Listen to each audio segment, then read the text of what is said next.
So we're live. We're live. Hi, everyone, and welcome to a very special episode of the Nerdy Up North podcast. It's a nerdy podcast hosted by Northern Nerds. I am one of your hosts, Sam. And I am tired. But yeah, and that's Already. already a great start. Haven't even started. But yes, I am the instigator of terror and delight in both equal amounts. I don't know. I'm just going crazy already. So I am Paul, and we are joined by two fellow nerds from other. One does a podcast and one does stupid videos. So we've got the lovely Sarah from Women of Nerd Culture. She is joining us to add a little bit of decorum, a little bit of sanity, Decorum. a little bit of Now. class to the voice. And we have, and I don't know what the fuck he's doing. A little He's bit of chewing class. I swore already. He's chewing something. I don't know what you're doing. What are you doing, you little idiot? Oh, obviously, because I've got like Cumberland fingers, I can't open a can of pop, so I've got to use my teeth normally. I can't do that on the sly, so. Wow. You well, you are haven't a done that on country the slide. bumpkin, aren't you, really? Wow. That's yeah. I've got sausage fingers, so I can't open drinks. You absolute idiot. So yes, we are joined by the top Get grump rid of those himself, things. Chris. Hi, Chris. Hey! All right. Hey, all right. All right. But yes, thank you for everyone joining us today. Sammy's got a little bit of information she wants to give out first, so we'll go with that. Yeah, it's just to do it's 12 hours, and we're doing it for the Sophie Lancaster Foundation. This is our third year in a row doing a charity stream. Yep. First one was for the cats. For the cats. Second one was for cancer, and this one is for Sophie Lancaster. We met the fundraisers at the horror convention in Manchester earlier this year, and it really reminded us of the foundation, the importance of the foundation, and the lack of support that they have had over the last few years. So I thought it would be nice to have them as our charity this year. It is something that is incredibly important to not just me and Paul, but like probably the majority of people, if not all the people of the Nerdy Up North community. This foundation it was started by Sylvia Lancaster, who was Sophie's mum, who has taken it into schools to try and help have better conversations with people about everyone's differences and to have more tolerance. And it is something that I feel shouldn't ever stop. So if we can do our little bit to help, I'm all happy. Also, we found out yesterday that it would have been Sophie's 38th birthday on the 26th of November. Yeah. So it kind of makes things a little bit more special that we are doing this at this time near her birthday. Yeah. So if you want any more information, the SophieLancasterFoundation.com has a list of everything that they do. So I do urge you to go and have a read. Certainly. And with what the Nerdy Up North community was like kind of based on or founded on was creating a safe space for all types of nerds and people of like. So it kind of hits home that this is quite a one that we want to kind of like support and show that we do care about it, and like we do care about everyone and care about all types of nerds as well, because people like say we've been grown up like even as adults we still get mocked for the way we dress, way we look. It's something that never leaves you, so you should never kind of like feel unsafe, and especially when the tragedy did happen, because there was probably like say people our age or around that did start looking behind the shoulder a little bit more and like let the insults hurt a little bit more, and it brought fear where fear wasn't needed. So we're trying to break that up and create, like say, an environment where people can be safe. And again, there's a link in this in the description for anyone to donate, and to say a big thank you to everyone who's donated so far. I think the total we've set is 300, and we're currently at 210. So if we can hit that 300 mark within the 12 hours, that would just be amazing. So any little thing you guys can do, give £1, give £5. If you give start giving more, I'll start doing dares again. I think last year Donna and Tucky got out of the bag donating £100, so I would take me top off for an hour. again, if we start getting desperate, I might pull them tricks out again for the situation there. So do you want to do the disclaimer, because we'll get this out the way there? Yes, absolutely. So everything discussed in today's episode is our opinions and our opinions alone. If you'd like to discuss anything from today, please come and join us on the Facebook page. You can join us at the Nerdy Up North Discord or the comment section, where we can have an open discussion. But what we won't have is anyone coming for us and telling us our opinions are wrong, because we can all agree to disagree in fandom. So let's keep it fun, keep it kind, and keep the toxic behavior out of a nerdism. Very well said. And saying that, because I think two people in this video is going to be quite nasty about this film, so we'll remember to keep it kind and keep it friendly. Yes, I mean, I'm going back to what I said last time. Just because I don't like something doesn't mean that I am going to shit on it and make someone else feel like shit because I don't like it. Well, Chris has been doing that. He's been sending us abusive messages all week saying, "Why are you making me watch this?" Hey. But before we, just to say hi to the chat, let's not forget we have the live chat going today. Hi. And there's already people in there, so hi everyone. I have, for each movie, I have the synopsis and I have a tagline. So I'm going to do the synopsis, and then, so it kind of sets everything up. So, on his way to school, Bastian ducks into a bookstore to avoid bullies, sneaking away with a book called The Neverending Story. Bastian begins reading it in the school attic. The novel is about fantasy, a fantasy land threatened by the Nothing, a darkness that destroys everything it touches. The kingdom needs the help of a human child to survive. Ooh. When Bastian reads a description of himself in the book, he begins to wonder if Fantasia is real and it needs him to survive. Of course it's real. Everything's real in this bit. That's the synopsis. The tagline, actually, probably, I don't know, I can't remember if this is one of my favorite ones. A boy who needs a friend finds a world that needs a hero in a land beyond imagination. Oh. I think that was one of the favorite ones, because I've picked a tagline for every movie, and I think out of all of them, that might have been my favorite one. Yeah, I thought that was quite sweet. Yes. So there's a synopsis. Certainly. So again, this was my pick. This is one of the ones I picked because I knew Sammy, like, dislike is probably a strong word. She probably loathes this movie. But this was 1984. I remember watching this as a kid. I had a dodgy VHS of this movie growing up. And I don't know why, but I was just obsessed. I loved the story. I love, like, say, and you'll probably laugh at us as well, because everyone says Paul doesn't like fantasy. I do love fantasy. I just love certain types of fantasy.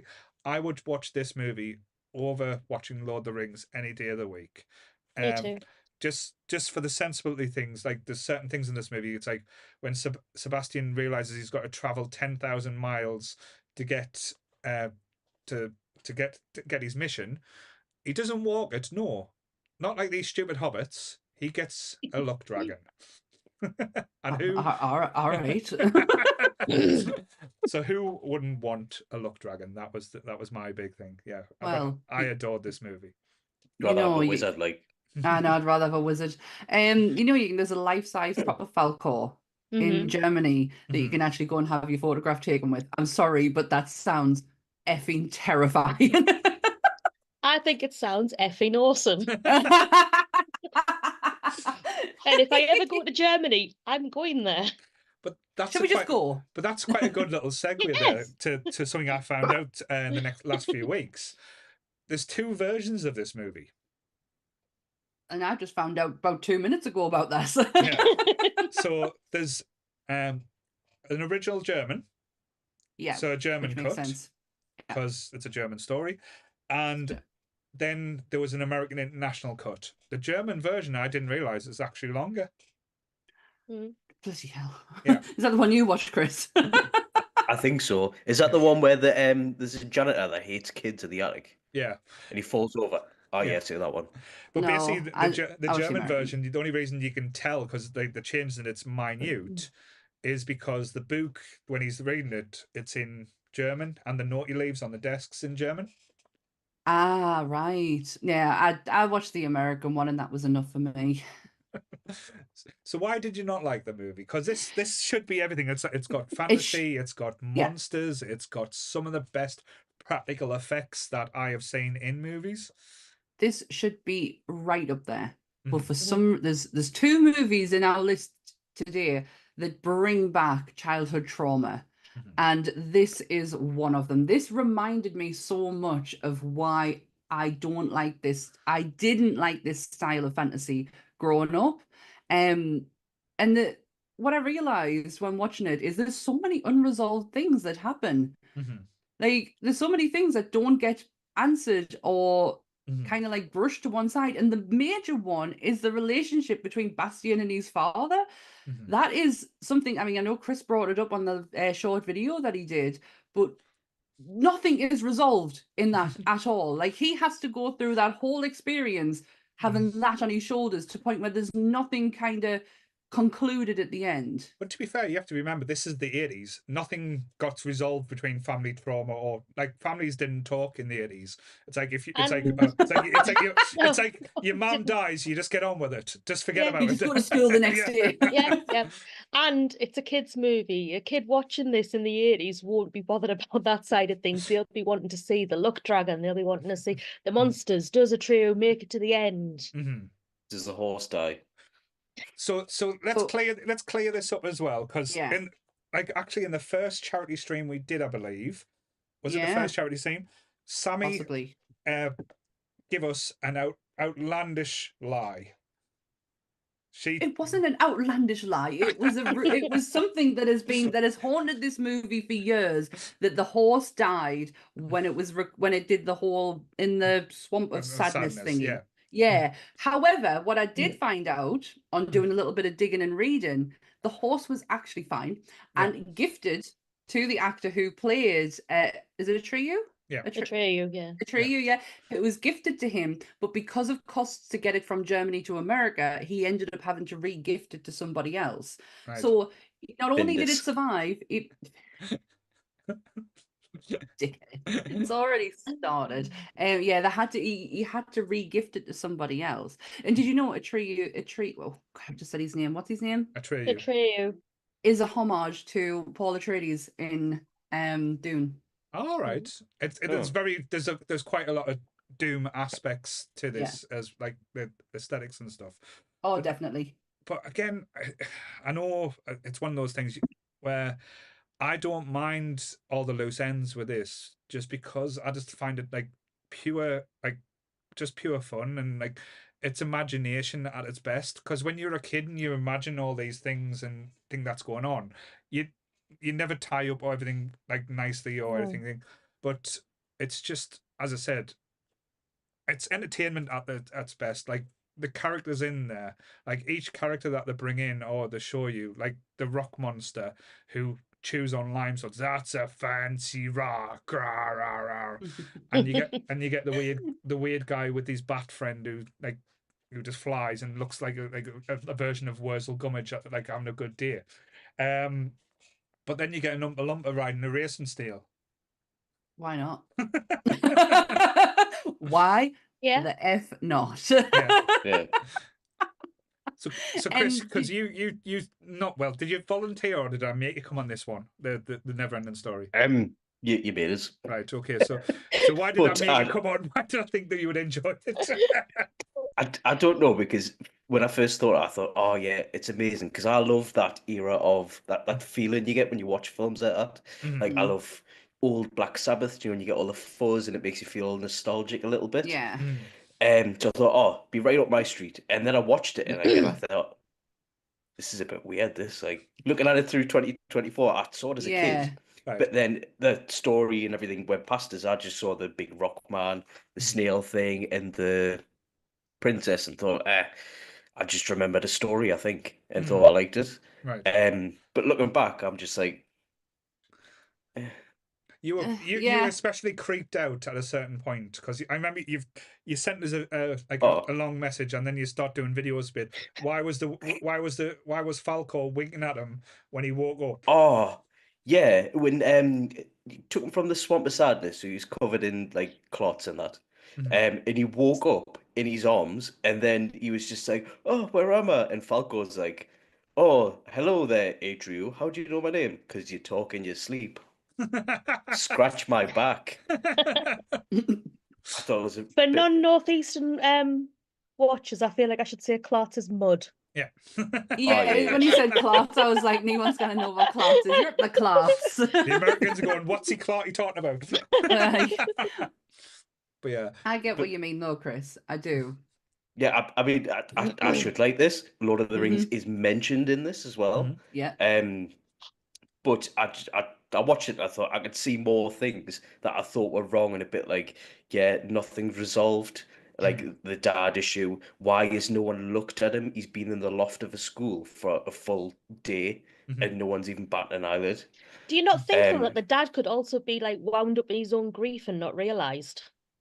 No, because he's just like, just get over it, mate. Yeah, didn't you? So right. So Chris is just like, "No, Dad, you're a shit. You're a shit dad. That's bottom of it." I was looking at like hidden meanings into it, you know, when you get like Same those people here. on Reddit, and it was like, oh yeah, it's about blah de blah, but it just seems like this Bastian kid has found a coping mechanism for his mom dying in this little story, and then you've got the nothing and the swamp of sadness coming and everything, and it's just like, yeah, just go to a therapist, and this film would be no more. So Sarah, big question to you. Who sent their kids to therapists in the 80s? No, you just Who could afford a therapist in the 80s? You just got battered about a bit. That's fine. So Sarah, big question to you: would you prefer to be in the swamp of sadness or the bog of eternal stench? Oh, bog of eternal stench. Right? Is that just because you were thinking about Ludo? You already know this. So you can try and Sorry, stop Jared. I'm just reading Graham's comment. That. It's basically a set piece of appeal to kids, but not really any good world building or storytelling. Also, Falco could be a nonce. So, right, what I'm getting from this string so far is all of the 80s fantasy movies that are going to be covered in this, we're just going to shit on them all. No, he wouldn't let that happen. No, but isn't it interesting that there's two sets of opinions going on? Oh, I know. Yeah. It makes for interesting conversation. Yeah. So I love this movie because exactly. But that's fine, like, because I think, like, as I said, Chris is a little bit younger than me and Sammy. I'm like, us three are and me. I'm the same age as you guys. Paul I always think you're younger though, Sarah. I always think you're younger. Same here, me and Sarah are the same age, and I always forget. And she's like, "You do realise we're the same age?" And I was like, "No, because I think you're younger. I think you're a little baby." Oh, Sarah's the baby. But yeah, sorry, Sarah. But yeah, it's just interesting that, as you said, Sarah, because me and Sarah's in the opinion that we love this shit, and Chris and Sam's like, "Oh, this is not really for us." Is it because yous wanted more from it than what yous kind of got, or was it just me and Sarah just went along with the ride? I think we don't have nostalgia. No, I love nostalgia, and that's what I was hoping to get when I rewatched this. I haven't watched this since I was a kid, and for good reason, apparently. But I wanted to feel something when I watched it. I even said to Paul, the likelihood is I'm going to end up loving this, but there was just something that I couldn't get on board with. The set pieces were fantastic. I will give it that. Like the practicality of things, I love that. Falco is real. Like that thing is real. It's and it's beautiful, yet terrifying at the same time. It's the eye movement. It's all the movement. Like, you know what blew me away more than Falco? That big turtle. I've forgotten its name now, but that was just mesmerizing how that was made. Like, if they made this movie now, the CGI would have been off the Richter scale, but the fact that they had to get massive turtle's head and everything kind of moved, like the nostrils and stuff, and when it fucking sneezed, it was the most disgusting thing you've ever seen, because he literally got covered and you saw it oozing off his but again, what is it with fantasy? Well, what is it with fantasy writers and bloody turtles? Right. What is it? Like, I'm sure Clive Barker, Stephen King, Terry Pratchett. Yeah. Turtles. What is with the turtle? Is it because one of the oldest beings, like, because they always grow, like, because they like live over like Because they live to like 150. 300 years, some of Yeah. them. Delicious as well. So they've seen things, like They've they seen- know their shit. Yeah. I'm ignoring Chris. But I think when you're talking about the effects of the turtle and that, I don't think they could have got the movement right if he was CGI'd. Because you know this is a huge turtle or tortoise. He's been around for a long time. He's got kind of like the old cratchety movement of I have been here for years. I don't think you could get the same effect from like a fully CGI'd character. No, and No, that's why I no, think no, it, you I think wouldn't. that's why I think it works. I think so it really well. worked for Yeah. but especially for that. It's like it almost reminds us a little bit of, and I know it's like a little bit modern there, was the T-Rex from Jurassic Park. Like that type of feeling, like movement, like, and again, it's almost like you can reach out and touch it. Not that you would want to reach out and touch the T-Rex because you would lose a hand. But practical animatronics though of life-size scale too. It's worth it visually. I don't know cost effect wise, obviously there'd be a huge difference, but you know, visually it just looks it takes you into the world. I just couldn't wait to get out of this one. But the thing what we see of this world though isn't pleasant at all though, really. That's true. We see the worst I'm side not of it. surprised that you're saying you want to get out of it. No. We're seeing an awful side of it coming to an end, and it's all like just falling apart and dark and despair filled. And I love the idea of having a bad guy that is just the nothing. And like how scary is that? Rather than having like a monster or like a thing that you can visualize, having something there that you don't know what's going to happen or how it's going to happen.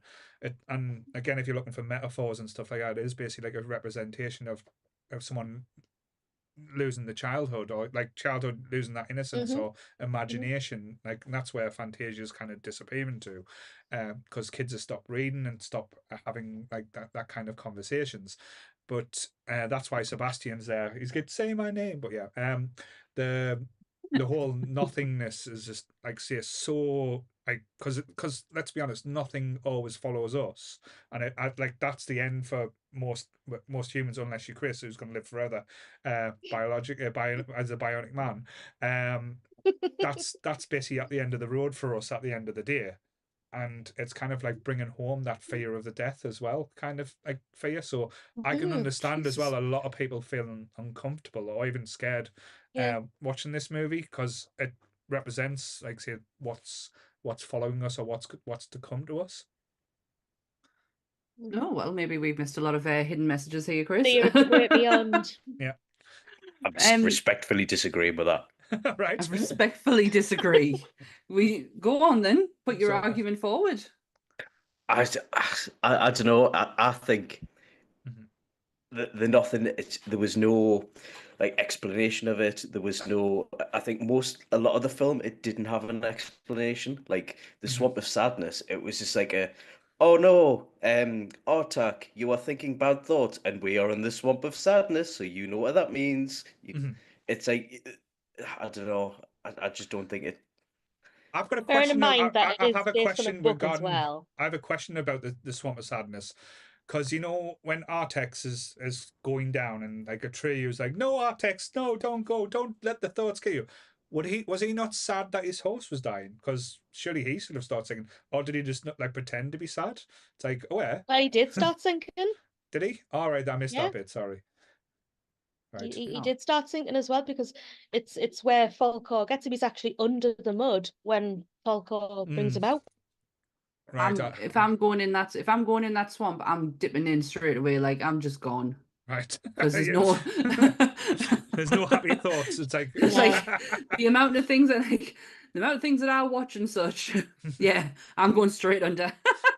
Do you know who really wanted? You know, you said, and I should have actually guessed that there was two versions of this, given what I'm about to say now. But there was one person in particular who wanted this to be over in America, but knew that it had to be changed for American audiences. Do you know who that person was? No. Steven Spielberg. All He right. he did the editing and the marketing for the film in America, and because he wanted his good friend Wolfgang to be able to put this to an American audience and for them to understand it. So it was Steven Spielberg who came in and went, "I'll help." All right. He's such a nice guy. Good old Spielberg. You didn't hear any bad things about Spielberg. You like I have read so many lovely things about Spielberg over the last few days. Especially this movie, the next movie.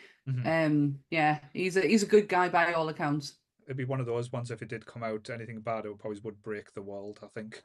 Yeah, I think everything would be over. The internet would just turn off. Yeah. Done. It's like like we've just watched Dogma. It's like if you've proven God's word is infallible, the world ends. Prove Steven Spielberg's a nonce, and the world just ends.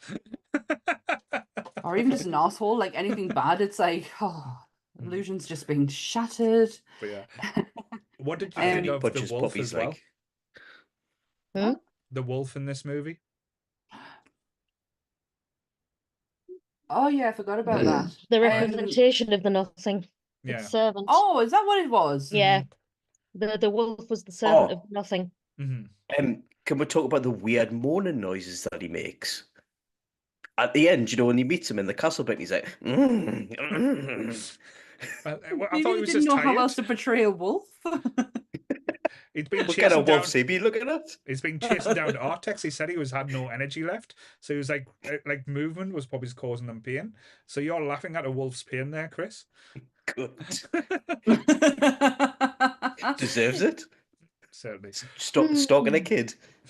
I don't think this wolf sees him as a kid though. No. Just it's prey. Yeah, true. But it's interesting you said that about like the wolf doesn't see him as a kid, because when he's in the ivory tower at the start, they certainly do see him as a child, They do. and the way they treat him is kind of like just like off-putting, and the way he handles that as well is quite interesting and telling for how they moved forward with the story. Like the confidence that Atreus shows is it's almost like it's the person that Bastian wants to be, if that makes sense. Yeah, you're right. It's the confidence that he wants to be able to stand up to adults in his life, especially his effing father, who was just awful. That was a horrible scene. Yeah, that wasn't just uncomfortable, it was awful, and I thought that would be the catalyst of this whole story of the getting away from that, building the confidence to be able to stand up to it. It never got there. No. Which is why I was a little bit disheartened at the end. I was like, I was waiting for Bastian to have that moment of like, Chinny's dad. Yeah, Chinny's dad. Chinny's dad. Just to be able to give him like how he is actually feeling, as opposed to how his dad thinks he should be feeling. Yeah, but isn't that the 80s movies all over the place? When these type of films got created, they never like kind of round up the story. It was like, this is the most logical, well, this is where they feel is the logical endpoint. So he's kind of like escaped in these fantasies. He's riding Falco, chasing his bullies down the street, and everyone's kind of all onlookers are like shocked, and they said, yeah, that we don't need it. We're not going to beat that ending any further. So that's kind of stopped it. They did the same with films like The Goonies, where they saw the pirate ship going off. You don't find out what happened. What was going on? Half an hour before he got the Goonies 28 minutes to be precise. To be fair though, mark that on your calendars, people. We can do 12 hours of The Goonies. I'm happy to do that. But yeah, we've just had a new subscriber. Thank you, Vince Smith. Oh, bless you. Thank you, Vince. Appreciate it. Yeah. Also, as well, just a big shout out. Thank you, Molly, for donating. You've put our total up to £220. Thanks, Molly. Thank you, Molly, for helping out. You're a lovely human being, you. Don't know what you're doing putting up with Chris, but yeah. We should be giving you money. Probably giving us money just to take her off her hand for the day. It's like, oh, thanks. You have him. It's cheaper than childcare. Thanks so much, Molly. They did. I don't know if my memory's starting to get fuzzy already, and we've not even half an hour in. Did we mention the makeup factor No. on? No. So what they wanted to do with Noah Hathaway, who played Atreyu, was to have him like the book. So they wanted him to be all green and such. But it wasn't believable because he looked Right. like fungi. All right. So this Noah Hathaway asked if he could be, but what they did do is they put a lot of tannin spray on him. Right. Because Noah Hathaway is incredibly white. Yeah. Almost translucent to where they couldn't see him. So they had to put tan. This is why he looks a very certain color in this movie, is because they had to put tannin on him so he could be able to see, so people could be able to see him properly because of the lighting that they were using. Yeah, I thought that was quite interesting. I thought it was quite funny as well. I thought it was because he's meant to be like if you look on the pictures and he's hunting buffalo, I thought he was meant to be like a Native American. Based on that, and that's why. No, but I didn't know that. Just wanted to see him. Yeah. Right. To be fair, though, in the 80s, like cultural appreciation wouldn't have been high on the tick sheet for like casting stuff. So they probably would have went, "Oh, we'll cast the pale white kid and put a bit of tannin lotion, then we can like pull off that look." But when I was watching it with Nick as well, she was like, there was probably loads of 90s emo or rocker kids that took the look of a tree and went, right, I like that look, I'm going to try and pull that off now. I'll have you. Do you know what it reminds me of? One of the sons from Home Improvement. Right. Oh, Jonathan Taylor Thomas. Yes, him. Yeah. I get that. I totally get that. I see. That's all I could think of when I was watching him. It's the hair, isn't it? Yeah. It's like flick I wish I could have hair to like flick around. But yeah. Someday, Paul. Was this Sorry. You twat. What, like, I was surprised. Well, watching it now, I think they missed a trick, especially with the things that we've talked about when it come to like kind of near the end, when like say the world's been destroyed, and there's basically just the ivory tower left, and the princess is talking to Bastian. I keep want to call him Sebastian, but it's Bastian. Basically for help and like to basically save everything, and he said because basically she gives him the opportunity to name her, and he calls her Moonchild. Yeah, I was disappointed in that. Like, I was expecting to see his mother's name. Oh yeah. Oh yeah. If you think about it, though, if this is set in the 80s, her parents would have been right in with the hippie movement. So like, I don't mind the name, but I do think they've missed a treat with the using the mother's name, unless that was his mother's name. I had to Google it because I couldn't hear a word they were saying when they named all the background storm and that. I was like, well, what's she called? And I had to Google it. And then I thought, I wasted a Google on that. Is that how you think? I wasted a Google. That's how I thought about that name. There are finite amounts of Googles in the world. Sorry? If you did. Can we talk about the old couple? All right. Well, especially who absolutely hate each other. However, that is very much a dynamic of what I remember growing up between my grandparents. Like my granddad would be blasphemous and my grandmother would go apeshit over it. But it was the science bit. What did he keep saying? Scientific community himself. Yeah. Are you part of the scientific community? Do you not read books from the science? I was like, how many times are you going to get scientific community into a sentence? Stop saying it. He gets it. Yeah, I'm just laughing at Graham now. He's just wondering, has Chris got limited numbers of Google? Do you not subscribe?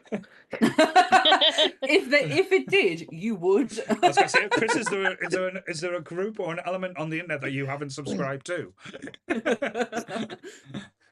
I hope so. I'll plead the fifth on that. He's still part of the Jimmy Savile fan club, yeah, but still. It's gonna fix it someday. He's gonna make him a real boy. I'm a real boy. Real boy. Oh, Howie, we need more on bloody Neverending Story. We've got two people who Oh. love it here. Yeah, no, it's like I'd, it's like I say, it's so entertaining. Like as you said, when you're going through the journey, it doesn't waste time with walking, so you get flying through the luck dragon. So that's always a bonus. I remember because I remember watching it, and things were happening a lot quicker than I remembered.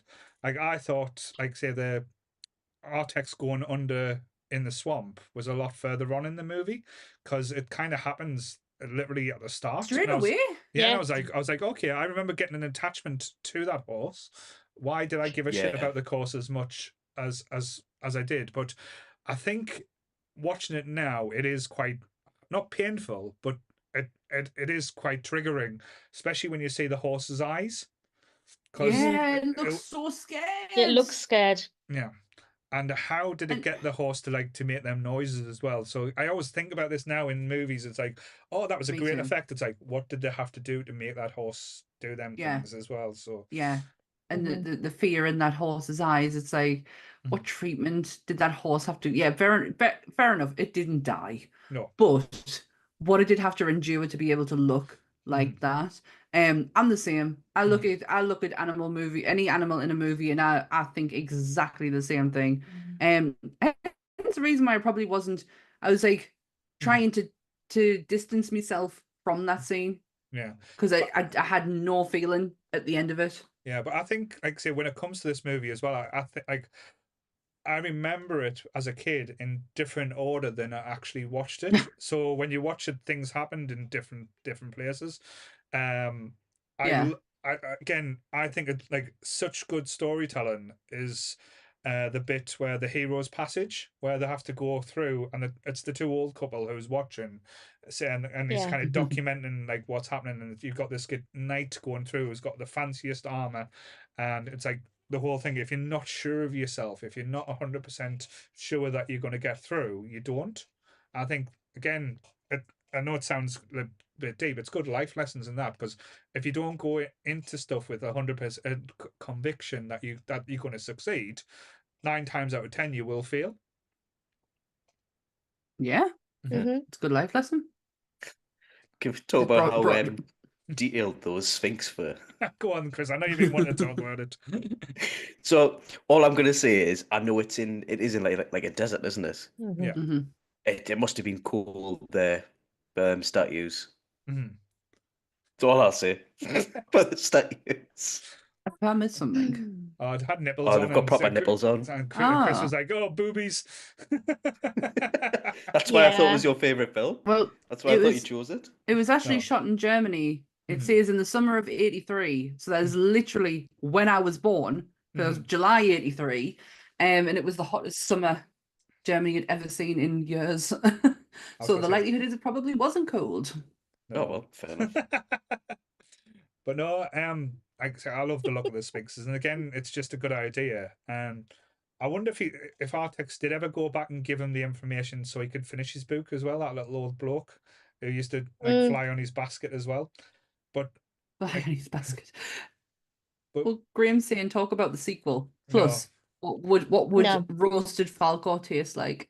oh god, well, it's an interesting as well, because he is very much like a Japanese like dragon in design. Japanese style, yeah. Yeah, because he's got the scales, so I think he will be a bit fishy, but it'd be like and almost dog-like. So smells that like not wet be like- dog.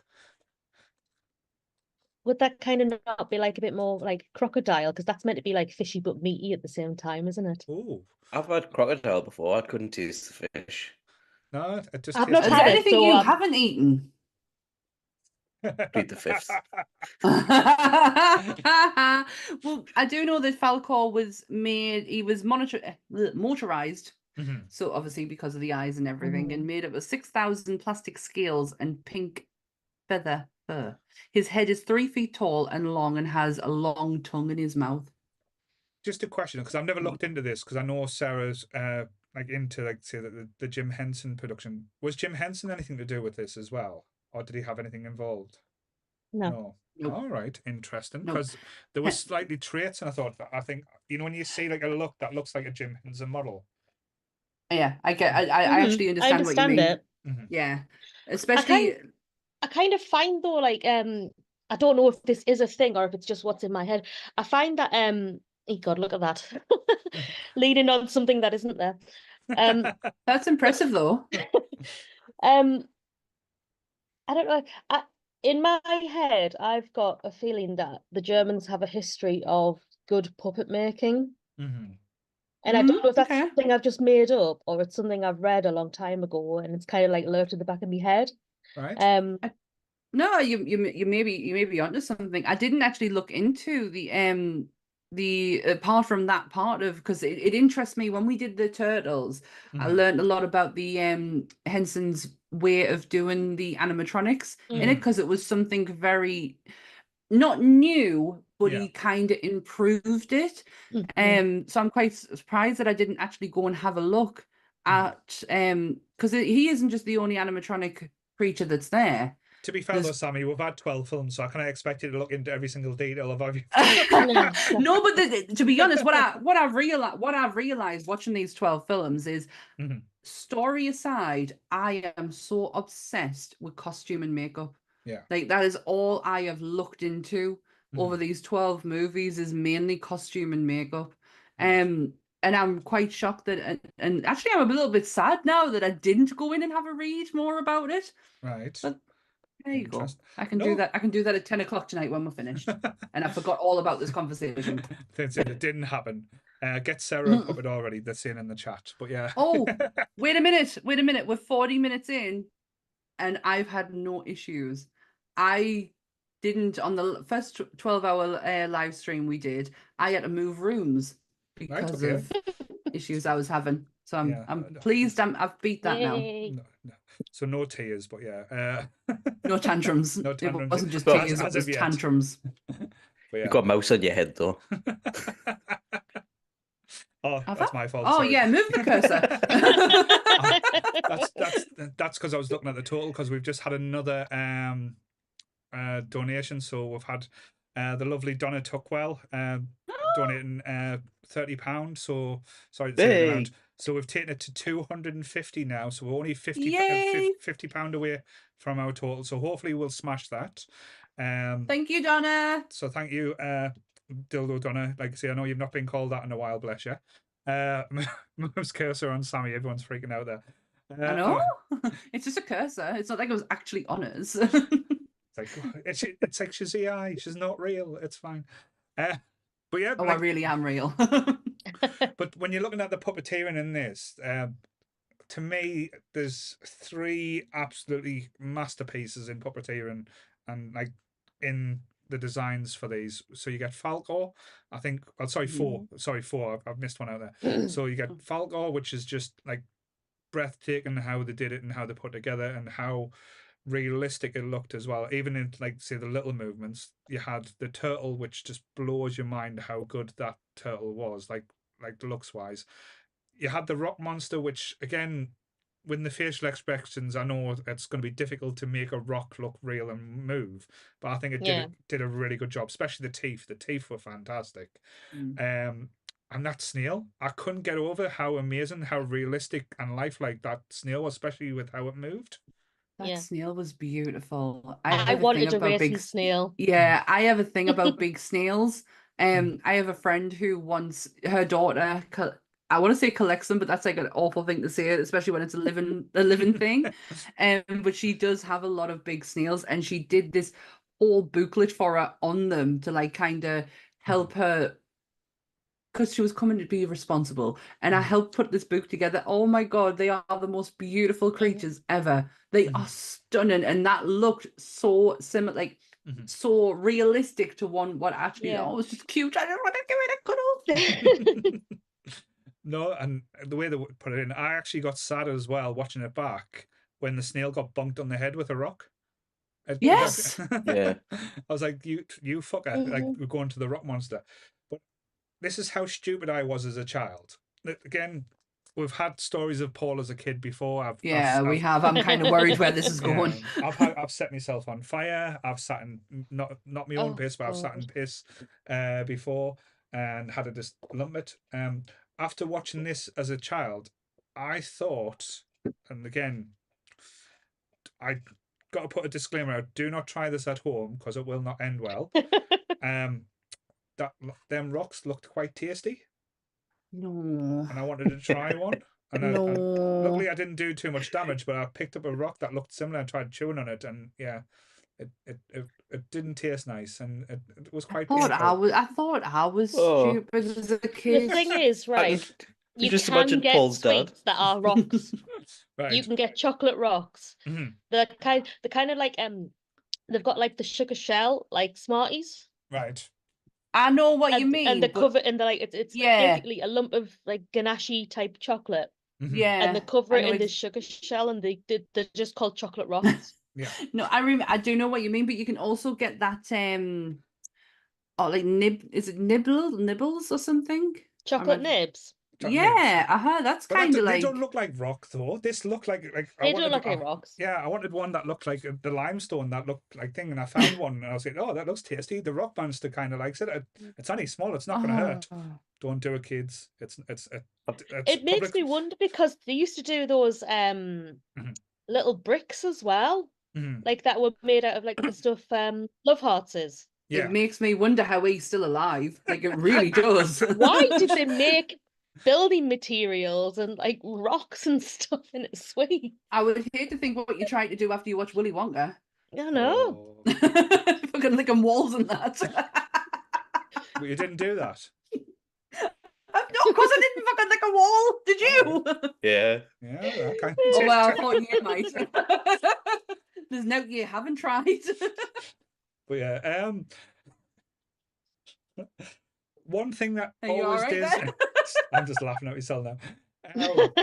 One thing I did always like wonder about and always found a bit strange afterwards. Well, I probably didn't, because I don't think it was. This movie probably wasn't as big as in my head as it was.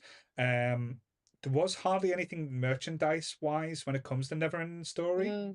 Like Yeah, I don't think there's anything toys wise. I know you can get a few Falcor teddy bears and stuff now, but back then there wasn't much. I don't think. No, I don't remember anything. No, I don't remember anything. And I'd follow someone who was a huge fan of this movie, even gone so far as to name her child after one of the characters. Rock biter. Yeah, and she's got a few tidbits, but nothing of substantial amount. Let's Talk Horror channel has just come in. Oh, thank you very much there. Hey. Thanks, BP. Hope you're having a nice day there. Just to stop for a second, just because I'm a little bit blown away here. We have beaten our total. We're up to £320. We've had 2 donations. One from Hopi. Thank you very much, Quizmaster Hope. And we have Vince Smith, who's just put £50 in. So again, thank you so much. Vince, thank you, Hopi. Thank you, Vince. I think Vince joined us on the quiz night as well when we had the quiz. Like I can see he had a good time. I hope he did. Still got Sarah's Lego I need to drop off as well. But yeah, wow. I didn't think we would have hit £300 by now already. So early. Yeah. What I will We're say not even an hour in, kids. No. So we can just go home, just finish off now. It's fine. Yeah. Neverending Story done and dusted. All the hours watching them movies down the drain. Thanks, guys. What I will say this, and again, just to say a bit of a laugh, if we do hit say £500, I will do an episode or an hour topless. Just saying, not saying anyone else that's joining, but if we hit £500, I will go topless. Or bottomless, but you'll not say that part. We'll see. Well, I mean, I normally do that when I'm saying that I do wear shorts. I'm not doing it, by the way. No. There's nothing that you need to see here. Yes. Because I don't particularly have anything. Oh, bless her. Wow. Okay. Yeah. Target hit. So hey. Kind of takes the pressure off a little bit. Yes. So again, fantastic. Thank you. Fantastic charity and everything as well. Unbelievable. Yeah, the only thing else I've got left to say in the movie, because I know Noah and Tammy, the guy who plays the child like Ember in a trio, often do the con circuit. I know they do. I think a trio they did have Bastion in one as well recently, like the 3 of them together. Yeah, they did. Right. They did like a little mini reunion, but she she didn't act after this. This is her No. one and done. Mhm. But Mhm. she's starting to go back to the acting scene. Mhm. So Right. she was adorable little girl. Mhm. But Big again, teeth, isn't it? 2024 eyes, it's Yeah. really fucking creepy. Yeah. Mhm. But to be fair though, that's any film you can pick out in the 80s. Like if you watch Yeah. back, like sorry to Oh, harp back onto it. The one with yeah. the Goonies when Andy thinks she's kissing Bran and she kisses Mikey. Mikey's way too young to be kissing girls of that age. And again, she goes full on tonguing as well. So that's a bit creepy. Oh, well, BP said if you raise 1,000, he'll do an episode topless with you. All right, okay. So the topless So bros. topless bros, and I'll just Yeah. fuck off for that one. You can go at it. We'll get Chris to dress up as a frog or something. He's already done Shrek, so. That's Got the not a face challenge paint. for him. You We've- need something that's a challenge for Chris. Yeah. So Donna said we've had topless Paul before. Can we up it and have him wear nipple tassels? I don't own nipple tassels, so I don't That- think You know, have that some would've been- pasties. somewhat. Some nipple Pasties. pasties. Pasties? I thought Pasties. it's a pasties, not pasties. You Wally. I mean, go and get some pasties, and we can class them as pasties. Just start smashing a pasty live on stream. But yeah, is any other points or anything that you want to talk about regarding the Neverending Story? Chris looks excited now. Yeah, I've got one. It reminded us looking at the picture on to that way way. over. Yeah, that way, Yeah. mate. Yeah. Yeah. Do you know the one that rides a bat? Mhm. The person. Don't they look like the old woman from Benidorm? Yeah, Madge. Madge. He looks like a lot of different things. He looks like some of the elves or creatures that was in Legend as well, like with the Tim Curry. So the looks and the feels of like a lot of these films were quite close and Very similar used. You're so right on that. Very inspired by Yeah. Legend is this movie. So I sound like Yoda now. Sorry. so was this before Legend? Because or Legend before this? I think this was first, wasn't it? If Yeah. you said like 83, 84 Oh, well, then for this, maybe the other way around then. was it this is- 1985 is 1985? Legend. Yeah. Yeah. so so yeah, close by. this came 1st. I just know that there's some kind of Mhm. there's definitely some influence somewhere on either side because And there's even modern day influence from this as well, because there's that band Mhm. called Atreyu. yeah, there is. I've Yeah. seen them 3 times. Don't Mhm. ask us why. Don't own All anything right. by them. I Just don't know seen them. anything by them, but Mhm. I've seen them, Oh. but I can do that about a lot of bands. As Michaela calls me, the Forrest Gump of music. But yes, I think that'll be a nice little point of roundup for the Neverending Story as well. So just to say thank you to everyone who's donated so far. Honestly, it means Yeah. the world to us. Like we don't go out thinking we're going to do this or do that, but it always surprises us. You nerds always surprise us as well. But I think it'd be a nice way to finish off. I tried looking for them because I know some of the nerds did videos for this, but I couldn't Yeah? find them. I'm gutted. I looked in the No. you Discord. posted mine the other day. Did I? Was I that the didn't- naked one I did? No. Oh. Where there was singing. Oh, actually, I well, couldn't- I've got mine. yeah. Well, yeah, because this is kind of used within Stranger Stranger Things Things, as yeah. well. We were originally going to do a full episode of Neverending Story. Mhm. No, you weren't. No, Ever. we did have a plan. We It's on did. my calendar, Sammy. We had it I in was- because we were going to do a trade off. We were going to watch not another right. teen movie. Uh-huh. For me and Sonia, yeah, that's yeah, right. I said yeah. if me and Sonia could have not another teen movie, Mhm. I would do Neverending Story, and then Paul compromised it and put it in here, so I'd Yeah. never have to talk about it again. No, but yeah, I'm gutted because, like I say, I had an amazing one by Lee, I had an amazing one by Joe, Chris, Sarah, like Becca. I think all did these like little versions of the Neverending Story, and when I changed my phone over, I've lost the videos. No. So I looked in the Discord seeing if they were saved, but I was going to play them, but not. But other than that, I think I'll serenade you. I'll give you a little performance, shall we? Go on then. So turn around and look at what you see in her face, the mirror of her dreams. How beautiful. Make Voice believe of an angel. everywhere. I'm hidden in the lines, written on the pages, ever answering to the never-ending story. La, la, la, la, la. Thought he was going to join in, like, you bastards. But yeah. No. I found my video. All right. You can Were always you send... cheating and just playing the proper song there? Yeah, possibly. Are you kidding us? I actually do have this on my playlist, this song. Mhm. It is very catchy. Didn't do very well though. Did you know that? Really? No? Yeah, No. didn't do very well when it was released. It wasn't until Stranger Things. Right. Mhm. It kind Yeah. of got a little bit of a revamp, and everyone was like, "Oh yeah, I fucking love this song." You didn't back when it came out. I think it got bigger during like the Stranger Things, like that little Yeah, it didn't Oh, do. absolutely. tit for tat during. It didn't do as well as Running Up the Hill, but it did. Yeah. It Oh, kind of God. survived. Oh yeah,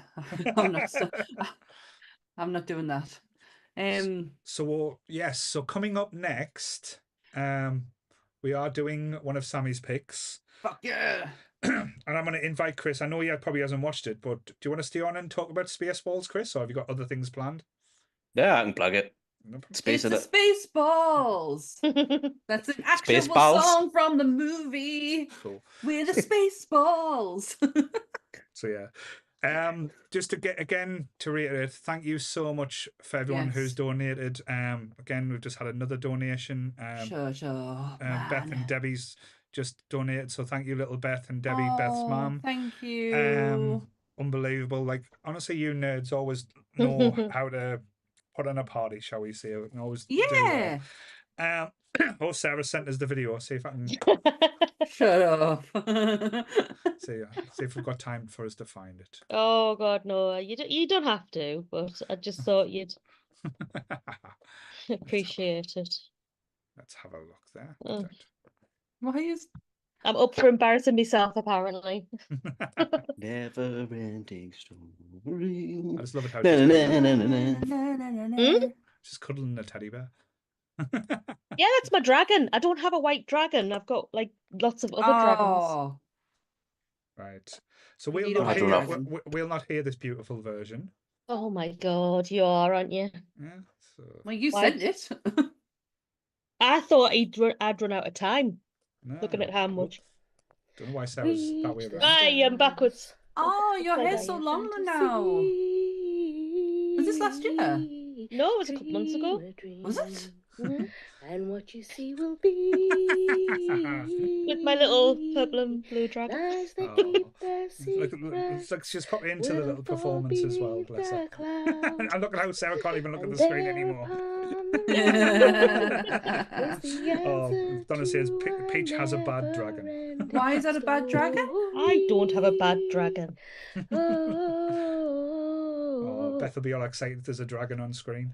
But saying that though, I know it's going off subject, but I saw the trailer for the live action How to Me Train Your Dragon. too. That looks so good. But we'll talk about. But yeah, We will talk about that another day, but that, yes. I want a toothless. So yeah, thank you, Sarah, for sending that. That was a mistake.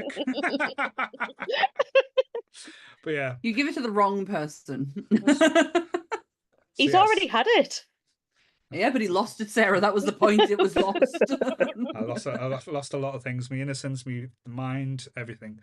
Yeah, that went 3 years ago when we started this. I used to be a normal human being for a while.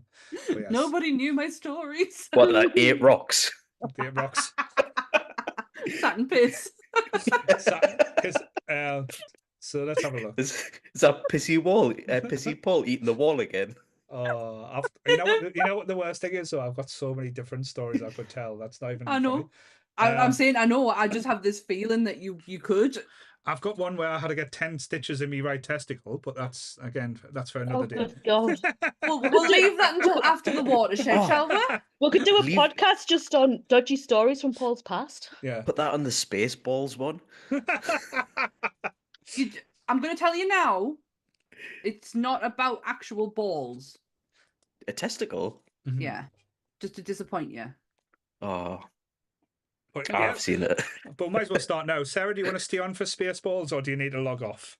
I can tell you now, I've not got much to say about Spaceballs. I can stay on if you want, but there's really I haven't seen it in like over 20 years. No, it's Well, I'm fine. going to give you the synopsis in That's 1 fine. minute's time when it hits 11 o'clock. So, Yeah, it's one of those things. I'll see 'em. So we've got no one who volunteered to be on Spaceballs or Big. well, so Well, I'll F yous, all yous. yes, All yous. all yous. Right. Is it 11 o'clock yet? Why isn't it? It Right, is it's 11 now. o'clock. Yes. Right. 1 So hour this is down, the people. Yes. Woohoo! Ooh. Okay, so in a distant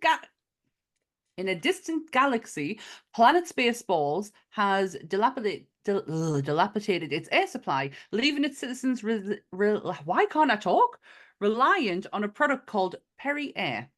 In desperation, Spaceballs leader President Scroob orders the evil Dark Helmet to kidnap Princess Vespa and oxygen-rich druid and hold her hostage in exchange for air. But help arrives for the princess in the form of renegade space pilot Lone Star and his half-man, half-dog partner, Barf. And the tagline for this, may the farce be with you. I wonder. So did they have to get signed off for this, or did someone get Yes. sued for this movie? No, nobody got sued. Mel Right. Brooks, who I adore, sent the script to George Lucas. George Lucas absolutely fucking loved it. Signed off on it. Said, you do whatever it is you want to use. I don't care how ridiculous it is. You do it. Because he absolutely, when he loves something, he will give something into it, and that is something for later on down the line. So yes, he absolutely adored this and helped out in every way possible. Even giving him access to certain props and such like that. Right. Wow. So yeah. I remember watching this as a kid and just basically crying and laughing. Watching it again now, I think it's just because I've watched that many spoof movies and stuff like that. It probably is like it feels a lot tamer than it is if you think about like the Naked Guns, the airplanes, even like the more modern ones like Scary Movie and stuff, which we'll come up to later. But I remember it being so in awe of this as a kid and just thinking, like, because I was a huge Star Wars fan. I absolutely adored Star Wars. Like, everything to do with Star Wars, I had to be a part of or, like, kind of enjoy. And this was taking the piss out of something I loved. And I was, like, kind of, like, felt like a naughty child watching it going, like, oh, I'm laughing at this, but should I be, if that makes sense? I know, I get what you mean. I've loved this ever since I was a kid, obviously being a Star Wars fan. And it wasn't until a few years ago I was rewatching it with my dad, and I know this film back to front. Like I can recite this movie before. Like it's very much like Ghostbusters. I become quite annoying in it. But I love as you may have guessed from some of my picks today, I love a parody movie. I love someone who's taken something that could be deemed as incredibly serious and just turned on its head. Mel Brooks does it absolutely perfect. If it wasn't this movie I was picking, it was going to be Dracula Dead and Loving It. God, I'm glad you picked this one because I know it sounds bad. I love Leslie Nielsen. I love Repossessed. I love all that. But Dracula Dead and Loving is not one of my favorites. I'll be honest. It's mine, me sisters, and me mum. We absolutely love it. But I was talking about George Lucas giving something back to this movie. He actually gives the Millennium Falcon. Right. You can actually see it. If it's in the Space Diner. Right. Okay. It's outside. Right. That's cool. Yeah, so he gave them that, and he also gave them full access to Industrial Light and Magic. Help with the movie as well. Wow. So this is how much he had a lot of love for this. Yeah, you can tell like a few of the little special effects, like when they go into like hyperspeed, it's the Star Wars effects, and then when it goes into ludicrous speed, and you get like the like just weird like things. But honestly, if you were looking back, this came out in 1987 of who's who of 80s comedy. From the 80s, like literally it ticks every single box. And again, I know we don't get anything of him now, but Rick Moranis in his time was untouchable for comedy. Literally anything he touched was just perfect. I actually know some alternatives who were Right. meant to be in this film but weren't. Mel Brooks had no intention of playing President Scrooge. He actually wasn't called President Scrooge because President Scrooge is Brooks backwards. Right. It was a completely different character, and it was going to be Gene Wilder. Oh wow. Oh. Yeah, but Gene Wilder couldn't do it, so we had to recreate the whole character because it was written around Gene Wilder, and he didn't want to be like, I'm going to play Gene Wilder kind of thing. So he recreated it. The original Lone Star was, and this one blew my mind because I only ever see him as an older actor, even though I love him in one of his most famous films was James Caan. Right. Was meant to be Lone Star. And it's hard sometimes for me to put in, but that, and I pulled the same face because I love The Godfather, and I can't take him from The Godfather and put him in this. Yeah, because if you look at him, you think of Misery. You think of like if you think about comedy James Caan, like Elf, where he's like a grumpy old dad type thing. I can't see him being like and that's it. Like the thing, like also almost like a douchey hero. Like that's what basically is in Lone Star. Yeah, he's basically just like a selfish, like a wish knockoff of Han Solo. But a really good one. Like Pullman does it brilliantly. Yeah. I love when he's like, "I'm a bona fide prince." Yeah, but apparently Khan was too expensive to insure. All right. So that's why. Is it like dangerous money or something like that? I don't know. Like, do you know when it comes to James Caan? Yeah, I know like The Godfather is huge, but that is literally all I can name him as until like later on down the line. Yeah. But not. Do you know what I mean? And then maybe that's just ignorance on my part for his career. But yeah, I was like, oh, wonder how much that was then. To be fair, that's more than I could probably name. Do you know what you're saying about the comedy creator and this like Rick Moranis? Was he known for as an actual comedian? Because right, when I know him as the guy from Honey I Shrunk the Kids. Yeah. That's all I know him as. Yeah, he comes from a line. He comes from the likes of like John Candy did. He comes from like Second City. Yeah. So he is known within the industry as a comedic actor. Lewis Tully is very much see, this is where it's funny because John Candy was meant to play Lewis Tully in Ghostbusters, but it then goes off to Rick Moranis. They kind of keep within the same circles, Right. and people, especially Second City guys. So he was known as a comedic actor. Like Lewis, like I was getting the point. Lewis Tully is a comedy part. There's no doubt about it. But John Candy is. I love him as Barth. I love the makeup. I love the outfit as well. The fact that is actually got puppeteers in there too. Like he's controlling one part and the puppeteer is controlling the bottom part. Yeah. His ears, that was just blowing me. Like every time his ear moved, I was like, that's just fucking brilliant. But just to come back to like Chris's point, like Rick Moranis, like some of these performances, like I know you're saying Honey I Shrunk the Kid, but think films like Little Shop of Horrors, that was like the one that kind of made him like as Seymour. There's a film where he stars with Steve Martin called Parenthood. It's got like I love Parenthood. Absolutely brilliant, and like that is the who's who of like actors in that movie. Definitely, I think of everyone who went on to do things from that movie as well. But and again, I know the reasons why he quit Hollywood and stuff like that, and it's such a like an amazing thing he did. When especially if you don't need to do stuff, you can spend time with your family. Yeah, but it is a shame. Like shame's a bad word. I feel wrong saying it, but it's kind of like me as a selfish. I want Rick Moranis in more things. I would love to have seen him come. I understand Afterlife wouldn't have been a great way to have him back in Ghostbusters. If you think about it, there's no way of an entry point for Lewis Tully to come in. Yeah. But in the other one, Frozen Empire, there was a perfect opportunity for him to be there, and he wasn't. And it is such a shame. But hasn't he signed up for the TV show Honey I Shrunk the Kids?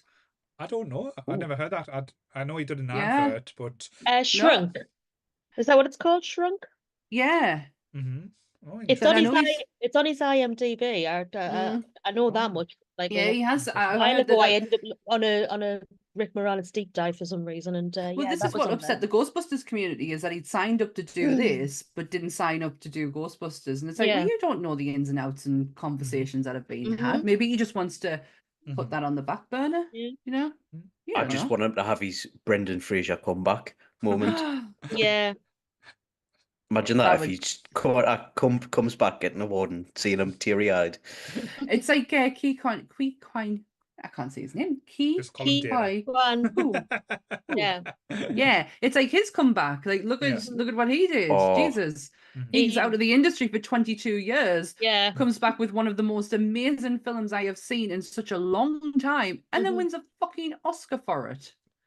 Then, He's then it's one oh, of the most yeah. confusing roles in Loki you'll ever see. But yeah, Never seen it. Didn't watch it, so it doesn't exist. But but j- Spaceballs. yeah, just to come back to Spaceballs, 'cause I know like we've kind of thrown Chris and Sarah a little bit under the bus by keeping them on Yeah, a a little bit. bit. A little Um, bit. Can you remember watching this for the first time? I know it was probably many moons ago. Like Chris is laughing, like nodding his head. Chris, have you actually seen it?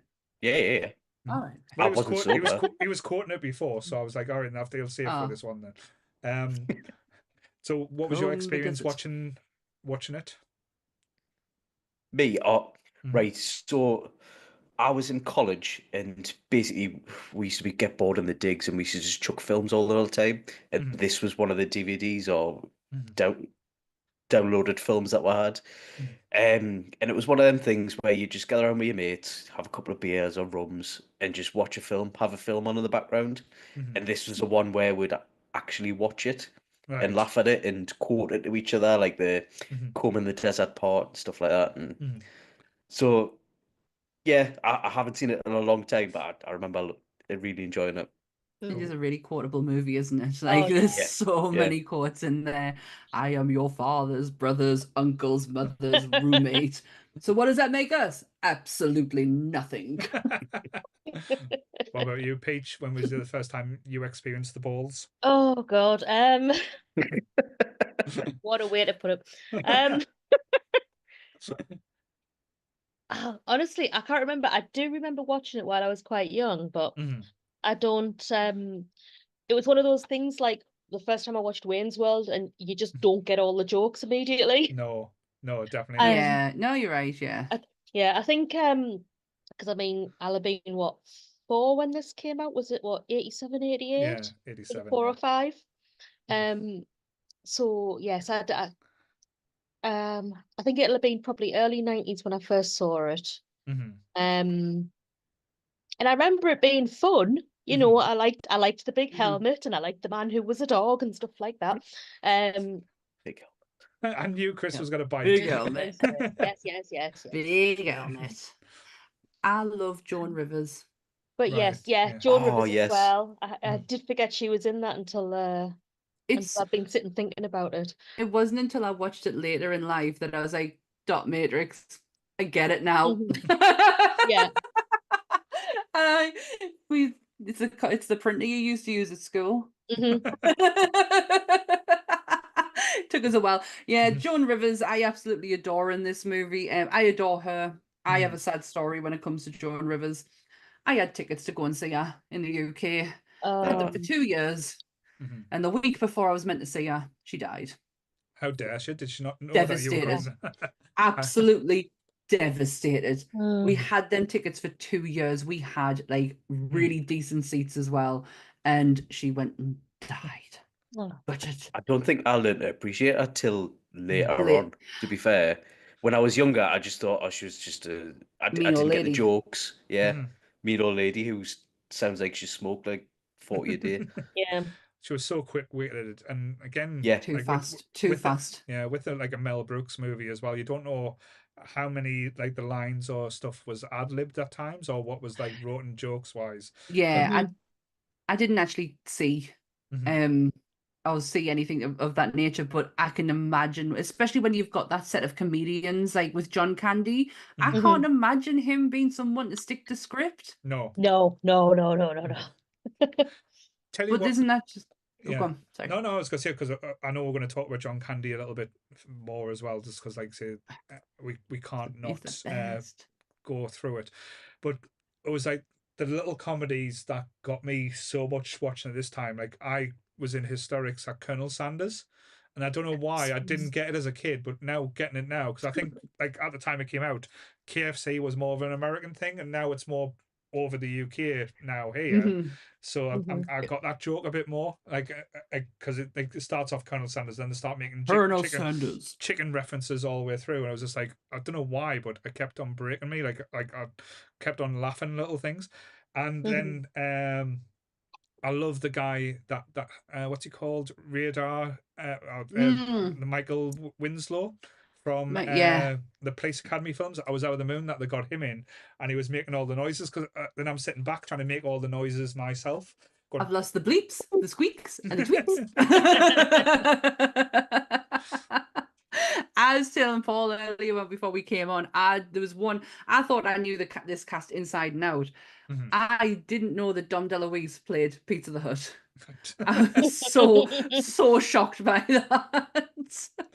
But yeah, but Pizza the Hut it doesn't make pizza look appetizing, let's put it that way.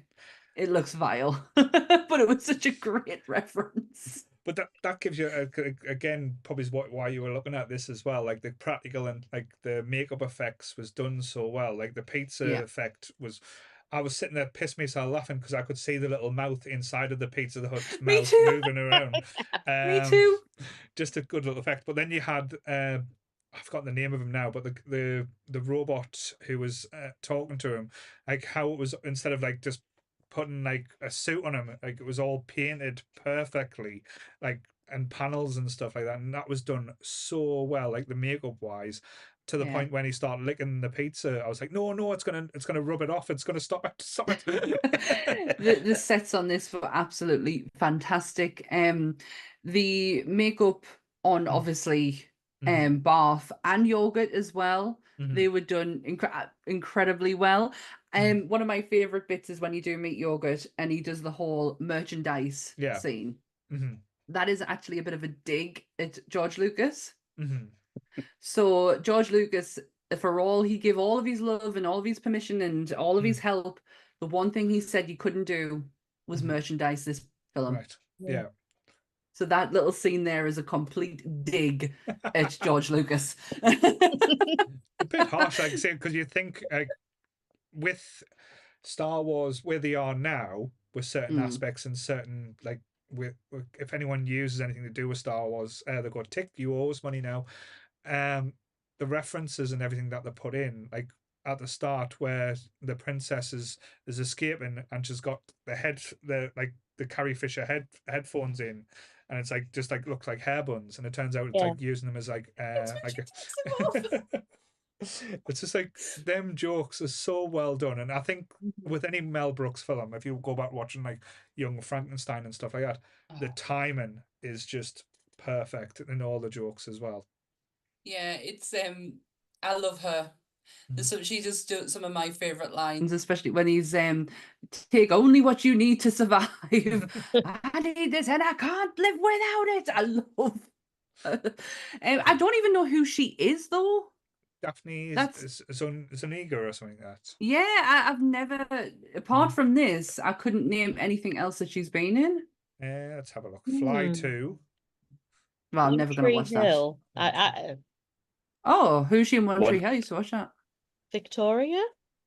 I've never seen it, so I don't know. Spaceballs animated. Yeah, it looks like she went to made-for-TV movies. Bless her. Yeah. Oh. But no, like I think she did a good princess. I thought she was like she had the look and everything, and again was fun. She done well. Like her a little tit for tat with Lone Star, the chemistry was there, and it was like fun. But let's spend a few minutes talking about the star of the show, shall we? The person who basically walks in, steals it every scene he's on. Bath, John Candy. Like honestly, I don't know. I haven't got the words to describe like how much I love John Candy and like the John Candy's movies, and it's just honestly when you hear the name and when you see him in this movie, you just can't help but smile. Like you can't. No, you can't. But that's John in every single movie. When we did The Great Outdoors, I think, I mean, The Great Outdoors is what I love that film. It is an absolute Sunday classic. But I don't think I appreciated him. No. Like I didn't get him. Not that I didn't get him, just that I didn't like. I didn't have any scope on him. It's like it's this whole thing with when we did Robin Williams. Like I didn't have an opinion on him. I wasn't that bothered. But then I got to learn about him and actually watch his films. As in, like I had to sit and watch them. Like I couldn't just be on my phone or anything like that. It's been.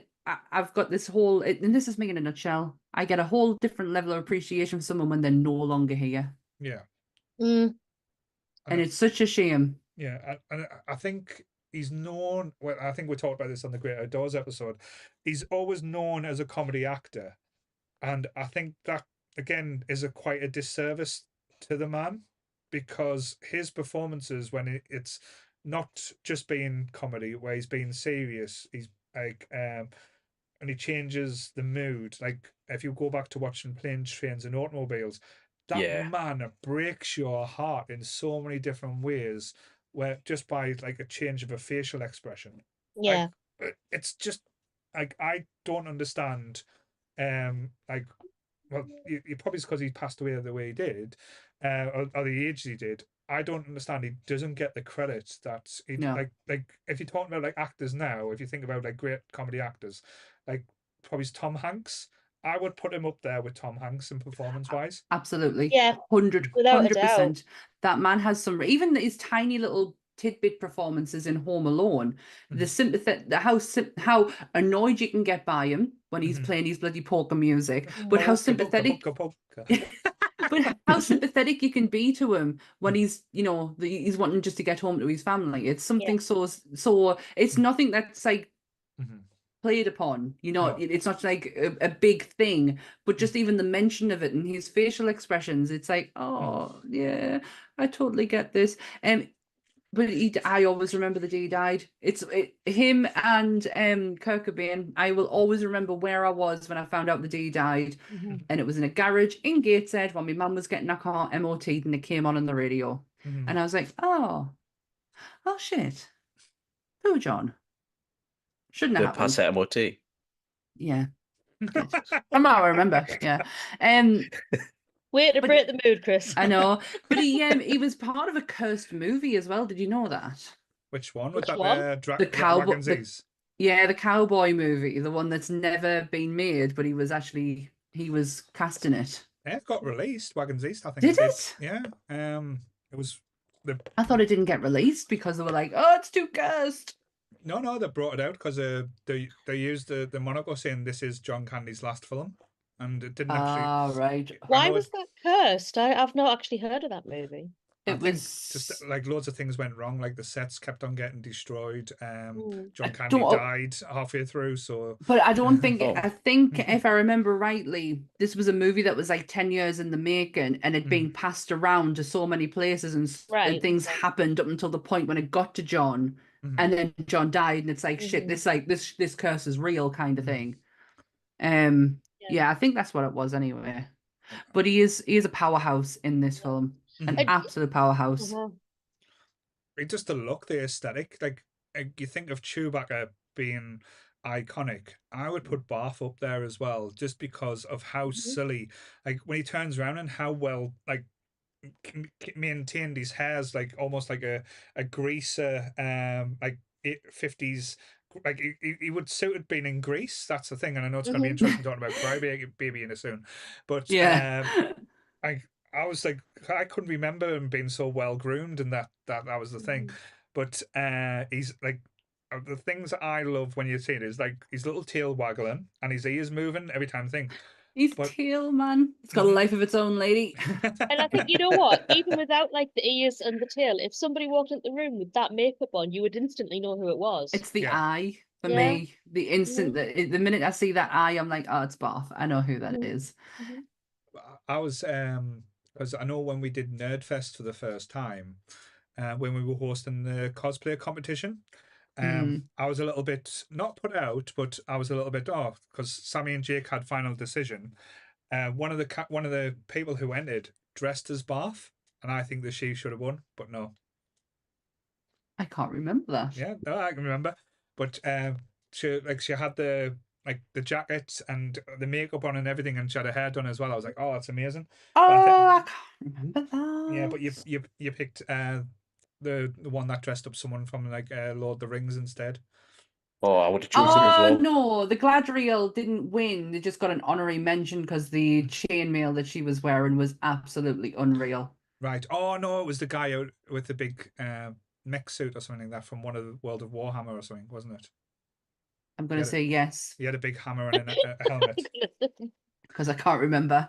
I just remember the Gladriel one because she didn't win. I wanted her to, but her outfit was absolutely stunning. But yes, I would have picked Bath though. But just like I said, like everything in this movie is kind of like a send up to Star Wars and Lucas in a way, because like the helmets for like when they're on the ship, like the Imperial troopers all Oh, I dressed love like that movie he made. What was it, the THX 1980 or something like that? One of Lucas's first Yeah. movies. Which they take the piss out later on in Fanboys as well. So you'll get that reference later, Chris. But no, but the things that they swapped around as well, like the Hunker Junk that is the Millennium Falcon, as they keep referencing the movies, is replaced by a Winnebago. Yes. Yes. I thought that was absolute genius. I actually have the original title for this movie. Right, okay. And I have a story that I'm going to read because I don't want to get it wrong. But the filmmakers had to replace the original title of the movie. It was actually called Planet Moron. Right, okay. When they heard about a British science fiction spoof, Morons from Outer Space, from 1985, Mel Brooks, Ronnie Graham, and Thomas Meehan went through all the letters of the alphabet to search for a word to add to space. Right. Which Thomas Meehan suggested. Mel Brooks spilled a drink and shouted balls, and Ronnie Graham said Spaceballs, which became the movie's new final title, and they came up with the idea of the villain. The Spaceballs would wear ball-shaped helmets. Ironically, in the Morons from Outer Space, the name of the game of sport that the Morons from Outer Space played in the spaceship was Spaceballs. Right, okay. It's always quite an interesting one as well, because this one movie gets quite meta at a part where before meta was cool, and like we've got a little bit of what's the word? I can't say it now. Inception. Inception, that's the one. Sorry. I've got 12 hours of this, guys. But we've got a disappearing baby on the screen. Yeah. He's got the Schwartz. There's me, the Schwartz be with you. Oh, Sarah, we can't see the baby saying hi. The baby's she gone. should not. She just broke it up. Oh, bless. Oh, baby. But yeah, that's through us now saying the disappearing baby. But yeah, when it stops the movie halfway through and says, "Oh, how are we going to find where they've gone?" We'll just check the videotape, and they've made reference as well how movies came out sooner before the cinema release as well. So it's kind of like, and it's when they're looking through the list and it's all Mel Brooks films. some of the ones I hadn't heard of, I'll be honest with you. Sorry, Mel Brooks fans out there. Oh, I absolutely adore this man. I love how he can turn things into the funny, into the lighthearted, to where he's not being super offensive. I know some people might take the druid side as something very different, but it's not uber super duper offensive. I don't feel anyway, and he can correct us if I'm wrong, but he's very clever. His comedy is it's timeless, it's heartless, not heartless, it's heartful. Yeah, I think it comes from a good place. Yeah, so I think that's probably the best way to describe it. It's not mean spirited or like done in a nasty way and stuff like that. I don't think he could. No, I think a lot of the jokes the probably wouldn't get away with now, but that's again similar to when I was thinking about that, and there's only one that I don't think there would be, and that is the druid side of it, because it is very, it's very stereotypical of what he's trying to portray. So I don't think he would get away with that so much. But the rest of it, there's nothing really in there that I could say would be deemed offensive right now. But unless I'm missing something. I think I there was can't think of anything. I think there was a lot of jokes aimed at the Jewish community, like say being money grubbers and stuff like that. Well, kind that's of, it. That's yeah, the stereotype. Is the fact Yeah. that Druid is Jewish. yeah. It's That, just I think that's the only thing they probably couldn't get. But again, with Mel Brooks being Jewish as well, he's almost like poking the bear. He's like picking on like his own. I was going to say, isn't he Jewish? Yeah, no, Yeah. he makes no bones about it. That's the thing. Yeah. But if you look at like other things he's done, wasn't he part of the producers as well, which is incredibly quite Oh, was interesting, he? shall we say? I've never ever seen it. With a song called "Springtime for Hitler," shall we say? Oh Christ! Okay, okay. Springtime for Hitler Let's and not sing for Germany. Yeah. Can anyone do the hand signal? Oh, It's the way that Mel Brooks does his eyes when he delivers the. Do that. Nano. I wasn't gonna wave because Chris takes a piss out of my wave. Yeah, I don't. Imitation is something flattery. Form of flattery, Highest form of flattery. That's it. I'll go with that. right? Imitation is the highest form of flattery. Hi. So Go on. another good joke as well is when Lone Star and like Darth Helmet kind of face off, and they pull out the rings and like the swords and like have the lightsaber battle. It quite entertaining. But how he tricks him as well is just hilarious. Is like, oh yeah, you're a good man, and shakes his hand, then proceeds to mock him for a few minutes at how gullible and stupid he is. Yeah, that's how I would see Sammy being tricked though as well, because I think Yeah. Sammy would fall for the same trick. absolutely. I'm not even gonna. I can't even disagree with you. I'm that dumb. One scene that we need to talk about, which is probably, Mhm. I dare say, one of the funniest in here is John Hurt's appearance, reprising I his remember role From that he Alien. did in Alien and having the singing Alien. Hello, my baby. Hello, my Hello, my darling. Hello, my ragtime gal. John Hurt did not get paid for that. Really? He actually, yeah, he did it. He did it as a favor. Until he realized he didn't know they were doing the chest bursting scene. Right. He just thought he was going to be in the canteen Mhm. until they started fitting him with prosthetics, and he's like, Mhm. we're doing the chest bursting scene again, aren't we? And he's like, Yeah. yeah, and he's like, shit, I should have gotten paid for this. Yeah, so John Hurt did not get paid. He did it as a favor. But I think it's so effectual because you see him, if you are paying close attention to that scene, you can see him throughout the whole thing sitting there. Mhm.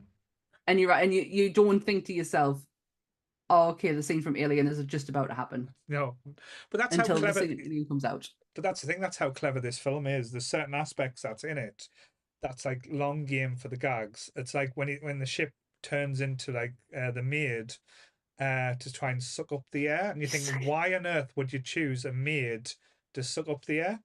But then, why would you not? But then you get the gag at the end where it's smashed up on the island, and you get the Planet of the Apes seeing them going, oh no, the Spaceballs here. It's a piss take out of Planet of the Apes that they probably thought about. This is how we're going to get to there by doing this, and it works perfectly. Yeah, I so want the helmet though. Right.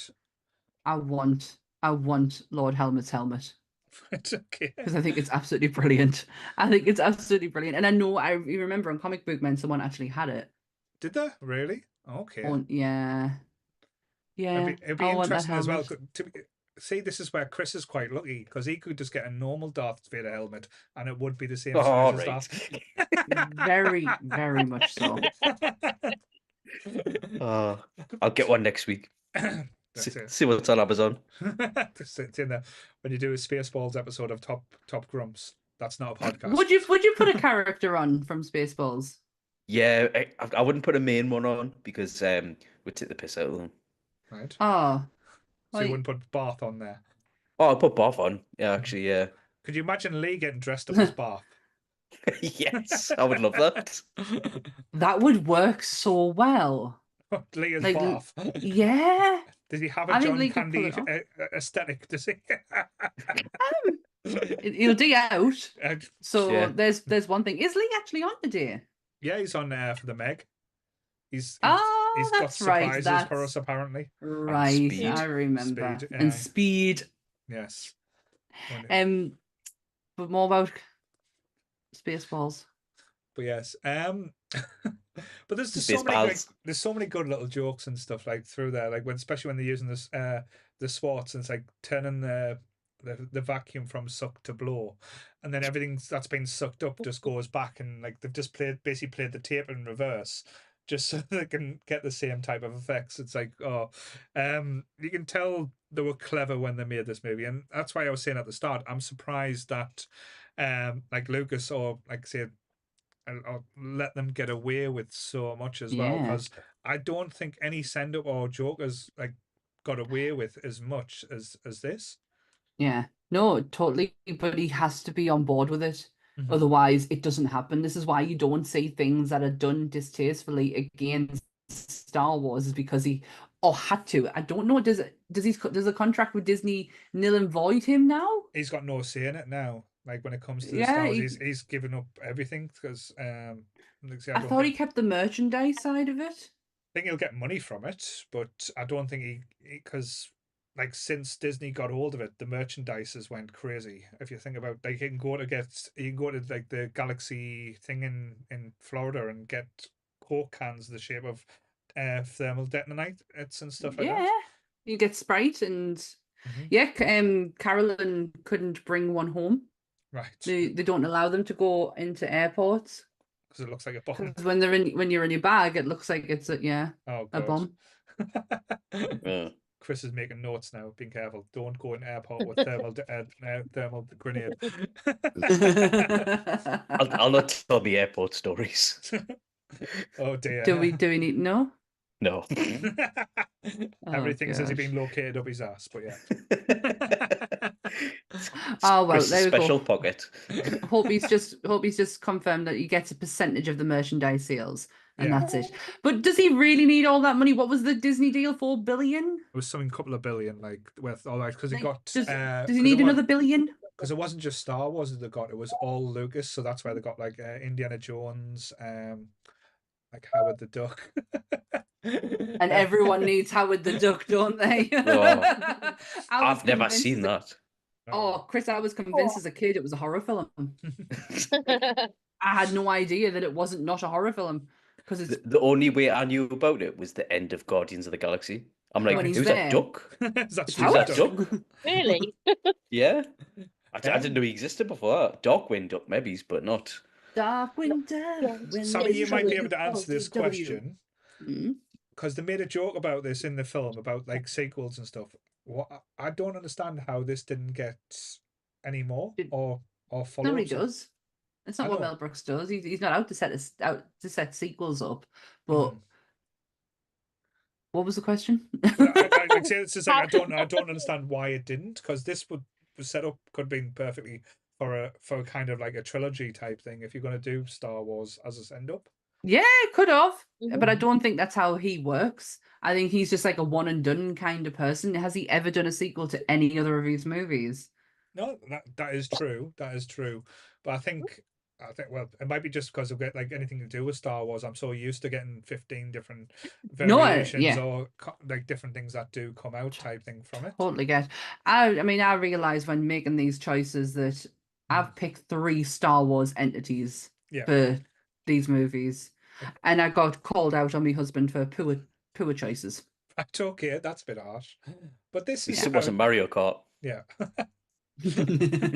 Shut up. We're just starting talking about that now. We should do a round robin. So I'll pitch Chris against Sammy on Spaceballs characters. So you have to say a name and see who. Go on then, I'll do it. 2 I'll seconds, lose, I'm just but getting go the on. IMDb up. So close. I can see the shine in your face, Chris. Turn it off. So let's go on. I'll start with Chris. So round robin. The first one to blink or repeat loses. Blink. Off. I like pauses or like can't Like a say pause, like a yeah. hesitant. Yeah. Chris, Bath. Lord Dark Helmet, Lodestar. Princess Vesper. The printer one. Chris loses, so Sammy wins something. Yay! Oh. Redemption. So it's better See, than if you she get did us Mario something. Kart. Oh, that was how we. How was I meant to know that? Did you think Dick was coming on? No, but she could like say a banana. She was like saying yellow and peel it, and you were like couldn't even think of banana. Well, I couldn't even know. I don't know. Like I've played, but I don't like I've played it, but I don't know it. To be fair though, it is one of the most pop culturally games that's ever been made, so it's fine. Yeah, we were talking about this yesterday because what was it? Nintendo. Like, what was the biggest game franchise in the world? And I kept saying it's Mario, and he's like, it's not, and I'm like, it fucking is Mario, and he's like, it's not. Right. It's Pokemon. Because you got to catch them all. I would have said Mario 2, like, to be fair. Mario 2 sucked.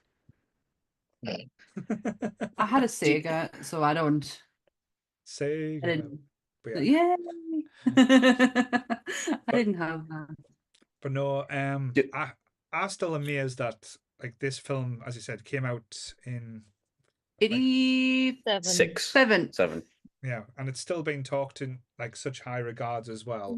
Yeah. That when I'm watching it back again, like I know like it doesn't push the boundaries of what we used to, but like it still lands. It's still comedy. Like the jokes are proper dad jokes. So I do feel like if someone like Lee watched this, he would get a lot of material from this movie. See, I love a dad joke, so this is why I probably really love this movie. Like I'm gonna dare say that this is in like obviously not my top 5, but my top 10. It is something I used to watch constantly in my early 20s. And then just like had a bit of a gap. And it wasn't until like I say, I watched it with my dad and I was like, oh, I know the lines before they're about to be said. I obviously love this movie more than I thought I did. But no, like it's one of those things. If you look through, it's literally got list and list of people in, and like there's certain jokes in it that still like it's just clever comedy. And I know I keep saying that, but there's a little bit where even like say like Mel Brooks's characters, the president's having a piss and the window comes on and he like salutes, and the commander who's talking to him kind of gives him like a little wink and a little knowing nod. It's like a it's I know it's very like of its time of like the 70s and 80s of like the sex comedy and stuff like that, but it's like humor like that always stays funny, and like I dare anyone not to giggle or laugh or get that joke type thing. It's when he does the whole what is it? What's the transformation thing? Where they go from one room to the other. Oh yes, the transport, and he turns it like, turns inside out, yeah, and he's inside out, back to front kind of thing, and he's like, why did no one tell me my ass was this big? When they take the piss out with Star Trek as well, because you've got someone there like in this like called Scotty, and he's got like a Scottish outfit and stuff like that, and talking in gibberish and stuff. But he's cross-eyed as well, isn't he? Oh no, that's the target man. That's the guy. Is that the target? That's the guy who they've got on the guns. They're like, why? You just meant to take a shot across the bow, and I was like, I'm trying my best, and he shows him cross-eyed, and he's like, "Who are you?" And he's like, "Oh, it's such and such brother or something." And then they're all related. Major asshole. Major asshole. You don't have to call him names. No, he's an asshole. Like his father before him, he's an asshole too. When they jam the radio signal, and it is literal jam. That just reminds us so much of Airplane, though. If you watch Airplane, when these get the shit's hit the fan, and you see this lump of shit just hitting the fan, it's like that's so obvious humor that again now I know him so well. This reminds us so much of fucking Lee. I can't like help but watch a movie and go, Lee, that's Lee. Lee would tell that joke. He's just said he loves Mel Brooks, but he's not a big fan of this movie. I honestly thought he would be. Not enough action for Lee. He doesn't like anything if it doesn't explode or has gun shooting or fast cars. I mean, there's some pew pewing in here. It's not a great deal, and there's some pew pew, and there's some Ring Schwartz fighting going on. Ring Schwartz. I don't know how else to describe it. Ring Schwartz. Sounds like a drink. The thing. Do Oh, you not miss parody films though? Decent parody Like films the where it's yeah. Ones. yeah. I think the last one I watched was came out of the Nickelodeon, the Not Another Superhero movie. right. Oh Okay. Christ. Yeah. That I think that was the last one where I thought, like exhaled air through my nose when I was watching it. Yeah. I think the I don't know. problem we've got now, because like humor's done in such a way, though, where they do the send ups, they've done so many, and there's like it's hard to beat them. They always have like a big surge of them. Like I Yeah. think early '90s, Yeah. well, late '90s, early 2000s was just so many people just kind of died. I don't know how many. Actually, they've just announced they're redoing Scary Movie. Oh yeah, I've seen Yeah. that. Yeah. With the Waynes. Why? The Wayans brothers are back on board as Yeah. well. Yeah. So I think As long as the Wayans is touching it, then that's fine because this is Yeah. their commodity. This is their thing. They, to a certain point, they made the parody film more enjoyable again. Mhm. Yeah. But it's like My horror, strong isn't hand. it? My strong hand. Do you know what? I took it out. I thought when doing parody, when I was thinking of one of me pick because I picked Scary Movie, because again there's a pattern here. You can see what I actually what I like. But I was to and fro in between 1 and 2, and I thought, no, we've never actually spoke about the whole franchise before, so we'll start with 1. But yeah, 2 would have been easy. because if you think But do you about not like think? there was big spoof movies, like if you think of the Leslie Nielsen ones, like Leslie Nielsen done Yeah. loads of good ones. Then you can think of the Mel Brooks ones. Then there was like I said, the ones that where the Scary Movie kind of started, and then Yeah. not another teen movie, not another superhero movie, not another scary like there was so many of them type ones that came Meet out. the Spartans. Meet the Spartans. Oh, fuck Oh off. Christ, man. No, but- it's just it's like horror. They just take something and they'll see it to the death, like But quite that- literally. Would That's you what I say, thought. just thinking, I'm going to get myself in trouble here. So, would you think there's a spoof movie that would be too far? That like a franchise or thing that you could Yeah. do? Do you Yeah. think they could do a spoof of like say a Schindler's List or Schindler's List. It's exactly what I was gonna say.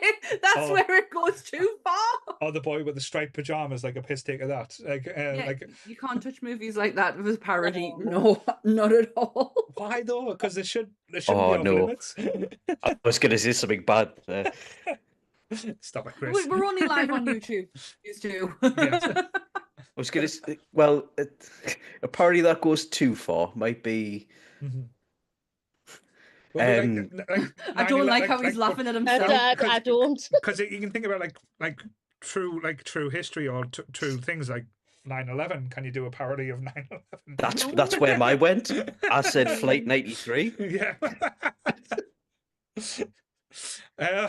But yeah, should they be off limit or? Yes. Yeah. Yes. Absolutely. We're talking about, especially like Schindler's List, The Boy with the Striped Pajamas, human tragedy, like of the diabolical nature. You can't make lightheartedness out of that. You just can't. Everyone needs a laugh, I guess. I mean,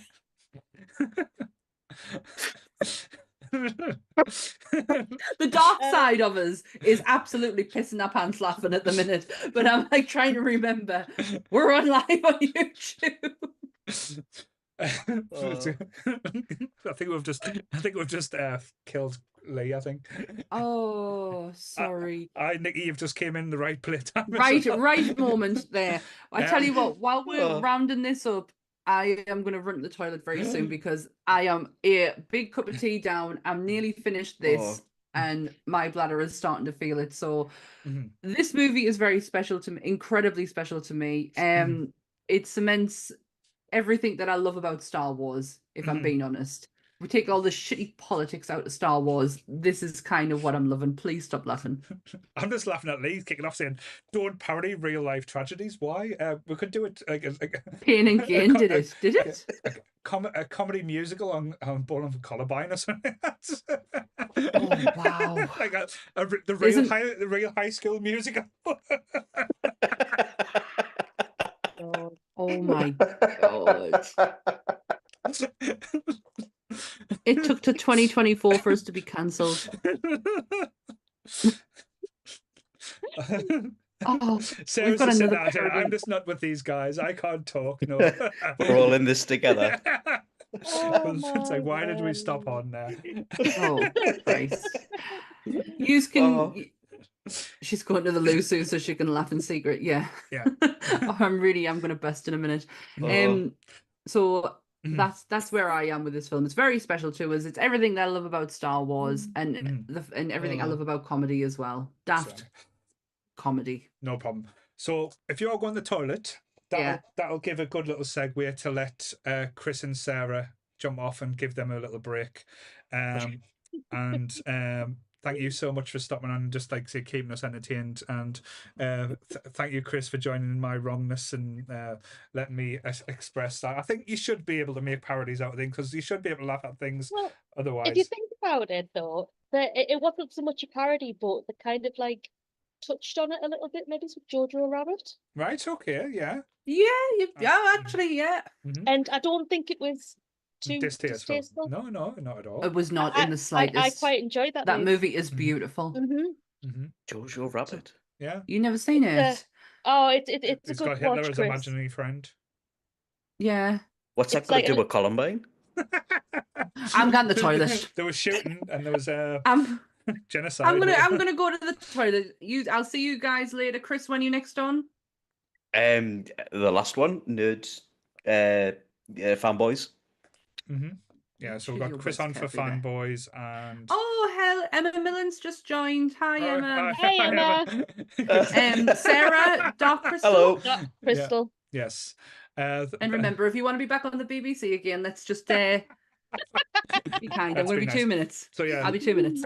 so I'll let you two jump off while I'll mess around with how it looks as well. So thank you guys. I'll see you in a bit. Cheers, Fanboy. See ya. No bother. Thanks for the donations, everybody. Yes, so thank you for everyone who's donated as well. So don't get freaked out when you see things start moving and stuff there. So gonna try and do things just while we talk there. Right. Do you not know how to log out? Do I have to kick you off? Right, bye. Bye. Where about leave? There we go. Bye. Bye.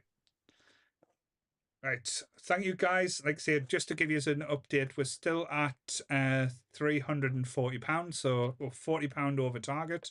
So that is absolutely amazing. So thank you very much for that. So that is, we've talked about Spaceballs and the Neverending Story. So coming up, we are going to be talking about one of my childhood favourite movies, and I think a lot of people's as well, the Tom Hanks classic, which is Big, because I think we can all relate, like say, wanting to grow up too quick. And it's quite an interesting one. But like we say, I know we've talked about it during the Tom Hanks episode briefly, but we'll go into a little bit more detail as well. So I'm just going to leave it like that. So big lucky. But yeah, so thank you to everyone that's donated. Honestly, like I say, when it comes to you nerds, the generosity is amazing. So congratulations. Oh, thank you guys. So yes, I hope everyone is all well. And obviously you've never seen it. You've never seen Big. Really? Oh, bless you. You are a band though, Emma. Like you're only about what, 22, 23? So you are only a young'un. You still have a lot of chance, but it's one of those ones where if you watch when you're younger, you absolutely love it. For some reasons. And then when you watch it as an adult, it's got a tinge of sadness, shall we say. But we'll wait for Sammy to come back from her little escape because she's going to the toilet, so she's cheating. So we all know now that Sammy isn't wearing a nappy, so that's always good. She never heard us say that, so that's always good. What did you say? I just said we all know now that you're not wearing a nappy. So no, So, absolutely not. no. I'm but I do drink a lot of water, so that nearly killed us. Cool. But I decided to go and fill my water up before I went to the toilet. Yes. So how are you feeling? We're almost 2 hours 2 down. hours in. 2 hours That's in. not bad. 10 hours to go. I think I've woke up a bit. Right. It's the next one. I'm kind of like, I don't want to get emotional on. I think this is the one that might break us a little bit. All right. Interesting. So, But yeah, we'll get into it when it hits. Is it just me and you for this one? just me and you? Yeah. Just the two of Oh, us. Just just the two of us. So yeah, so change the So, little post over there. what's going on in the chat then? Yeah, so we've got lovely Nikki, we've got Emma, we've got Sarah, we've got Chris now, we've got Becca, we've got Donna still there. Donna's still watching us, bless her. But yeah, they're just all excited that I let them know that you're not wearing a nappy. So I think that's kind of the general buzz at the moment. Yeah. Oh, good. But I'm pleased. The OG pair. Yay! yeah, Yay! everyone seems to like when it's just us two as well. So I don't know. I mean, Maybe, that's how we started. and that's how we'll Just- finish it. Everyone else will just get flung a sender, and it'll just be me and you going burning the place down. And then just giving it the V's as we're doing it. No more pull-ups. So yes, Yeah. do you want to give I'm the only tagline? 41 peeps. Cool. Oh, well, we're not at 12 o'clock yet, so we've got 5 minutes. All right, still got a few minutes there. So Still yeah, got a few minutes. so Spaceballs, if you were going to rate it out of 5. Okay, 5. 5. It has to, honestly, it's, Mm-hmm. unless you're doing it scene by scene, Mm-hmm. I feel like and I feel like this might be the case with a lot of them, is that, and I know because we've got times on our, not on our side, it's hard to like try and remember what's going on. Do you know, like on a Sunday show, we would talk from, even if we weren't doing scene for scene, we would literally go from start to finish, or at least we would try to anyway. No. But you just want to make sure that everything that you've just watched, and I feel like this is going to be me on the next one, how I felt during this. Yeah, I think this is going to be a less, like the next hour is going to be less banterful, shall we say it. It's going to be more talking about the movie, because I think it's such a complex, substance behind it. It's such a simple premise, but it's so complex at the same time. And I think that's quite an interesting one. But I don't think, like, we can probably start a few minutes early this one, because to be honest, the next one is. Well, it gives us time to set up for the next one, doesn't it? Really, because we've got Lee and then Megan. It'll probably take him half an hour to log in, because you know what an idiot he is. Yeah. Okay. I'll do it a few minutes early. So this is the synopsis for Big. So after a wish turns 12-year-old Josh Baskins into a 30-year-old man, he heads to New York City and gets a low-level job at Macmillan Toy Company. A chance encounter with the owner of the company leads to a promotion test in new toys. Soon, a fellow employee, Susan Lawrence, takes a romantic interest in Josh. However, the pressure of living as an adult begins to overwhelm him, and he longs to return to his simple former life as a boy. This tagline is the one that I fell in love with. It's this one. I've just seen it. Remember, when buddies were buddies, girls were a mystery, and you couldn't wait to grow up. Such a, the premise of this movie is so magical at the same time. But again, I think we've discussed it now, and I think when you went to the toilet, I've mentioned a little bit. When you think about it as a whole, it is quite sad.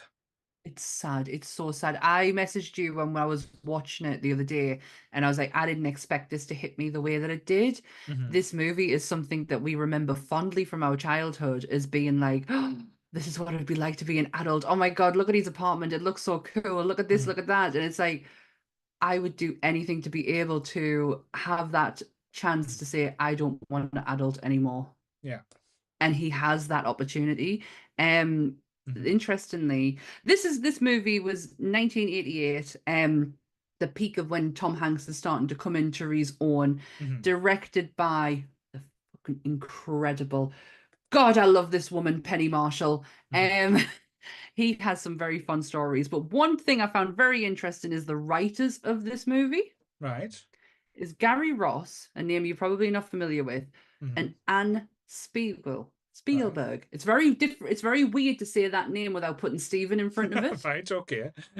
So I thought it was his wife. Right. Sister, is it? It's not. It's his sister. Right. Yeah. His sister wrote this. It's the only movie she's ever wrote. Is this one? Right. Okay. Yeah. It's just. This hit home very differently for us. Really, really sad. Yeah. It's because I remember watching this and just because again, I know when we've done the Tom Hanks episode. I'm a huge Tom Hanks fan. I adore the man. I think, like say, his movies he makes are just brilliant, like Just the gold. instant classics. Very rarely does he make a misstep, and like especially as a kid watching this, and it's got all the elements that you love. It's got like that the Zoltar, the arcade machine, and like the fair is just, as I said, cinema history. Then he grows up and he plays with toys. Some of the toys I loved because I had those toys. I was like, oh yeah, there's some toys I've got, and he's playing with and Yeah. testing them. And it was quite interesting. And like his ideas kind of resonated like what he wanted to do. So them are the kind of aspects I loved. But when you watch it as a grown up, like his first night as a grown up, sleeping in a scuzzy motel where like there's gunshots and people trying to get into his room, like that's terrifying, and you go through them Scary. emotions with him as well, because you feel like I know we've all, like, well, me personally, I've stayed in dodgy hotels or like hostels as Yeah, well, I've stayed in a couple in Manchester when I've been to gigs, and that they're not pleasant. yeah, and you get that uncomfortable feeling. So imagine that as a kid, in an adult's body and like going through, but then you start trying to get into the mindset, because as a teenager, uh, all your hormones are all over, like out of whack, and your interests are different. And again, the way they're portrayed in this movie is done so well, and that's down to like Tom Hanks's performance. And then he's got to change not just how he thinks, how he acts, how he is in a night where we get 10 between 10 years to adapt, and that's just mental, like how It's that performance crazy. is, and you're trying to put that into perspective, and again it hits home completely differently to what you expect. Mm-hmm. Oh, absolutely. This is why when I was watching it the other day, I was like, oh, this isn't as it's a magical film. You can't deny that. And it's really down to Tom Hanks and his performance. But at the same time, like the deeper level of it, it's so sad. Yeah. Penny Marshall is such a genius, though. If you don't recognize the name Penny Marshall, she's directed A League of Their Own. So this is the second movie she did with Tom Hanks. She's also very famous in the television circuit in America for Laverne and Shirley. She's just a fantastic, fantastic person. What she did for the two to work together. So Tom Hanks had the hardest job of all because he had to impersonate a 14-year-old boy. And so what they would do is Penny Marshall would have him, the younger Josh, do his scenes. Right. And then Tom Hanks go in and do them himself. Right. So that's how, so he could kind of mirror what that he would do as a 13, 14-year-old boy. So Tom Hanks then takes that method and uses it for Forrest Gump. Right. Okay. So No, the that kid makes sense now, would yeah. do the same. The kid would do the scene. He would do the same scene, and it would be like, so they can kind of mirror each other.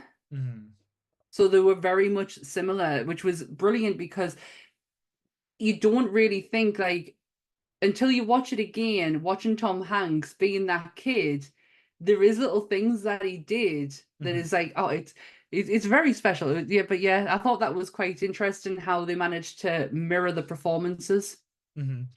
And we always think as big as this big kids comedy, like kids funny laugh fest, but the tones and feel throughout this movie as well is so adult, and Yeah. it's done kind of covertly at the same time, where again it's one of those movies where if a kid watches it, they'll get certain aspects and certain enjoyment, and then you watch it as an adult, you'll get a totally different viewpoint and thing. And I think this movie, honestly, I know it's called like a cult classic, and like well, it is a classic, but it is up there with some of the greatest movies, like one of the greatest movies like made, just to give like context on like just like the different timelines, like you being a kid and you being like an adult, and it messes with your mind, man. It really does. Nobody wanted this film though. Really? So when Penny Marshall got the script, nobody wanted this film. This bit is going to absolutely crack you up until a certain very known actor wanted to play Josh Baskins? Robin Williams. Robert De Niro. What? Robert De Niro wanted to play Josh Baskins, and that's when studios went, oh, well, if Robert De Niro wants to do this, then maybe we should get on board. The original Josh Baskins, who Penny Marshall wanted badly, was not Tom Hanks. It was John Travolta. I can see John Travolta, but Robert De Niro, that would have been a scary film. He was actually considered as box office poison at the time. So the studios poo-pooed the idea of having John Travolta in the movie. It wasn't until Pulp Fiction that John Travolta started to. That's the redemption movie for John Travolta, is right there. And I'll never understand what he actually did to get that kind of hatred, because nobody wanted him. There's so many roles that you can go back on for John Travolta's thing where he could have done this and he could have done that. But until Pulp Fiction happens, he's kind of like shoot to the side. Right, okay. It's really sad. I will never understand how he was deemed that terrible. He's not that bad. No, he's only as bad as what's put in front of him. Yeah, but I think, as I said, he had that much. Try and get my words out now. Like negativity, or like, I think he had a few flops.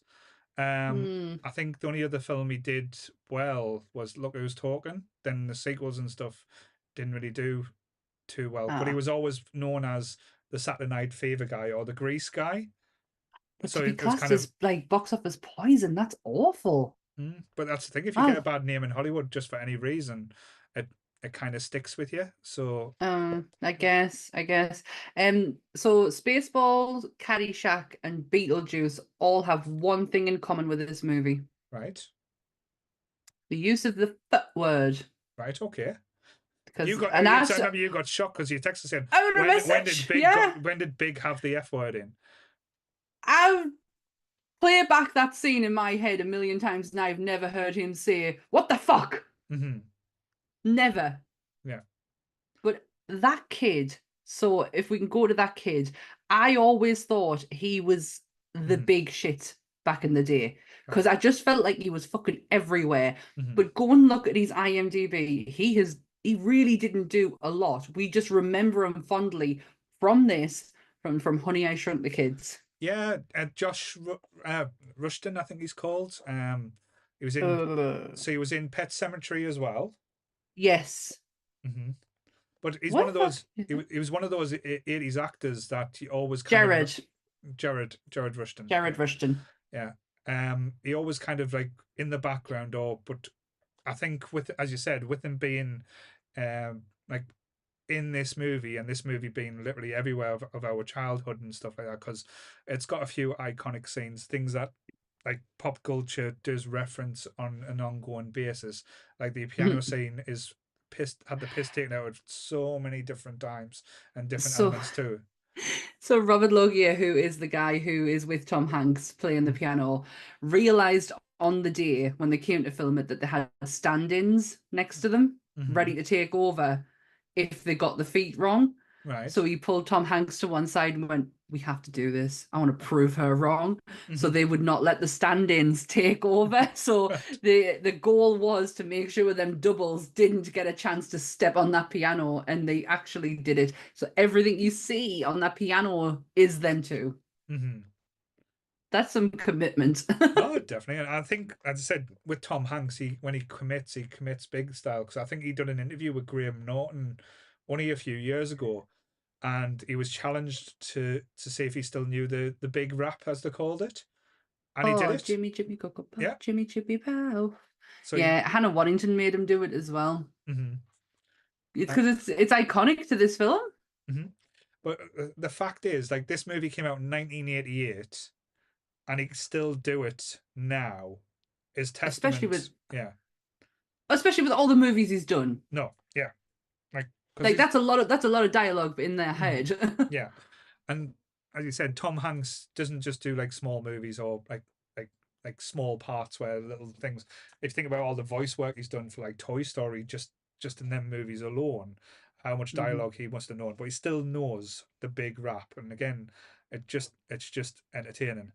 Yeah, I listened to an interview with him, probably one of the first podcasts, because he's done a few since, but one of the first ones he ever did, because this was Tom Hanks. You don't get Tom Hanks on podcasts, and he did Nerdist, God, 2014.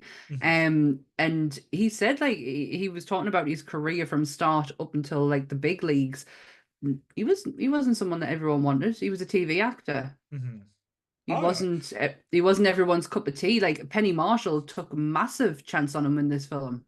I think it was one of those, because as you said, he was big in the TV world and he was still coming up, but he was like very picky with these roles, because he did one, I think it was it Joe versus the Volcano, that didn't do as well, and it kind of knocked his confidence a bit, to the point where they said he has to make a decision. Like I think the next few films he did, they were like on the fence whether they should cast, because he wasn't known for his comedy. That was he wasn't. He was known as just like a teen heartthrob type thing. He was a goofball, like that's what they classed him as in his TV roles. He was goofy, but not essentially funny. Yeah. So yeah. But when this came out, Dave Hope said, I think Big was his first Oscar. I don't think it was. I'm gonna Google that because I don't. He's only ever been nominated for Philadelphia, which he won. He was nominated for Forrest Gump. And Forrest Gump. He's been. I think he's had a few. I don't think so, but I'm gonna double check because you maybe I'm 9 times out of 10 I'm kind of wrong. Go on, what were you gonna say? Totally lost my train of thought now. But I think I've told this story before as well. Like again, and I said like this in a creepy way as well. When you think about it now, but it was always quite innocent at the time. Like the relationship he has. So what was that? There's a gasp. We've got a gasp. He received a nomination for Big, but he didn't win it. No, I didn't know he didn't win it. Yeah, Philadelphia and Forrest Gump is what he won for, but Oh, you said nomination. Sorry, Hobie. I thought you said he won it. My apologies. No, sorry. Go on. What were you saying? But like when you think about it now, like his relationship like with Susan is quite interesting, because. But you're all. But people are looking at it as in, oh, she's such a creep. She's with a child. She didn't know that. No. I don't think that thing. I think again, it's a brave part of, like I say, the movie to go there, because it could have easily just made it a little bit more innocent and not taken it. But that's not being an adult. You wouldn't have that kind of like innocent relationship. I know they joked about it at the start when you say, "Oh, you want to stop over," and they play on the basically the. What was it? The trampoline. The trampoline. But it's great because that relationship as well works so well, because he teaches her to be more like childlike and fun and bring that kind of like joy back into her life. But she also brings like the adults and like helps him grow up a little bit as well. I think she reminds him of why he wants to go home in the first place. Like, I think that's why, and you're right, she does, because when you first meet Susan, she's incredibly uptight. When she's at that party and she's talking to her boss, she starts talking about work, and he's like, Susan, get a drink, we're at a party. Yeah. Like, go and enjoy yourself. The one thing I didn't like about her character was when he started listing all the men she'd been with, and you can see the ladder that she's climbing is because of these men. And I'm like, if you could have just taken that aspect out and just had it on her own merit, that would have been, but that's not the time that we were in, I guess. It was like, say, the 80s. Like, I know, again, it's very much different. Well, the sad thing is it's not as much different as it should be, shall we say, let's be honest. But the man's world and everything. But yeah. In the 80s at the time, it was very much about how to get forward in business, and that was like the main way. A woman with ambition, and that's the thing, she is ambitious, which is nothing wrong, because when she gets onto a good idea, because when Josh is having that idea about the electronic comic book way before like Kindles or way before anything that kind of came along, where you can program your own story and be invested, again, that's a multi-million idea, and she kind of gets on board and like helps like grow, and like, because he's got no background in like that aspect. All he remember is he's a kid that started out, and let's be honest, how fucking lucky is he though?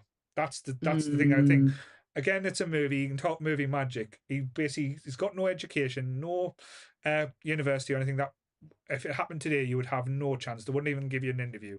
Where Nah. he basically gets in on the floor, like mailroom, and then basically is discovered, like say in the toy thing, playing with the toys, and oh, we've got this perfect role for where you can be a toy tester. It's like, fuck off! No, that doesn't happen No. in real life. No, that's not. Yeah, that is very much movie magic. But the charm and the charm and the youthfulness of his mind kind of helps him to get that. That's what that boss is seeking. He's not looking for these yes people that he has sitting in his room. He's looking for the guy who's going to challenge him. And Josh does that because of his childlike ways. Like he's talking to him as what the person who they're essentially aiming this product at.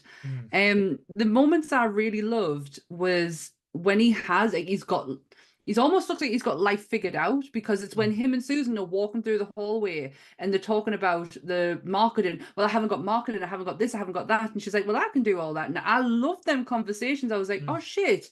It's like a partnership. It's like a proper team. Yeah, like I'm so happy for this life that he's created. You forget for a second of the life he left behind, that suffering mother of his. Yeah.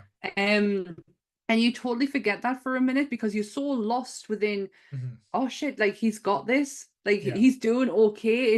It's fine now. He's got a good relationship. He's got a brilliant job. He understands what he's doing. And then that's when the bullet hits you, is when he's starting to yearn for home. He's getting homesick. The scary thought is as well, if you think about it, he's put, and I know it's got to be the ultimate decision in this movie. Is like he's got himself in a place in life through like either sheer luck or through, like say, just basically being himself.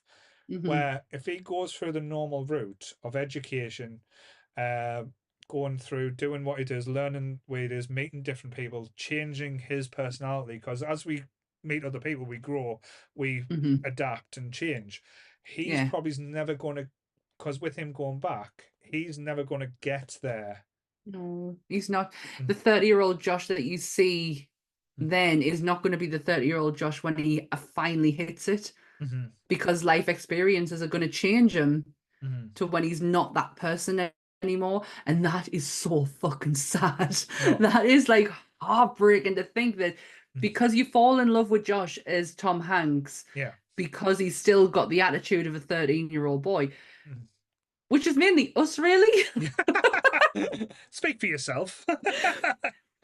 I mean, we're sitting in rooms that are covered in head to foot in toys, and we still love the things that we do back then, but because of life experiences between then and now, it is a bit different. Oh, it's just, it's such a, I didn't expect this movie to have this kind of effect on us. I haven't stopped thinking about it since I watched it. I thought it was going to be an easy, and I picked this. I thought it would be easy breezy because I was like, we need an 80s movie coming from, like, I need to pick an 80s movie, something that we've not done before. No. And it was literally just a random, oh, big, we'll do big. I think it's so complex though as well, because again, I know what you're saying. It's just pick an easy 80s movie, which Big technically is an easy 80s movie. But if you're looking at, as I said, in different eyes or different viewpoint, it's so complex. It's so different, so many different layers. As you've mentioned, like what would his mother been going through? His best friend having to keep that secret and, like, say, believe. The way he actually convinces him that he's changed into Josh as well. It's awful. And again, just believing in magic, like you can wish on a Zoltar machine and become big. Like, why didn't he go back and ask for other fucking stuff rather than to be big? That's just. Did we, as kids though, did we get the message? Because as kids, you 100% like, no, 100% no. Because we, as kids, we all get the whole, oh, I want to be older, I want to be able to make my own decisions, and da da da. And then you've got this movie that's kind of like telling you you don't need to grow up so quickly. Like, enjoy your childhood. Did we get that? No, but because I think, like, say, they had a discussion in the chat earlier about this as well. When we were probably that age, we were so dying to do adult stuff. And again, more stories from Paul's youth here. Like Christ. what I'm we would getting do, comfy. rather than like say being kids and like doing stupid things like playing outside and like say what kids like you imagine like playing sports like football or thing. We would all meet on a Friday or Saturday night. We used to call it the Stone. We used to be in the middle of this field, behind all the back of the houses. Me and all our friends, and we used to put our money together and see who can get the most cheap cider.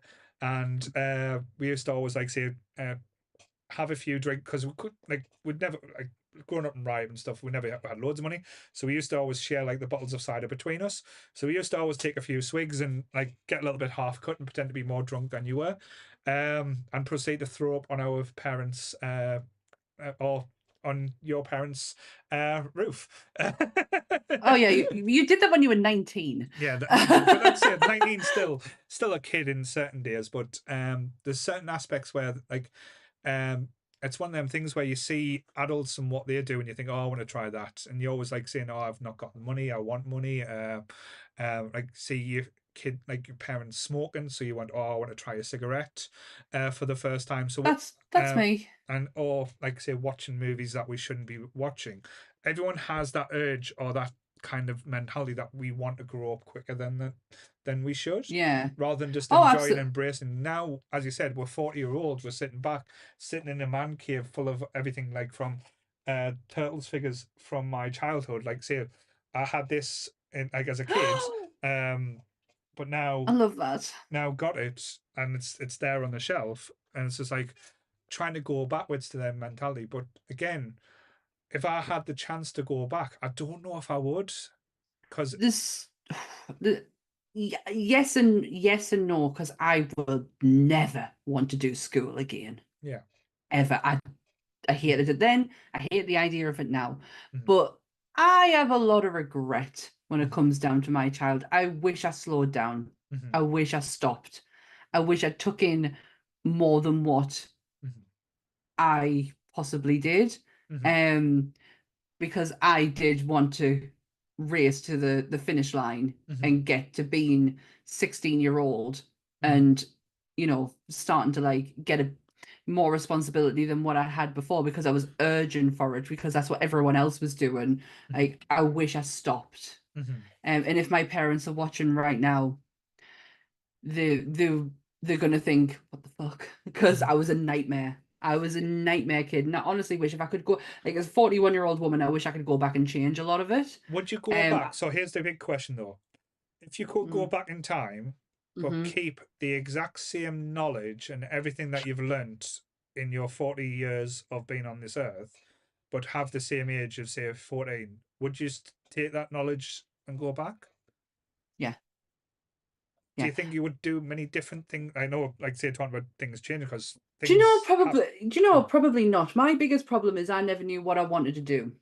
I never knew. I had an idea, but nothing that was completely concrete. Like I've flitted between things that I wanted to do. I think I'd be in exactly the same position as I am now. Yeah. Because I still at 41 would not know what I want to do, like profession wise.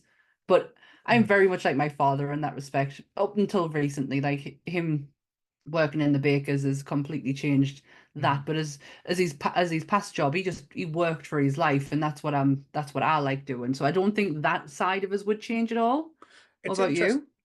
It's interesting. I'll probably go back and crack a few more people and get away with it more than because you can't really go back as a 40-year-old and hit people these days. You get locked up. No, that's true. As a 14-year-old, you just get told off and say, don't do that. Just imagine you going back to find Lee as a 14-year-old, and you just took a swipe and was like, "What's that for?" And it's like you'll find out in 20 years' time. In 20 years' time, you see that'll come back and haunt you. But no, it's a difficult one. I probably wouldn't be as naive as I was back then, or be as easy led or like I say, I certainly wouldn't sit in a pile of piss for an assembly. I'll tell you that.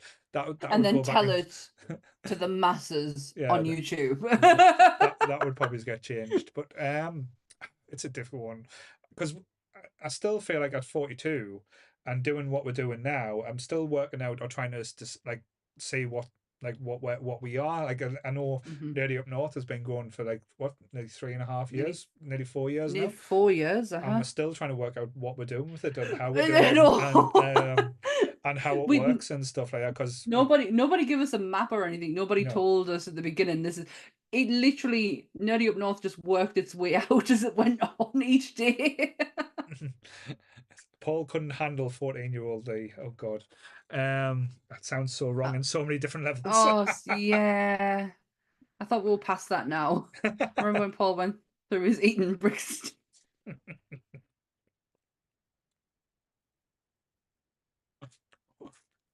Took the wrong time to take a bite. Yep. Oh, that's weird. So yeah. Oh, what's it like? I don't know. It's tastes like meat. Have you told people what you're eating? French style steak frites flavored Pringles. It's like a bit greasy, a bit meaty, a bit peppery. No, not bad. Strange. Sounds yummy. What was I going to say? Yeah, it's a difficult one because I don't think my life would change. I think I'd end up in the same place as where I am right now. I just like for other aspects, I would like to make some changes. But hey, if you don't have that experience, do you become the person that you are now? Would changing them change who you are later on down the line? Well, I still love the Goonies, probably. Who knows? I mean, yeah, because we're heading in a time when my love of Ghostbusters is already cemented. Like that was put in place at a very young age. I'll just go back, just give yourself a new film list. Watch this and give yourself a slap. Remember the list that you made 3 years ago? Actually, I wonder if I still have that somewhere. Just out of curiosity, see how many I've knocked off the list through doing this. That could be clipped and used in so many different sentences now. Massively. How many people has Sammy knocked off her list? But yeah. How many movies? Sorry, I'm still yawning. I'm not even that tired. What do you think? What? 2.5 hours. 2 hours in. It's fine. You've ruined all my hopes and dreams forever. Why? Oh, it's like I think Lee and Donna's flirting in the chat, so they're talking about like, Lee's man meet and getting excited. But yeah, ew. I don't know where it's been. No, Donna, you put him back. You don't know where Lee's been. He's a smelly sausage.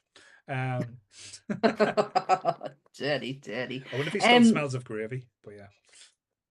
Oh, I bet that didn't go away for a long time. How much did you want or still want his studio apartment? That was unbelievable, and I wonder how much that would cost.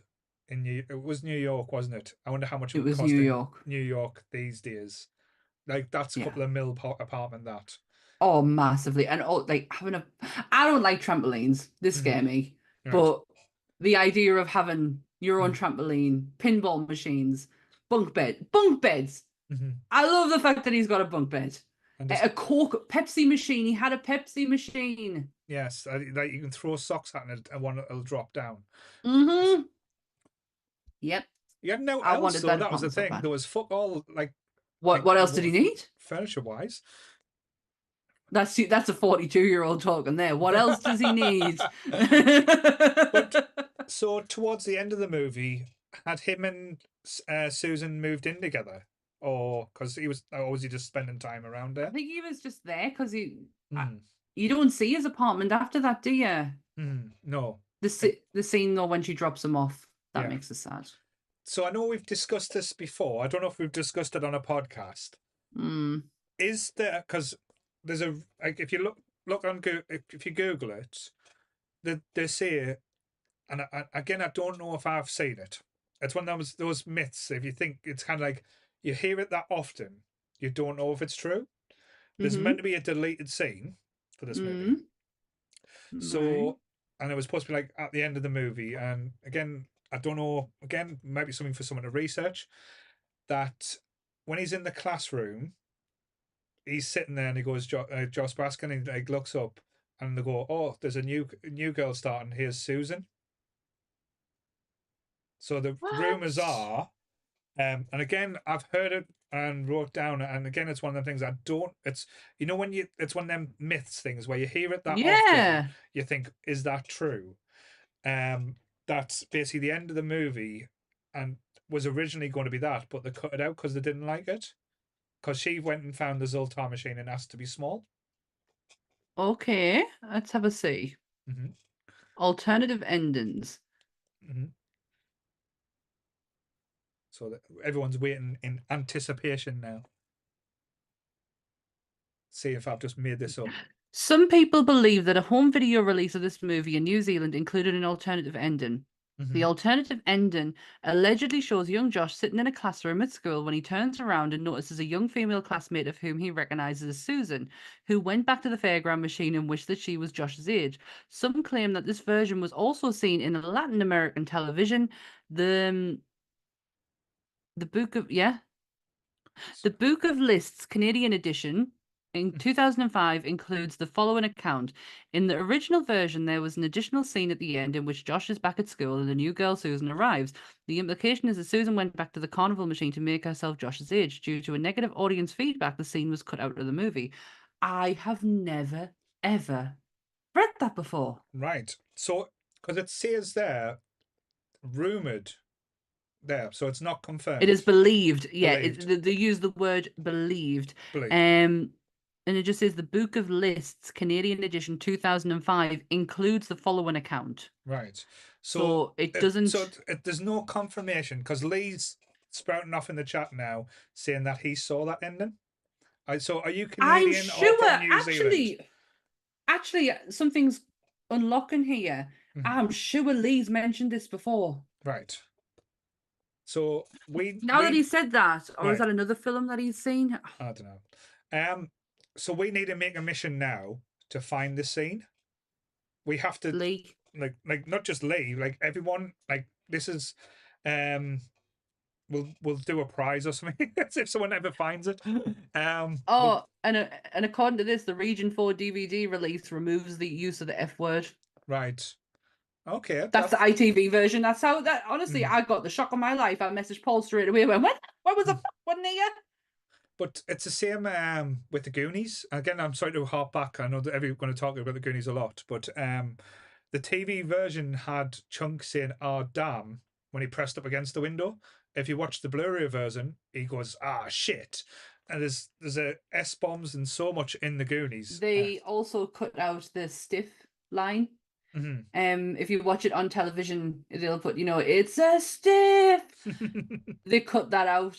Right. It wasn't until I owned the Goonies on DVD that I finally got to see that properly. So we need, because I'm sure there's loads of these laws and myths out there for lots of different films where they say things happened and it's kind of like, oh, I would love to do an episode like that sometime. Try and find out, say the hidden gems or hidden histories. Like we could be the new Mythbusters, the Nunbusters. Oh, that's different. That's wrong. No, that sounds terrible. No, the movie Mythbusters. Oh my god.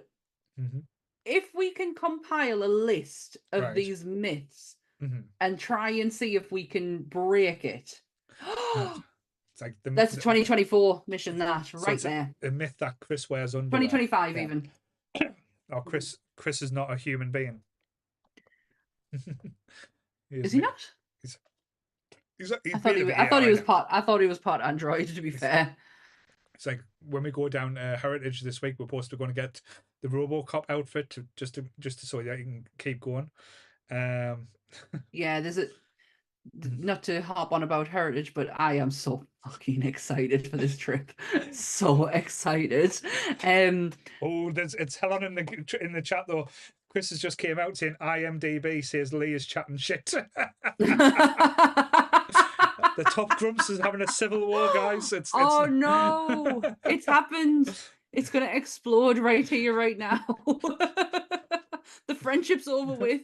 Oh, bless him. We didn't need that to confirm Lee talks shit. Well done, Donna.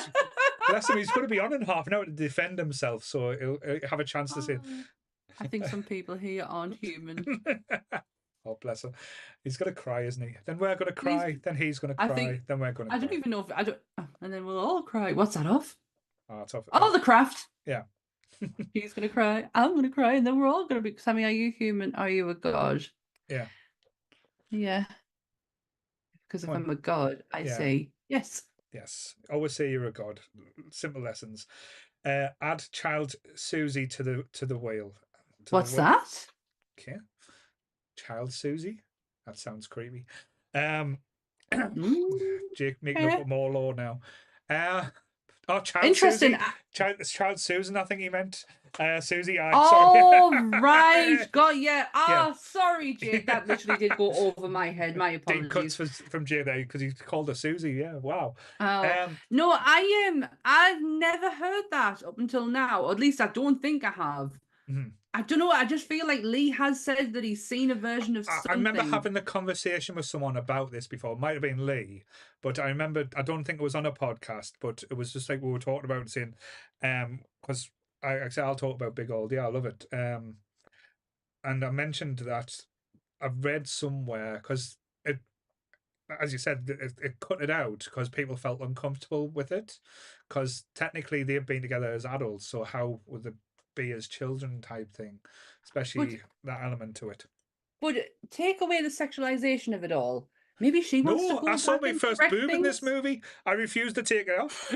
I know. When I said when I messaged Paul and I was like, when did a fuck get added to this movie? And you were like, and there's a side boob. It's like, okay. Okay. Yeah, but maybe she wants to go back and correct her wrongs. But she's lived in such an uptight place for so long. Maybe the child in her was like, I want to go back and experience that again. And but she does say in the car, I've already done this before. Yeah. I want to do it again. So maybe just dropping off like a boyfriend or breaking up with someone that you didn't want to. Reverse nonsense. Tell you what, there's been so many nonsense references in this podcast, this charity podcast too, and it's only half 2.5 hours in. 2.5 hours in. We talked about it on the Tom Hanks episode, did we? Did we? Did we? When was Tom Hanks? Was that? That was a long time ago. So was that podcast 1.0 or 2.0? Not sure. It would have been Lee, so probably it's been 2.0. Ah, right. Oh, yeah, that's right. Lee doesn't come in till later, does he? Spaceballs was non-free, but so is this. She doesn't know that he is a child. That's not on her. That's on him. So what makes him a child? So is it his mentality or physically? Because physically he was no longer physically a child. He's not. No. Physically he's not. So was she taking advantage of him? No. Because mentally he was not. Maybe she was to start with.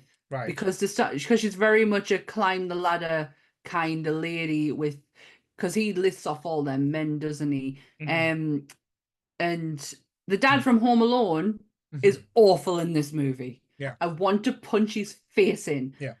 Especially when I don't understand. Yeah. I don't understand. No, I don't Bitch, get you it. do. I don't get Bitch, it. I you don't do. get it. But yeah, John Hurt, he's brilliant in everything he does. Like you say, he was fun. Like he was such a nice dad in Home Alone. Like you say, he's one of those guys that I think. But also, he was absolutely deplorable in The Sopranos. That's a series I've tried so many times to get into. My sister absolutely loves it. This is would be one of her repeat TV shows. You know how we have comfort shows like Brooklyn Nine-Nine and Always Sunny? My sister goes back to The Sopranos. Like I could rewatch The Sopranos, but I've got to give it a wide berth between watching because it's such a heavy watch. I just couldn't get past it. Like I'm doing that right now with Yellowstone. Right. I couldn't get past the horse killing in the first episode. I walked away. I had to walk away for a second, but I'm sticking around for Beth. I've finally found a female character who I'm like I just adore. So I'm gonna see it through, and maybe one day I will watch The Sopranos. I think my dad tried as well. But just and I should love it. Yeah, I should really love it. Like I love well, you're enjoying the mafia the Penguin, style. aren't you? Yeah. It's very much up the same style as that, but less mentions of Gotham and stuff. But still, still a fat man in a robe. But I love character-based programs, Yeah. people where you can really get into the meat of like a character and you get to go through that journey and that arc with them. I love stuff like that, so it really is something I should be getting into. No, yeah, definitely. but when you're doing this and then working and then you try, like, I've got how many podcasts now do I do? Like Too many. I got a lot to We can watch. always cancel one or two. Don't worry. Just not monsters. We'll keep monsters.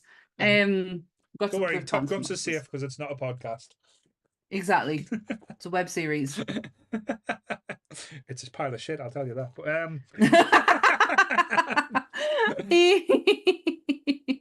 there's a few. Whether you're saying Weinstein's on the next film though? no, on The Weinstein's on his next Oh, one, on which his. is There's Fanboys. to be so, honest, there's a few Weinstein productions Mhm. on this list, and unfortunately, Mhm. you can't get around some of them. No, but it's one of those things. Do you stop talking about the movie altogether because of one person's involvement, and disparage everyone else's involvement in it? That was part of it.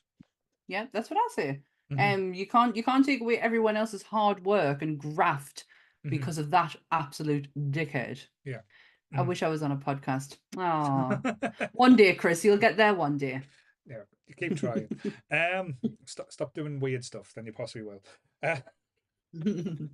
But yeah, but like I say, I adore like certain aspects in this movie. Like even as a kid, like when you see the joy of Tom Hanks playing with the toys, like when he's riding like the horse and pretending to be a cowboy, that's just like pure like innocence fun. And do you know what that reminded me of? As soon as I saw it, that's going into a toy shop with Donna. Right. That for some reason I was like, that is going into a toy I've never shop seen with Donna. Donna ride a horse yet, to be fair. I would put money on if we went into a toy shop and she found a horse like that, she Right. would literally ride it around the aisles. I know she would. Yeah. And Lee would just be there, like falling asleep, or like trying to. Oh no, Lee wouldn't be there. Yeah. Because Lee will just do a disappearing act. Lee will just go on his own little thing and disappear. Yeah, exactly. That toy shop reminded me so much of the toy shop from Home Alone. Yeah. Too. But it's like. Do we know what Joseph's shop it never was? looked like was that. it Harrod? Was it? What's it called? But the company was where's the thingy at? Because the company was called Macmillan Toy Company. Mm-hmm. But I know, was it a real toy store that I was filmed in and stuff like? Not that I'm aware of. Not that I read. Mm-hmm. I mean, maybe. No, there's no maybe about it, Donna. You would do that. Tell you what, I always want to do after watching this movie though, because it looked so good. But when you bought it or played it like with your friends, it was always shit. That laser tag.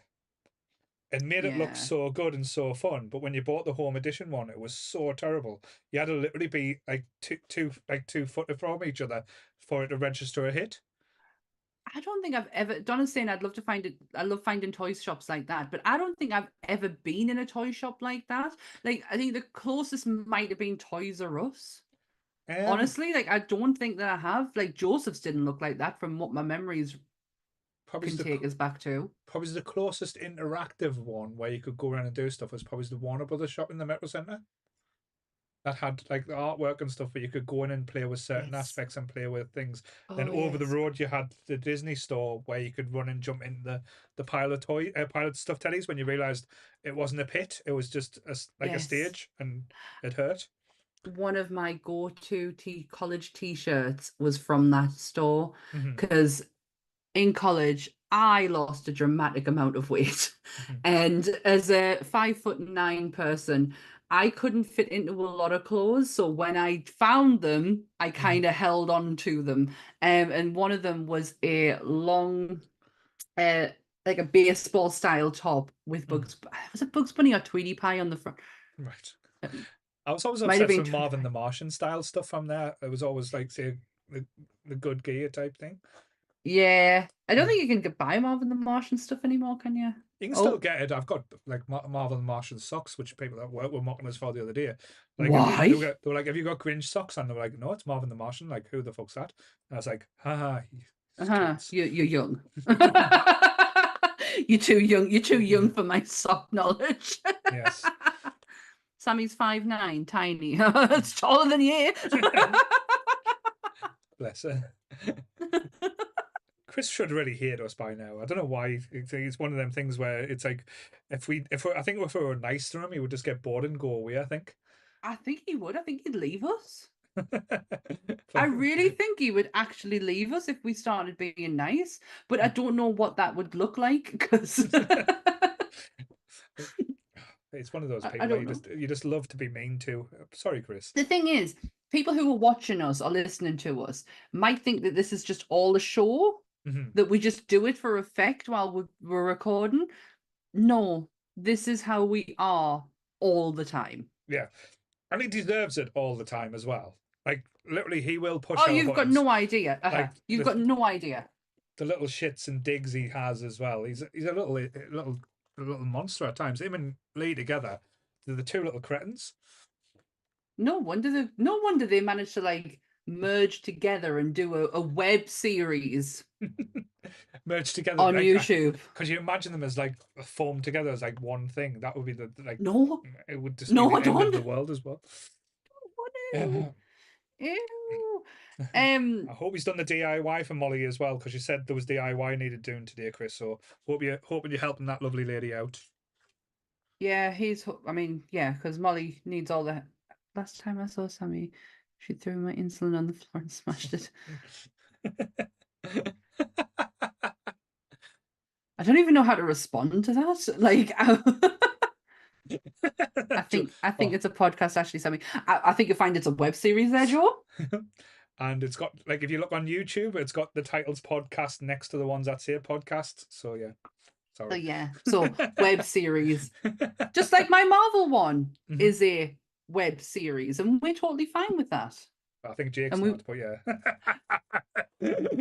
It's just that's just wording because that's what we've done for so long. But we know where we're at. We don't try and disguise things as what they're not. I remember when she stole your drink and you didn't have money. True story.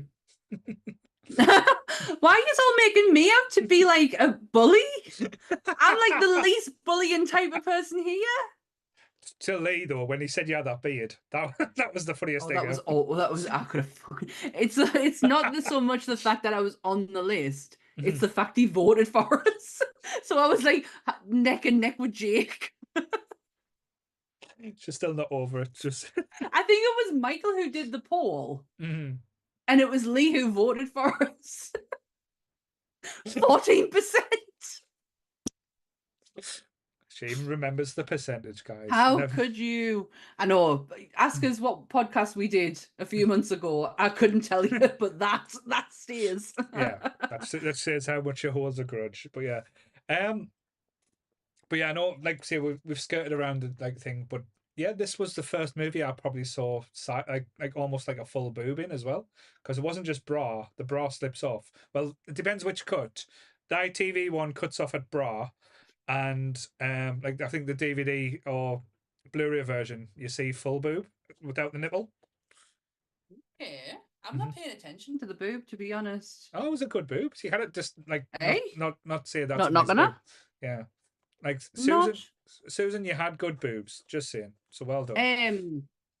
Just to take it into a bit of a dark tone, Susan, the woman who played her, was part of the Me Too movement. Where she went to a protest without telling anyone, and she had a sign that just said "Me Too" #Me Too James Woods. And I couldn't find anything else on the story after that.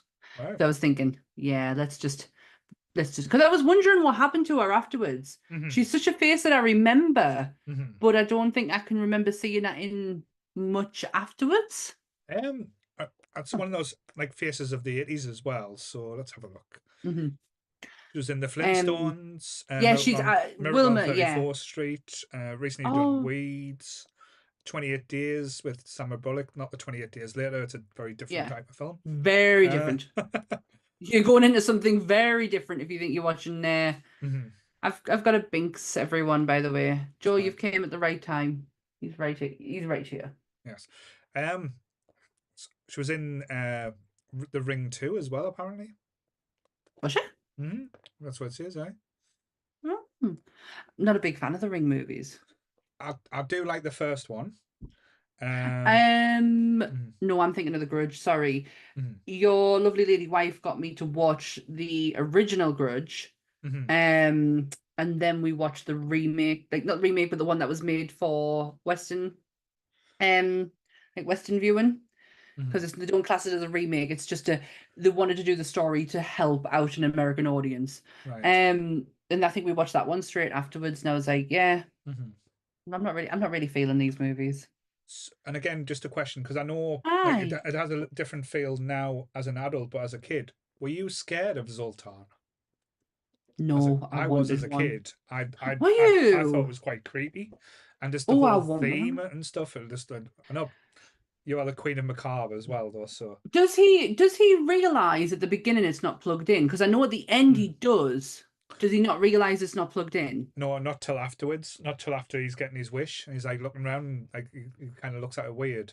But Uh-huh. that's how he realizes to unplug it at the end. Oh, right. Okay, so I totally missed that. Mhm. I didn't realize that because it's just I thought because I see him at the end picking the plug up. I Mhm. didn't realize he was taking it out. Yeah. Oh, okay. Because that was All the why. right. Because like when he was shaking and stuff, it wasn't working, and then he realized he had to unplug it for it to work. Which it's again just brings the creepy factor.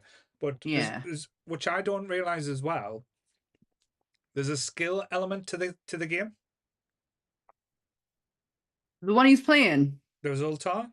It's not just the coin. You've got to get the coin in its mouth. So you know how his mouth shuts and opens. Yeah. You put it down and it flies into its mouth. So there's skill to it. So if he missed, he wouldn't have He been doesn't get big. his wish. Yeah. And if he missed again, he Yeah. wouldn't have gone back small. Yeah. So it was an extra special target meister Oh. with that. I'd maybe because I often wondered what the video game at the beginning Mm-hmm. had reference to. Maybe does that play in it? No? Possibly. But I always thought it was interesting as well because they went round looking for that arcade machine. Yeah. So and again with it being like a kind of like almost like a touring service and stuff like that. Yeah. It was like where it would be stationed or where it was being hired out to. So I to the fact that you could actually locate and research that blew my mind as a kid. I know now you would just go on the internet and just type in where to find this, but back in the day you had to put requests in to get paperwork, and Yeah. like a lot of work actually went into it, so it was quite interesting. I would own one. You would own one. Uh-huh. There was I've one in got South. nowhere to put it. There was one in South Shields. What's that? You know the dunes. Yeah. Yeah, there's a Zoltar machine in there. Hey, there's half my jewelry lost in them dunes as well. This is why I'm not allowed nice jewelry. I used to lose it. So what we're going to do now? We've got to kidnap Chris, Yeah. take him to the Zoltar machine, and get him to wish to be big. Could you imagine Chris being tall? Wish I was taller. I wish I was a baller. I wish I had a rabbit in a hat. Oh, that fucking song. Oh, that song. But for this movie, I thought I was picking something because it's an 80s classic. Yeah. I didn't realize what I was going to get out of it when I watched it. Like it really hit us. Yeah. It's one of those things where, again, I don't think if they made the movie now, it would have the same kind of effect and stuff. I think it was like once in a lifetime thing. Yeah. And again, it'll be interesting as well if they done like if they try to do like a sequel. Could you imagine like if they done like it would either be bigger or smaller? I don't know. Go big or go home. I don't want to know anything. I don't want to know anything further after that interaction of you know the end of them two walking down the street just as you saw them at the beginning. Yeah. Like it's for them to it's like nothing changed. Yeah, I don't want to see anything past that. No. I feel like Josh went on to have a fantastic life. And met his version of Susan later on down the line. No, definitely. but again, that's just life as well. You have your first loves, you have people that you are close to, and again, you can grow out of that. He's just doing it in the reverse order, bless him. Yeah, I don't. The thing is with him, I don't know what Susan taught him Yeah. more than what he taught her. Mm-hmm. Maybe that was the You know what I idea, though. mean? That's the thing for her to kind of move on or grow that way. Yeah. No, 'Cause I don't see how he got anything from her more than what she got from him. No, just basically when he gets to adult to be a good person. Like Yeah, the scenes don't in be it a where he's- dick. yeah, when he's helping the kid with the schoolwork and stuff, it's just like nice moments like that. But yes, Yeah, he was definitely a keeper. But life lesson for this movie is don't be a dick. Yeah, Don't be a dick. don't be a dick. So yes, Set on monsters every week. yes. So Lee, if you want to join Yeah. us, like I said, come on down. I'm If gonna you- go and if you- grab if me you a want- sandwich while if you- he's logging if you, on. If you want to play the game, so I'll change the post. Time to play the game. I'm gonna go and grab me sandwich. Yes, Have me 2 seconds. we're gonna do a shark movie now. Not the Elliot Cool J one. My head is like a shark fin. Yes, there was actually a song that Elliot Cool J. And just to say a big thank you to Joe Border for donating £5. He's expecting some kind of reward from Chris. So Chris, Joe's paid up, so you have to pay it up now. So just to give an update on the total as well, we are sitting at drumroll £345 donated. So a big thank you to all you nerds. You are wonderful people, and we have a Lee joining us now. So again, I have to get the apologies out and say sorry. Here's Lee. Hello. It is the Lee, motherfucking Lee. It's a good job no one could see that face you've just pulled. What, me? Yeah, you. It's a look of pain. Why? What's wrong? I've just ate like the world's spiciest noodles, and literally just finished them about 2 minutes ago. I probably should have waited before coming on. I'm gonna dip myself off camera while I eat something because I don't want people to see. We have to get more donations, or at least OnlyFans submissions. Nobody wants to see this, I promise you. Right, let's have a vote. Who wants to watch Sammy eat for 10 minutes? Oh, You can see us eat me sandwich, just not this. Oh, that sounds quite sexy there. It's like, Oh, sorry. Did you hear it? Yeah, we hear everything you're saying. Oh my god, I'm so sorry. I didn't think it was going to be that bad. Right. I don't know whether I like these Pringles. Yeah? Still don't know. I'm not sure. What flavour are they? I just saw someone say they were disappointment flavour or something before. French style steak frites. They're basically steak and chips. It's meant to be. Steak and chips. Sounds Steak and chips. interesting. Yeah. Well, like I say, meat's good, potato good. Mixing them together should be good. But yeah, sounds like Chris is saying you sound like the wolf off the Neverending Story. Oh, me? Yep. Sorry. I just need to eat this That's fine. without anyone seeing. How are you, Lee? Are you having a nice day? I've not been up long. I didn't get to sleep until about 4 o'clock this morning. Alright. I don't know. Might have just been panicking about being in the presence of Paul and Sammy this afternoon. Oh. I call I know. bullshit. I'm finally doing a podcast, like not just like a web series. The pressure's on. Fuck off. Oh, I haven't been on the podcast for ages, to be fair. I tell you what I do have though, Lee. Oh, yes. That's what my bin's just full of. It's just full of Lunchables. Lunchables. I I want to eat even- dinner pretty much every day. I even give Anth one the other day. I've still got Lee's. I've got to give him this as well. Oh my god, yes! What is it? It's a one-piece pop. One cheese pop. I saw it and I bought it because I knew Lee would like it, and I've been getting death threats of Donna because Donna wants it. We should have a bidding war. See who wants to bid more Oh for it. no, you bought it for Lee. It's Lee's. It's Lee. Lee, have you Right, 2 minutes. Have you filled your Pokédex yet, Lee? He's on silent now. Can't hear you. Oh, sorry, I was blowing my nose. I didn't think you wanted to hear that. Oh, I I'll should say have muted myself while I was eating. Sorry. I've got about 18 cards left to get. Oh, interesting. I do have a sandwich to eat while we're talking about this, but I'm going to do the Mhm. synopsis and tagline. The tagline for this is hilarious. Donna's threatening to steal your pop as well, Lee. Now, she's seen it. Get your hands off my figure. Get your hands off my pop. Right. Pop Is it goes 1 the o'clock weasel. yet? Yes. No. Yeah, we're 3 hours in, 3 hours down. 3 hours down. We're 9 hours away from completion. As Chris would say, that's a long one. That's a long one. Why do I feel like I'm up a height? Put me down a bit. Oh, sorry. Put me down. Put me down. It's because There when we Lee go. joined it, I feel like I feel like I have to slouch. Adam Lee on the stream had to jig things around again. You put your chair up for Chris coming on just to have an even bigger presence over him. Just to lure him. Right, it's 1 o'clock. Yes. So this is the synopsis for the Meg. So previously thought to be extinct, a massive creature attacks a deep sea submarine. What is that word? Leaving it disabled and trapped the crew at the bottom of the Pacific. With time running out, a visionary I should have read this beforehand. Oceanographer recruits rescue diver Jonas Taylor to save the crew and the sea itself from an unimaginable threat, a 75-foot long prehistoric shark known as the Megalodon. Megalodon. Yes. And the tagline for this: pleased to eat you.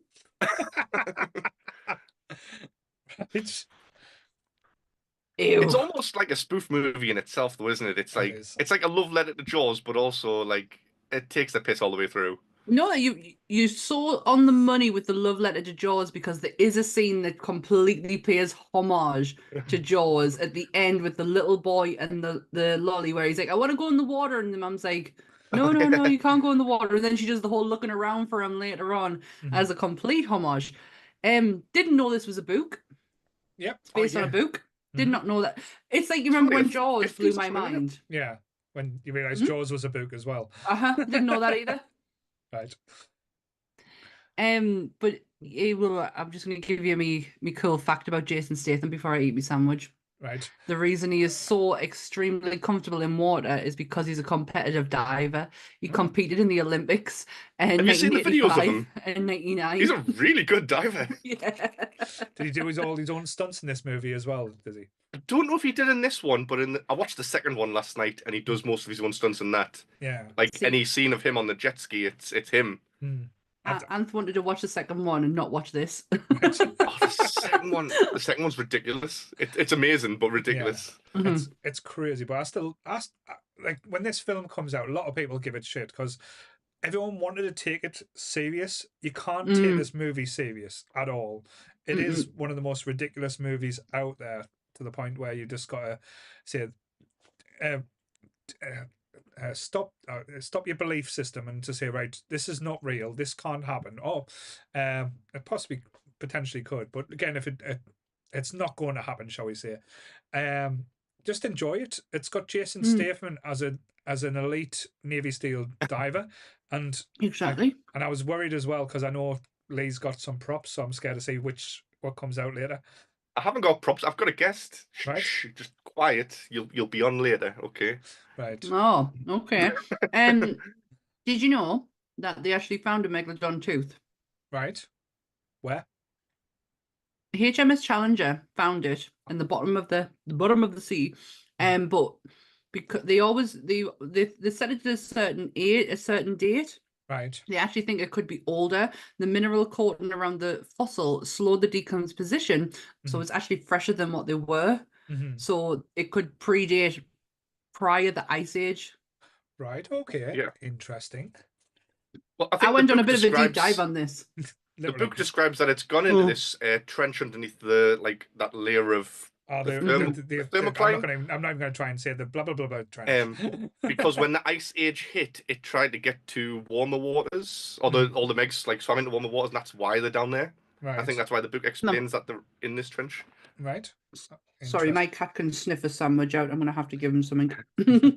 But yeah, I know I described this before as like a sort of spoof or love letter to the Jaws, but I'd also put it in the same category as a sort of slasher movie. Maybe it's more towards Nightmare on Elm Street, where you've got this group of people and you know loads of them are going to die, and you don't know how, and it's all going to be in comical ways. right. Yeah, no, you're right. But it's just a slasher movie, but instead of Michael Myers or someone, you've just got this Got giant. giant fucking shark. But that's where I have like say this type of like not argument but discussion with a lot of people before, because people say, oh, that's not a horror movie, it's in space, it's Silence of the Lambs isn't a horror movie, or The Meg isn't a horror movie. So to me, what would you establish as a horror? It's like, is something happening where people are getting chased or getting killed or dying as someone in terror?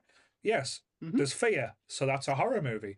So to me, I know this is classed as an action sci-fi, but Lee is completely right. This would be classed as a horror movie as well, is because they've basically got this beast, this monster out there that they cannot control. And that's just basically doing its natural thing and going out and like trying to feed or hunt. And it's basically, how do you stop that? And people are basically getting maimed. We've got Dwight from The Office suddenly getting rich and becoming like doing everything that Dwight would do, which is the really weird thing, because when you watch it, you think, oh, it's Ray Wilson, he'll do something different. It's not. It is Dwight. Every decision he makes is a Dwightism. How did the casting people decide, like, oh, we need this rich young mogul to come in who's like in charge of this whole thing? So weird. But it's like having Ruby Rose as a scientist. Like, how does that work? It doesn't. But me and we're having a conversation about how hot is Ruby Rose. See, I think she's unconventionally hot. Yeah. He just thinks she's she's too pretty to be hot. Yeah. And I was like, well, okay, I get what you mean. Yeah, it's one of those things. You look at her face; she's a very pretty woman, but it's, again, I know it sounds really bad. I don't mean to say this, and that's it's the lack of personality. So you can look at it and think, aesthetically, you're stunning, but there's nothing behind the aesthetic. There's nothing behind them eyes. I think it's like, oh yeah, you're hot, but like I couldn't, because you would just eat us alive. She's a Donna. She's a Donna, did you just say it? Are you comparing our lovely Donna to Ruby Rose? Donna's got a personality, at least. We'll give her that. Oh yeah. Donna has. Donna is not dead behind the eyes. But the surprising aspect in this movie, the things that keep you captivated, aren't necessarily the things that you would expect. Like the shark and like the attacks are amazing, and as Lee said, there's some quite entertaining deaths. But the relationship, I know there's been a lot of talk about this in this podcast. I don't want to think, but the relationship between Joseph Statham and the little girl is so innocent and sweet, and it's so entertaining to watch as well. Yeah.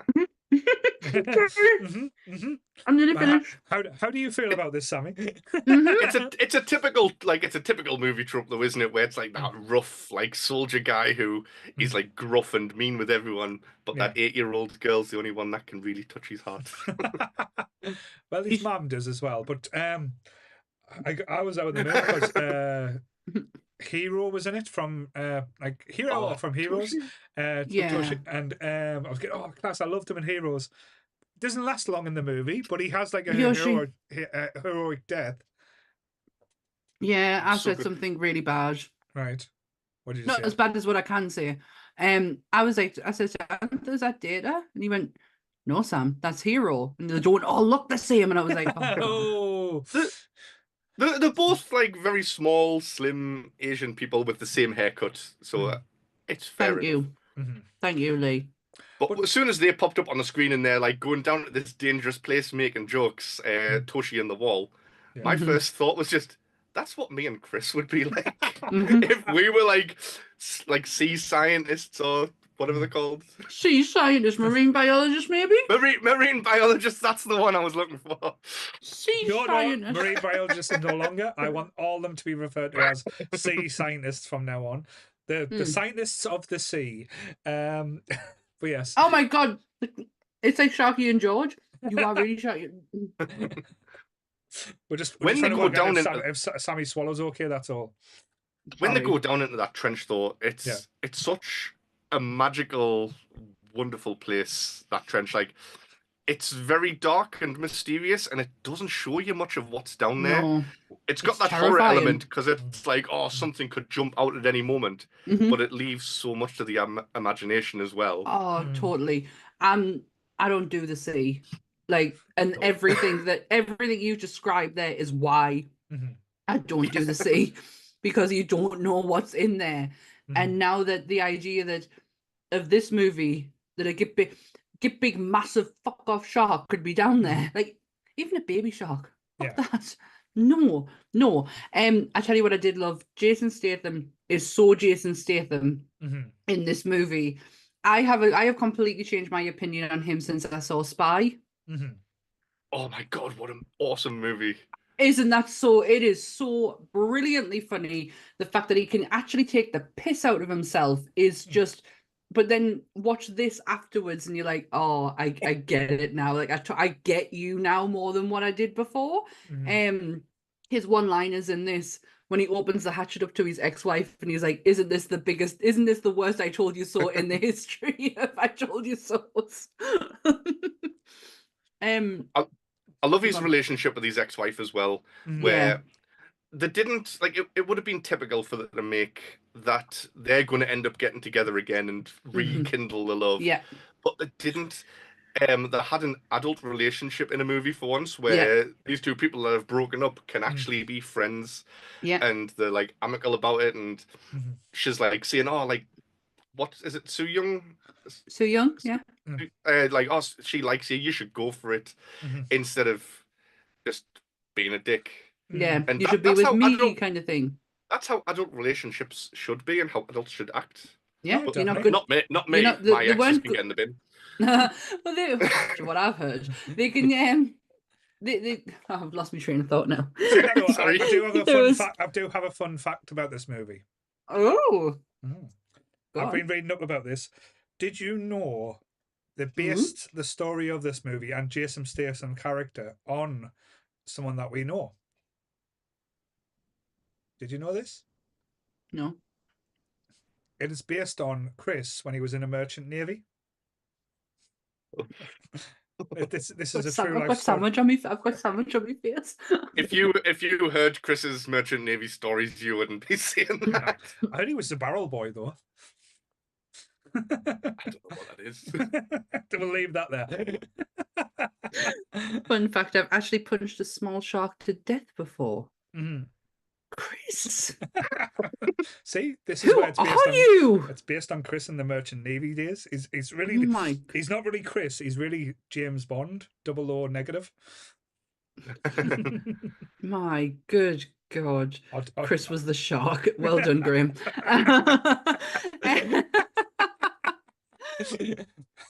Yes, he's insatiable appetite, can just eat everything. Going back to the Meg, I absolutely adore the cast in this, by the way. Take Ruby Rose out of the equation. The rest of the cast was absolutely brilliant. Yeah. The guy who was in the first submarine that they had to go and rescue with his ex-wife and Yoshi, I loved him. Yeah, he was such a fun character. I loved just one line he'd say as well, is when they're having the meeting, like to what they would do, and he's like, "Wait there, are you? You're not a part of this." And he went, "Wait there." He's the one that went down there and saves it. I think he is a big fucking part of this. It's like stand there and have that like balls to say, but no, I like that character. His back from the second they get back on there.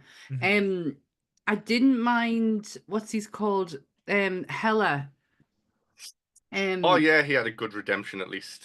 He did. He really did. That was like a very full circle kind of moment, wasn't it? Because he wasn't the hero. Like it's all well and good. You blame Jonas for everything because it was an easy scapegoat. He just made a really hard decision. He probably shot himself in the foot though when he's like they're going back down for the second time to rescue like Toshi in the wall, and Hella's going like, oh, he couldn't handle it the first time when he saw things because of his psychological state, and now he's going back down into the exact same situation but they know they're being attacked by something massive down there, and he's saying they weren't being attacked last time. Yeah. So which one is it? It's one of them things where doctors and like them type of people in that position that don't like to be admitting that they're wrong. So Yeah. until they have the evidence in their face, they will always swear blind, saying, "Nope, this is the situation. This is where thing." And again, you get that in true life as well. So again, there is a lot of fantastical, uh, made up type of things. I can't get my words out now. Elements in this movie, like talking about like a prehistoric shark that could basically swallow the nerdy up north team in one. But like I say, there is elements like in the human behavior or human interactions that do stand quite true. Like as you said, with the relationship with his ex-wife, again, not all exes and partnerships have that kind of toxic like relationship. You can move across and move away from people and still be there.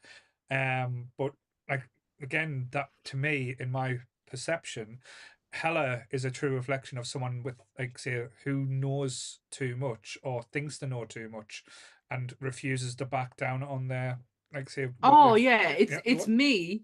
It's me when I'm wrong. Right. I double down. Like I triple down. I'm not getting back up until the very last second because I can't. And that's what he does. He knows that there's something he wants to be able to put the blame on Jonas because it's the easy thing to do. Even though he knows deep down that Jonas made the right call, and he'd rather double down on it than actually turn around and go, "Oh shit, yeah, you were right." It's one of them things. It's someone making a decision or making a choice that's never will be in that position. It's like it's the hardest choice. It's like but again, it's like when you're in that situation, it's like, do you live or do you die? Yeah, it's like, do you for the 2 that are out there, or the 8 that are in here? Yeah, made the right decision. Absolutely. Not the easiest decision, and obviously not the most popular one. Like, what has he meant? He's literally stuck between a rock and a hard place. He either goes and saves them 2 and risking the ones that are already there and the injured that they already have, or he lets them 2 go. How would you deal with this situation if, like, you went down to a submarine to rescue some people, rescue the Nerdy Up North team, and you've got everybody on the rescue sub, but me and Chris are screaming for help? Actually, that's not maybe the best one to ask for. I wouldn't have put you 2 in that You're going position. deeper underground. Yeah. I'm probably dead before decisions are made because I don't survive. I'm not a survivalist, so I don't survive these things. You know what? I think you would. Like, so the realist character in this whole film is DJ, the black guy. Like, he the one who has is saying common sense. everything. Yeah, they're all going, "Oh, right, how can we kill this shark? Oh, we'll get these, we'll sail the boat up to it." And he's just like, "Hell no, I'm not doing that. Oh, let's get in the water." No. He is like us. He is like us for the audience, isn't he? He is saying everything that we would be saying. I loved him. I loved his energy, especially at the end, where they're on the boat with the wedding. But the second movie, he learns martial arts as well. Yeah, like, and because of what happened. Stuff like that. I don't understand why. It's like, oh no, what if I get attacked by a shark again? Well, if I know karate, I might be better off. I might be able to punch a karate in the face. Punch a shark in the face with me karate. Can I just say as well, because I know we on the podcast as well, we can be a little bit harsh on like special effects and stuff like that. But the special effects used in this movie was done so well and done in the right way. Yeah, it was more entertaining than just basically there for viewing's sake, if that makes sense. Because I know you wanted, like I say, a giant killing machine, and fair enough, the probably could have done like a Jaws and made a giant shark, but it wouldn't have had the same type of effect, especially for the elements. Because with this one, with Jaws, it was all about what you didn't see. With the Meg, with the size and ferocity, it's what you did see. So that's where the thing. And again, there's elements to it, like when the Meg kills the whale. That was proper Yeah. heartbreaking part. Yeah, there's some absolutely devastating stuff that goes on in the ocean just with the actual ocean people themselves. Sorry, Binks is like literally rolling around for us to tickle his belly, but he's trying to lure us into a false sense of security because the minute I do it, he's going to latch onto us and bite us. He's been the Meg. He really, really is. He took far too many notes from this film. To be honest, when we first saw the first Meg, the actual first shark, I was like, oh, why are you not that big? Yeah. You're really not, in the grand scheme of things, you're really not, until you meet the next one. Yeah. And you're like, oh, okay, that's what I was waiting for. That scale, that size, that is shit your pants scary. But all the detail and the decisions that they go into for like behind the scenes designing the Meg seem crazy and amazing as well. Like they spend so many hours just studying sharks and seeing the different way the muscles ripple through the body, what the gills are doing whilst they're in attack mode. The best one that I think they did is sharks are very smiley, and that wouldn't have been scary if there's a shark coming up to you like, oh, I'm gonna eat you. Yeah. But they've gave it like a frowny mouth instead, which also which is a the lot shark better. mouth go like that. Yeah. Yeah, it's like a Bruce off Finding Nemo. That makes sense. Fish are friend, not food. Did anyone hear that? Just keep swimming as he's going along. I love when Jason Statham tries to bring lightheartedness to that really rough, gruff exterior that he has, because it's like it can be kind of out of place, but it worked in this one. I'm hoping it's ad-libbed as well, because I can imagine Jason Statham just adding that in of his own accord. Yeah. I was saying to Paul before we came on, there's a few editing issues with this movie. Two that I caught was Ruby Rose giving this sign while the camera's facing her. He then talks to Hella, and the camera should have just gone to Hella. Right. And it doesn't. It pans out and shows the whole group, and it looks like Ruby Rose is repeating her part again in the background. So it completely out of sync. She's probably it. And then the second one is the wedding at the end when when a dog finally comes to the board and she picks it up.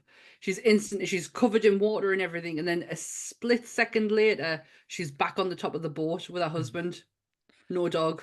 Did anyone else get really bad anxiety on the beach scene? Just how close people were. Do you know what I want? Yeah. Do you know what I wanted more than anything was for a sneak attack? Right. We don't see it. We don't have any thought about it whatsoever. But then that shark comes from underneath and out the middle and just oh, I'd have paid good money to see that. And then Anthony reminded us it's pretty sadistic and that, and maybe I should keep my mouth shut. You pretty much had that in Piranha though. Like there was a beach scene where I think where the piranha all the piranhas went crazy and just start killing like porn stars. That was on the cast as well, so it was quite cool. No, never watched that. Never seen it. It looked too bad. Hasn't it got David Hasselhoff in? Piranha, no. That depends which one. The remake's got Kelly Brook in.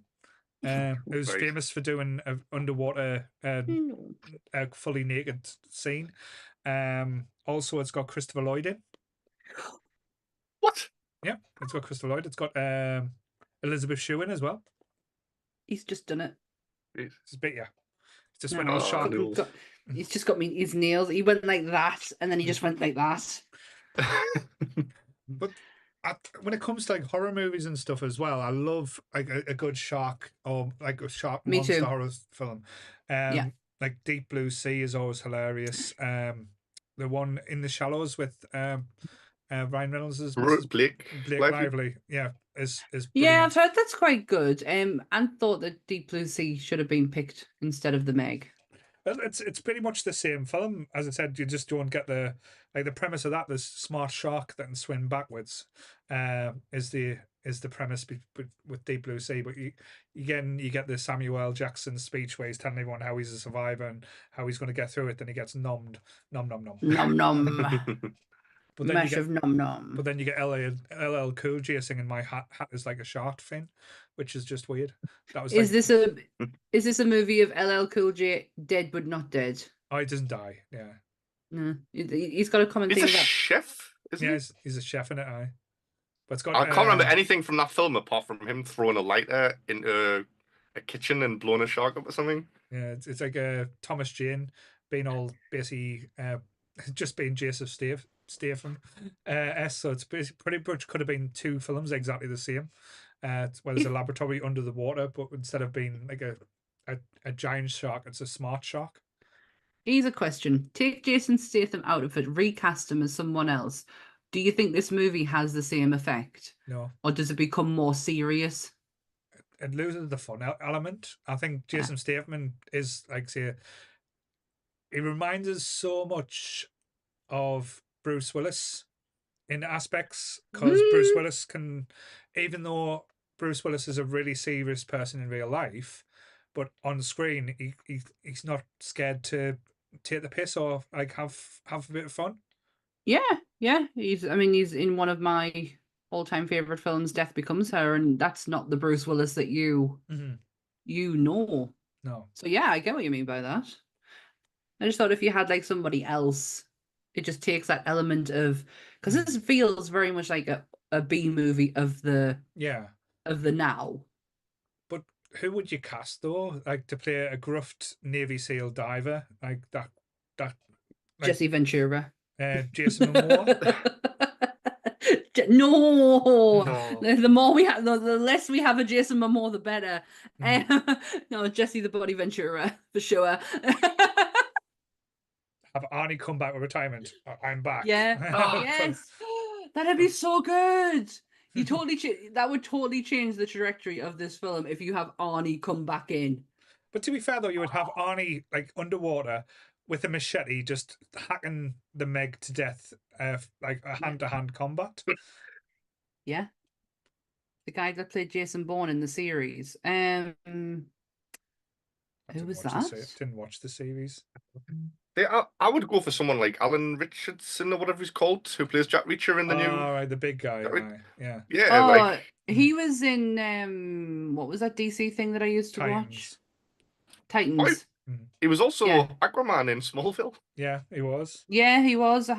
He's been lobbying to play Batman. He wants to be the new Batman in the Jason Gunn universe. James Gunn. James Gunn. Yeah. I don't have a problem with that, to be honest. I don't think he's terrible. He was good in Titans. Oh, definitely. But I've not seen him in Jack Reacher. That's so good. I've seen clips of it on TikTok. Yeah, he was in this show that was on Sci-Fi, and honestly, I'm not making this up. Because I think I'm just telling some bullshit stories.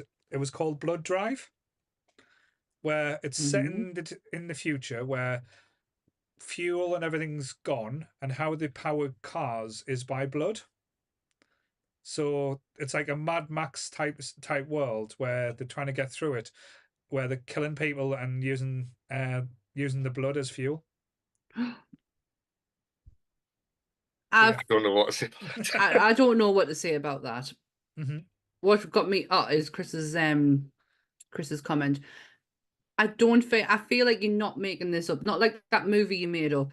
I don't feel like you're making this one. Yeah, I don't feel like you're making this one up. But Chris says, get Brian Blessed or Danny DeVito to chin the Meg. Chin the Meg. That's Frank and just saying egg. Rum ham. No, wait.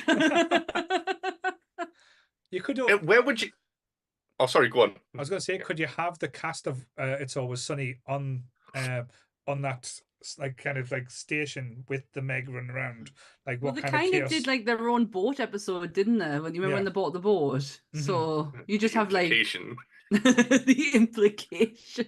That is the most creepiest thing I have ever heard on television. The implication. Was that the episode that Danny DeVito nearly drowned in? No, that's the when they're on the ship. Yeah. That's what the rum ham one is when they go to Jersey. Where Danny DeVito nearly drowned is the one where they think they've been locked up in the cabin in the Christian cruise that they go to. That one. Right. This one, the boat one, is the implication. It's the Right. first time you ever hear it. Ew! So I'm going to imply that that she can't get out. Yeah, but she doesn't know about it because of the implication. Ugh, Dennis. Lee's got a few Dennisisms in him, hasn't he? Nah, Charlie. No. He's Charlie him. I'm Charlie. He's definitely Charlie. It's Bit like of Frank. it's like if we can't, if we don't want to do something, it's all right. It's a Lee job. Let Lee do it. Yeah. Charlie work. Oh, Yep, Charlie Lee work. Lee work. Oh, Lee need to drink some green. So where would you put this in like your list of like shark movies for like how high up? Because like Jaws is obviously top. That's the greatest shark movie ever made. But this earned more money domestically than Jaws. Not worldwide. Jaws did earn more still. But this is the top earning shark movie ever. Yeah, but domestically I for- think I think when you look at it that way, because if you think of the price of the cinema tickets back then to what they are now, and like that type of elements, if Jaws was released the same way, it probably would just be a behemoth. But Yeah. Promotion as well is a lot different than back then to what it is now. Where am I going to rank this? Honestly, up until I remember when I went to pictures to see this, and I thoroughly enjoyed it. I was like, this feels like a proper B movie. It's a monster movie. Second time around, I was like a bit taken out of it a little bit. I would probably put it about 4th in my list. I don't know enough Jaws. I don't know enough shark movies to even create a list. So you're gonna have Jaws in this one. So Jaws, then In the Shallows, because honestly, it is like honestly one of the best like acting movies. It's basically like Phone Booth, but with sharks. I was just about to say Phone Booth. Yeah. Where they set it in just one place. Yeah. I really like Phone Booth. Then I would probably just go Deep Blue Sea, because Deep Blue Sea is a better movie, honestly. No, actually, there's another one that's really good. 47 Meters Down. It's basically these two girls that go off like say on spring break and stuff, and they meet some lads and they say, "Oh, do you want to go like diving in a shark cage?" And the cage winch breaks and they fall at the bottom of the ocean, and so they're stuck down there running out of air, and there's sharks flinging about. So that's why it's called 47 Meters Down. But yeah, shark flinging about. Sharks flinging about. Just didn't watch the sequel. The sequel's pants. I'm not really like a shark connoisseur, so Titanic. That's a prequel. Well, go on then, Lee. What's your list? Where do you rank this? I would stick it 3rd after Jaws 1 and 2.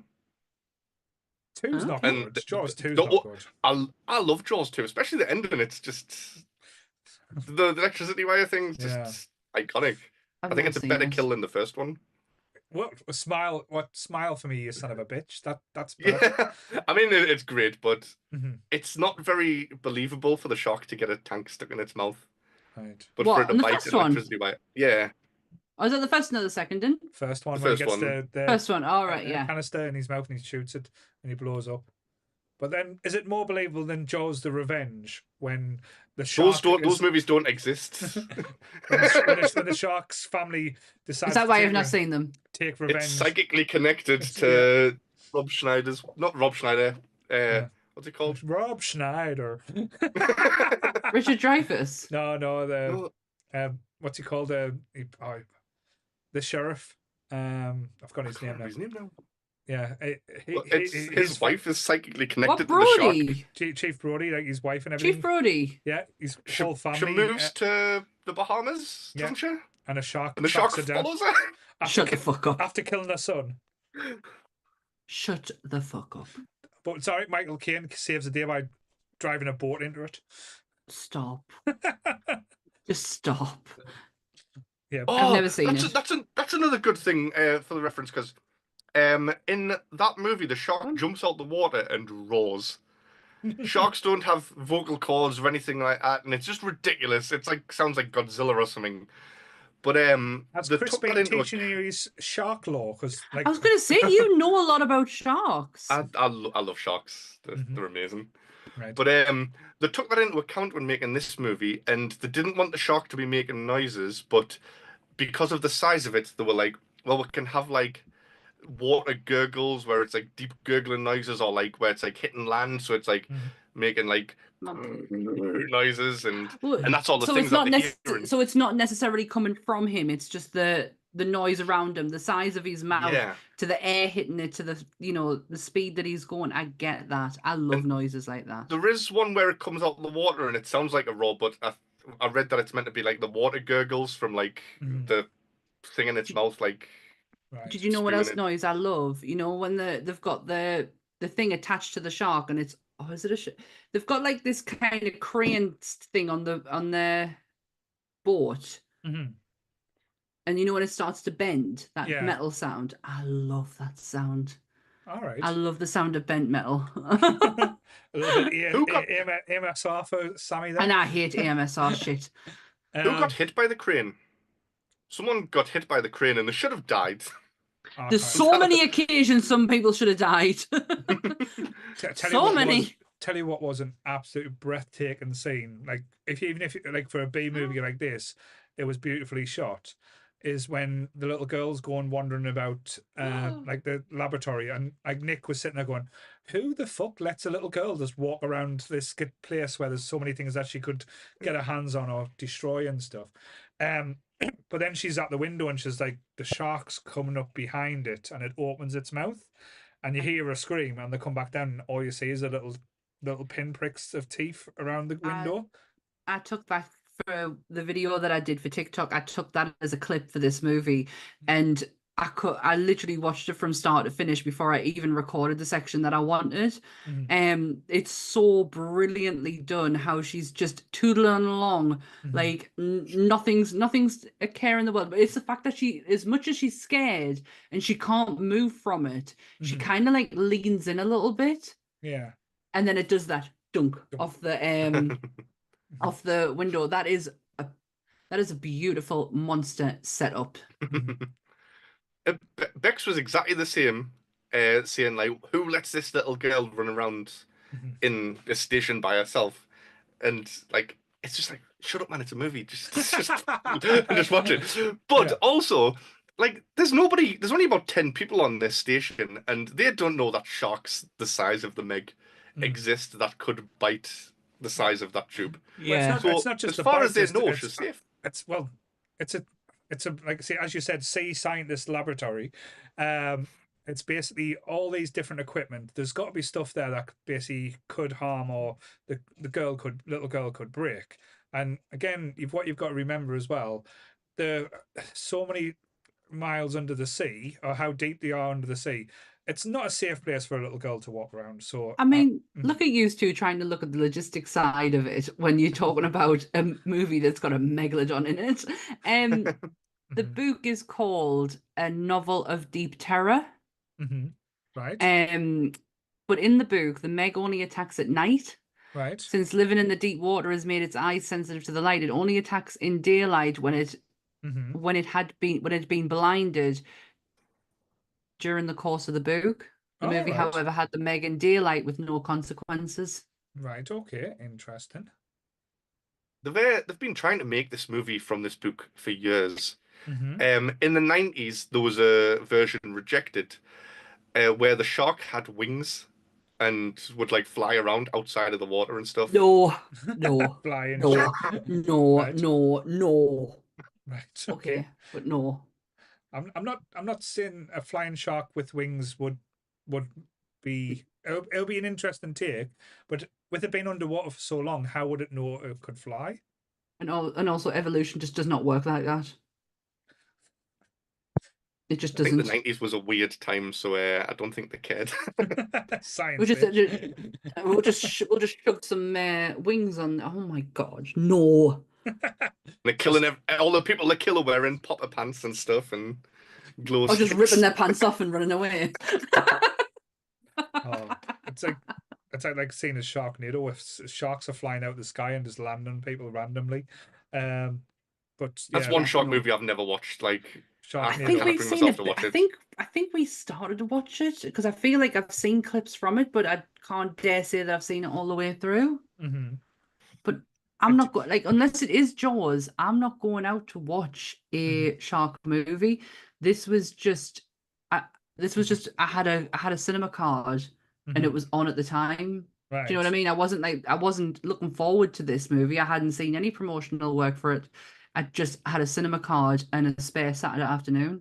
See, And like you know how strange my wife is. She loves yeah, like anything like a monster movie or anything to do with like a kaiju or anything like that. She's all yeah. for it.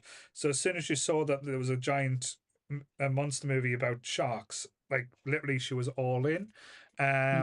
So I had no way of getting out of this or getting around it. But I genuinely do find this movie really entertaining. Yeah. The second one again, it goes a little bit out there and goes a little bit crazy at times, like the whole mining and stuff. But again, I can see corporate America or corporate people doing what they did and stuff to try and they're not bothered like what the consequences are Well, if they're going to make money. but this is what Rainn Wilson tells them on the boat. I mean, I haven't seen the second one, but he makes the point of if we don't do this, somebody else is going to do this. Yeah. So you might as well be us Mm-hmm. before anyone else jumps on board. No, definitely. What I an didn't- absolute knob as well, though. Like, you think when he's like saying like, "Oh, I'm on with years and everything. I've informed all of these people." It's like, oh, he's come to his senses. He's turned over a new leaf, and then he gets on the helicopter. And he's like, "Yeah, I haven't told anyone. Let's go and blow that shark up." It's like, you fucking dickhead. Just having the like when he's he gets his comeuppance as well when he goes down and says, "I'm only going to go on that shark if you can confirm it's dead." And they go, "Yeah, it's definitely dead." And it turns out it's a whale. It's like why wouldn't you have checked these things? But that's him though. He doesn't know shit. He's just got money, hasn't he? And it's just how does my money make more money? And do you know he doesn't know the science behind it. He doesn't know the actual animals themselves that he's dealing with. But He ain't got a clue. And that's why I like say make the reference point that it's so Dwight that it's not like But I don't see him as Dwight because if Dwight would know about great white sharks, saying that because if he has his knowledge like he does on bears, he's gonna know his knowledge on sharks too. So he would know. It is a very Dwight thing to do at the end where it's like, I'm gonna take this out myself with this. Dwight would be like, I'll kill it. Yeah. Oh, what's his environmental person called? I've got him sat right next to us, and I can't think of what his name is. Yeah. Him. Oh, I can't remember now. Yeah. I can't think of what his name is. It's his environmental person for World Office. Day. Where it just goes around destroying everything. It's like, yeah, you're making more damage and pure destruction by doing what you're doing, Dwight. You dumbass. I got this and Jim. Did I get these? I must have got these off Laura. All right. I think I got these off Laura. Yeah, I got a Jim and a Dwight, and they sit on my office table. Keep you company. You know. I'm surprised it's took 42 minutes into this podcast of talking about a movie with Rainn Wilson in to mention The Office. Well, he did mention Dwight Schrute earlier. I just don't see him. I don't see this version as Dwight because Dwight's so knowledgeable on everything that. Oh, and if he wasn't, he would be.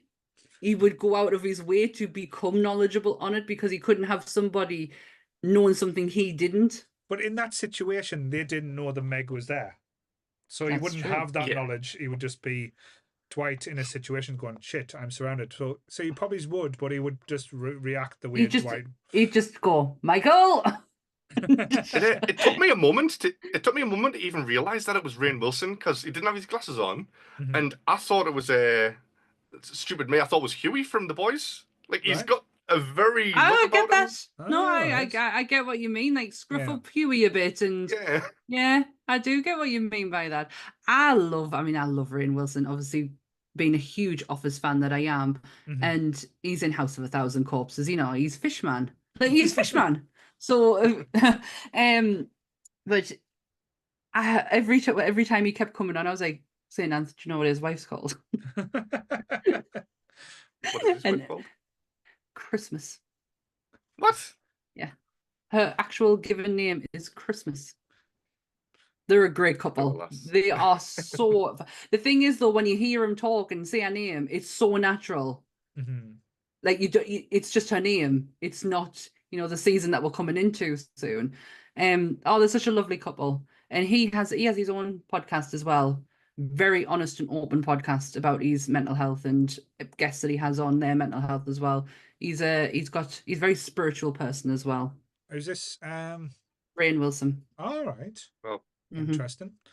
I know he has made comments about, like, say, about The Office and stuff. He has his regrets over it in certain ways because, unfortunately, as with everything, he has become a little bit typecast since then as well. So I think he does struggle with that. Yeah, but he's gone out and he's made his own little thing. So he's carved a path out. Is for all that he's acting could potentially be surrounded around the Dwight Schrute character. He's carved a little bit out for himself. That's just him, and that's his podcast. That's his the work that he does within for mental health and that. So he's he has his own little thing, and it is sad because there is much more to Rainn Wilson than just Dwight Schrute. Shut Up Crime. Super. Oh, that movie's so good, man. Yeah. Just the Crimson Bolt and his wrench. It cuts in line, smashes them in the face with the wrench. Is this James Gunn's film? Yeah, I think he had something to do with it. Yeah. Michaela bangs on about me to watch this film. Because this is the era of James Gunn that she loves, is when he's doing these like weird horror elements. It's so wrong. It's like honestly one of the most wrongest movies I've seen. It just basically steps off. He has a nervous breakdown because his wife, who is played by Liv Tyler, leaves him to go off with a drug dealer that is Kevin Bacon. So he decides.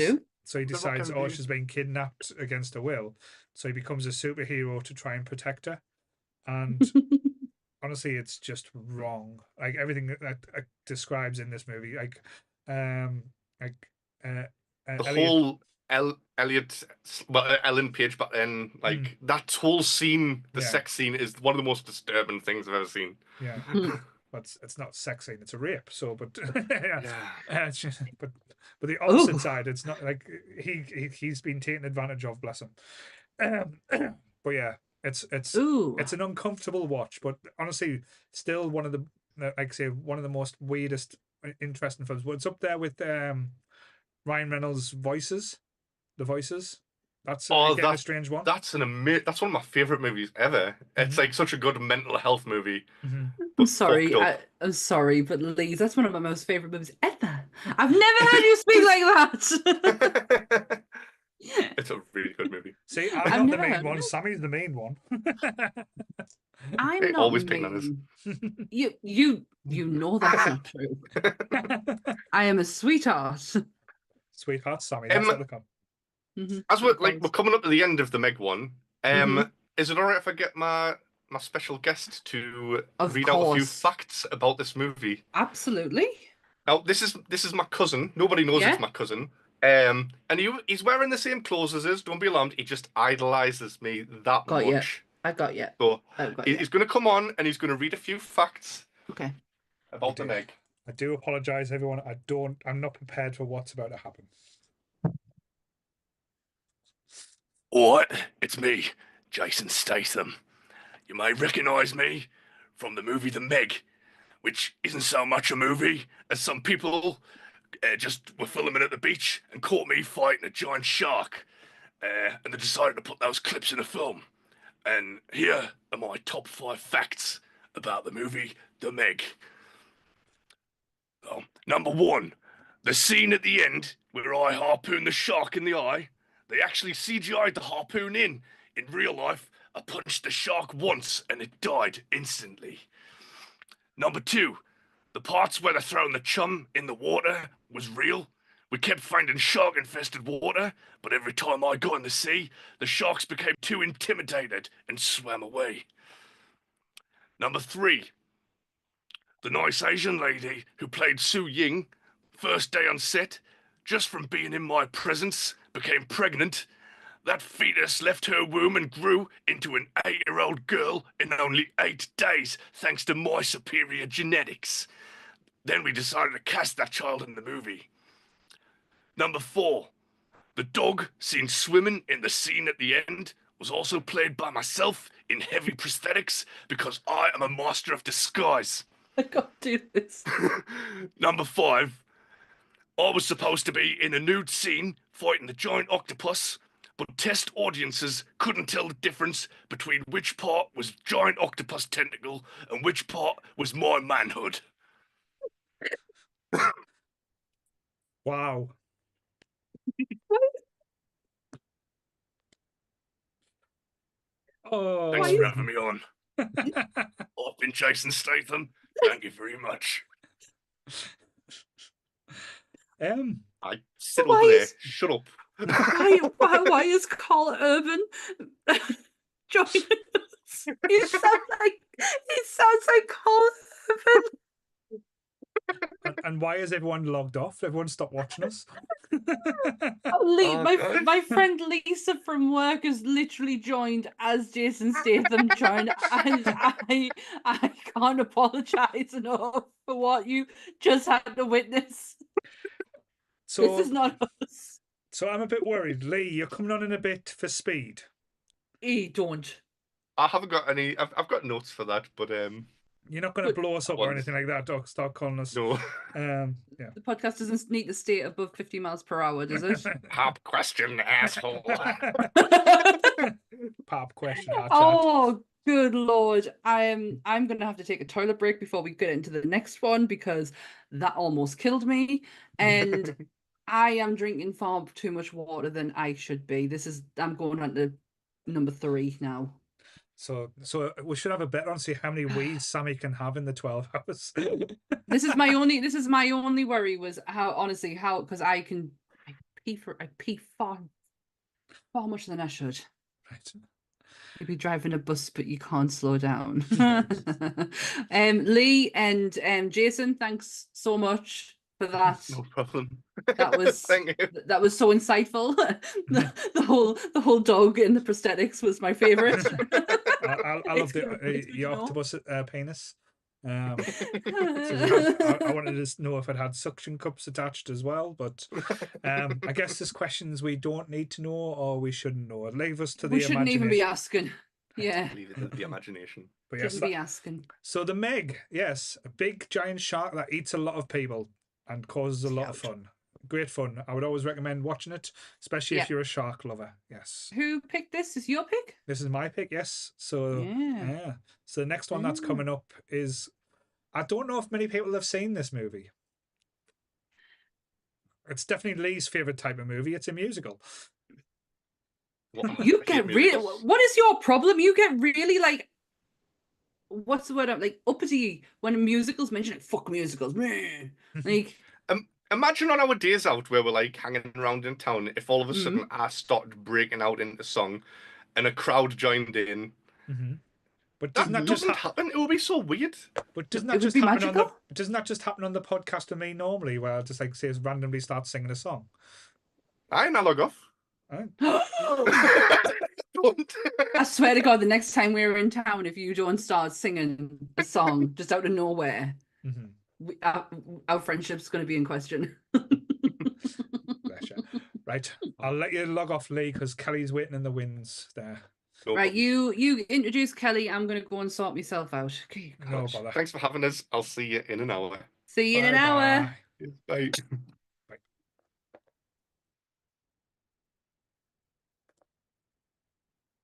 So yes, we have the wonderful Kelly joining us. Hopefully, she's here. Look at her. She's dancing. I'm here. Here is. I can hear you. You're coming through crystal clear, Kelly. Class. Different environment to where we normally see you as well. Yes, I'm not under the stairs like a Harry Potter reject. My family aren't in the house. They are buying Secret Santa presents for this family Secret Santa thing we do every year. So I was just like, yeah, take the bands to Smith's, come back with a Mackie D's for tea, big bang bosh. Very good. And I don't know if you experienced what we just went through with Lee. He done a Joseph Statham impression, which yeah. Yeah, I was privy to that. Right. So you've been in the gossip, have you? Huh? Oh yeah, I've been lurking in the YouTube room, just in the corners, you know, just peering in, not making myself known with me, messaging and stuff. But yeah, it's guys, you've been doing fantastic this morning. Really enjoyed looking in. Oh, cool! It's been a laugh. I know everyone's excited for Kelly because when it's Kelly's hour, anything can happen. But especially now you're a world famous comedian. Yeah, fuck off, right? This is why I even tried and actually got in. I just find it insane that they're doing the promo at the minute, and everyone else has their clip of them performing on stage, and I am in my loungewear in my kitchen doing the dishes. It's because you're, like I say, a hidden gem that we see. But yeah, hidden gem. If you wanted to, like people who might not know about it, like say while Sammy is relieving herself, do you want to tell us about what's going to be happening for you there, Kelly? Yeah, I will. So there was this advert with a pug by Diego's joint saying, "Do you think you're funny?" And I thought, do you know what? I don't, but other people do. So, and it said like do a 30-second clip, like to audition. I was like, all right then. Do you know what? I'm gonna do it. I'm gonna do it. Not thinking that I'd get in, but I have. Yep. Along with 8 other people, but it is actual. I thought it was people, you know, like kind of who thought they were funny, not comedians. So I'm going to be at this night called the Dogs Bollocks Award Ceremony, where I'm up against 7 other comedians for a stand-up night on the 11th of December, and they've asked us to like give information about my act. What fucking act? I don't have an act. I don't have a notebook filled with funny things. I need to get on it. But to be fair though, let's be honest. You, like the other week, were asked to introduce one of our lovely friends, the Velvet Snatch. She was pretty much forced to do it. Right. Going to me age. Poor lass didn't stand a chance. But when you got up there, you were, like say, let's be honest, Graham, I love you. Which time? Graham, I love you, but you were the best thing that was on stage. I'm funny if you squint. But no, I think, like say, there's people who like tell jokes and are funny type thing. You just have an aura where you like have a presence. You've got charisma for days. So anything my life is accidentally funny. It's just like the joke that I auditioned with was something that I used to actually do, which was comb a deluxe Chewbacca after he'd been in the wash, and it used to take me 4 hours. To be fair, we'll tell you what, we'll do a double team. I'll tell stories of me chewing a brick, and you can tell stories of You've already told that story. Delousing a Chewbacca outfit. See what interesting facts and fiction can come from that. But yes, we have the lovely Kelly for an hour now, so we get to use an abuser, and we are doing a movie. I know Sammy's going to tell us the synopsis. A movie that not many people will know about, or like might not have heard much about. I don't think, I dare say, but the cast in this is unbelievably good. Incredible. Are we ready to start? Yes, we'll go now. Yeah. Yes. Incredibly short synopsis for this movie. A prim and proper schoolgirl goes against her mother's wishes when she dates a motorcycle riding juvenile delinquent. And the tagline, he's a doll, he's a dreamboat, he's a delinquent. Oh, wow. Cheeky rule of 3 there. Yeah. So yes, we are talking about the John Waters classic or cult classic? Cult classic. 1990 film starring Johnny Depp, Ricky Lake, and a plethora, like Iggy Pop was in this as well. Fucking hell. Iggy Pop was in this. Fucking Iggy Pop. Yeah. Didn't Yeah. realise that until the end. I was like, fuck me. The thing is, though, he cut his hair for this. No one asked him to do it. Really? No, John Walters was like, what's going on here? Why have you done that? We've still got the Meg picture up, by the way. Hello. Oh, sorry. Thank you. That's my fault. No, that's fine. Hello. Yes. Can you hear us? Oh, okay. Yes, we can see you, Kelly. We're here. I've disappeared. You haven't. I can see you. Hello. You're there. Oh, Oh, I'm the here. first- yes. Yeah, Okay. you're there. Yes. Now Oh, you're now not. she's disappeared. Oh, There you're yeah. back. Fucking. Need to have the fucking gremlin in the laptop. I'm good. I'm Yes. here. Yes. You are. She's You're in the there. room. We see We're you. fine. We Yeah. see you. Yes. So, Okay. yes. 1990. Yes. 90s. 90. Literally the 90. So a new film then. That brand new film. Of 10 year ago. Jesus. Cry baby. Yes. So Not my choice. Paul's No. choice. yeah. Again, people don't know this, but I am quite a big John Walters fan. I love a lot of his movies. Like say, there's some weird ones. Now I'm putting the spot. I can't think of them, but like things like Hairspray, Pecker. It was Pecker, wasn't it? Pekka, yeah. Yeah, I said to Anth, if it was a John Waters movie we had to pick, this probably wouldn't have been the one that I pick. However, nobody would want to watch the one that I would want to pick, which is A Dirty Shame. Right. Because it goes into the world of kinks and fetishes and yeah, so I don't think anyone would want to talk about that film. To be But fair it's though, one of Donna's John just Waters films. Donna's just popped in the chat. Yeah, so She heard the word kink and just Yeah, it appeared. is. The spidey sense tingles. Someone said a word. now the way I would describe this movie for anyone who hasn't watched it is probably in the nicest possible way, a bit of a rip off of Grease, but done dirty.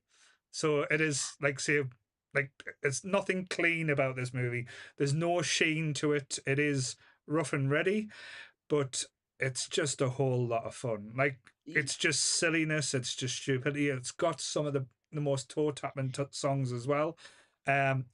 Unless like when Johnny Depp sings, it's great, but when like say Alison sings, it kind of gets a little bit cringy. But again, that's just my personal opinion. Yeah. So clearly that is not Alison singing No. that part. It's a secondary person. So is Johnny Depp's. That's not Right. Johnny Depp singing. Oh, I did not know that. Yeah, that is not Johnny Depp's voice. They used somebody else. Because they did with Alison too. I have the alternatives for this Ooh, go for it.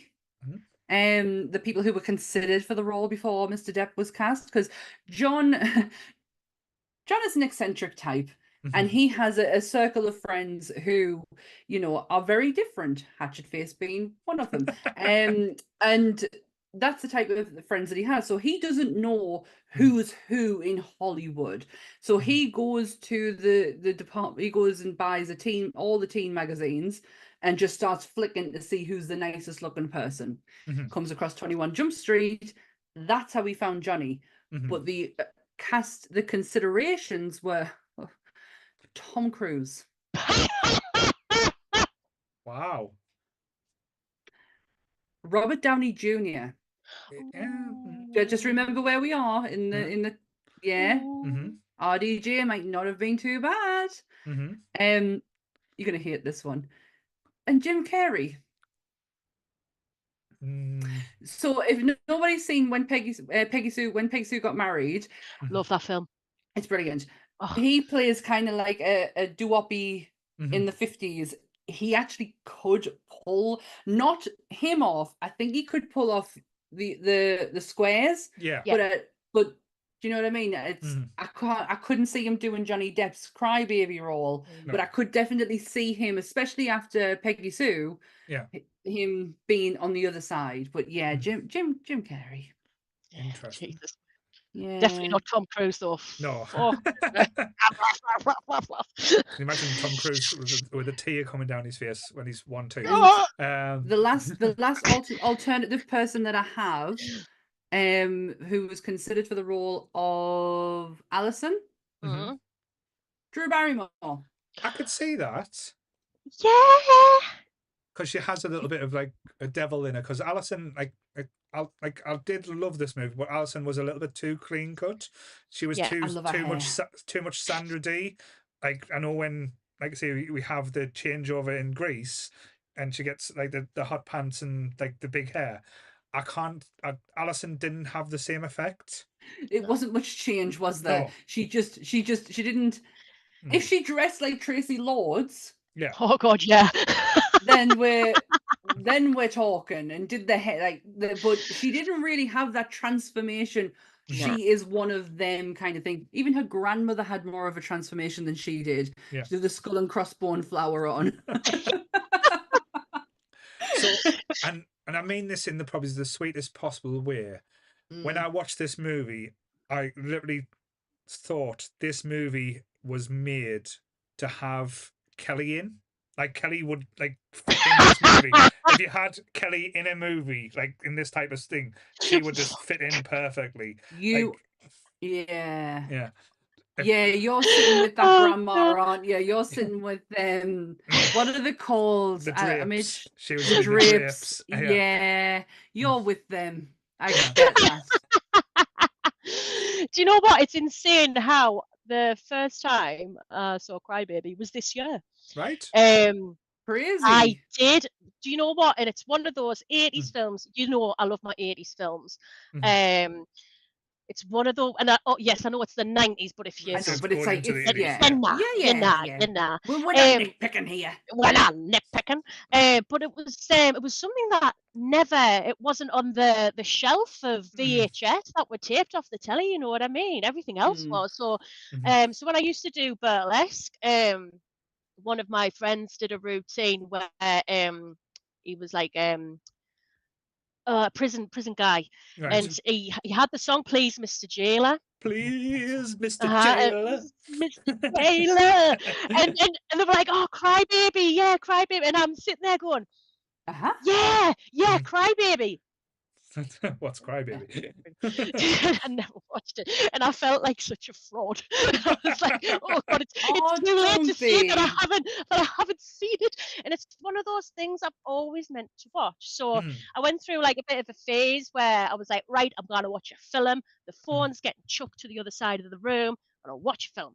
And I watched this, and I was just like, "Sweet Mother Mary, why have my oculars not been graced with this cinematic car crash?" Yes. That is what it is.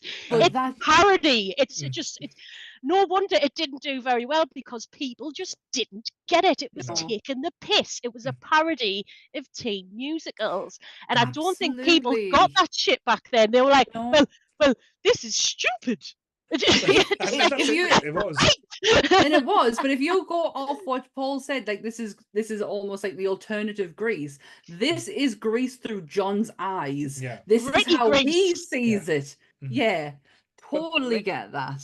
I can see why it didn't do that well. Simply being it's not as filthy and as raunchy as John's normal films. Yeah. It's not people who are not like aware of John Waters films, they wouldn't go to this and go, "I want to see this weird movie." But John Waters fans as well, they will be like, "Oh, this is not quite to the level of grotesque or like if you look at Pecker, where there's taking the pictures of people's bushes, there's no this is quite a. I know it sounds weird. This is quite a child friendly John Waters film.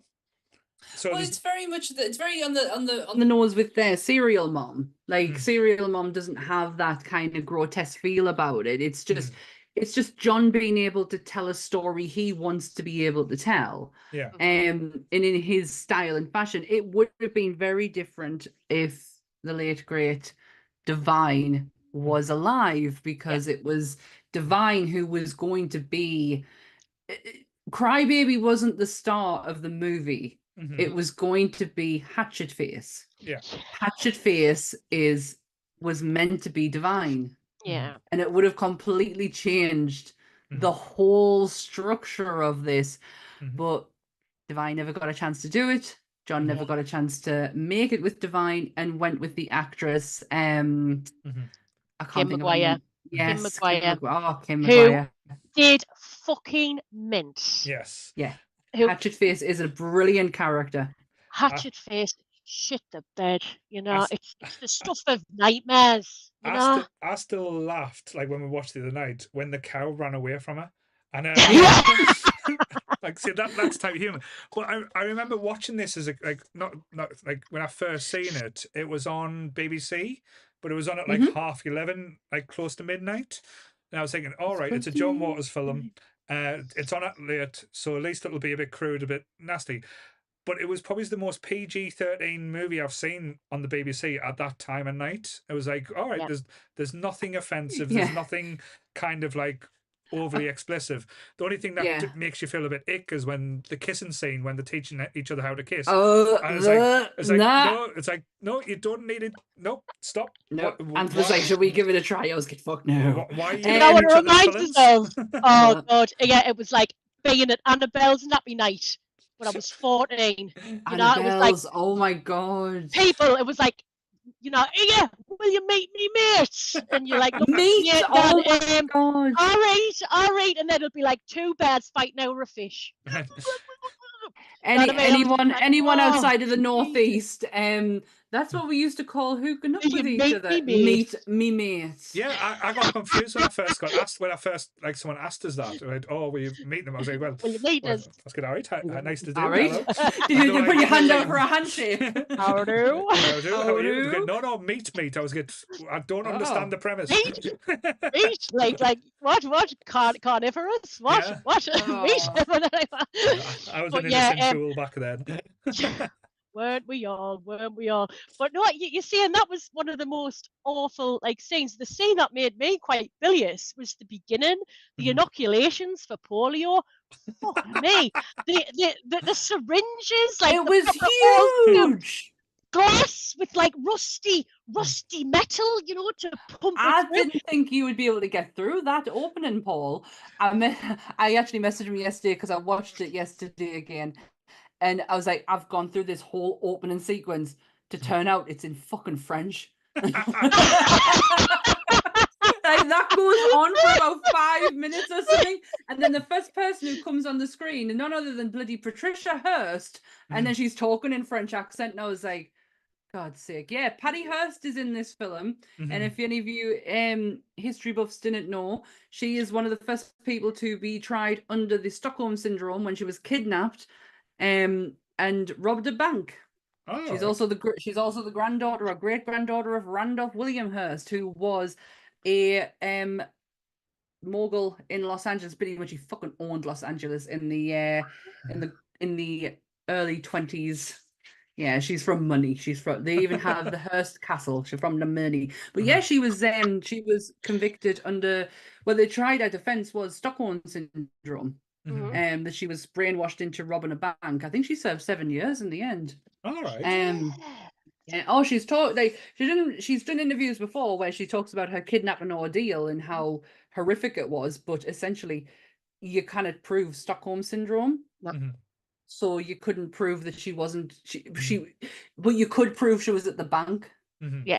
Do you know what I mean? So yeah. But that's Patricia Hearst. The woman who plays Tracy Lord's mom is Patricia Hearst, who is the mother of Lydia Hearst, who is a actress as well.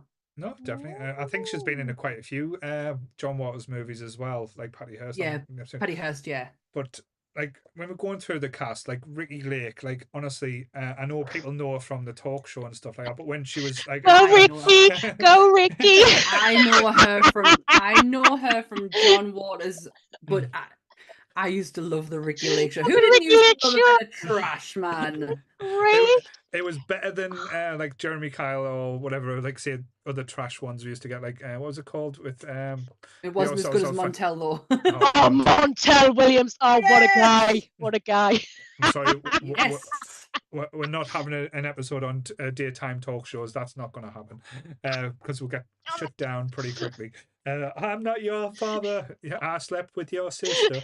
The lie detector test proves that is a lie. Lie. Maury, man. Maury Povich. Oh, Right, I'll zip it no, down. it's fine. Just trying to think as well. Like say that the way the conversation's gone today, we'll be on the next episode of Catch a Predator as well. So Fucking hell! But honestly, if we get to next week's episode, it'll be a fucking miracle. Kelly, what are your thoughts on doing parodies on historical events? Oh God! Yes or no? But yeah. Depends on the historical event, shall we say? Yeah. So no comedies about Schindler's List, no. So that's fine. Oh my god! I can see it in my mind, and it's really funny. See, There's quotes everywhere. Right, stop it now. I don't particularly want us to get taken off YouTube. No, I know. I'm going to be quiet now. That's me. That's you have to worry about. You're instigating it all. Yeah. Is this your plan to take us down from the inside? I've got a big deal. Going to say the ruby red slippers this Exactly. week. We're meant to be wholesome. Please, Mr. Jailer. You're talking about the cast. Tracy Lords is Oh. in this now. We're going to talk about problematic casts now, are we?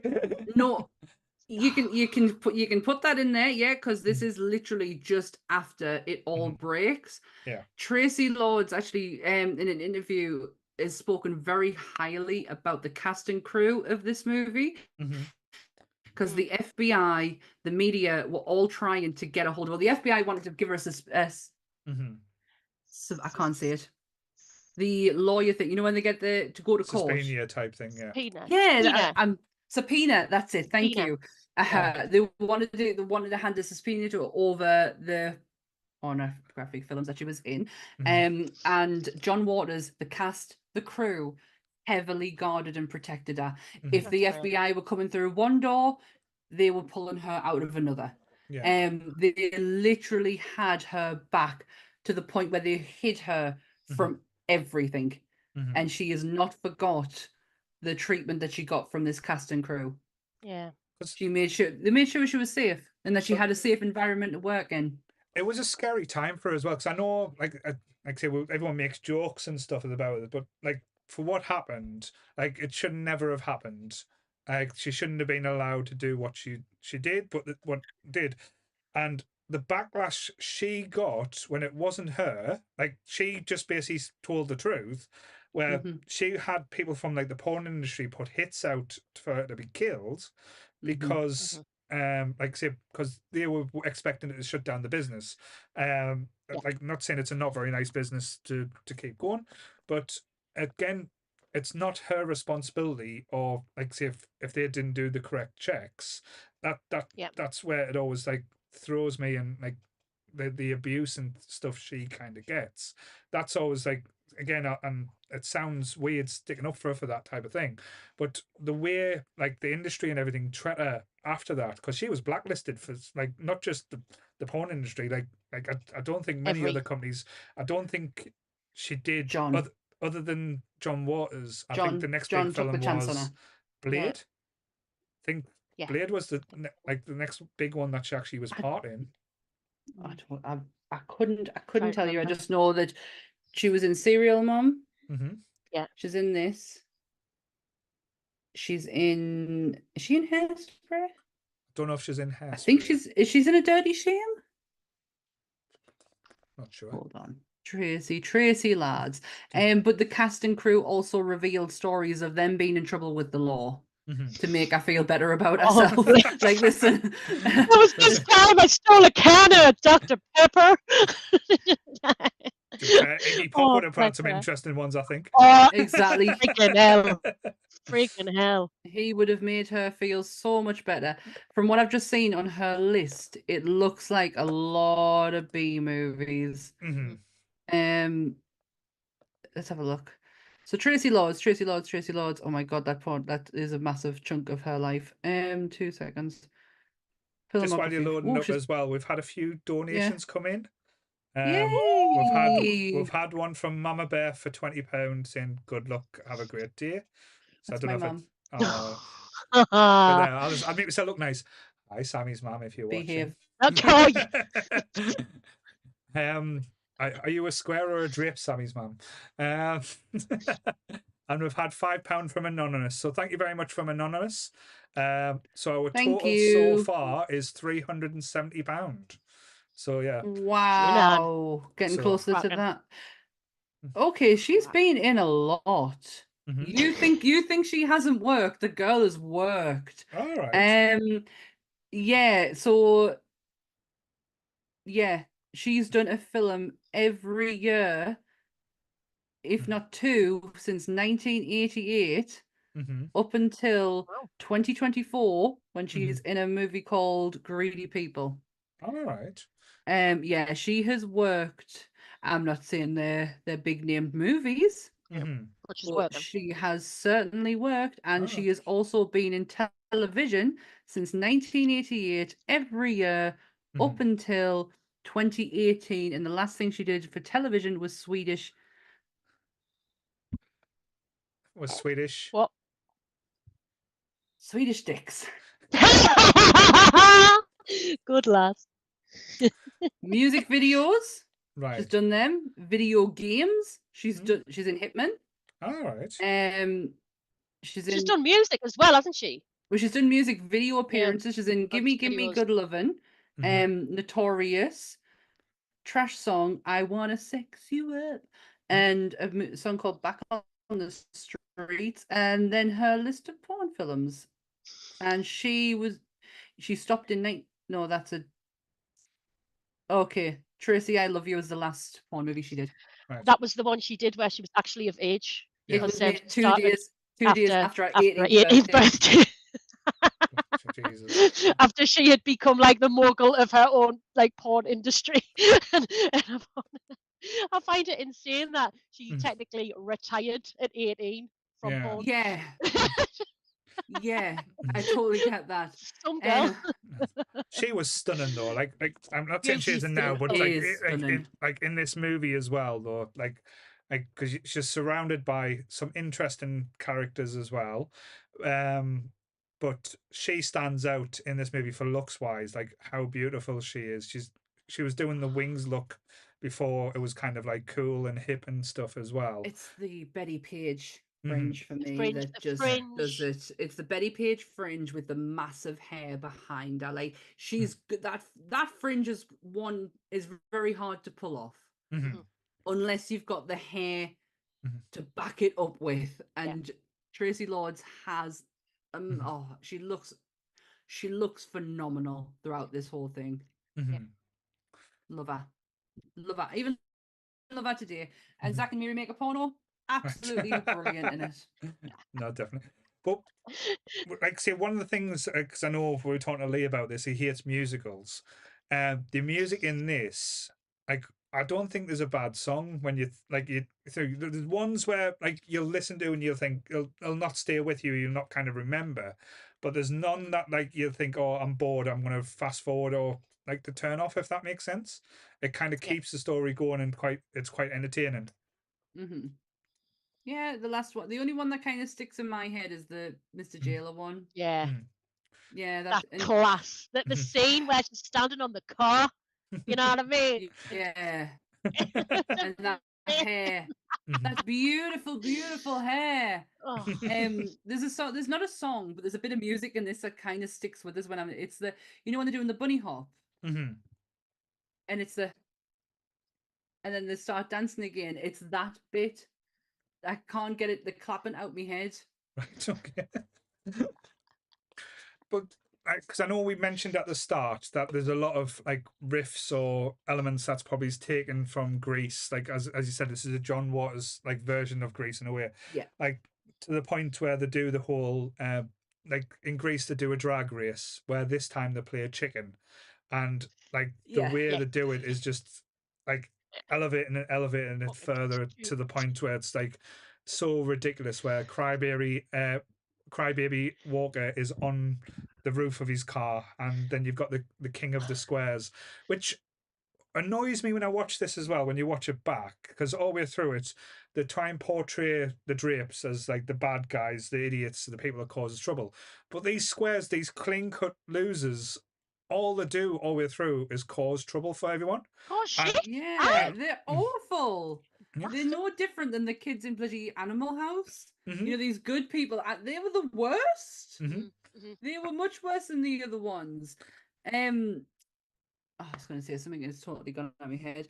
The one thing I couldn't get me, I kept having to kind of like divert my eyes from is when you're in the house of the grandparents, the amount of Confederate flags that are there. Yeah. Oh God!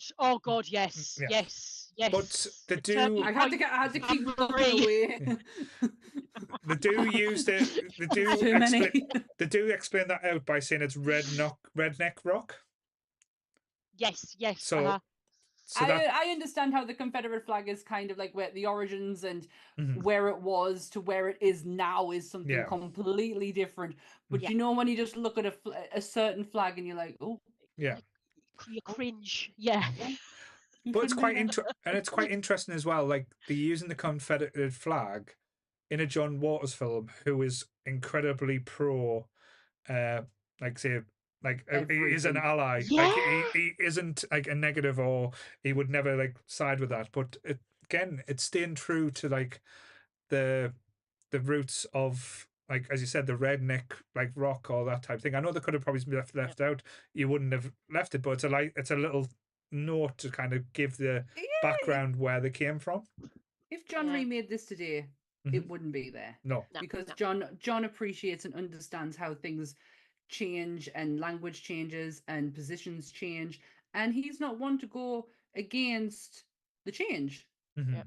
But this was the 90s. This was actually Yeah, this was the the 90s. 80s. This was made in the yeah. 80s. It was released in the 90s. It's Yeah. a very, very different time. But it doesn't stop in 2024 when you are like, Be a bit more jarring because you don't see it that often these days. Like, No. to be oh, fair, no, I think that you the could last watch time I TV. saw it- You could watch TV shows and films from the 90s and 80s, and you would see it all the time. RuPaul wore a fucking Confederate flag dress in To Wong Fu. Thank you for the memories, Julie Newmar. She comes down on this big bloody thing and she's got a Confederate flag dress on. Mhm. So it didn't hold the same weight as what it kind of does now, is No. what I'm Yeah. trying to get at. Mhm. But it still doesn't stop the eye from. Doing a Twitch. Yeah. How many do you have? That's a lot. The one who played the grandmother though, oh gosh, what's her name? I keep calling her grandmother, but it's not. It's Ramona Ricketts. Oh, Ramona Ricketts. Her Oh. face is so beautiful. She has some really striking, sharp features, doesn't she? Even though she's always got lipstick on her teeth. All over her teeth. And All over the sides of her teeth. And a Harley Davidson belt. I should fucking give it a that. But it's hilarious when you first experience her as well. You feel like she's the school teacher from Greece. You know, the one who's doing the announcements and stuff. She looks like it's almost like John Waters has copied her completely. But like it's just such a fun movie. Again, you take away the like realms of realism. There's so many like idiotisms. Like Ricky Lake's meant to be a teenager with 2 kids, and when you go to the orphanage, and fucking pregnant. hell. And she gives birth during the chicken race as well. Just pops out. It's the I freaking wish that that's the case. Just, there it I'm is. saying like I've been through it. Oh, no. It's the court case at the end where the mother comes in the iron lung. Look what you've done to your mother in the iron. She's sitting there bloody smoking away. Like, aye, that's her fault. Oh, that's Mona's mom, isn't it? The iron lung. You're like, you can't smoke in here.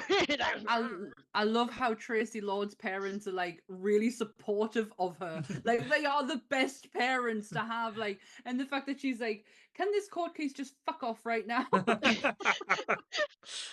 what I like about they just kind of have every sort of like microcosm Yeah. of what was going on at the time. So you had like was it Hatchet Face's boyfriend, his mum and dad are like, the power of Christ compels you, you know, like all about the religion and stuff, you know, like, oh, you shouldn't be doing this.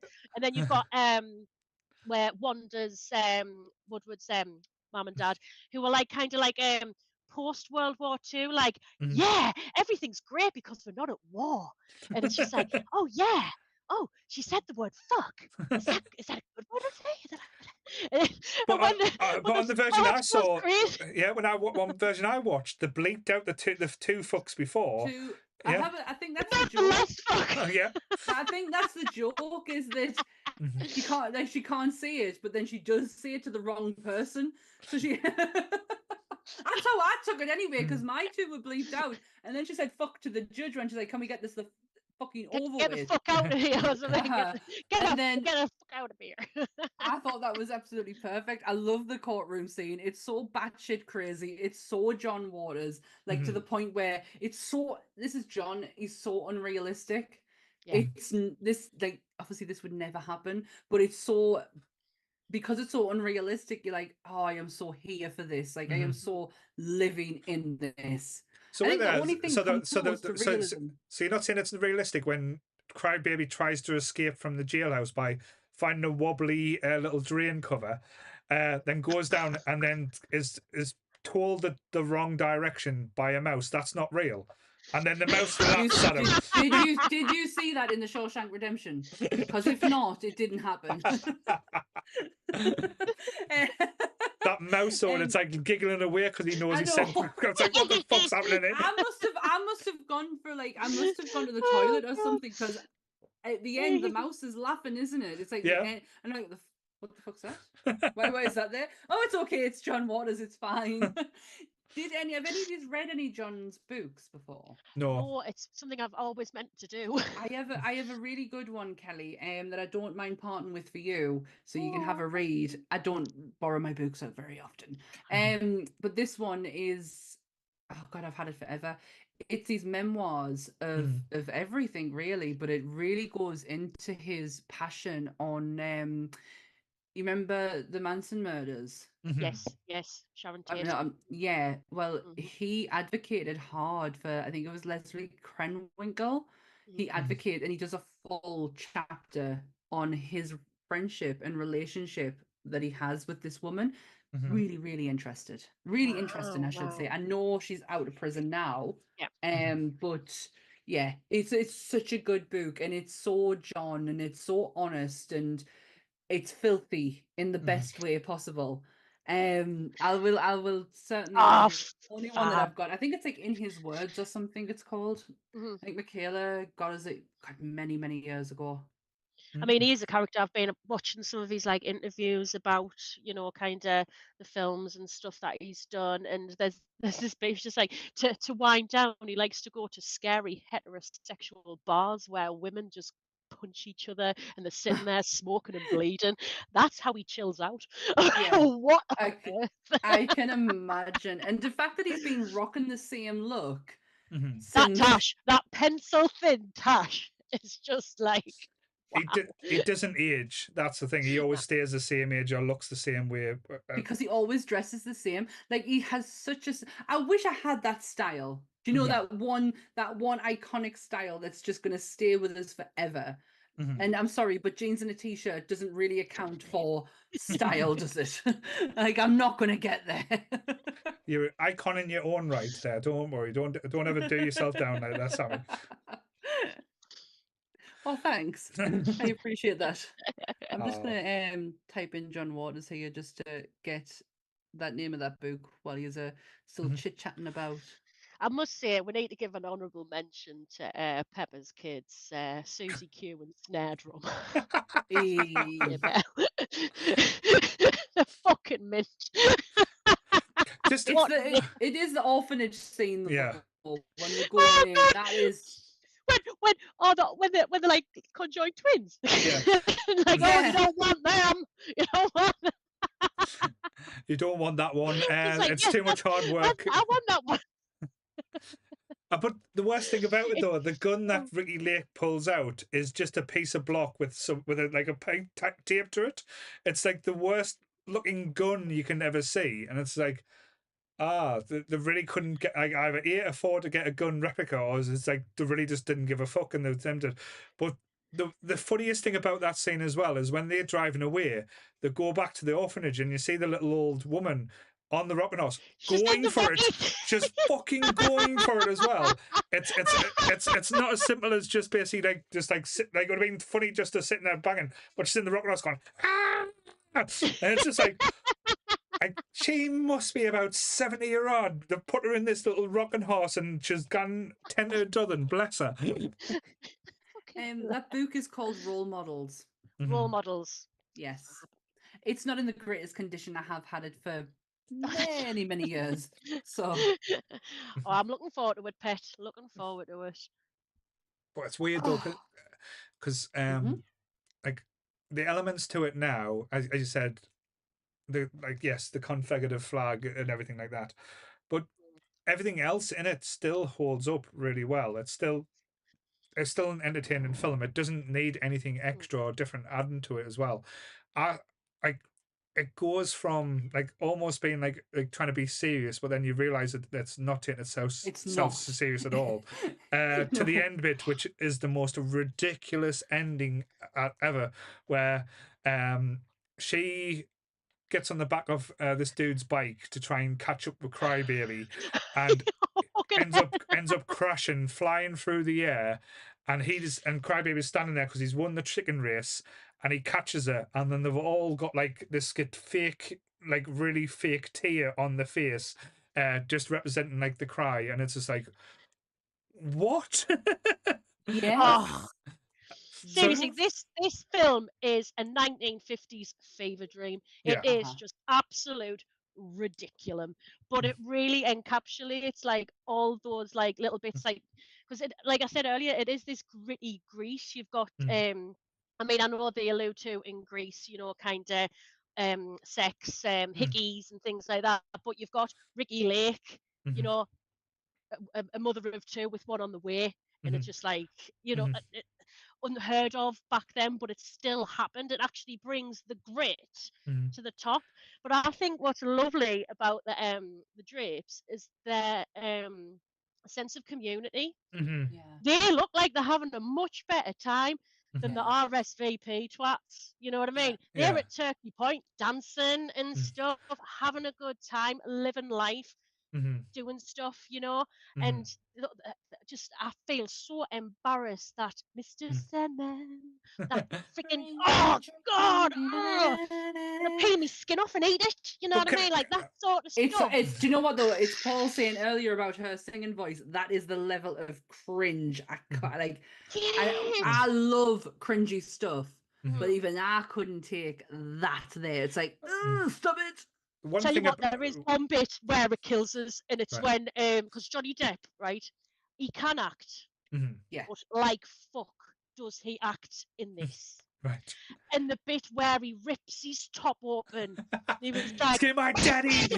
My father was the alphabet bomber." I was like, what? And she's looking at him going, "Oh, really?" And I'm just like, "Oh my god, I'm mortified." Like it was like watching Blind Date. You know, did you ever watch Blind Date in the 90s and you just wanted to like die because of just how stop the world? I want to get off. Yeah, just like these answers to the questions and making. But I was just like, and he was just like, my father, and my mother, and she couldn't even spell. It's when that is literally just before the French kiss scene, where he's talking about his daddy. Oh, it's just absolutely great. My daddy. My mother and my daddy. But the thing is, I mean, that's not a bad thing about it because it's meant to be fucking cringy. And this is the whole thing, the parody sort of genre. You know what I mean? John does it so fucking well here. And I do think it came at the wrong time, or like kind of at the wrong sort of people. Do you know what I mean? I was going to ask that. I was going to ask that question to you as well. So, do you, because with you saying like coming out of like the feel of the 1940s and stuff, if this came out the same time as Grease, would it be as held? I know it's hard to say because Grease's songs are much better. Let's not be honest. The songs Oh are yeah, the good here. songs aren't great. Yeah, but would you say this would have done as well? Not as good, but would have been held in higher regard if it came out at the same time? I think it would have been swept under the rug because I think Grease would have completely flawed it to the point of it that you don't see that Pales in anymore. comparison type thing. Yeah, and I think Kelly's right in a way that maybe the time of when it came out, but more to the people that it's direct to. To be honest, I don't know if this would find a good audience now. Yeah. Like, could this find it because there is a lot more awareness about John and his movies and the style that he did? Maybe people just needed some time for.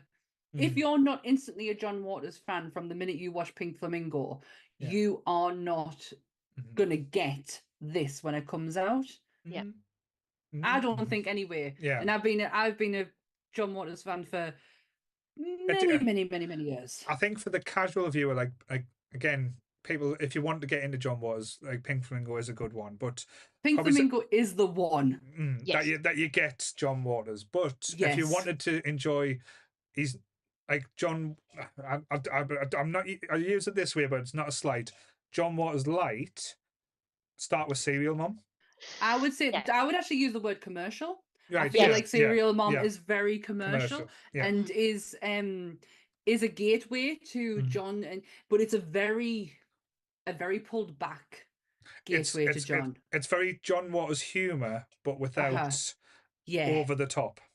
Exactly. Hairspray, the original Hairspray. Now I know John has something to do with he was a consultant on the musical, but the original Hairspray, I feel like that is a good starting point. But if you are brave enough, do Pink Flamingos. Yeah. Because you will not. To be fair, you'll not. There's no way going back after you've watched Pink Flamingos. The point of no return. No, you're absolutely right. It's divine at their best. And there is a fantastic documentary about Divine, which obviously includes not just his career but John's as well, because they were very much a partnership in crime. And I do surely believe that if he was alive when filming was happening, we would have a very different version of Crybaby. Yes. It's the relationship between them two is beautiful. Yeah, absolutely beautiful. Even after all these years, like Divine was just about to make it big.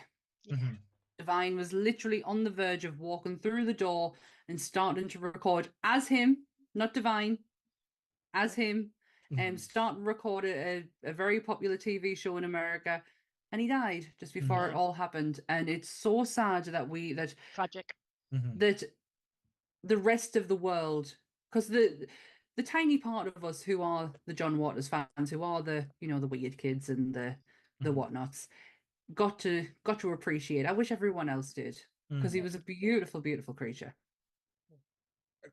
I seem to always bring the mood down, don't I? Yes, you do. I'm a mood killer. So to change it slightly, did you see someone that was cast that I didn't know was in this movie? I've been shocked. I've been shocked on myself, mind, with some castings. Go on. Willem Dafoe. Yeah. Oh yes. I was like, what's that? I was like, what the hell? I was like, with them Green Goblins in this. Willem Dafoe. Yeah. So yeah, he's the mean god.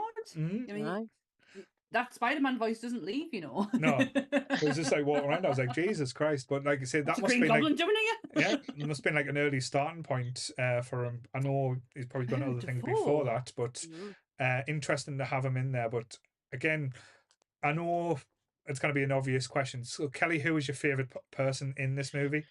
Hatchet face, fucking hatchet face. Oh, Mona hatchet face. Malinowski. Oh, I can't believe you're able to say the whole name. I don't think I did it very well, but I pretended I did. She's my fucking spirit animal. Oh my god. She doesn't give two shits that she is the back of a bus. She is. She is facially disfigured. They really kind of like hit that home that there's something wrong with her face. But what I love about her is that she doesn't realize that. No, because And like a that's figure in it. amazing. Yeah, because the figure and everything is amazing in this movie. Like, Yeah, like the whole of the beginning where like someone nips her bum and she turns around and like, oh my god. It's like this fucking thing. But what's a face is all right. It's just a makeup. It like looks like a blind. Like she's done it. Like this is how John describes her. She has the body of James Mansfield, but the face of Margaret Hamilton. Oh. That is how John described her. Right. But do you know what? When people say like kind of, you know, beauty is skin deep, it is because she is such a fucking beautiful character. You know what I mean? She is. Friendships that they've got, and you know, she's with a fella, and she's just one of these characters that you're drawn to, not because she looks ridiculous, but she's got that charisma when she's on stage with the fucking saxophone. She's giving it this, and I'm like, pet, yeah, crack on, me. Has anyone ever actually read into Kim Maguire's life? No. A little bit. I know. Interesting. Oh yeah. Shame of how she died and stuff. Yeah, really sad. She was was it because she married someone? She went into law because she couldn't make it in films or anything. So she went into law. Yeah, she gave up on the film in '97, went to got herself admitted into the California State Bar and began working as an attorney in Los Angeles, specializing in entertainment and can't pronounce that word, but entertainment law. Same as what Chunk does. Right, yeah. So cool. Yeah. Same as that. Then marries Emmy Award winner producer Gene Pilawatsky in New York. Had a near miss encounter with the September 11th attacks. And Hurricane, was it Katrina? Katrina, yeah. Yeah, everything was gone. No, it was Katrina. Yeah, Katrina. They had a near miss with Katrina. Near miss was September the 11th. Katrina. They both worked within the entertainment industry until sadly we lost pneumonia. her in 2016. She suffered from pneumonia and had a cardiac arrest. Yeah. And I remember when she passed, it was Hatchet's Face. You don't think Hatchet's Face is going anywhere. Like you really did. She's one of those actresses who you only remember when things like this happen, and that's so sad. Yeah, it's interesting when you're talking about like the character as well in the movie, because she is quite like one of the interesting ones. It's same again. Harping back to Greece, she is very much the crybaby's Rizzo. Like say like when you just done in a different way. Like Rizzo was trying to be an 18-year-old woman when she was really 47 or something like that. No, yeah, absolutely right. Graham's just says divine, going back to divine paved the path for so much in the drag world. Absolutely. I don't know if I got to finish the sentence about the documentary. You need to go and watch it, Kelly. It is just superb. A superb documentary on a life cut down too short. I've done it again. Yeah. Will you stop dragging the mood down, Pip? I know, but Kelly is like this. Do you know, I am the human embodiment of Eeyore. I lost my tail again. Like, I've only got another 7 hours left of it. It's fine. I know. I don't know how I can make the next movie depressing though. I mean, I'll give it a try, but I don't know how I can do it. Dennis Hopper's dead. It's fine. Stop reminding us. No, halfway through the film, I did me typical. He's dead. Yeah. I hate that we're at that age where we think, oh shit, yeah, they are not here anymore. Oh my word.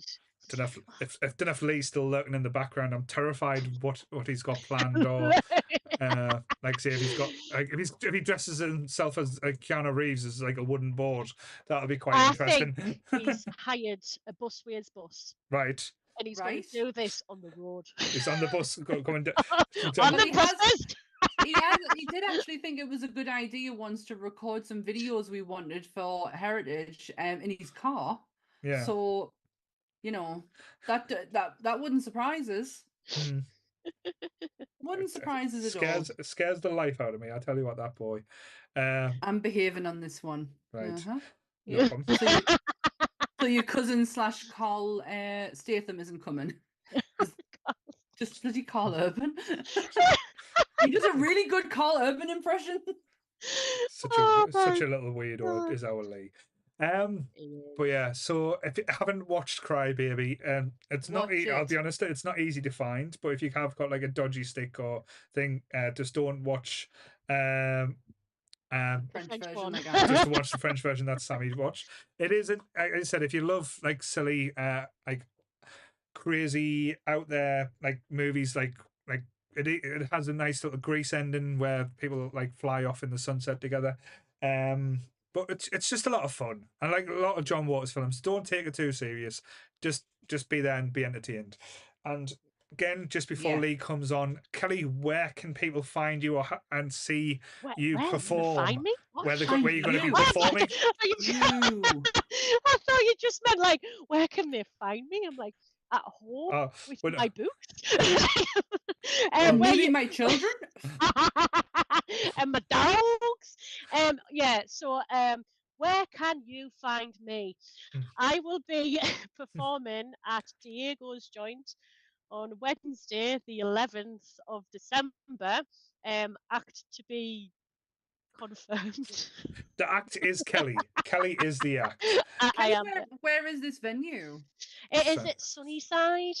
Sunnyside. What time do we start? At 7 o'clock. Okay. It is a ticket-only event, and do you know what? I think, like, because I told my mum about it, she was like, "Oh, I'll come," and I was like, "It's 15 quid." She went, "Oh, I'll not bother." I've got a feeling I might start my routine off with that. My mum was going to come, but it was too expensive. Bless you. Kelly, I'm so happy for you that you're putting yourself out like that. The world needs to see more Kelly. Yes. Oh, Jesus. And, do you know what? Like, I was actually saying to Adam after a glass too many of wine, I was like, yeah, what if this is me thing? What if this is me? This is your calling? This is your calling? I was going to say, like, how many things have you tried, Kelly? Burlesque, teaching, writing, DJing, podcasting. You know what? It's just another string to me bow. I just feel so blessed to have this opportunity, but I just feel a little bit out me depth. I do feel like, hello, I'm Kelly. I'm on work experience. Because everyone else have actually. See, you've just got your act there, Kelly from Work Experience. Kelly, Work Experience. Kelly, you come on here every time you do, and it doesn't matter who we have on. We are all cracking ourselves laughing up. You are so infectious. You will absolutely blow people away. The world needs to see you. And what you are fantastic. If I don't blow them away, I do get a free drink, so I'm going to ask for a pint of whiskey with a straw. But we have to realise as well, Kelly, everyone is laughing with you as well. Nobody's laughing at you. Oh, yeah. We're all with you, Kelly. Both, man. Absolutely fine. Absolutely fine. But, are you taking your dogs there as well? Because it's dog friendly, I think. My dogs will be. If you stood still long enough, Byron would have a piss against your leg. So that is not happening. See? Comedy gold. Just have it on stage. Just the dog standing there every so often, just crapping his leg on you. So hydrant.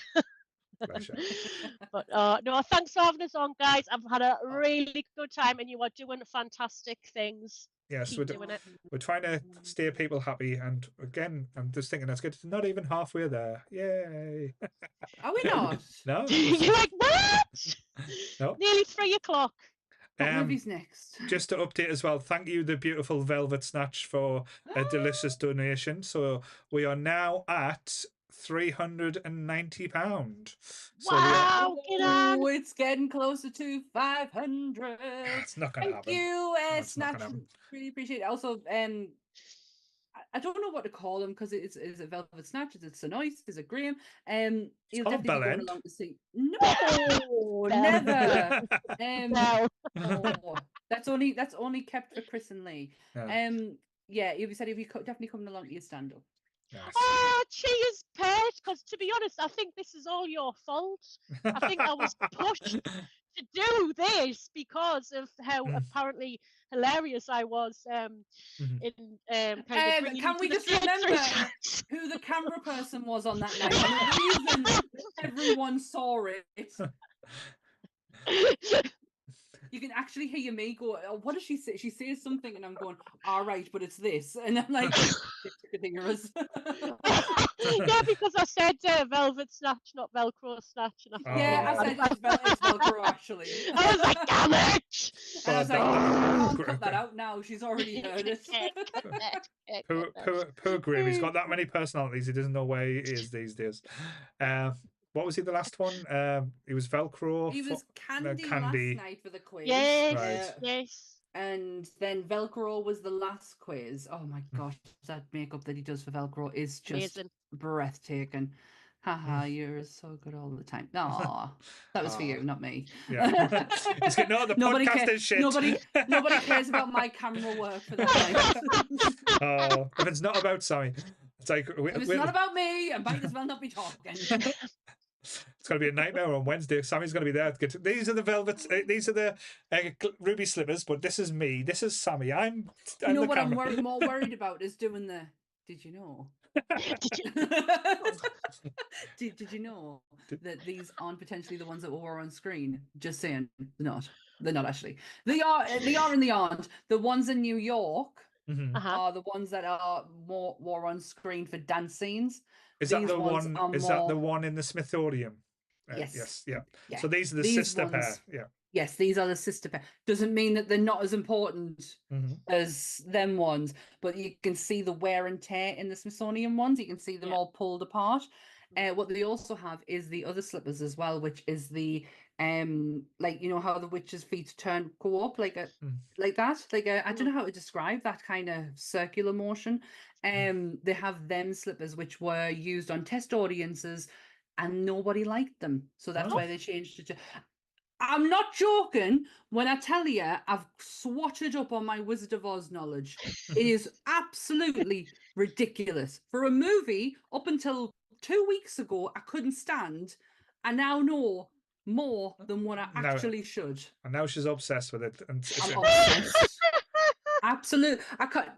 This is how I thought things were going to go for the Neverending Story. Like, I would be so, like, and then read about it and get more interested in it. No, it hasn't done that, but the Wizard of Oz, it's got it really has. Like the whole the wicked house things on you. You big The thing is, though, to be honest, it's everything that I love. It's musicals, it's old Hollywood, it's Judy Garland, everything I love about it. Technicolor, the whole. Oh, I could go on and on how they did the whole Technicolor thing. But and they can't do it anymore because the chemicals used they don't work. Also, it was all filmed in sepia tone. Did you know that? The whole movie is filmed in sepia tone. And then they just go in later on and change it. Yeah. Yeah. Yeah. Apart from the scene with the door, I am giving away so much shit. The scene where she opens the door for the first time in Oz, that's not Judy Garland. That's somebody else opening the door. And it kind of like shifts a second, and then it's Judy Garland walking through the door. Because they didn't want to put her in sepia tone if they didn't have to. Right. Interesting. Because she was going to go into colour. I really have. I've watched. I really have. I feel like when I go into this room on Wednesday, I'm going to be like, I know everything. On fire. With my emerald green dress that I'm wearing. And I've even bought green glittery shoes. You fucking legend. So Kelly, God, it's that time. Sorry. Yes, we'll let you go. No, bother, kick me out. Right. And then get ready for sweetheart. speed. Thanks for having us. Bye. Bye. Bye. Where's leave? There. Leave me, teen. Bye. Right. Sorry, I got carried away with the Wizard of Oz knowledge there. No, it's fine. He's back. He's back. He's still got we can hear us though on his phone. Oh, Turn shit. your phone down, you fucking idiot. Sorry. least he's watching. At least That's true. Thank you for watching. Appreciate it.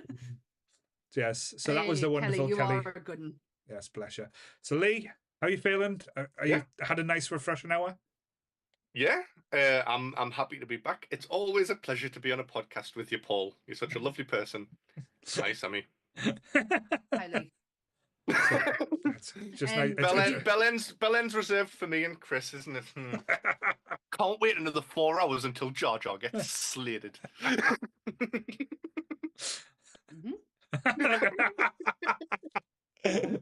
So this is the madness is descended to. So it's quite ironic that Lee's going through this like kind of like midlife crisis now of trying to threaten Sammy.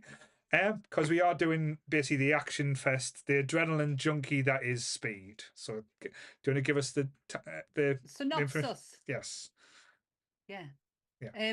Los Angeles police officer Jack angers retired bomb squad member Howard Payne by foiling his attempt at taking hostages. In revenge, Payne arms a bus with a bomb that exploded. Excuse me. He arms a bus with a bomb that will explode if it drops below 50 miles per hour. With the help of... Oh, Christ. This is actually taken from a website, by the way. With the help of spunky passenger Annie, Jack and his partner Harry try to save the people on the bus before the bomb goes off, while also trying to figure out how Payne is monitoring them.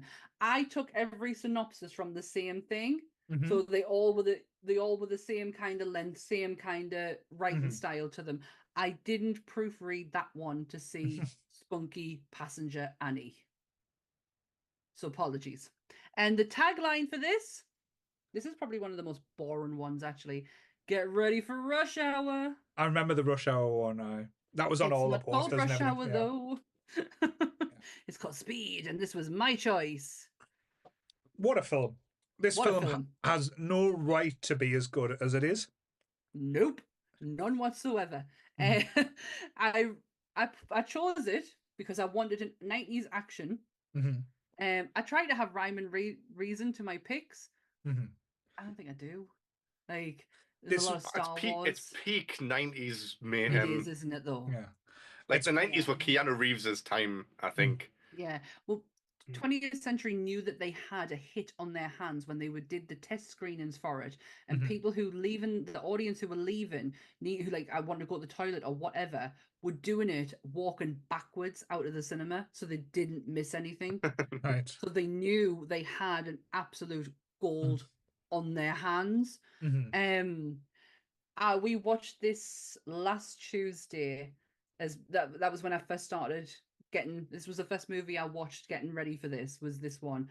And all I kept thinking of is, doesn't matter what era of time that you're in, Keanu Reeves can't do talking. Like, it doesn't even matter if he's playing his own nationality. He still can't talk properly. It isn't until you get to John Wick where it's like, oh, that works now. Yeah. That works for John Wick, but that voice. It's questionable. I think talking's harsh, but I think emoting is probably a better description. He can't emote the words that he's saying. Yeah, I need to get this really fun fact out first before I explode. This literally blew my mind. So this movie comes out a week before O.J. Simpson does his Bronco chase through the streets of Los Angeles. After the Bronco chase, many audience who saw the film in the theaters noticed closely how it resembled the real-life Bronco chase, including the media coverage and the area shots of Los Angeles. The movie spikes in numbers after, like, it goes crazy. The Bronco chase with OJ it was used as a promotional tool. How fucking crazy is that? It's just class timing, really. That's what you can put that down to. I had to get that one out. It's been killing us. I'm like, oh, I need to see it. Watching this movie, all I've thought back watching it now is this is Lee's wet dream. Yeah. This is everything that Lee loves about action films. It's got catchy one-liners like pop quiz, hot chat. It's got grizzled veterans. It's got explosions. It's got gunplay. It's shoot the hostage and stuff like that. Like Almost. There is one thing missing from any classic action movie, and that it hasn't got any like slow motion scenes. Right. Like if Stallone was in this, you would have him diving away from a bus like. When the cool when the guys bus and when the bus done the explosions. jump, did it do slow mo? So that scene was done twice. Yeah. Because the first time the bus didn't land where it was meant to. The bus actually is only driving over so it looks like the bus is going up and over, and it kind of is, but it's on a thing that is literally driving it over. Does that make sense? It's just being green screened out. And it didn't land properly on a real. And I said to Anne, would that work? No, because realistically, would that work? No, because the How does it lift up at the front? The Mythbusters tested it. Right. This is one of the ones. This is probably the biggest Mythbusters episode that ever aired. Was did the bus from Speed, and every which way they tried to do it, it was physically impossible to do it. Even if you did a ramp, or even if like thing, it just the laws of physics would not allow the bus to move the way it did. Okay, I mean, he says when they're going up to, he says maybe there's a ramp. He doesn't know that there's a ramp. No. But that's what it kind of hits off, and that's how it goes up and like lands. But that's how he describes it. But he doesn't know that until it happens. So essentially, he is just plummeting them to their doom. What would you rather do? Crash on a bus or explode? Explode. Right. Yeah. It's done. It's over and done with.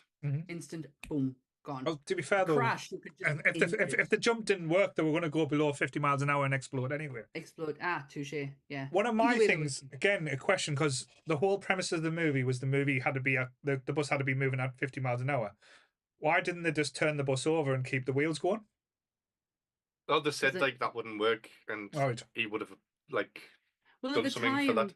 Right. He would have taken into account certain things. Like they're thinking he is way more advanced in his thinking than like he would be one step ahead of them. Yeah. And they knew that, so they had to take that into account. There was a lot of things that they said that why don't we do this? Why don't we do that? And it's like he would have thought of all of this. And that's even before they notice that he's monitoring them. Yeah. It really annoys us the first time he sees Wildcat though. Yeah. And Keanu Reeves doesn't pick up on it. And but I didn't until later on. Yeah. But like this film in essence is in three parts. Like three things. You get the start with the elevator, which is just amazing. Like honestly terrifying. Some of the most best breathtaking action and suspense. Then you get the bus journey, which again is so well done. But then you get the weird train journey. That's the only thing. The train journey is a bit strange. It's a bit overkill, I think. I wish for go on, Lee. Well, I was going to say, what year did this come out? Because 1994. When did Mission Impossible come out? The Tom Cruise one, because it's got so many things that are exactly the same. Like there's an elevator scene at the beginning. It finishes on a train. It's even got Keanu Reeves hanging upside down on a wire. I don't know which one stole concepts from the other. Speed was out first. 90, because Mission Impossible came in 96. Right. He did it. Yeah. Bloody hell! I thought it was much later than that. Hey, 96. The more you know. But yeah. Oh, okay. I was going to say something. Two directors turned down this movie. One name you may not recognize. The second one you definitely will recognize. First one being Rennie Harlan, and the second one being Quentin Tarantino. Oh, that would have been terrible. No. Offered it but turned it down. Tarantino later named the film as one of his top 20 favorite films of all time. Wouldn't have been if he made it though. That would have been it. No. Yeah. Would have been so different. So different. Also, interesting fact, Sandra Bullock, being the professional that she is, learned how to drive a bus. She actually passed her test on the first attempt. So she is now licensed to drive buses. I don't think Sandra Bullock gets the credit that she deserves. Like stuff that she does. Like she was great in this movie. Demolition Man, she's perfect. Yeah. Like Legally Blonde. Like again, most people won't have seen it, but it still is an amazing Miss film. Congeniality. Miss Congeniality. That's Even now, she's still pumping out like the Heat. Excuse Like, me. I'm not a fan of Melissa McCarthy, but that film's Practical class. magic. Thank you. And goodbye. Nobody's That is watched like- that. Never seen a bad film with her in. Like, No, me neither. I can't dare say that I've ever seen a bad film where Sandra Bullock's been in it. She's always been top notch, and she's brilliant in this film. When you are working with the plank that is Keanu Reeves, like, you have to up your game, and she elevates everything to 11. To be fair, though, she does brilliant give way. them sexual chemistry really well as well, which is quite. yeah, those two work really well, and like online, people like shop them together and want them to get together, but they've always been in relationships. Yeah. And I think they said that they were attracted to each other, but they've respected each other's relationships to do anything. They're really good friends. And last year, Sandra Bullock's husband died of VLS.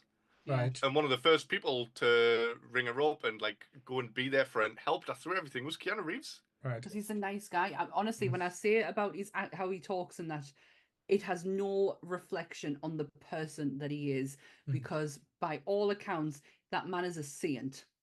Did you hear about this? Absolute saint. Did you hear about like just? It's funny, but basically, there's two stories with Keanu Reeves I absolutely love. One, he was bumped into this couple that were just out and about, and they says, "Oh, we're getting married. We would love you to be there."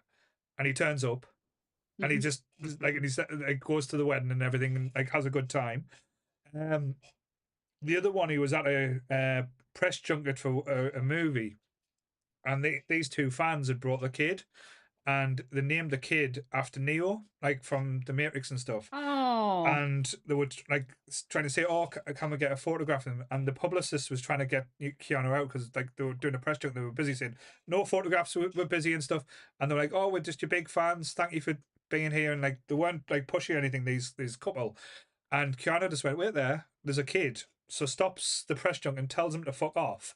Well, in a nice way, he did, because I couldn't imagine Keanu going, "Please fuck off." He was just like, "No, I'm just going to talk to these for a bit. I've got 5 minutes."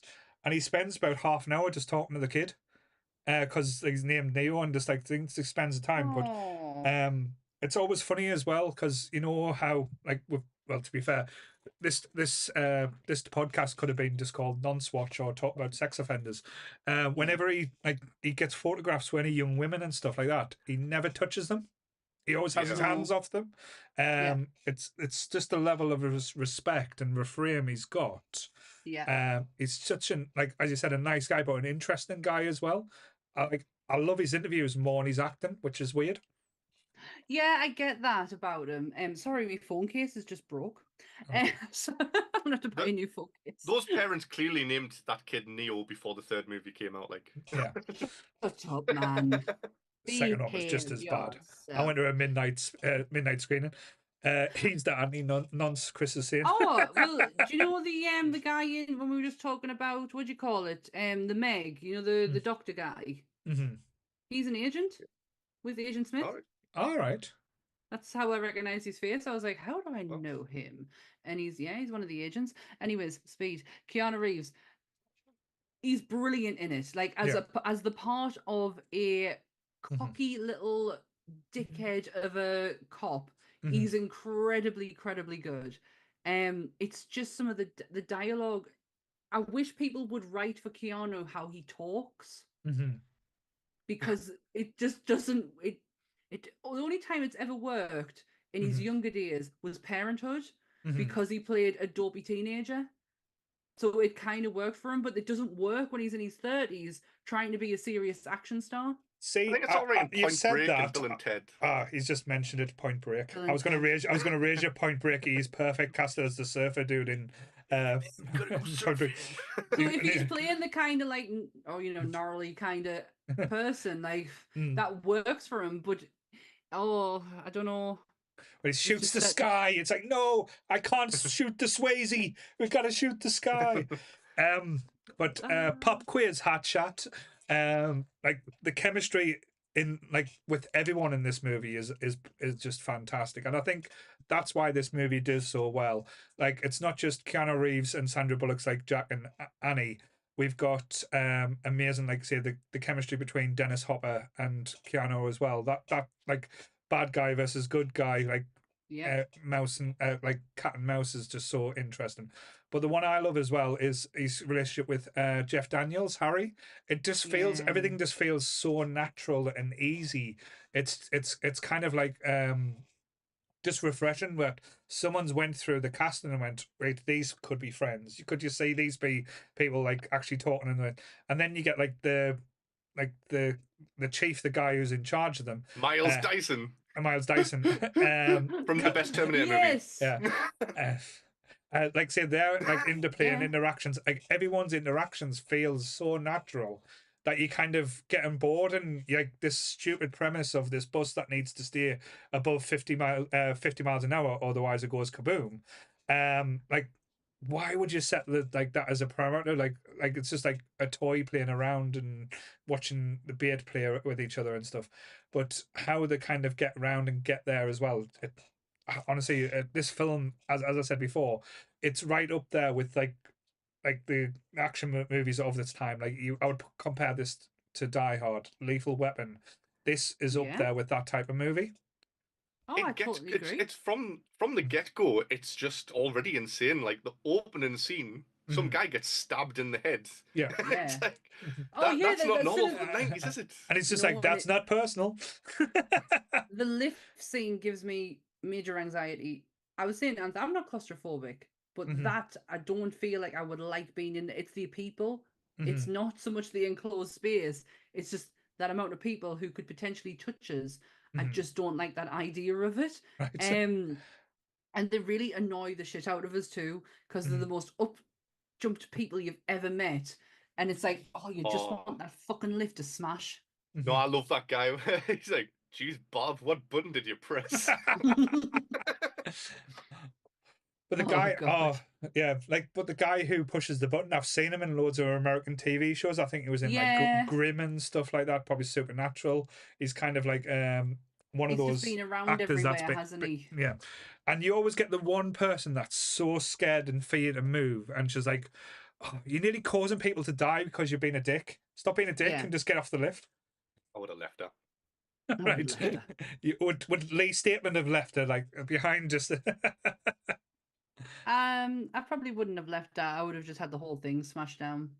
Bye. But get it. Bye, lift. It's quite an intense and like say like an adrenaline start and opening. Like you wonder where they're going to go after that lift, because that lift is quite high octane and quite like that could have been a whole movie in itself. Yeah, exactly.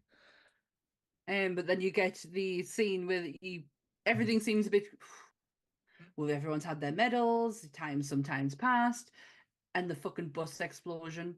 Yeah, that did actually make us jump, even though I knew it was coming. It's like thinking of like your first time watching it. I would have levitated. I know I would have. It's like, but again, with this type of movie, it wouldn't work if it didn't have slight levels of humor in it. Because it's, as I said, there's a lot going on. There's a lot of intensity. There's a lot of like say egos and like testosterone. So to break it up with like little jokes and stuff, like the guy who Keanu's Jack takes the car from, and he's in the car and he's just rabbiting away, giving him so much shit. I think he's the guy out with Showgirls. There's a bomb? No, not that I've seen that movie, just saying. But he's like, oh, just don't scratch me car and stuff like that. And he's like chasing after it. And then he's like, you've got insurance, right? And he's like, yeah. And then he just opens the door and whacks the door off, and he's just giving up like hope on life. But what's his number plate? It's like Tune Man or something like that, isn't it? Yeah, it's something daft, isn't it? The passengers on the bus though, I feel like a few of them change every so often, because there's people on there I'm like, you weren't there before. No. I feel like a few people who sat at the back of the bus might have changed over to other people at some point. Just like have on rotation, because I'm not paying attention to them, or they are definitely changing. I love Ortiz. Yeah. Hey, Gigantor. Come here, Gigantor. Ortiz. Oh, I absolutely love him. The guy who was in Twister as well, when they get to the airport. I've already been. Oh yes, Rabbit. Rabbit is wise. Rabbit. Yeah. Rabbit is clever. Yeah. Yeah, I've he's already out. been here. He's out with Spin City as well with Michael J. Fox. He is. Mm-hmm. I used to love that program. Yeah.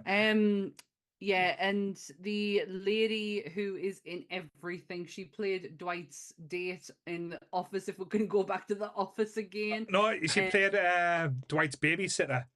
But she was also his date as well for the night of the dinner party at Michael's house. But she also played the trash lady in Friends. Like she's also in 2-1-Fu. Thanks to the memories, Julie Newmar. She's one of those actresses who's just like in everything, but I couldn't tell you what her name is. No, and it's one of these characters as well. You start off, oh, she's canny, but you get a rational hatred towards her.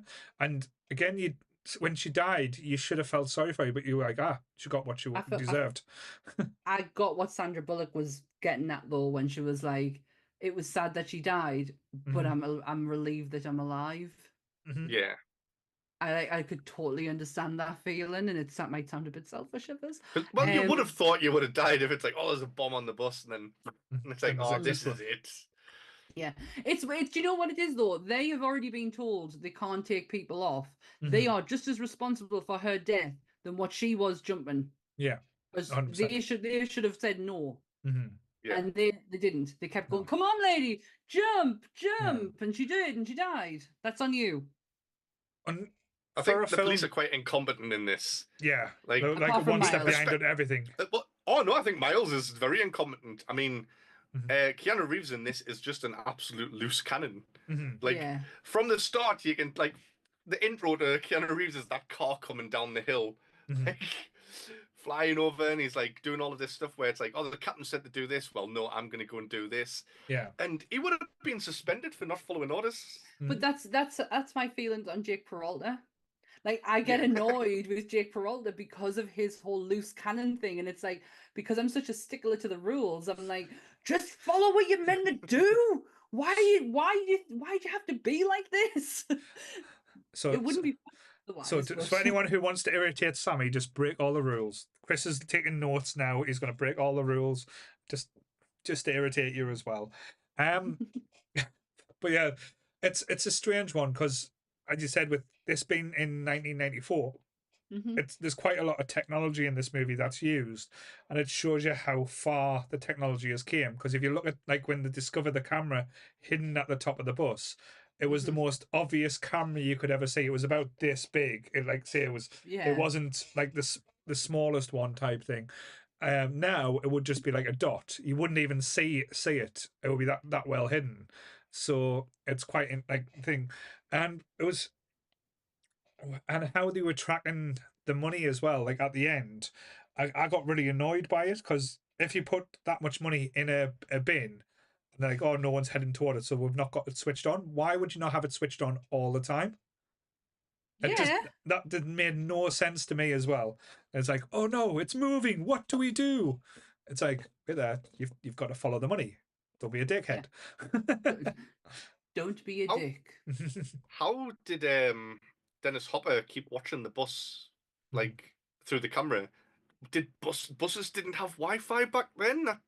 I don't understand how that. No, Bluetooth. It was no. he hacked into the broadcasting frequency because that's because that's how the news reporter they hit the frequency, and that's where they could record what they were broadcasting. So he not only is he a bomb disposal expert, he's an expert in broadcasting as well. I don't know if he's an expert in anything, because one of the first things he says is he's like, "You ruined this. I spent 2 years setting up that elevator job," and it's like, you put a fucking bomb in an elevator. That's it. How did that take 2 years to set up? Calm your tits, Dennis Hopper. Yeah. You're talking about a dead man there. Sorry, Sammy. Oh, don't. Honestly, like I've said earlier, I did turn around and do me typical. Oh, he's dead. Yeah. It just comes out. I can't help it. It's something that comes out. Keanu. 90% of his stunts are done by him. Right. Okay. And you can tell. because The I only was one, looking the only very one I think closely. the only thing I don't think he done is that slide at the end where. No, he yeah, didn't. That is that- definitely somebody else cuddling into somebody else who is not Sandra Bullock. Yeah. But everything else is all him. But I can't Everything think he being. does is cool, man. Yeah. The step off the bus where he just steps onto the car going past. Mm. It's so cool. Yeah, That's smooth and as fuck. something that looks so effortless to him, I would be falling off. Yeah. Like, I'm not getting on that other side. I can't, like, again, just talking about the slide a bit at the end. I know it looked cool, and again, talking about physics and how that wouldn't work. Yes. There Like must have flipping over been and limbs coming off and stuff. Yeah, like literally sparks, fire, nothing holding on. So basically, you would fly off as soon as you hit a bump. But yeah, there must have been other ways or better ways for them to get off the bus, other than let's pull this thing and slide down where we could go under the wheel of the bus at any time. No. No. Because Okay. you're not getting a really good action shot at the end, are you? You're just getting someone jumping off a bus. So no. No. How would you get off the bus then, Paul? I would have just wouldn't, I'd I'd have still Rambo be on. rolled off it. I'd have opened the doors and Rambo rolled off. I'd still be honest. At 50 mile an hour. Let's do a test, see what damage we can do. See how we would get off a moving vehicle at 50 miles an hour. You can jump out of Lee's car, not mine. While he's trying to park. That's the challenge. No, I'd still be.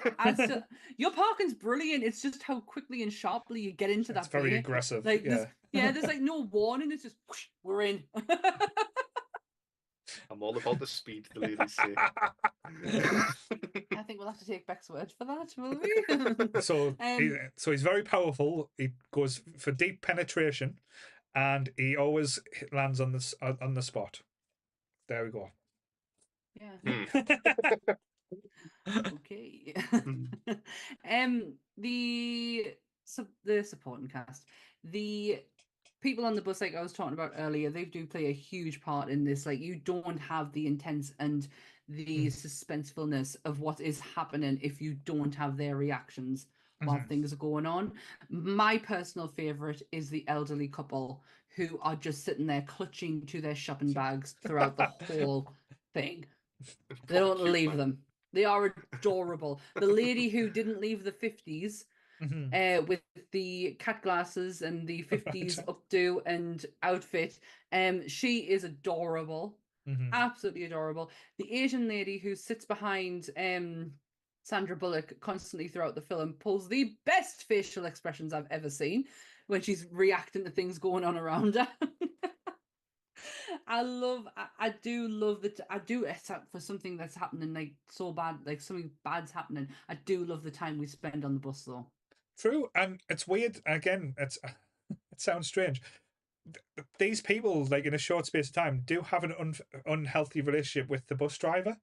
It's like everyone seems to be best mates with the bus driver. Well, I remember because they probably see him every day. Yeah, but I see my bus driver every day. I don't want to fucking know his name. I was going to say, imagine you getting on the bus and be like, "Oh, Howard, Dave, hurry the fuck up!" People like, "Get off the bus now!" Like, get off, get off.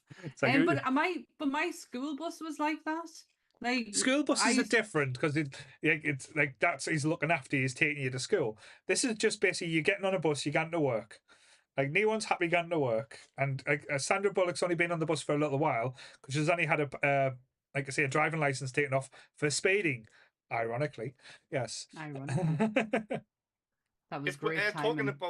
If we're talking about being on buses, I'm gonna drop this story now. Oh. So when this came out, I played ice hockey when I was younger. Don't say you hijacked a bus, Lee. Don't, please. No. I played ice hockey when I was younger, and like would travel across the country at different places to play. And I think most of us had seen this film then. So we used to sit at the back of the bus and write on big bits of paper, "Bomb on bus," and hold it up to the back window for what is wrong with you? We were only like 10, 11-year-old or something at the time. We didn't know. But luckily nothing ever came of it. I'm pleased because at the time, like, this is like the height of the IRA bombings that were happening as well. So you fucking punk. Jesus Christ. I was my scholars bus, as it was called, my school bus, It makes it sound more posh than it actually was. It was an awful bus. Do you remember the old seats you used to get that had, can you picture the buses that we used to have where it would have the cigarette ashtray at the front, like the stubby bits, and then you like put it out, and the chairs had that awful like material on them.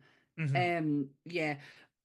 Someone on my bus once took an absolute hissy fit and ripped one of the bottom seats off and put it through the window. We all had to get off the bus. The police were involved because it hit somebody on the way down. And my oldest cousin, who he got really cocky with the police to the point where the blame got put on him, or he wouldn't tell who it was, and he ended up getting arrested. So that was fun for a Wednesday afternoon when you finish school, watching your older cousin getting arrested over a bloody seat being chucked out of a window. Like, that's shiny raw for you people. As we're all telling bus stories, I also have a fun bus story. It was kind of scary at the time, but like I say, I can go back and laugh at it now. But Jesus Christ, what could have happened? Our school bus used to take us from Rye up to Southmore, and when it used to go at the back, there used to be trees that used to always hit the window of the bus. And this one time at Bandcamp, stopped the bus on the trees as it was hitting the window, and some of the branches was poking through, and we thought it would be hilarious to shut the window. You know how it used to like snap shut? Yeah. So we snapped it shut, thinking, oh yes, it'll pull the branches off the tree. It didn't. All we saw was like the bus stopped pulling away. It made a noise, and the rubber all the way around the window just started going, pull this noise, and it just started coming off like an elastic band. And it went all the way around the window, and then the window just fell out. So, we just went, shit. Everyone just darted down the stairs. Bus driver pulled over, and, like I say, called the police and everything. So, for the next week, they did an investigation at the school where we had to keep going for, like what they called meetings, but it was detention before to try and get people to tell on each other. So yeah, but no one grasped each other because you don't do that because stitches get stitches. Remember that, kids.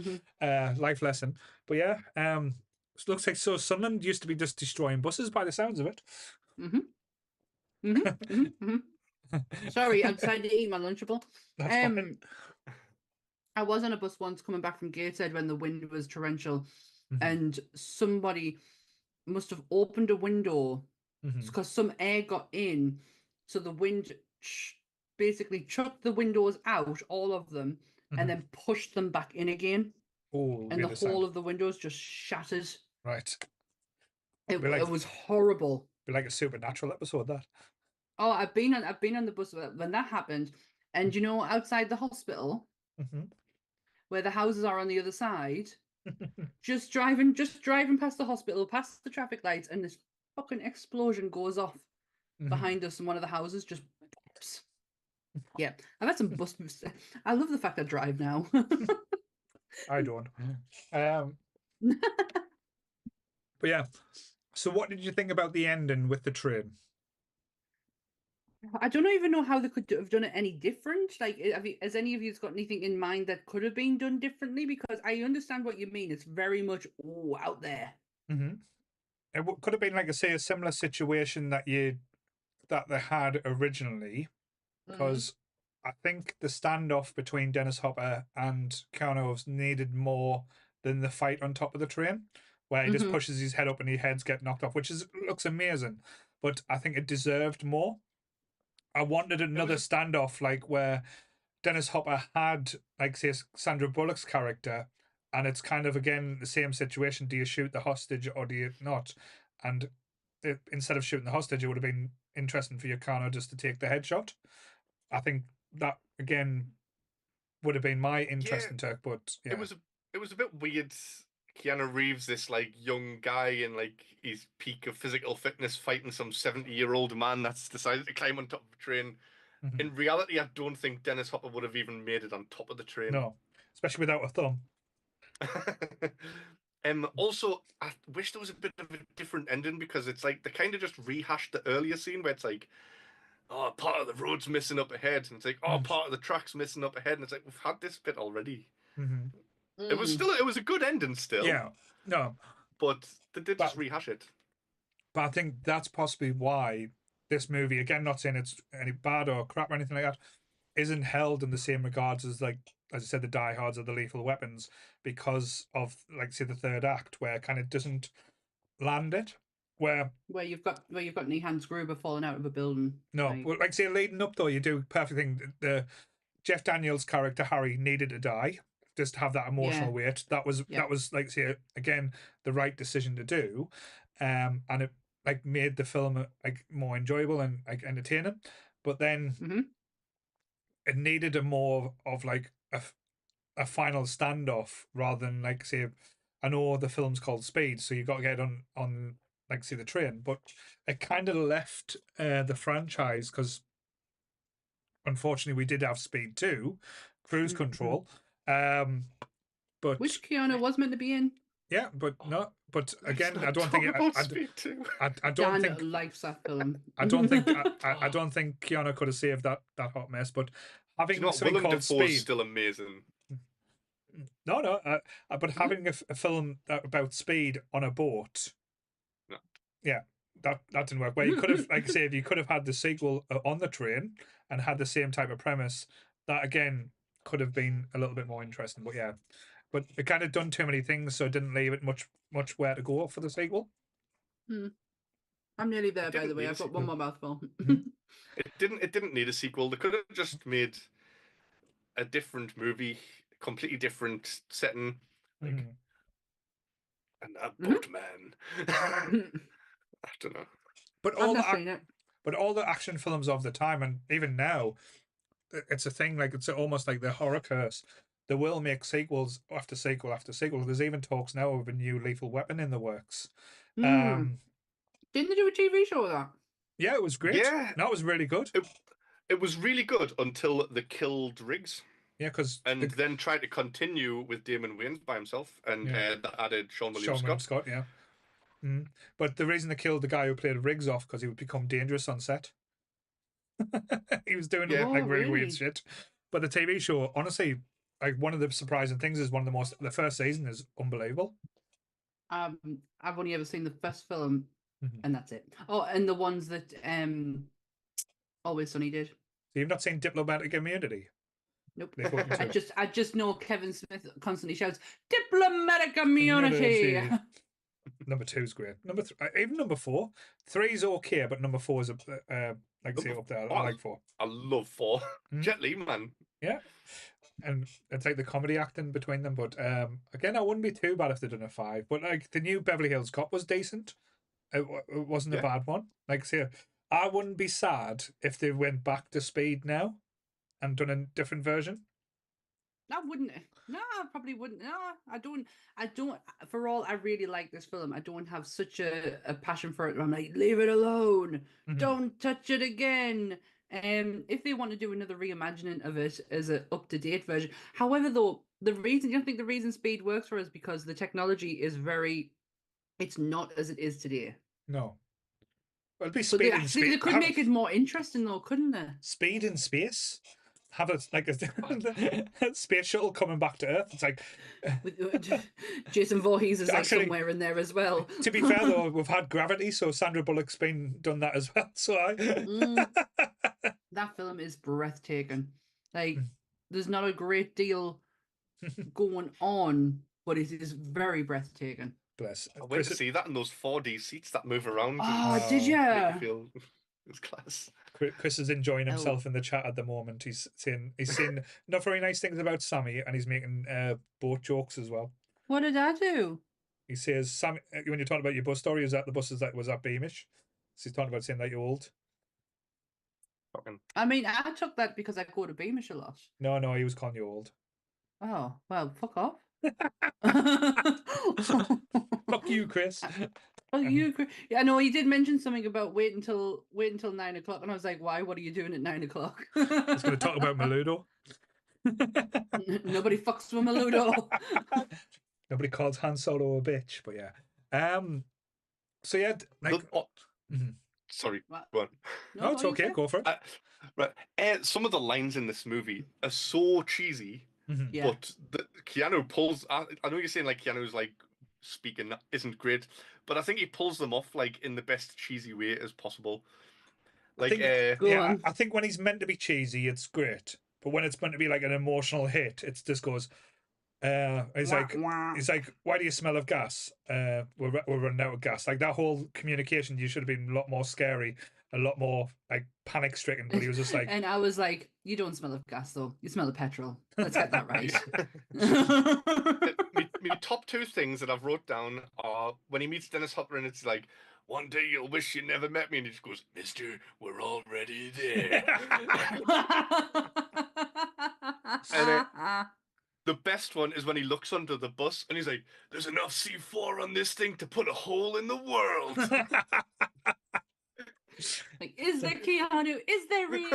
To be fair though, if you put in like say a banger in a wood, technically you're putting a hole in the world. So Keanu, you need to be a bit more specific there, my friend. Yes. My favourite line in this whole thing though comes from Sandra Bullock, is when Keanu's under the bus, and it's like, so someone's going, no, he's all right, it's all right, and it's like, no, he's fucking not. He's hanging onto a flimsy little cable with his feet dangling under the wheels of the bus, 12 tons, just about to drive over the top of him, and they're grabbing him, and Sandra Bullock's going, hold his legs, and then high pitches out goes, ah! If you were gonna, you screamed that high, your mic didn't pick it up. Just a question regarding this movie as well. Might hop back to like things we talked about in the past. If you were going to remake this movie now and recast, like the people involved, who would you recast in Speed, for the Keanu Reeves role?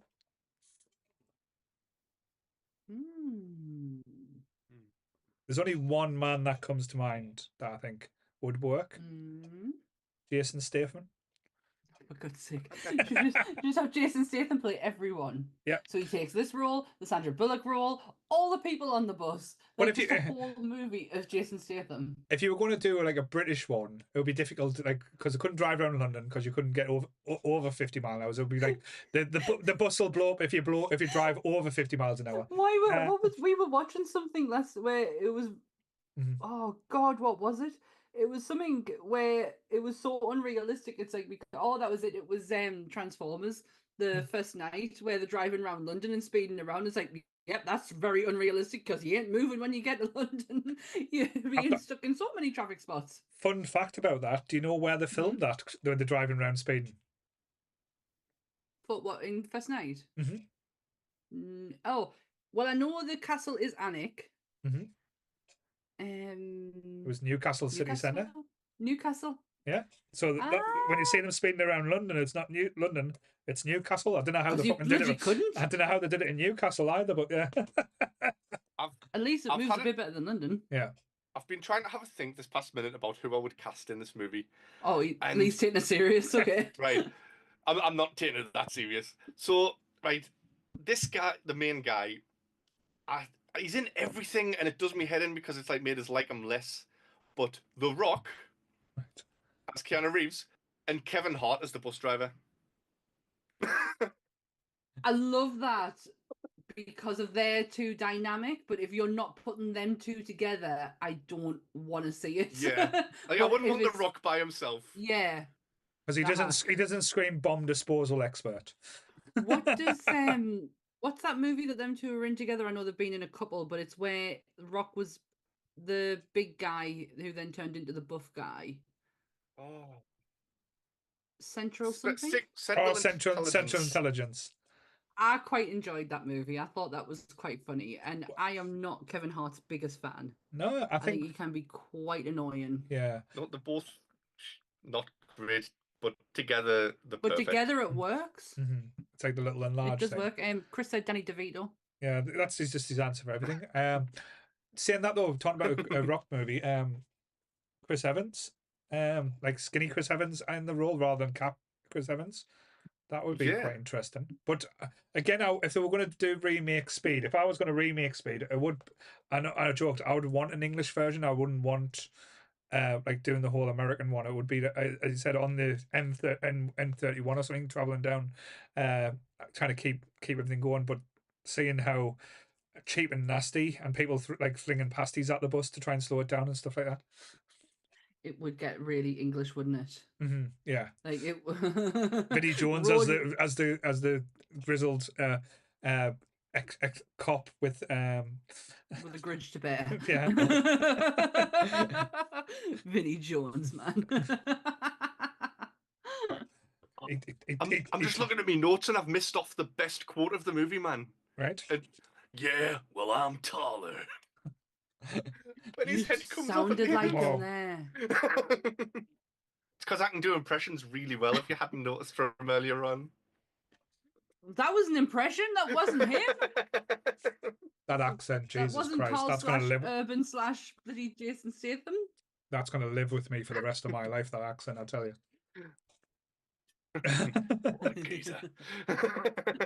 You do sound like him in The Boys, though. Like, it's such a good.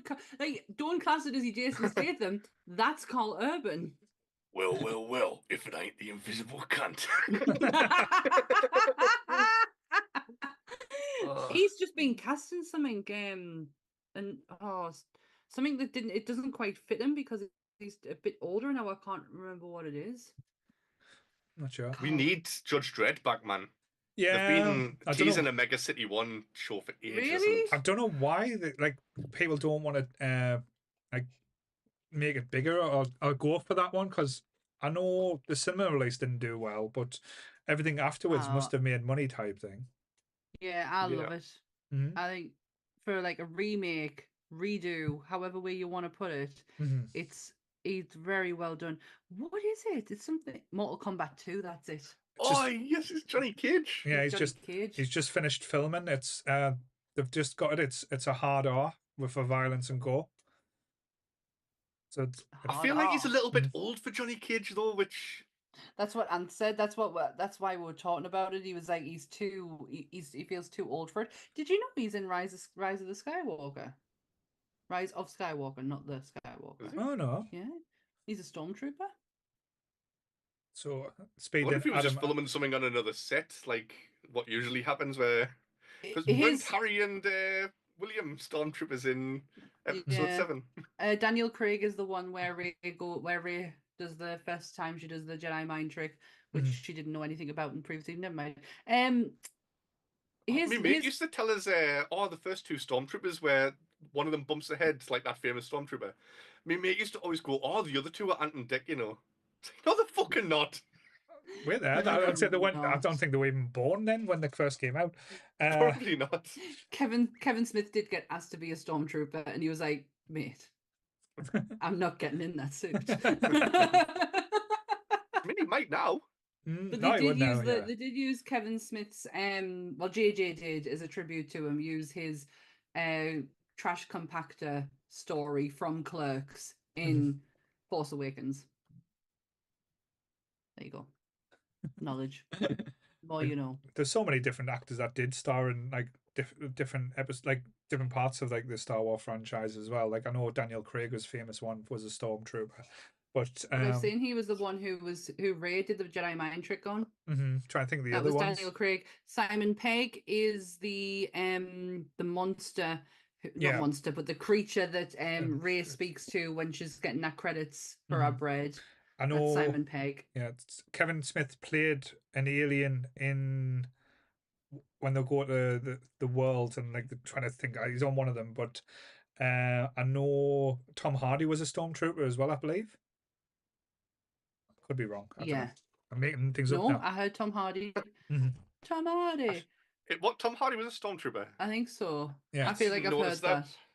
Stormtrooper coming through, buff as fuck. Oh no, but to be fair, it was during his skinny days. It wasn't during his Is he buff as fuck? It goes up and down now. He's a championship judo now as well.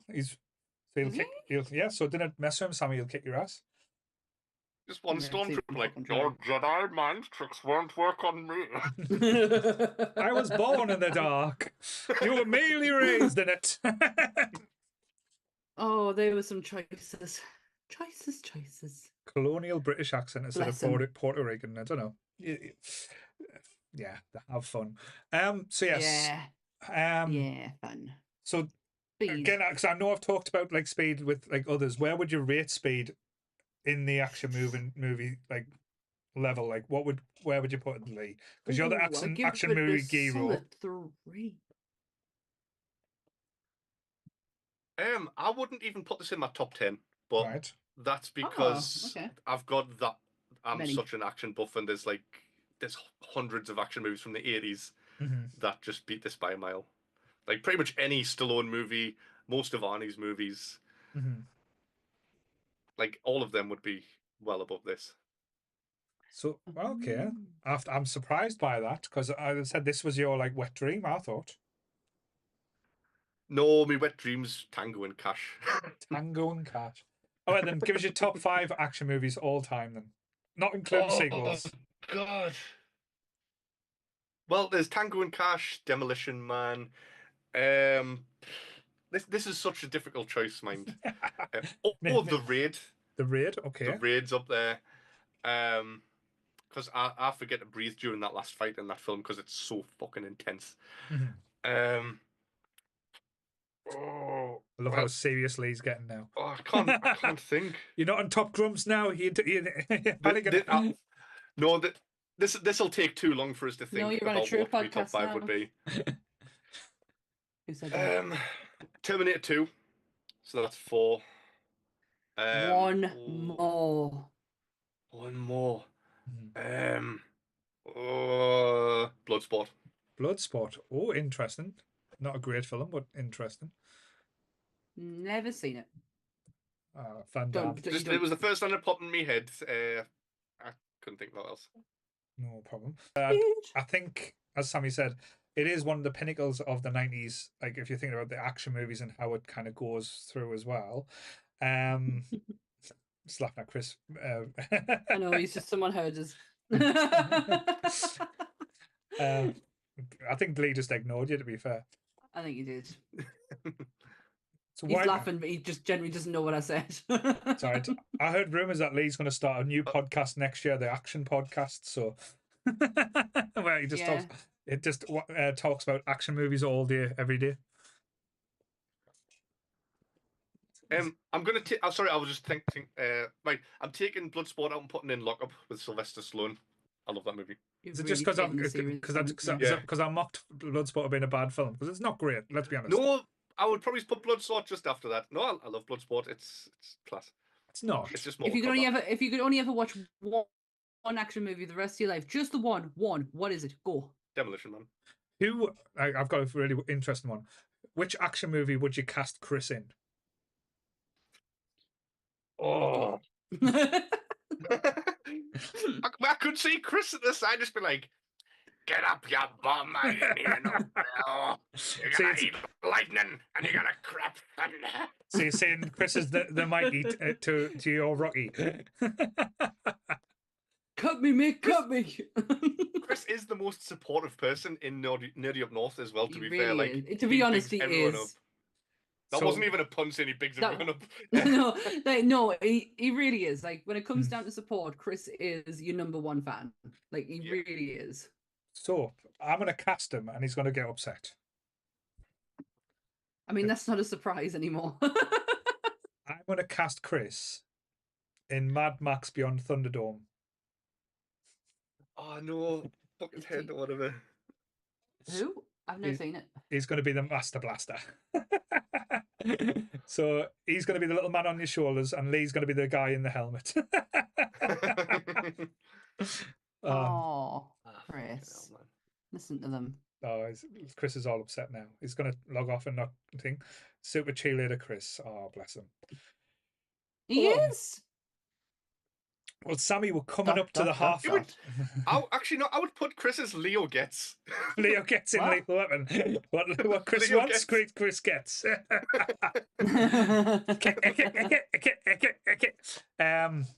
coming up to the halfway point, Sammy.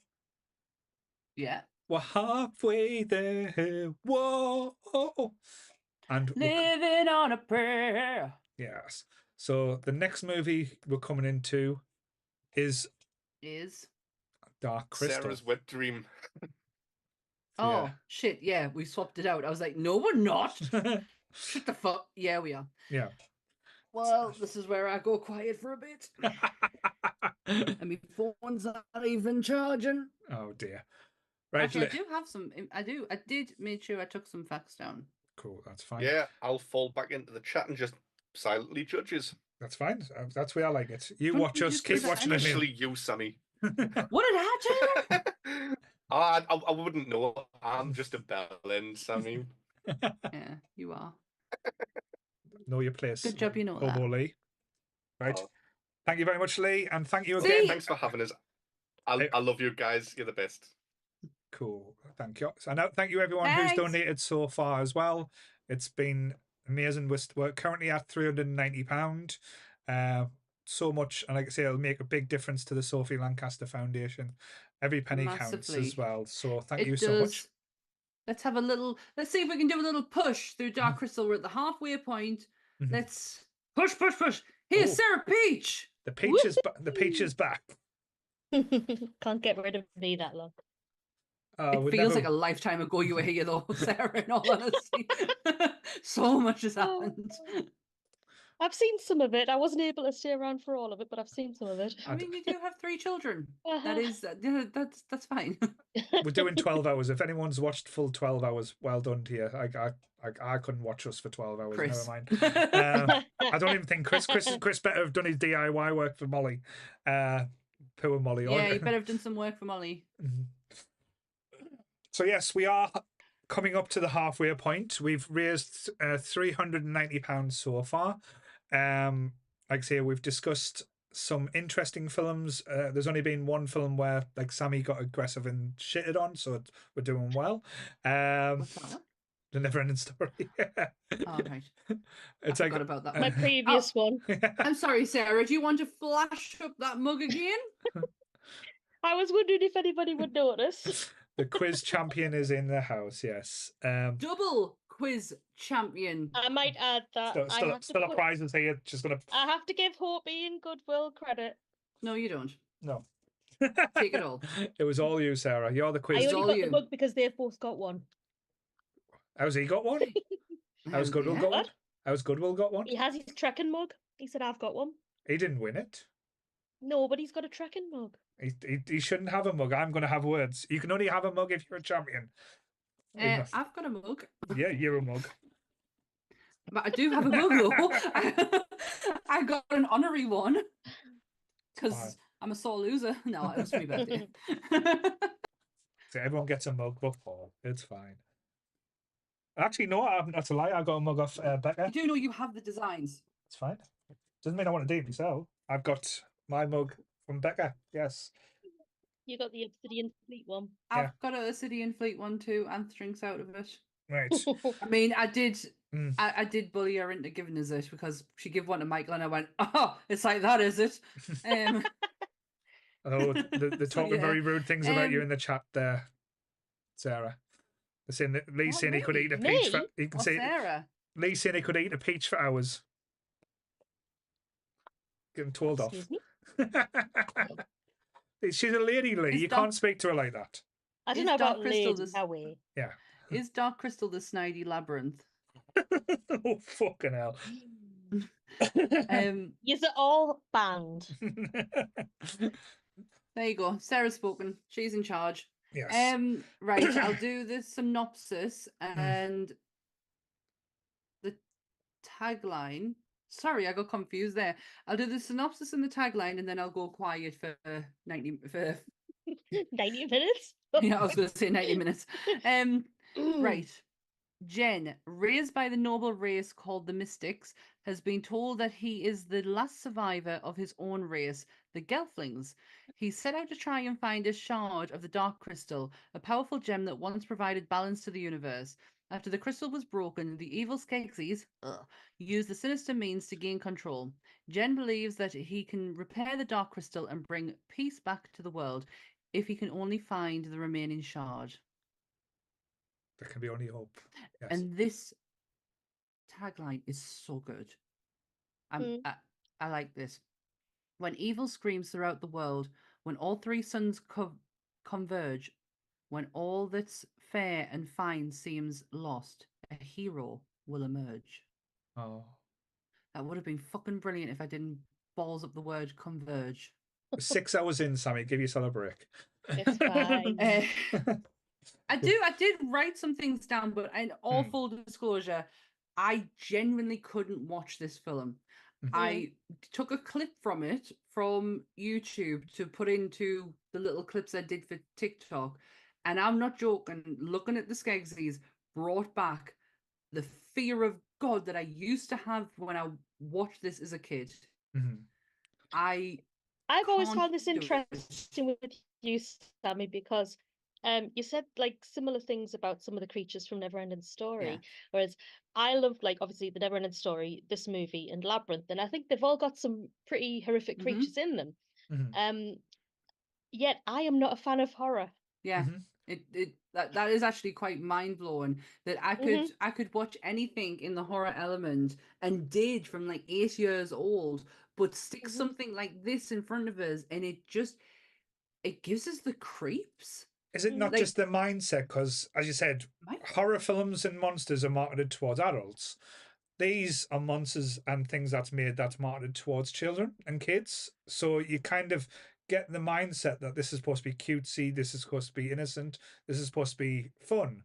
And again, when you look at Neverending Story and Dark Crystal, there's nothing, well, there is some aesthetically pleasing characters, but also there's some quite horrifying creatures created in these things, but done in a way, as I said, with practical and puppets, especially in Dark Crystal, that you're kind of not expecting it to be as bad as it is, because it's got no right to be as scary as it is. But literally, even as an adult, as a kid, this element to this is brutal and scary. It's terrifying. Honestly, I think the fact that these that the Skeksis are puppets is terrifying. The fact that you can create something like that, and you know, could you imagine just walking into a warehouse and it's just full of like Skeksy puppets? Nope. Sammy would burn the place down. I would literally burn the place down. It would scare me. Yeah. There's some. It did bring back something that it reminded us of, and this goes for the Neverending Story as well. I didn't like this style of fantasy growing up, which is ridiculous because I do like the fantasy genre.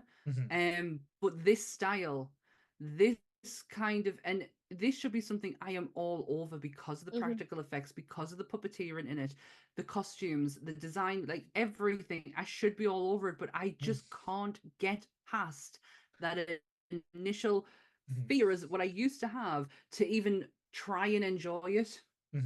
No, and that's just being completely honest. Yeah, I completely get that as well. Now, just before we start as well, poor Sarah, bless her, has campaigned, pleaded, and did everything she can for us to do a Dark Crystal episode for the last year and a half. I would say. Even suggested we just do a Jim Henson one. Oh, well, I didn't know that. Henson. Well, yeah. The minute someone says Dark Crystal, I'm like, nope. Yeah. Well, I was kind of getting that impression from a lot of people. That you've got your hour. You literally have a full hour to talk about your love of the Dark Crystal. So yes, get it all out, nerd out as much as you want. As much as you want. Just before we start as well, I remember the first time seeing this movie. Now, it felt like a fever dream because we were on a bus tour to France with my dad playing basketball as a kid. So he went over to play basketball for Sunderland basketball team over in France. And then on the bus, I got like some kind of cold or fever. And that it was one of them where they had the videotapes at the front of the bus. Yeah. And they played Dark Crystal, and I didn't know what I was watching because I was busy like having this bug and watching Dark Crystal. I was just like, am I like being transported to some other realm? So that was my first. The temperature has taken me. So that was my initial like transportation of watching Dark Crystal. And that, again, was an experience then. So it took us a few years after that to actually sit down and watch it again. But I love the story. This again, is one of my... the story for this is beautiful. Like, literally, it's so like so simply done, but so well done at the same time. But yeah, Sarah, take it away there. Yeah, all you. This movie, I've loved for years and years and years. It's always in my top 5 along with Labyrinth. It kind of comes, I think I've automatically connected these two movies together because they always seem to be in those dual box sets together, Labyrinth and the Dark Crystal.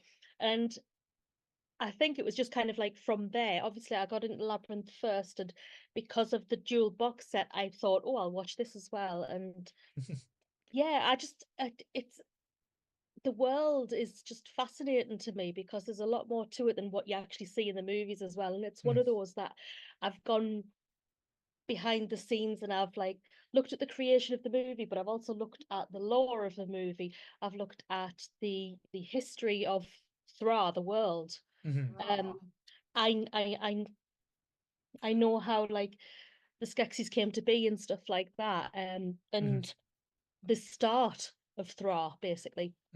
It's I just find it fascinating and all the different creatures that have been created. And again, it's not just like the Landstriders, it's not just Fizzgig. There are I've got the Bestiary book and there's just so much to it. Yeah, it's just the world building, like The world building is just for me, I find it just so immersive. and it's like well, the two people involved with the making of the Dark Crystal as well, like Jim Henson and Frank Oz, two absolute giants, or dare say, the greatest puppet makings ever that's ever lived. That's been combined and put this to work. And I know Sarah mentioned about Neverending Story and Dark Crystal, the puppeteering and the animatronics and the stuff that was made in Dark Crystal outshines anything, because I'm not doing Neverending Story down. Neverending Story is good. Oh no. This is perfection. Like literally, like if you go from like the Skegsies, the wise men, even like I say the Gekling, I can't pronounce it now. The Gelfling, like the way they interchange from like probably as a small child and then like far away shots to like the puppeteering, it's mesmerizing. Like honestly, again, it's like watching a moving piece of art. That's the only way I can describe it. It is literally perfection. Yeah. Like there's nothing like it ever been made. Yeah. Yeah, I've got a few little tidbits that I did find interesting because, like I say, that this should have really been something that I fell in love with. Given how much I love Jim Henson, he actually wrote this with his daughter while they were stuck at an airport hotel, in a snowstorm. Yeah. They were due to fly to London, and this is the reason that the Dark Crystal came to be. Stop them flying. They wrote it on hotel note paper. How amazing is that? Like, just to come up with, like, it's not my cup of tea, but it's other people's cups of tea. But he waited until he finished the Muppet movie, which is one of my actually the Muppets Take Manhattan is one of my favorite Muppet movie.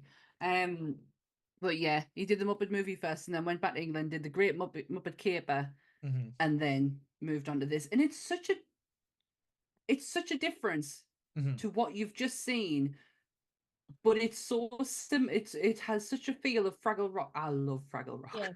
Yeah. I fucking love Fraggle Rock.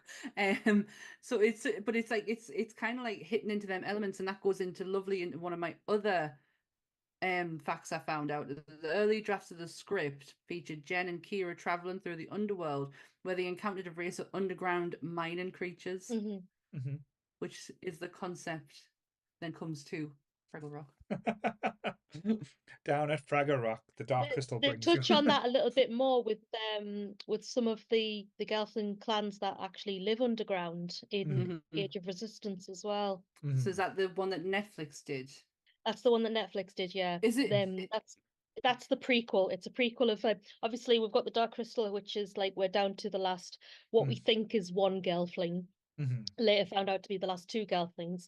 The Age of Resistance is the many different Gelfling clans, and how they were coming together to basically fight the Skeksis. Yeah, but didn't Netflix cancelled it, but not because it was doing badly, because it done really well, but it was just because it was so expensive to make. I believe it was at the time it was the most expensive TV show ever made. How does Netflix get this and Disney doesn't? How does that happen? Money, I think, because it's one of them things where Disney, like, if you promote like to do like the most expensive TV show ever made on the back of the Dark Crystal, it's not an easy sell. No. I just thought Disney would be all over this. It depends. Disney, like, say, this isn't a very Disney film.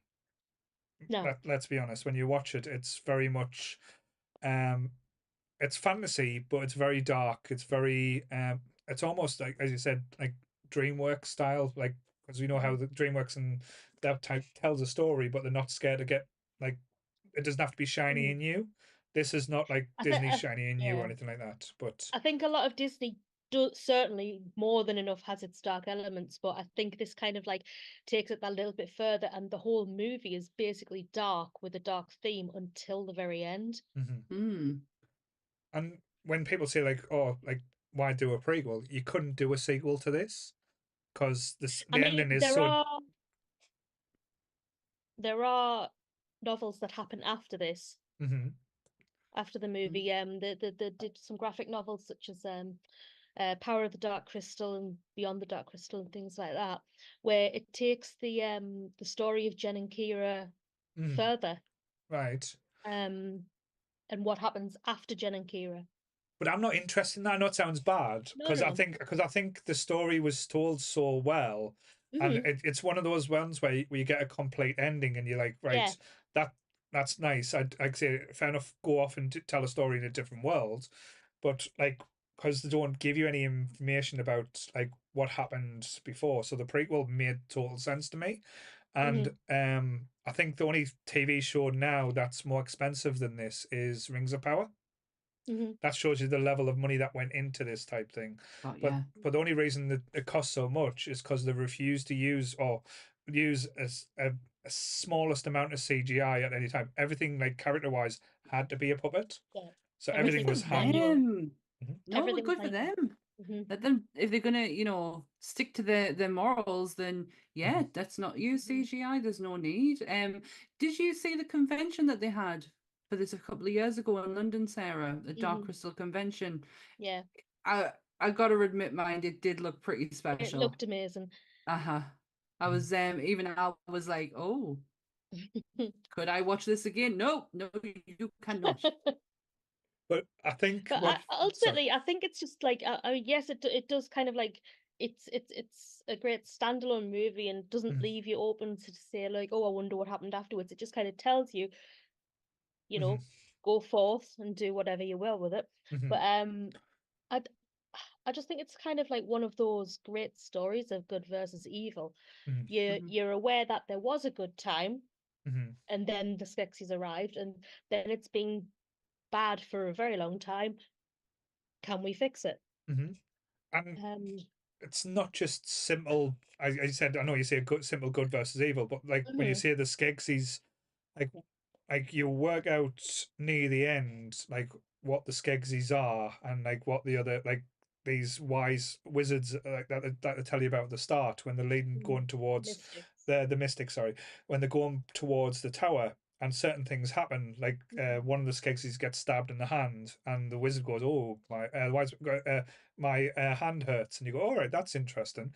And then one of the Skeksis gets dropped into like a pool of lava, and the other the other wizard just disappears. It's like there's that connection, and when you get there in the end, it's such a brilliant payoff when you see them like coming together. But it's about, as I said, when you have ultimate power, it's like how far do you push that power to the point of like shattering something where you shatter yourself. So like so your good and your evil self are there. So the Skeksis were terrifying and horrible, but on the other side, these gentle giants kind of thing that looked after Jen was just like, honestly, like the only way I would describe it is basically if you're looking at Sesame Street, there was the Mr. Stuffleupagus. It's a similar type of feel, just but like the movement. Easy for you to say. Did it better. But honestly, I watched it again last night. I know last night was just a blur with all the films I was watching, but this one I actually sat and took my eyes off. One, because I was terrified of it, because it's scary, but it's just like I say, so beautifully done. There's loads of things you notice, like something as daft as Fizzgig, the little fur ball. How when he opens his mouth and shouts, he's got 2 rows of teeth. He's got one front and one in the back. And then his movement, like sometimes he's rolling and sometimes he's just like jumping around. And it's so, as a puppeteer, it must have taken ages just to work out how this little fur ball would move about or how it would work in like reality. And it's great. And then you get Oragog, which is just one of the most hideous things that you've ever seen, where she can take her eye out and move it around and change her eyes and stuff. And again, her little world where she go to like her place and she's got like the star system and everything mapped out and it's all moving around. It's just a feast for your eyes. Like that's probably the best way I can describe it. And again, if you take away like the scary elements, because a lot of people will have the same childhood trauma and like fear of this film, but visually I don't think there's many films that can beat it, especially for a film that was made in 1982. Yeah. 42 years old now. I know. I only know that because it's your age. Yes, it is. But again, if you talk about like the scary elements, they're still there. Like when they're basically getting these little elf-like characters that's been kidnapped by these crab-like machine things that are just horrific. And they take them to the Skegsies to steal their life force, and they just strapped them to the chair. And you see these adorable little things just having the basically life sucked out of them by the dark crystal. It's just horrific. It's like worse than any torture that you've seen in Saw. I'm not even joking. No. It definitely leaves an impression. They're not selling us on this, mind. But again, it's just like interesting, like but the story is there. Like a lot of things they could have lacked the story and just showed you, look at these pretty things we can do, but they give you, like, say, as Sarah said, this world, this story, and again the innocence. Like Jen, the character is amazing. Like I still laugh my head off when Kira shows him that he can fly, and he's good. You've got wings. He's good. Yeah. It's good. I haven't got wings. He's good. You're not a girl. It's like simple as that. It's like, wait there, girls get wings. That's bullshit. Fuck yeah! Everything else that we've got to deal with to give us wings. That's another point. I think really Kira is MVP here. Like, yes, I don't think Jen would have made it to that castle without her. No, but she does have moments of wobble. She doesn't want to go underground. But again, was that the right decision or the wrong decision? Could they have found a different way? But you know, it kind of hints at like a Sixth Sense type thing for female gelflings. Female gelflings, yes, like all these different names. So you said you watched this with your little one recently as well. Yes. He was asking what we were doing on the podcast, and I said, "Oh, we're going to look at these movies, and Mummy's going to do these two. Oh, can we watch one? Okay, right. Well, this is what we've got options of." He went, "I want to watch that one." And he sat and he watched the whole thing, 20 questions, and I'm like, just wait a minute, it's going to be answered in the next scene. But yeah, he sat down and watched the whole thing, and he said he enjoyed it. No, great. But that's the thing. Probably about the age I first watched it, to be honest. Yeah. And that's great when it comes to these movies, because I know we've talked about in the podcast before. There's movies and certain things that we class as like legacy films that we would love to pass down to like generations. That, so again, I know it sounds really like old and like, oh, I'm an old man, you need to watch this. But I was at like at work like a few years ago, sitting down talking about all like movies that we love, and some kids next to us hadn't even heard of Ghostbusters. So so it's kind of like keeping that like passion for like cinema and like movies that are out there and keeps growing type thing. Yeah, it's definitely something I would do for my godson. Not this one though. Right. I have a list that I know his mother wouldn't get him to watch, so I will be doing it, but not Dark Crystal, just because I can't do it. I really can't. Them Skegsies they're scarred us for life. They're not the prettiest looking things. and it's their movement. Right. I got that clip the other day, and I saw that it was when they were picking a baby up, Right. and Okay. the movement, they're shuffling along, and I'm like, nope, nope, nope, nope. I don't like this. No, it was interesting, shall we say, to the least. Like especially when they go on attack. There's a bit that kind of, and that sounds weird saying the film upset us because it's a movie, and you shouldn't really be getting upset by puppets and stuff. But Jen and Kira use these beautiful looking creatures to travel across the land because they're sensible. They're going on a mission. They don't want to walk. Lord of the Rings, take note. So these beautiful long-legged beasts, yeah, they're going through and absolutely just look stunning. That's fine, Alex. I don't know the names as well, so you do. So I'm like happy for it to be corrected there. And they try and save some of the podlings, I think they're called, like little, and they attack these like crab-like creatures with them, and they basically get thrown off, and these crab-like creatures start attacking these beautiful long-legged beasts that basically were just enjoying the day, and they said it'll help them travel. Now they're getting killed and the legs chopped and stuff like that. It was just like, this is quite harrowing. And then Jen and Kira just float down and just leave them. I'm like, all right. And one of them falls off the cliff. It's like, oh. So they were just and the transport. noise they make while they're getting attacked as well. Yeah. It's Go on then. Someone recreate it. Oh, I'm not recreating it. It's kind of like a chirping. You know when like you touch your cat and it hasn't realised it goes. It's kind of like an elongated one of those. It's kind of like being attacked. Oh, that sounds kind of cute. Not while they're getting attacked though. Oh. The only thing with There you these go. as well, this is probably why Sammy doesn't like it. There's not very many. There's not very many cat creatures in this, is there? It's all like the creatures that are created. It's kind of elf-like or orky or like there to either think or scare you as well. But no cats, no go. No cats, no cats, no Sammy. There are a lot more creatures than you see in the movie, and some of them are just kind of like really weird. I would offer to show you some, but it didn't pick up earlier on the camera, so I'm not quite right. But I did find a turtle. Right, you found a turtle in this as well, did you? There is a turtle in the world. What is it with them with turtles? It's a mystic beast. Like I say, it's one of them things. It's a carrier of knowledge. Are they? Apparently called so. A turtle. A turtle. A turtle. Sammy better not be falling asleep there. No, I don't know. I've gone really warm. I've just had to take my slippers off, so I don't think that's helping either. Bless you. So, I know, as you said, Sarah, you've been wanting to talk about this for so long as well. So, which aspects was it that kind of like gravitated you towards it? Was it the story, or was it, as you said, the things that we've discussed about, gone like the world building? Well, it's as I've said, the world building like completely took me. The story again. I don't know what it is that immediately kind of like got me hooked on it though. It was just kind of like I don't know if it's like a slow burn. Maybe it's kind of like I watched it a few times when I was younger, and then kind of as I was getting older, I realized that no, you actually really love this movie, Sarah. Just for sheer amount of times I've watched it, and I keep going back to it. It's kind of like a comfort movie to me. All right. But yeah, as I said, it's always in my top 5.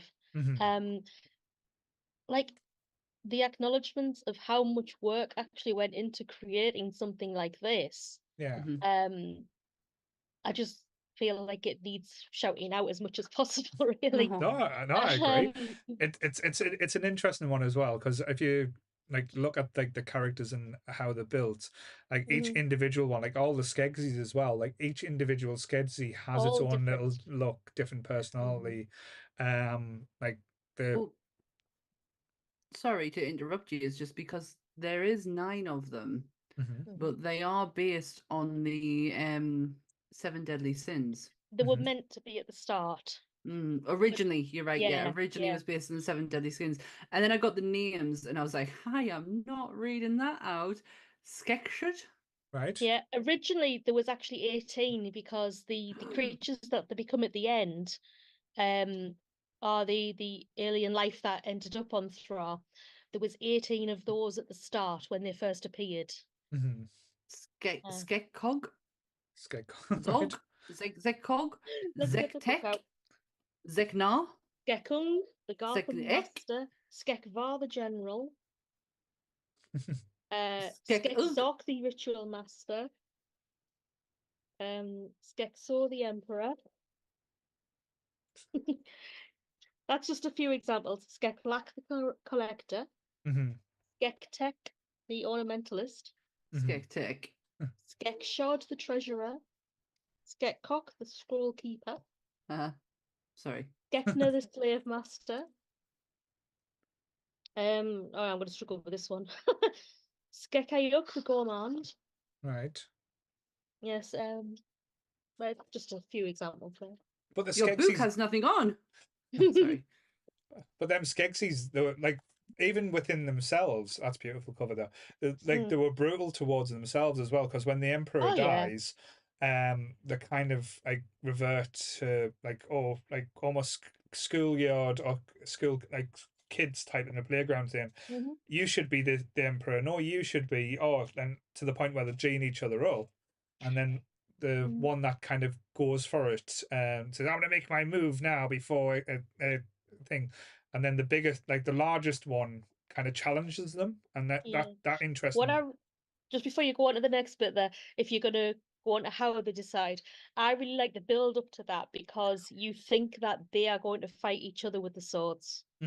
Yeah, I really like that build up there, and then you realize what's happening. But they say it like, I challenge you to the stone. It's like, all right, then what does that mean? Because again, if you didn't know anything, or if you hadn't seen the film or anything, you're like, I don't understand, or how's it going to play out type thing.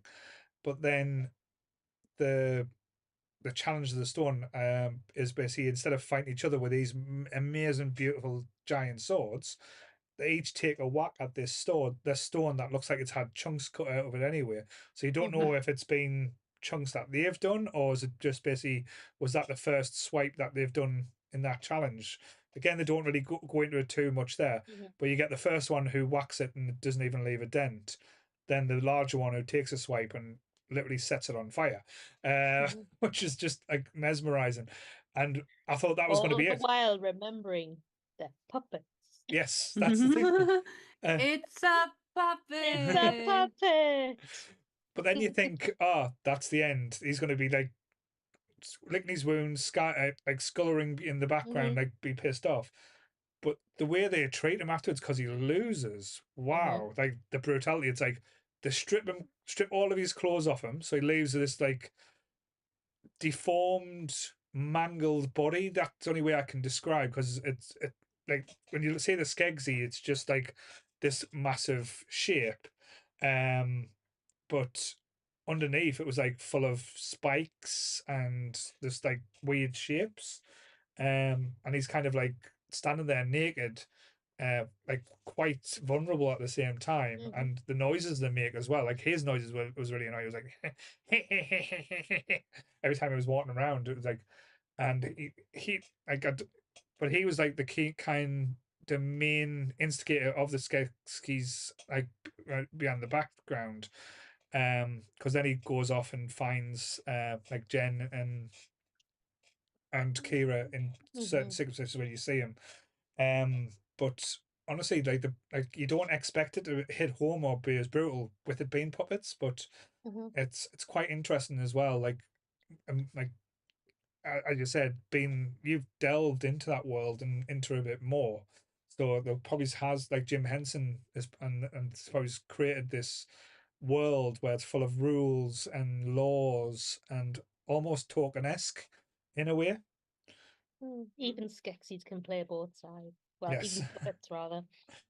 No, definitely, because as you said, would you class the Skeksis as pure evil?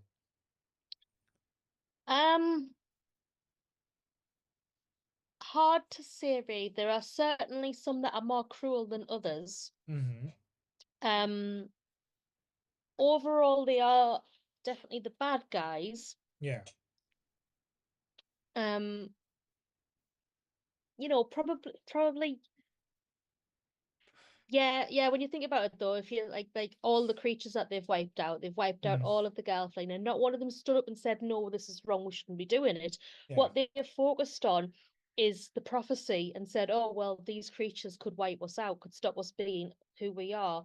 So let's just get rid of them all, and use their life force to stay alive longer." So yeah, I would say they were evil. So I think that the Chamberlain approaching Jen and Kira has alternative ways of being evil, because there's more than that one way of just being straight up, I will kill everybody evil. Yeah, it's like quite manipulating. It's manipulative, yeah.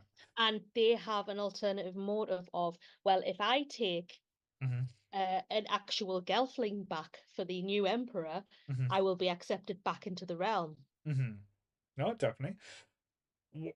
So again, this is probably the thing I had the hardest thing to get me mind past last night when I watched it again, is at the end when like I say, like Jen fixes the crystal, like puts the shard back in, and it's like I said, it's and poor Kira's stabbed and left for dead.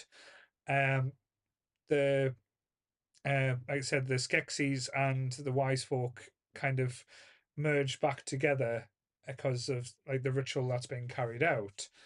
So they become back as the pure beings, but still part of them pure beings has created mass genocide.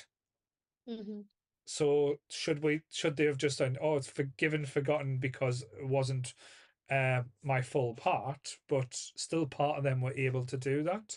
So to me, I still think that again that was never addressed, if that makes sense. No. Just for this is not like lore that's in the movie, but those creatures, at the time of the last Great Conjunction, which was like over 1,000 years ago at this point, they got stranded on Thra. Right. They weren't there by choice. I'm not making excuses for behavior. Right. They were stranded there not by choice. And it was and it wasn't them that caused the crystal to crack to separate themselves. Right. Okay. Like a third party got involved and cracked the crystal, which separated them. So yes, they still had the potential within them. But I can't remember their history fully. Right. But they had come to a point where they were living as peace. Right. As like a race of peaceful beings, in that form. Right. Okay. No, interesting. So we got like the crystal, because after the dark crystal like has been fixed, they refer to as the light crystal after that. Crystal of truth. Crystal of truth. So are these beings, are they internally connected to the crystal? Like, say, because I said with the crystal splitting, it splitted them and things. So again, is the potential that this could happen again in the future, or? I believe that I can't remember if this is the actual thing that happened, but when you see them twirling around the crystal at the end, and they kind of all go out of the roof, Right. I believe they've like found their own way to get off Thra and use like transcend the next great excuse me, use that second great conjunction to either go back to where they're from or to do the transcending. So I wonder if Scientology got the idea for their cult from Dark Crystal to transcend. Might as well get them to come after us now, so that's fine. Why not? Upset them. Why the F not? Poor Sammy, she's just sitting there going, what she's talking about, what's happening? No, I'm happy for Sarah. So I'm happy Sarah gets her time with this movie or this genre of movies, because it'll be a long time before it happens again. What? Who said that? What's interesting though, because as you said, it's in your top 5. So like, because I know how big of a labyrinth that as well, and again, as you said, I can understand why it comes in the same set as Labyrinth. Like if it used to come in the VHS, where it was like one side it was Labyrinth, the other side was Dark Crystal. Even though it's puppets, but these two worlds seem so far apart. Because Dark Crystal, I know like the way it's shot and everything, this film, this land or the world seems so devoid of joy and fun and laughter, where Labyrinth is not even in the bad side of things. It's still fun. Well, I'd like to put it across that there are still elements of that in there, as seen by the Podlands party. Right. So Okay. it is still there, but I mean, the Podlands live mainly underground. Yeah. So it's kind of like we should hide it from the outside world type of thing, like it's like a secret thing. But they still can find the joy even in just having Kira come back to them, because it was them who raised her. Yeah. No, it's always an interesting thing, because I know these two films do get compared quite a lot, but other than the fact that Jim Henson was involved, it's like night and day type elements to it. Like again, like the story of Labyrinth and everything. I know it's quite a dark and it's not always as light and fluffy, but it still is quite bright and colourful. Where like the elements in this is very like there's very few colours that's used like in this, where it's not to emphasize certain aspects. Like you're walking through the land and like there it's green, but there's no it doesn't feel like there's life brimming there. I know that's probably because of the dark crystal. And then at the end, when the whole castle falls down, and I don't know how no one got squashed and stuff like that. Just a question as well, because as you said, you've said there's been things that came after this. So was there more Gelflings came after this? Did Jen and Kira help rebuild the Gelflings, or was that still To a point, yeah. Right. But like it's a lot of other kind of creatures similar to Gelflings came out as well. So like, for example, I can't remember the name of them right now, but there's like kind of like a fire Gelfling version. Right, okay. Like elemental. Oh, the elemental side, yeah. Yeah, Right. like elemental side of the Gelflings came out. So there's like fire, there was water and stuff like that. Cool. I kind of feel that like the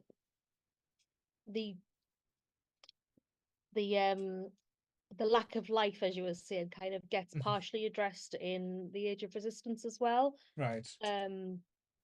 With the basically the purple mist that goes through the land and stuff. Yeah. I'll be honest, when I watched Age of Resistance, that was a hard watch. Like I know, like I say, I'm not saying it was bad. It's just not what I was expecting. Like coming from like again, you think Dark Crystal's dark. That one was it was interesting. Again, I know, like say, how did you find it watching it back? Being like say the Dark Crystal being your favorite. What do you think it lived up to what you were expecting, or did it tell the story you wanted to tell? I think it did for me. I really enjoyed it because obviously we don't know an awful lot about the Gelfling just going off this movie, really. So it was nice to see like some of the different clans and kind of like bring it on like how much they've had to go through to get to this point. You know, basically they were, I don't think they realized it at the time, but maybe he's had a few doubts that they were just fighting a losing battle the whole time. Right, okay. Just because of the prophecy, which was like, I can't remember the exact wording, but it's basically like, by Gelfling hand or else by none. What was it? What was sundered and undone shall behold the two made one, by Gelfling hand or else by none. Basically, a Gelfling has to heal the Dark Crystal, or it won't heal. Yeah. And if there's no Gelfling there, and these creatures are coming to destroy and take away all Gelflings, it'd be interesting.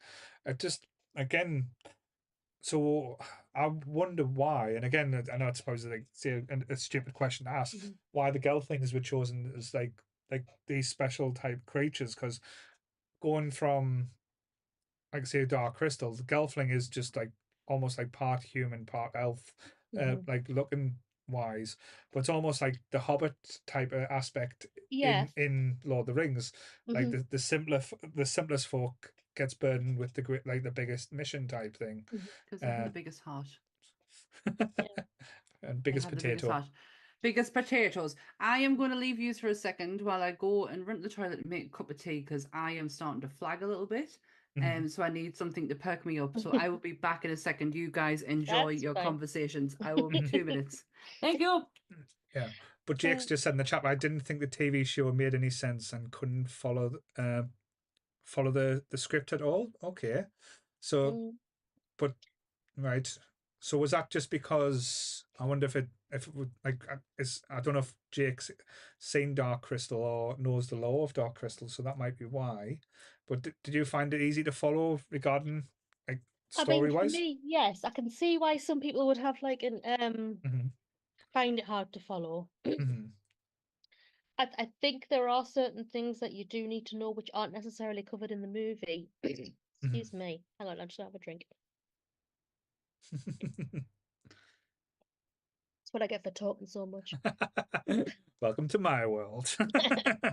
But yes, I mean, I don't know whether it's just an assumption I've made of kind of like, oh, I know this, so therefore you Everyone must else kind will. of Right. you must know it to go into it. But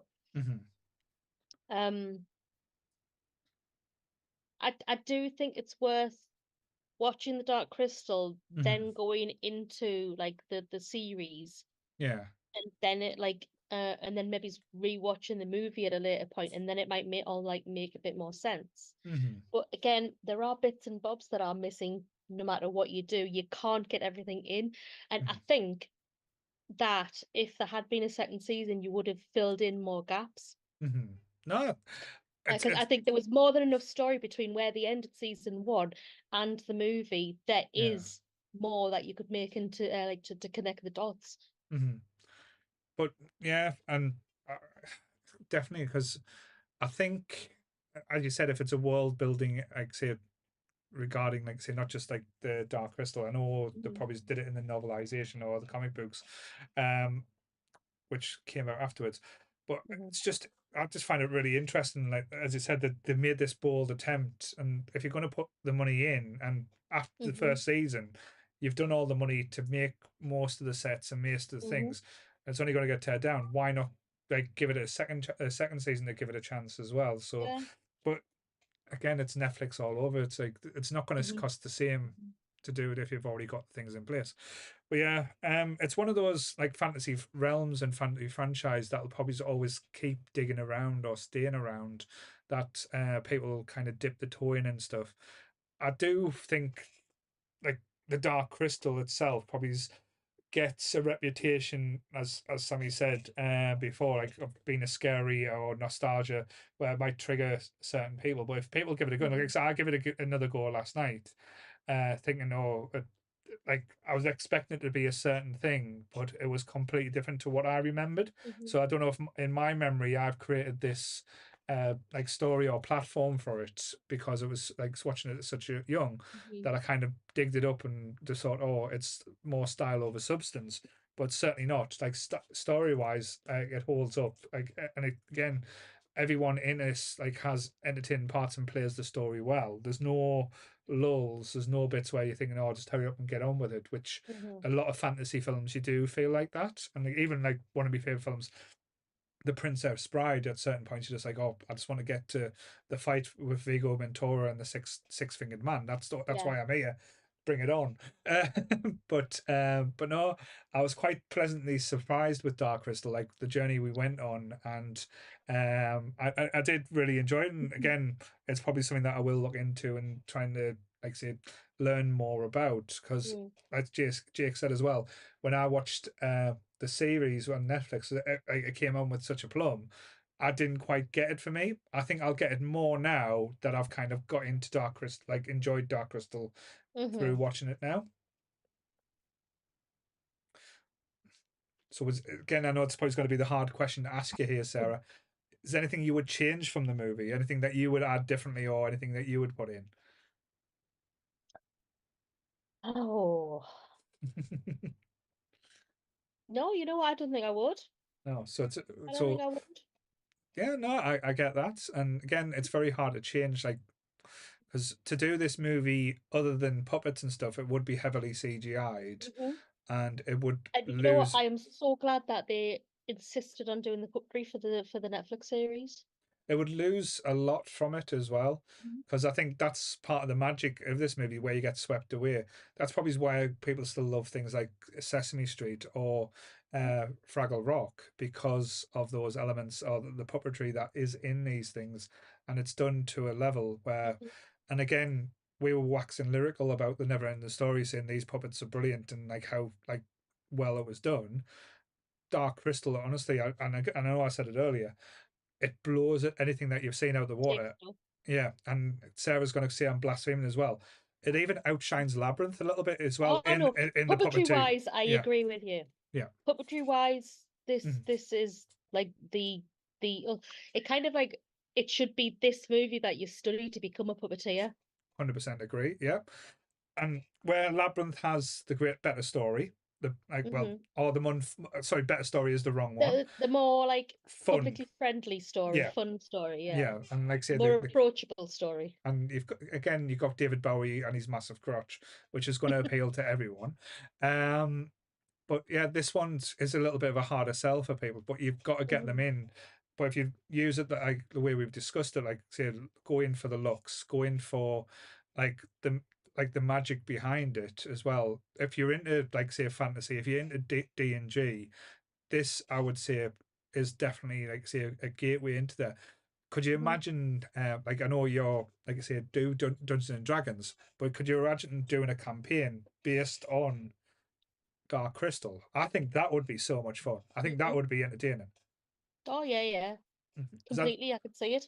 Is that not something that you've thought about doing or anything like that?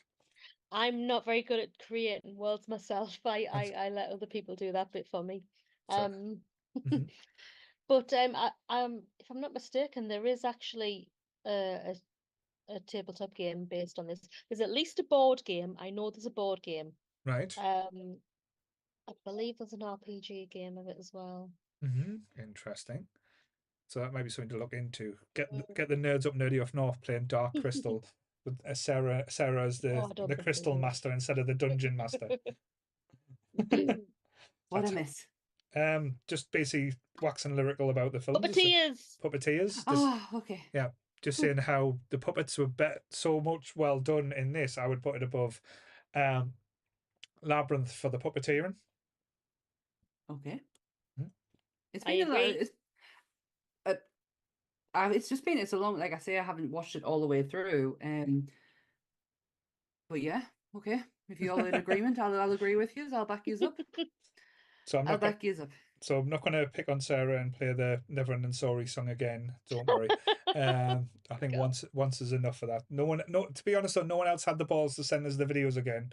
So exactly. You sent us it. You sent it over. So only you do that. Bravery. Yes. Do something that scares you every day.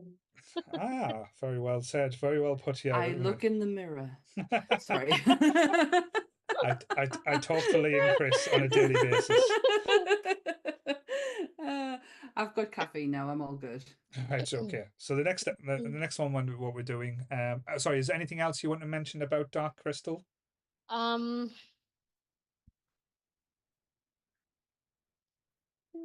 Not really. I would just recommend that people at least give it a go. Unlike me. Yeah. Give it a chance. Sit down and like get into the story. Don't focus so much on what the characters look like. Just kind of like focus more on the story if that's what bothers you. I feel a little bit attacked right now. I feel like that was just aimed. I feel like that was aimed at me. It was aimed at quite a few people actually, because there's quite a few people who've like come at me about this. I would. Yes. I've learned my lesson. I'm not coming after people because I don't like something or I'm uncomfortable with something. Yeah. That's means nothing in comparison to how you feel about it. Yeah, certainly. I'm not attacking you about it. I would. I would attack her all. I know you. I know you would. Oh. I like to say I'm coming from a place of encouragement because I'll accept if you don't like it, but I think it's awesome and I want to share that with you. That's where I'm coming from when I say that's yeah. So Sarah, now you've told us about the Dark Crystal. What have you got planned coming up soon? I don't know. What have you got planned coming up soon? We've still got the Wonk episode for Marvel. Still can't get over the years calling it wonk. Sorry. Yeah. We're gonna have to think of Women of nerd culture. yes. It's such a Yes. highbrow, high class thing. Wonk.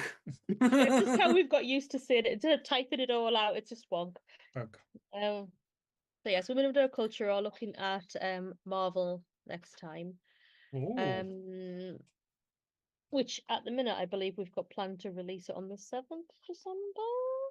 Yeah, just whenever you get it out, really. I know it's a busy time for everyone, especially with Sammy swanning off to London and leaving you. I don't know how she would dare. It's not like he She's a isn't very going with busy us. lady. Yes, she's a very busy lady. But yeah, oh bless her. She got called a lady, so she smiled. Okay. But yeah, so again, if you haven't, if you didn't know, we are like have the Women of Nerd Culture podcast that you can listen to on YouTube. You can listen on all the audio places because it is a podcast. Yes, it is. Yeah, so you'll find Women of Nerd Culture under their own little subcategory on the YouTube channel. However, I'm going to stress this to everyone: you got to search for Women of Nerd Culture on your platforms wherever you get your podcast from in order to find us. Because I keep forgetting when we say we're on Audible and on Spotify and on iTunes, it's not under the Nerdy Up North name. It's under their own individual name, and that goes for every. It goes for monsters. It goes apart for from Grumps. Yeah, Grumps isn't on there. You can't find Grumps. You can only find Grumps on YouTube because it's a video. But yes, so thank you very much, Sarah, for your third stint because we dragged you through Spaceballs. So I think Sammy's got a payback. Well, you've got your payback on Sammy for that now, even though it was me. This is your choice, and I'm very sorry that I couldn't participate in it, but you know, I'm scared. I'm a scaredy cat. So you're not. No problem. So I'll let you go now, and like I say, we'll bring the wonderful Joe in. So thank you so much for joining us, and again, just to thank you for everyone who donated. Just to say, the wonderful, majestic giant Chris has donated £10. So we have hit 400. So we're sitting now at £400. So thank you so much, guys. You're all doing the good work. Thank you for letting me come on and rant about the Dark Crystal a bit. Anytime. Well, probably not about Dark Crystal, but you can come on and rant anytime. They're lovely. Right, I'll let you go. Have a nice night, and we'll see you soon. Bye. See you later. Bye. Bye. Dun, dun, dun, dun, dun, dun, dun, dun. So we're now in the Joe 3 hour section. And he's here. Joe. I wasn't expecting that to be so soon. We're here. You're live. With Ainsley Harriet right behind you. Hey. Oh, sorry. I've not been in long, and I'm having a restorative pot noodle. That's fine. Hey, that's fine. Crack on. I've been chewing on Pringles all day, and I don't know if I like them. I'm still not sure. You're not sure if you like Pringles? Well, it's French style steak frites. Steak frites. Ooh, so it tastes beefy, tastes greasy, and tastes French, but it's in a Pringle form. But yeah, sweet. But it's one of those things. Once you pop, you can't stop. Yeah, well, this is why I didn't buy snacks. Well, this is why I didn't buy snacks, because I was like, I'm trying to be good, and I've been doing so good, and I just don't want to use today as an excuse to ruin all that. So I have stuck to. I bought a sandwich, and I had a Lunchable, and now I'm having a cup of tea. Even though I am having a Domino's when I finish, but you know, I'm absolutely going to smash a Domino's later as well. This is to carry me through the next 3 hours. Well, God, you're on for 3 hours. Yeah, I know. Yeah, we've got Joe for Rogue One, Scary Movie, and the Phantom Menace. That was the one I really wanted you on. It was absolutely the right call as well, because I didn't actually get in until about 20 minutes ago. So it's fine. Don't worry. I would have missed me 4 p.m. slot. We would have gone, Joe, where's Joe? Where's Joey Jojo? He's somewhere on a bus in the middle of Elgin. I would have texted your sister and say, oh, can you replace Joe? Bless her.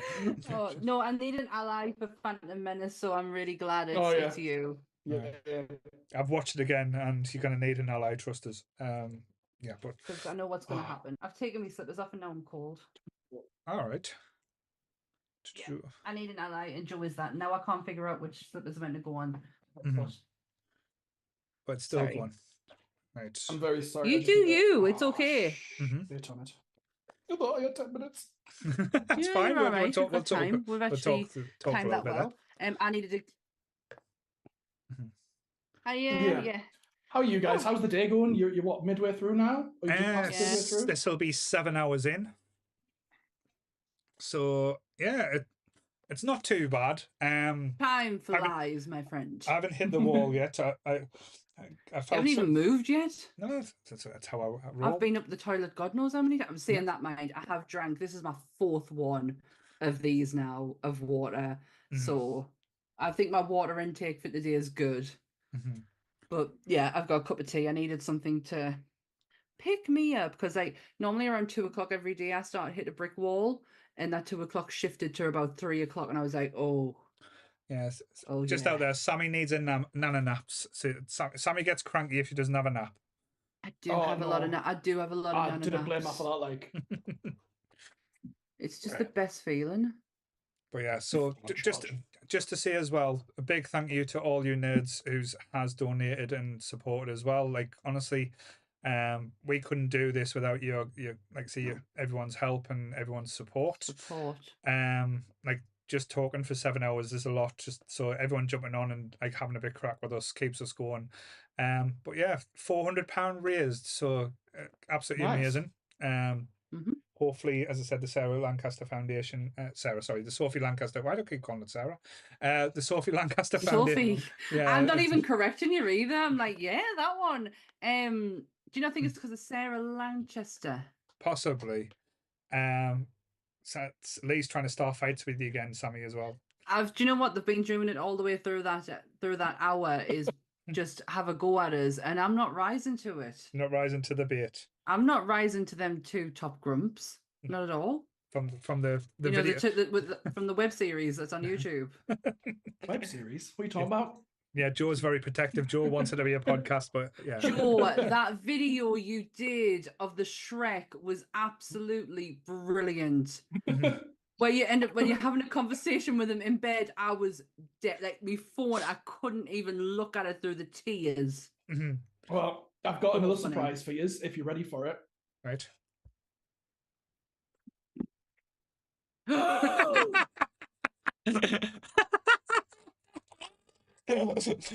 So I have done my best to get us cancelled today, and Joe might just top me with that one. Joe, where the fuck did you get that? Well, you know your Nerdy Up North moderator, Nicole, my girlfriend. Yes. She got me this as a birthday present. Oh well, she is a wrong one. Did she make it herself? I don't know. I don't actually know. I think I might have been odd. I mean, she's got the capability. She likes a good crafty project. Yeah. Is when you opened it up, did you just look at it and go, she's the one? There is a picture of me standing in my kitchen just like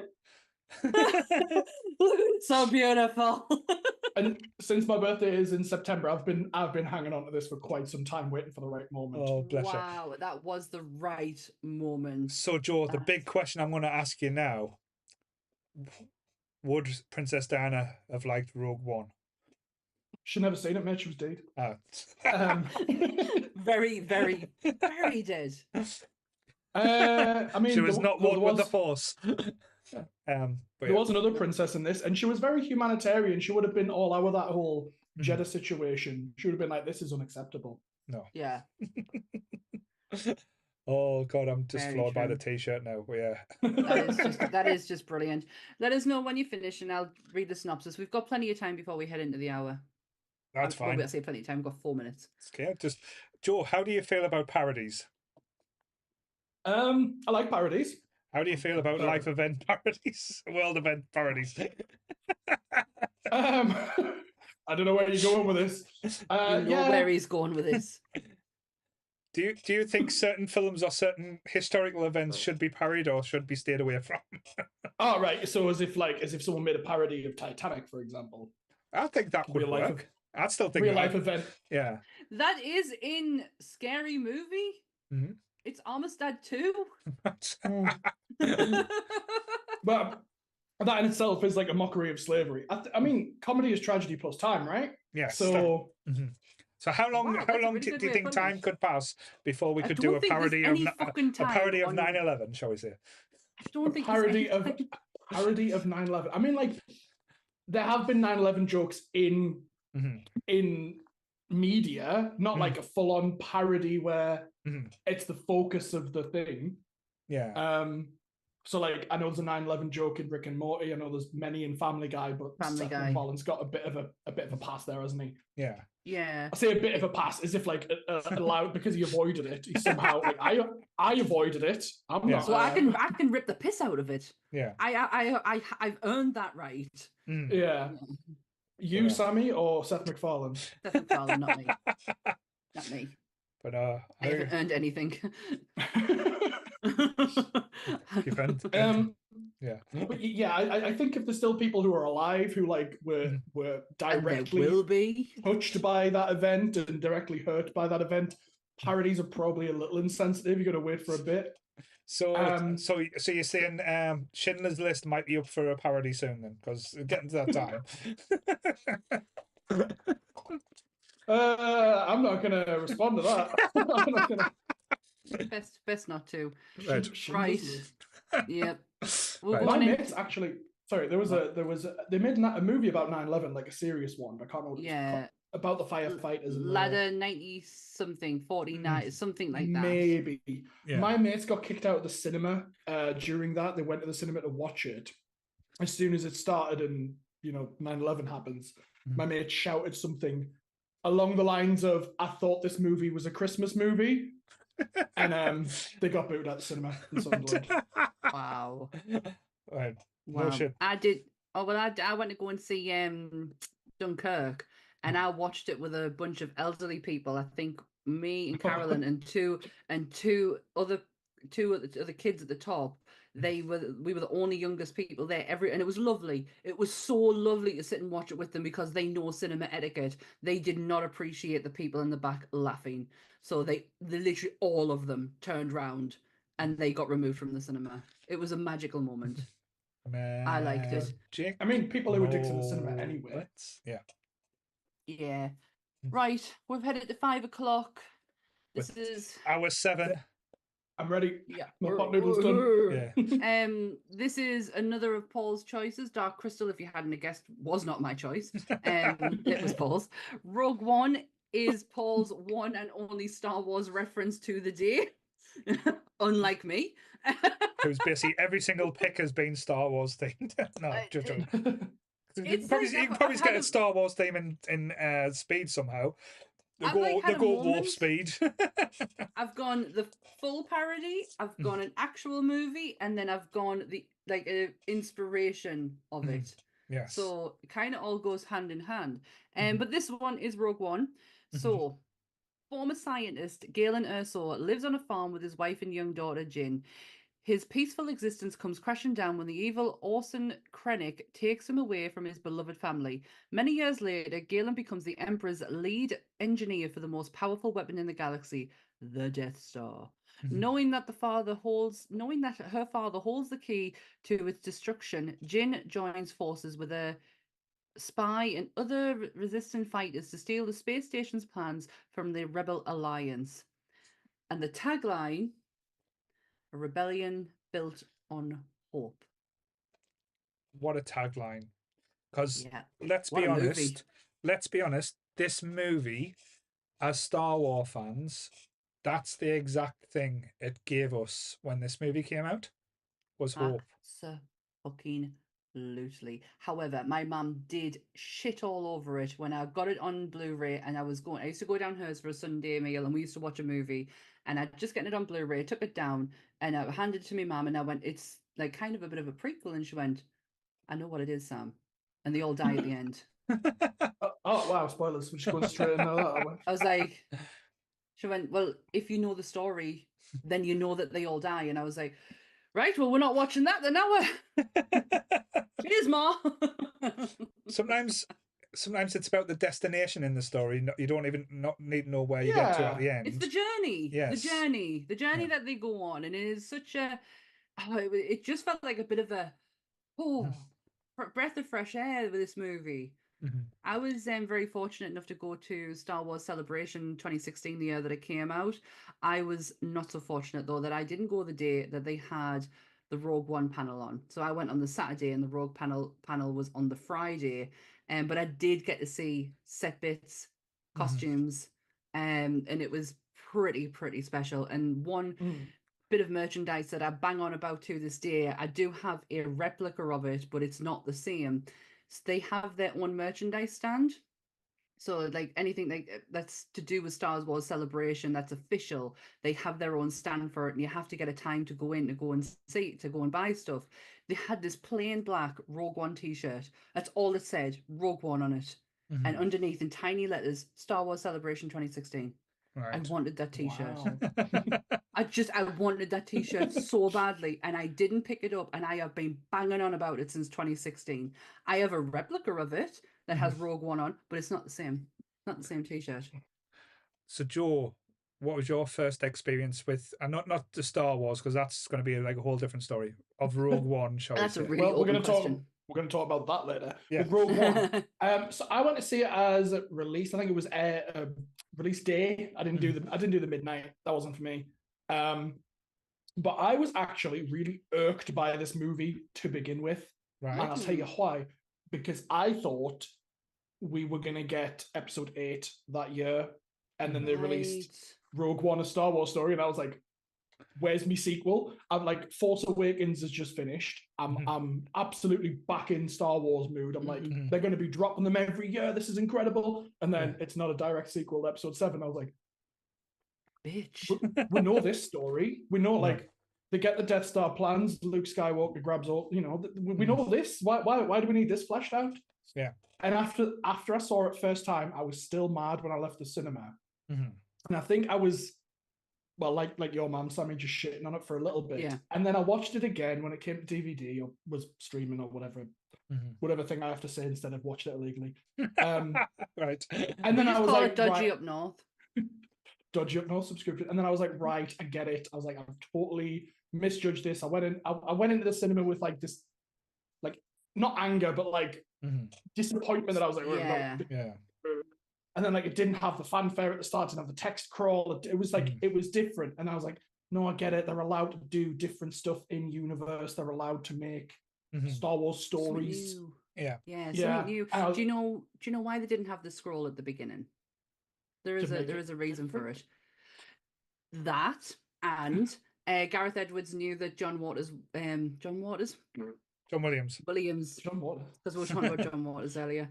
John Williams wouldn't be joining the movie. He couldn't. Right. He had other commitments. So they knew they wouldn't be using his original score or his actual music playing. Like it wouldn't be him recording it. So he didn't want to tarnish it. Right. So he just went, we'll just won't do a scroll. If he's not there, I'm not being responsible for having the most famous, iconic scroll in the world be looked at differently because it's not the music that's on top of it. Yeah. Because he records old music new for each episode, like for each series, like whatever they're doing. So yeah, sorry, Joe. What are you gonna say? No, I was gonna say you absolutely can't mess with John Williams, like, can you? No, you can't. To mess with that open crowd. And I think they what they were trying to do with Solo and with, I'm sure they've released another movie that's like Solo. This. I really can't think of Have I seen a Star Wars? There was one. So seen a Star Wars. I'm not sure I have. I think Solo was the last. Solo was the last of the stories one. Then they moved on to TV. Because Solo didn't do what they expected, and they had a lot of trouble with the production of Solo as well. That's so sad. Because there's a complete film that we will never see that was filmed by someone, and they started again. Shit. But I see why they wanted to thematically set themselves apart, and I think not using John Williams' score to begin with is probably the right move to go. Like, this isn't a Star Wars. This isn't your big this is still a blockbuster. This is still in the universe. We're still going to be in the whole thing. And I think yeah, it adds depth to the story. We didn't really need it. I think everyone, when they heard about this movie and what it was about, was like, we know that daring rebels have stolen the Death Star plans. It's like the first sentence, right? In episode 4. And I was like, no, but it gives depth. It gives like real texture to the universe. Like you know who it was now when you read that text crawl again. You're like, that was Andor, that was Jin, that was.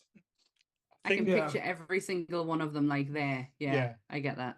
Again, similar to Joe, I wasn't mad that this movie was in it. I was just very indifferent because, as you said, you go in because you're excited that it's Star Wars, but you're like, this is not going to be new. What are they going to tell me anything different that I want to learn? Like, how's it going to progress the story of like the universe type thing? So that was kind of my impression. But I was one of the twats that went for the midnight showing because I am that one of them guys. I have done it before, but not on this one. But yeah, and it was like, say, as I said, when the scroll didn't come up, it threw us. It completely threw us. It took us out of the loop. But I think going into this movie without any, like, say, expectations, because the movie that we'll talk about later, the expectations was through the roof, that you were expecting what was going to be. So going in with the lower expectations kind of fitted nicely. So I kind of was able to relax into the journey, and there wasn't that anxiety of thinking, oh shit, what happens if it's shit? Because if this film was shit, I wouldn't be bothered. I would just go, it's a shit film. It's a throwaway. But what we got was something that's probably now my second favorite Star Wars movie. Yeah, same here. I think we did a whole episode of ranking our favorite films, and I think we both agreed this was number 2. Yeah. And the depth that you get, like the relationships and everything, is just palpable to, like, honestly, like, there's not much in the Star Wars universe that comes to the relationships or like the people in this crew that you kind of get attached to. And it answers the age-old question, like, why would someone build a Death Star with such a glaring weakness? Yeah. Which, again, they could have done that in so many different ways, but in this way, it made so much fucking sense. Yeah.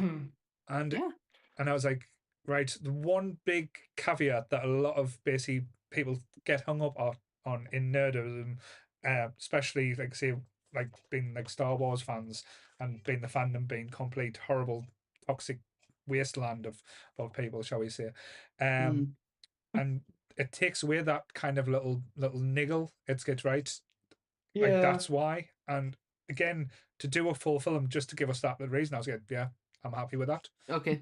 Yeah, I'm good with that. This was a Christmas release, right? All the Star Wars movies were round about Christmas. Yeah, I'm not making that up. Yeah. I think the week before it came out, Cineworld released the I'm looking at it right now. It's a popcorn tin. Metal thingy popcorn. It's right over there. And the mugs, with like the little things on. I got the tin and K2S9 before I'd even seen the movie. Like, these were mine. I was having these, and then a week later I went to go and see it. And instantly it didn't bother us that the scroll wasn't there. I was because you're instantly hit with a doom. Like, there's like no thought. You're in it straight away. And I was intrigued. I was like, I kind of like, for all I know their destiny and what happens, I kind of want to know how they got to there. So I was like, oh, I'm in this. I want to go. And the fact that they had Jin as such a strong, and I'm not taking anything away from Daisy Ridley's performance in as Rey. But Jin was such a breath of fresh air as a female antagonist that I was like, oh yes, I want to be on your side, kind of thing. I think Jin had a look. Yeah, but she had a look about her as well. Like, again, Daisy Ridley, she's very beautiful. And I'm not saying Jin Felicity Jones isn't beautiful, but in this, they kind of dirtied her down. They simplified it a little bit, almost like they did with Carrie Fisher in Empire, not in New Hope, the way she looks, she's not done up to the nines. Like, it's very simple makeup. I know they changed that around in Return of the Jedi, but again, we can talk about the gold bikini flowers in another day. But Daisy Ridley always looked polished, always looked like you didn't look like she'd been living on a desert for years. Jin, Right, yeah. Yeah. She's Yeah. been a scavenger for God knows how long. Yeah, and when she looked like she'd just come out of a beauty spa. Where Jin Erso, you could tell she'd been in the depths, she'd been in the sewers, she'd been going around doing murky things with murky people to try and get the job done. Yeah, I get what you mean. Like Jin, like Daisy's face shouldn't be as clean and as not sun damaged either. No. That's because is she carrying factor 50 around with her? Because if not, she's got some sun damage coming. I can't wait for the adaptation movie where we find out why that doesn't happen. Yeah. Blue milk. It will happen. Blue milk will fix everything. Yeah, well, yeah. Just from a female point of view, Jin was a breath of fresh air in the Star Wars universe, even though we don't get to be with her for very long. No. But that just shows you as well, you don't need to be like 3 movies in to leave an impression. You can go in and deliver something. And again, giving us characters, I know Jake's probably be very excited because of Rogue One, we got Andor, and like say with learning more about Cassian's character, which again is so much depth and so interesting, because with Star Wars it's so easy to say these are the good guys, these are the bad guys, you make choices. With this, it brings in, when especially the speech towards the end, it's like, look, we've been fighting for the Rebel Alliance for so long. We've done things, unspeakable things. We're assassins, we're crooks. We're doing things that we're not proud of. If we just turn tail and say, like it was meant for nothing, I can't live with myself. It's like, fuck, that was impressive. That was deeper than I had any right to be. Yeah.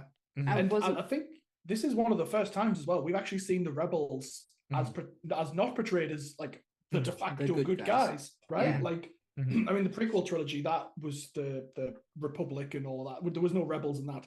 Star Wars Rebels, the Disney show, which I've seen all of it. Even that's like everyone's polished and the absolute prim and proper shiny shoes. No one steps out of line. Everyone's perfect. Everyone's perfectly righteous. Yeah. And this was the first time where it was like, no, they make mistakes. They assassinate people who they think are conspirators. They kill informants just so that they don't get like exposed. It's dark. dirty. There is a dark side to this war. There is a bad underbelly on it, and we haven't seen it, but we've got to accept that it must have been there, right? Yeah, oh, definitely. Yeah, absolutely. And I just want to say as well, because like one thing Star Wars does well is gives us a bit good bad guy, but I'll try and pronounce his name. Ben Mendelsohn. Close. It was Darth Vader. Sorry. No, Ben Mendelsohn. Fantastic actor. When he walks on for the first time in that white crisp suit, crisp. Isn't it? I got this sudden rush of memory of figures I used to have with that same kind of crispness to their outfits, and I'm like, you look absolutely spectacular.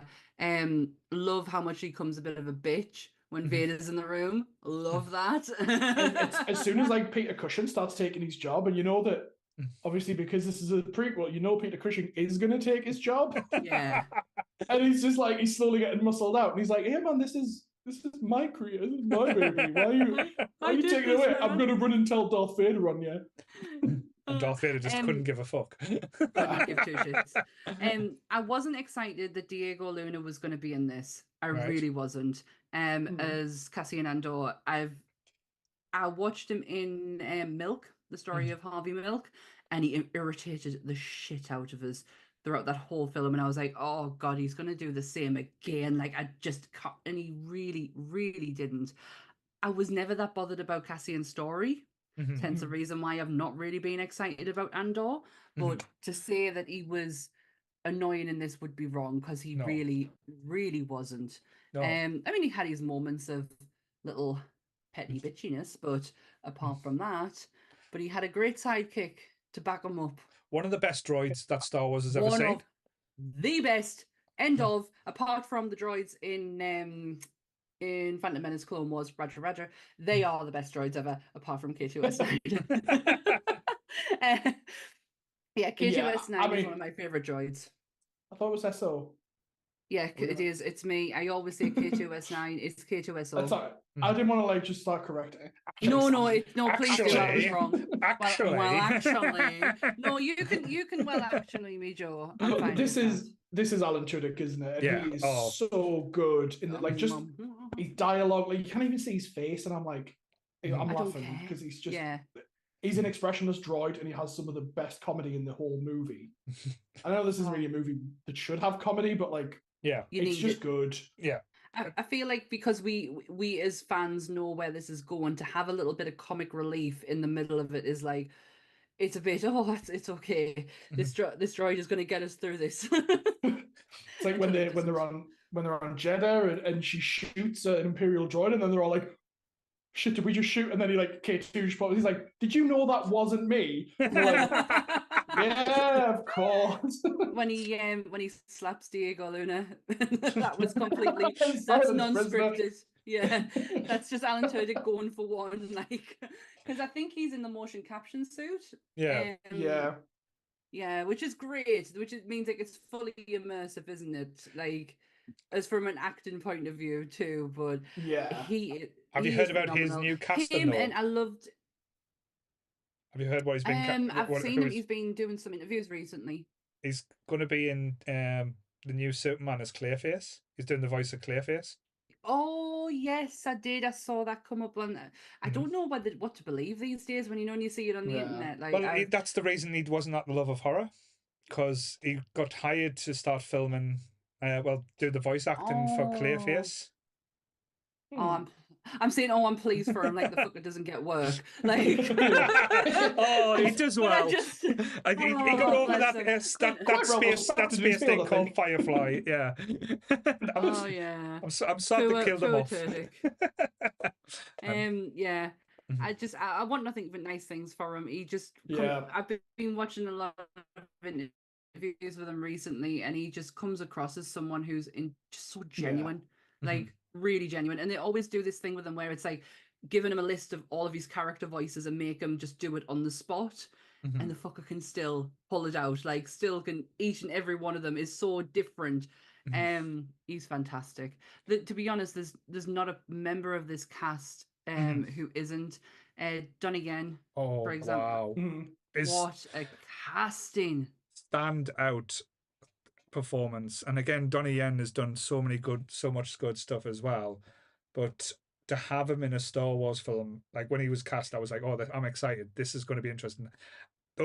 Again, not a negative, not a mourn. I would have loved to have seen him wield a lightsaber.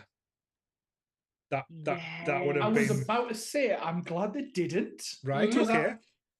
If you're going to branch out into a Star Wars anthology, you're going to start making a universe that's just that's in the Star Wars universe. You can't just have it focused on Jedi all the time. You've got to let them be smugglers. You've got to let them be Imperial. You've got to let them be rebels, and not the Jedi. And I'm going to harp on about this because Order 66 should have wiped out almost all of the Jedi. They shouldn't be everywhere, and they keep cropping up regardless of Me and Ant had this we had some very in-depth conversations last night over Phantom Menace. Now I'm probably going to draw between the two at the minute, but we talked about the shithouse that is the Jedi Council. Like, oh god, yeah, the shithouse of it all. But we also referred to the rule of two as well for the Sith Lords, which I didn't know about. I didn't know that was a thing. So when it comes down to the balance of the Force, it's the Jedis who don't balance it outright because there's far too many of them than there is Sith. So if in actual fact, there should only be two of them. And that's why there is balance later on, but I'll get into that on Phantom Menace. Some was that Obi-Wan shouting, "You're supposed to bring balance to the Force." I'm like, I think he has. He actually has, mate. He has. It was like thousands of years before. Now it was like 10. Wiping all of yous out and creating that balance between the Sith and the Jedis, that's the balance. He did actually do it. Yous are just pissed the way he did it. I think Donnie Yen should have had I mean, I would have liked to have seen him in another story where he was a Jedi, where he was something. But I'm glad that in Rogue One they didn't have really any Jedi in it besides your boy Vader. And to just go like, no, this is the rebels. Like they don't have a ton of Jedi who are going to come in and save the day, because Jedi are like practically like demigods in this universe. You know, they're practically unstoppable. And just go like, no, even in the Mandalorian, how they get like when they say, "Oh, Jedi's coming," like to the ship, and the sheer panic on like what's he called? Him out of Moff Gideon. His face is like the fear of that. Like he knows whose X-wing that is. That's why his assholes fell out. Yeah. I'll start crying again. That'll happen there. But yeah. I get what you're saying about Donnie Yen, but I think as a selfish point of view, just knowing what Donnie Yen can do, to see him with a lightsaber would have been magic. Yeah. It would have been something. Yeah. Donnie Yen, his character Chirrut. Chirrut, am I saying that right? He says a line in here, which is, "May the force of others be with you." That is what May the Force was meant to be from the original New Hope. But George Lucas changed it to "May the Force be with you." Right. But the whole phrase was meant to be, "May the force of others be with you." I mean, right call, I think, because "May the force of others." It's a bit of a mouthful. I've like, it's echoing Hot Fuzz in my mind. It's like, actually, we're not allowed to call it the Force. It's too aggressive. Yeah. 2024. It's like, can I may the consensual touching be with you? People tried to make that argument about the Acolyte, because there was like a group of witches who called the Force the Thread, and they were like, they're trying to make the Force woke, and it's like, no, it's not. So these people are their own group. They can call shit whatever they want. I made a massive boo-boo and said that they were the Sisters of Dathomir. And I mean, I thought they were. Sure. I got a nearly 3-page message of somebody basically telling me Star Wars and then telling me how I was wrong. And they listened to the podcast. So I literally wanted to crawl into a hole because I got Star Wars mansplained to me. But because I made a mistake over a group of characters. Yeah. It wasn't me, by the way. It wasn't me. I learned then. It wasn't. It was somebody else. They literally sent me this like list and say, "I hope this helps." I was going to say, because I don't listen to the podcast. Hope this helps you, make you feel like shit. I don't recall fucking asking. Do your own podcast and tell me that. But yeah. Yeah, so I've learned now facts when it comes down to Star Wars. Sure. Two other cast members I wanted to talk about as well, like, because I think like they play their parts beautifully. Mads Mikkelsen is, well, to be fair, I just love Mads Mikkelsen just to look at, just because he's a beautiful man. But he plays an interesting as the creator or one of the scientists behind creating the Death Star, and Geonosis' father. And Forrest Whitaker. Forrest Whitaker does his best crazy person impression in this. Like, he goes full batshit nuts when he's torturing the pilot with that squid creature. Brody. It's fucking mesmerizing. He's just like, like doing all this weird shit, and it's amazing seeing Forrest Whitaker, like an Oscar-winning actor, just basically losing his shit and having fun being a Star Wars character. Yeah. Galen's modelled after Oppenheimer. Right. Because they were both two fathers of destruction. Mass destruction, who both then later regretted their decisions to be part of said mass destruction. So he was very much based on Robert Oppenheimer, which makes a lot of sense, to be honest. But Galen as a character is incredibly brilliant to watch, even if it isn't Mads Mikkelsen playing him. I was going to say, I think he's underutilized. I feel like we could have a Star Wars story too. Electric Boogaloo. I feel like we could have seen more. I guess us as the perspective of Jin's, the audience from Jin's perspective, hearing that our dad's alive and that he's been working with the Empire is a shock to us as well as her, right? To be like, oh, he's not dead, weird.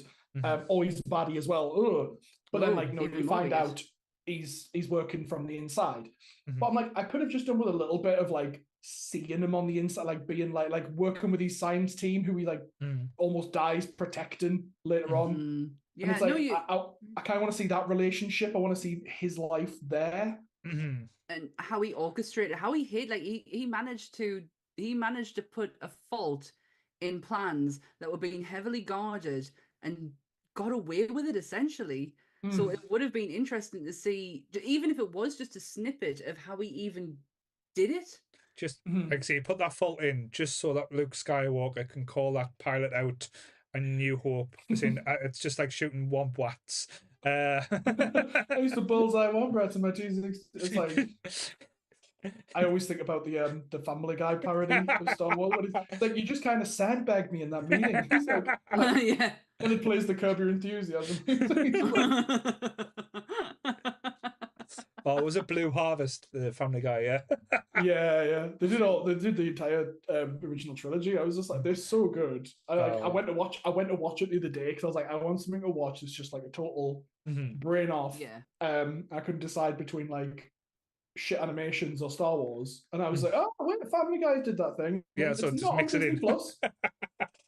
It's not on Disney It's not on Plus. Disney. No, well, it's like right. all Family Guys on Disney Plus. But I was like, what's going on? I mean, it might be buried in like one of the seasons as like a special, but I couldn't find it. And I was just angry.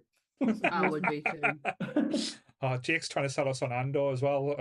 The worst thing is, though, the more Jake tries to tell us to watch it, the more I'm kind of inclined just to keep the bit going and just do it. not. He'll come on for the Phantom Menace later and just go, right, I'm not talking about the Phantom. Surprise, we're talking about Andor. Be very, very lost conversation. I don't think have I watched all of the Star Wars stuff that's on? We watched. What was the last thing that was on? What like was TV on? wise? It was I know Skeleton Crew's coming out. Ahsoka. Ahsoka was not it was the one that's just been cancelled. Ahsoka's been cancelled. No, the last Star Wars one. What's it called? There was a show that everyone, as Joe said, they kept on saying the Acolyte got cancelled. Acolyte, that was the last one that was on. Right, we watched that. It wasn't too bad. It wasn't terrible. I thought it was. We didn't finish it. Serviceable. We didn't actually finish it. So, yeah, that says a lot. Ahsoka, I watched all of that. I did enjoy Ahsoka, but again, I wasn't too like. Again, just not to throw me Star Wars card, I wasn't into like the Clone Wars or like Rebels and stuff. I stayed away from that side, so their characters were quite new. This was my first kind of introduction into Thrawn as well, seeing that type of character play out. So again, a lot of people did shit on Ahsoka, but like I say, I didn't hate it. I like seeing little snips. I didn't hate it, and it's. You're right. It's like it's relying on the fans already being familiar with a total other show, and the more that they make content, the harder that's going to be to pull off. Yeah, you're absolutely right. To bring it full circle to this, Saul Guerrera's here, who's a character from Clone Wars, and I was just kidding, who the fuck's he and why should I care? Yeah. And it wasn't until I've gone back and watched Clone Wars and gone, right, okay. There he is, He's kind of a big deal. Yeah. Clone Wars is a difficult one to get through. It's something me and Ant jump in and out of because it's like you get so far into a story and then space politics. A lot of space politics. More space politics. Oh, it's a Jar Jar episode. You wouldn't mind about that. No. But then you get a bit of a story, and by the time you get into the story, you're so exhausted with the space politics. You're like, I need a break, and then that's how I felt when watching Clone Wars. Anyway, just a question as well, because this movie is without its controversy, because there is two characters that are brought back into this as well. How did you feel? Like, because I know first seeing it. Because this was the first time we'd seen Disney use kind of like the bringing back the dead method, shall we say, with the Peter Cushing and the Carrie Fisher characters being in this. What were you shocked to see this and how it was used, or like Sorry, I'm more shocked by Jake saying there's a Jar Jar episode where he gets laid. Is that true? I don't know. I might have to go back and watch Clone Wars. I might have to Google it. Go on. I'm like midway through season 3. I'm like, oh, was that just a different Star Wars episode that you download? Episode 1, the porn wars. Did Jar Jar get laid? Jar Jar get laid. Good. So to answer your question, Paul, while Sammy's googling that, yeah, it freaked me out a little bit. Especially, I mean, Carrie Fisher was still alive at this point. I mean, obviously they're not gonna stick her back in the gown and de-age her, right? It's probably easier to just CGI her. But Peter Cushing was definitely like a uncanny valley moment for me. I was just kind of like, every time he was on screen, it just felt weird. Not because I think it was literally because the tech wasn't right. Yeah. And then just more from like morality perspective, like he's dead. Let him be dead. He doesn't need to be in this story. Did his family give him permission to be in it, or had to? Yeah. You're using his likeness, even. Yeah. It's probably a sign of respect, but you say that now because Disney in their contracts, because this is where like the strikes didn't happen last time, that even if you die, they still have the rights to your likeness, so they can still use you. Like absolutely, fuck that. Yeah, that is really bad, especially when Peter Cushing's been dead for as long as he is. I was initially shocked on first seeing him, but then kind of like fell into it and was like, oh, okay, I see what you're doing here. Is this could this be classed as a very nice tribute? Like, we can't do this movie without him, kind of thing. Let's use new technology to bring him back. Carrie Fisher's face at the end made me go, why do you look like a spoon? I'm glad they limited it as much as they did and didn't. I mean, I think they overused Tarkin a little bit. Yeah, they could have reduced that time down. Like, yes, he's here. He would be. Him. It makes sense, yeah. But we don't need to see him as often. I'm happy for them. I'm happy for company, like for them to take risks like they have done with the de-aging processes that they've been using. I love the idea that they get to test this out and see how it works and the audience reaction to it. I don't know how tasteful it is with someone too. Well, Carrie wasn't dead at the time. No. But is now. So you know what? I would love. They probably went to her and asked her, like, "We're going to do this thing. You okay with that?" And in my head, I don't know if it's true or not, but she just went, "Do I give a shit? Like, get out me house." Just put that bag of coke there as you're leaving, so that'll be fine. I just with Cushion though, that's such a hard one because he's passed for like some time now, and like that could be like quite painful for his family, or on the flip side, it could be a massive tribute and like, oh gosh, he's still remembered and he's still needed and wanted within these pictures. There's two elements that I think they could have done differently. And again, I don't know anything. I just want to make my Nicolas Cage like monster movie. That's all I want. But I do have a good idea too. I think they could have got around these two elements just by using the back of each of the head, like having, like, say, Peter Cushing's back of his head and just having his voice. You don't really need to see his face. And the same with Carrie Fisher. At the end, when that door opens and you see the white dress and the hair, that's all you need because you know what's going to happen. That's all you need. You don't need to see her say, and used with the line, I think it's like, we've got hope, or to bring hope. Sorry.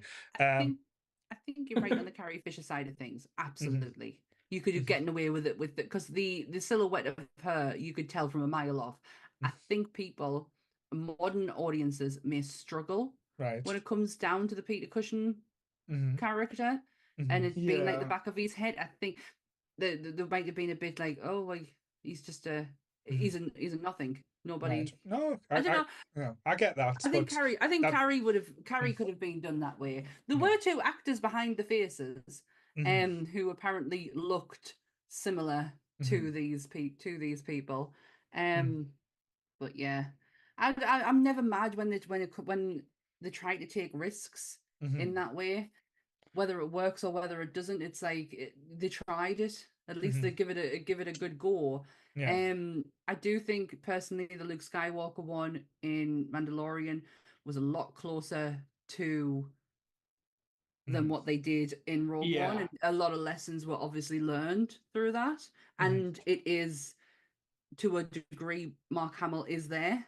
I think the other one that is quite successful is in Indiana Jones. There's only a certain, like the latest one, the Dial of Destiny, when he's on the train and the de-edge, so he's fighting Nazis again, which is great.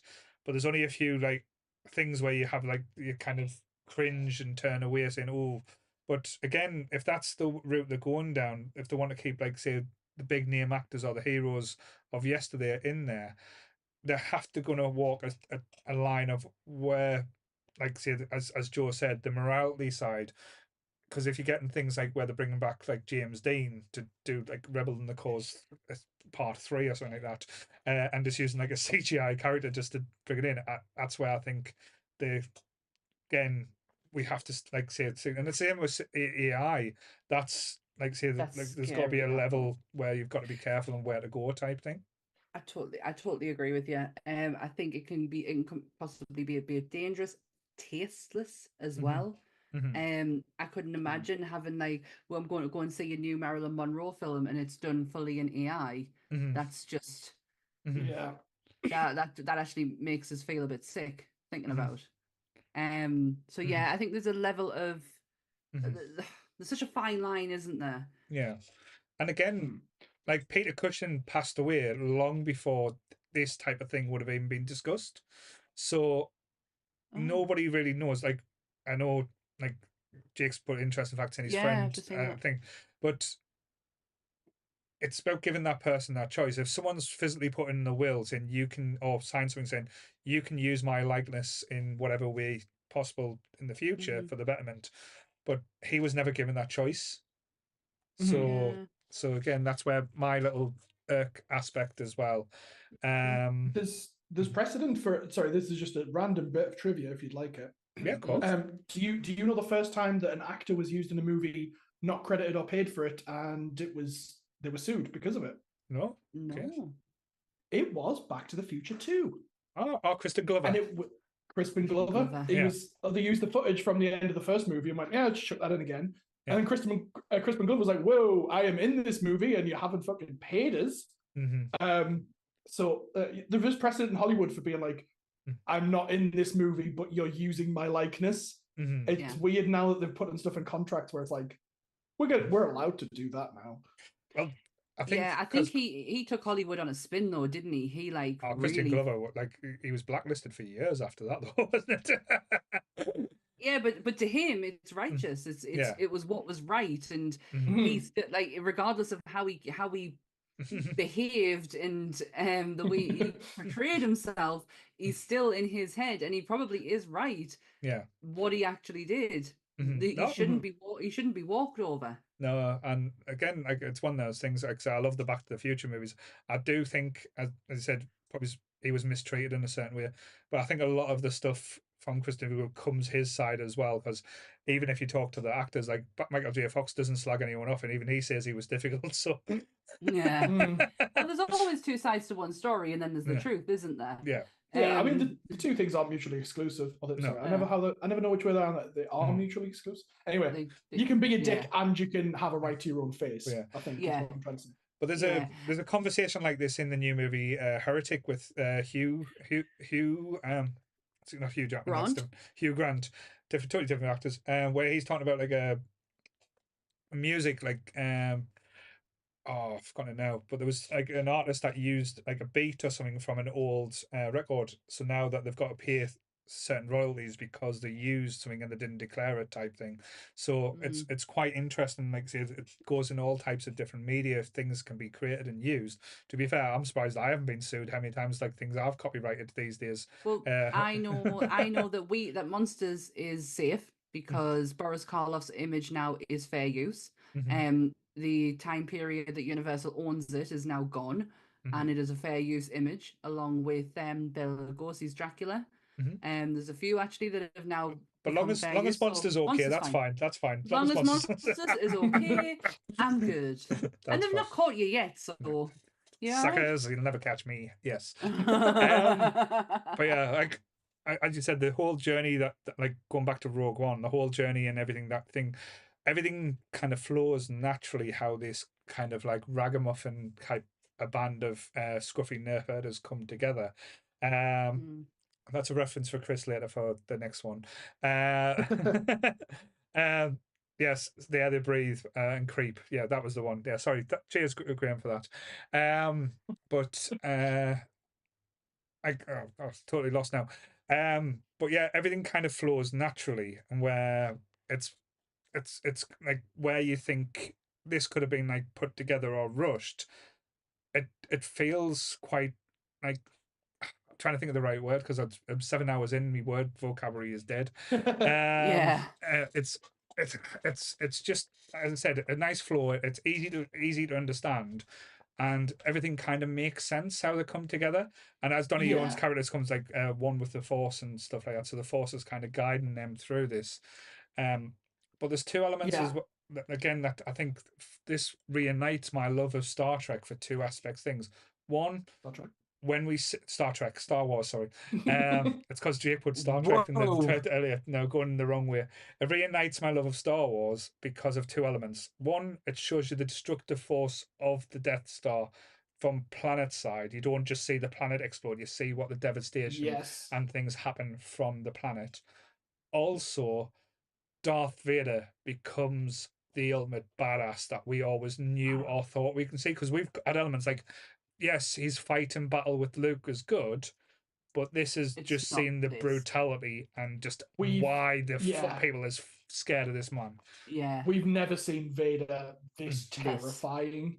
Yeah, in live action. I'm not going to speak to any of the comics or the books or anything, but like the video game, there's one moment in there where it's like, shit, they're bad. But this is the only reason and holds any stock in this film is that moment when it goes pitch black and that red lightsaber just and you, oh my god, goosebumps now just thinking about it. I love that afterwards someone was like, you know, that like his panel lights up, right? His little like life support machine. He turned off his own life support, I think, for dramatic effect. I was like, that's such an Anakin thing to do. Such a sneak attack. It's that whole scene is absolutely, it's breathtaking. That fight, it's very, and do you know what I love is that they kind of paid homage to it in The Mandalorian when Luke is walking down and you've got all them droids coming towards them and it's just bish, bash, bosh, gone, and that's the same with Vader as he's going down there. And I'm so glad that Vader got to do that first, like on screen, that we got to see that bit first, because like obviously he's OG, he's the OG Skywalker, so you know, it's nice to see. He's always had like the intimidating presence, and you know he force chokes that guy in the meeting, and you know he chases Luke across the galaxy, and he you know slices his hand off. You see that he's a force, right? You see that he is a power.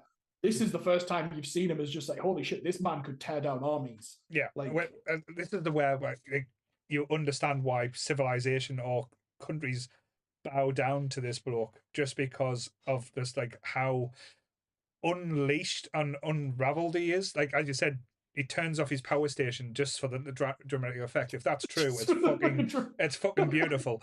But drama queen, just how he like drama queen. But like there's one element as well that just shows the brutality. Not only is he happy like cutting someone in half, he stabs someone so hard with his lightsaber it goes through the fucking door. And you see it just melting the door as well. It's just like, this man is just so full of rage. And this is the rage and everything that we've been told to fear and to be scared. Because let's be honest, up until now, like when we saw Anakin, like we'll go into like say the other the prequels, we've just seen like a moody teenager. We've never seen like going in a little pissy mood when he decides to kill the youngins, which is again, it's not nice, but it's still youngins. He's killed the weans.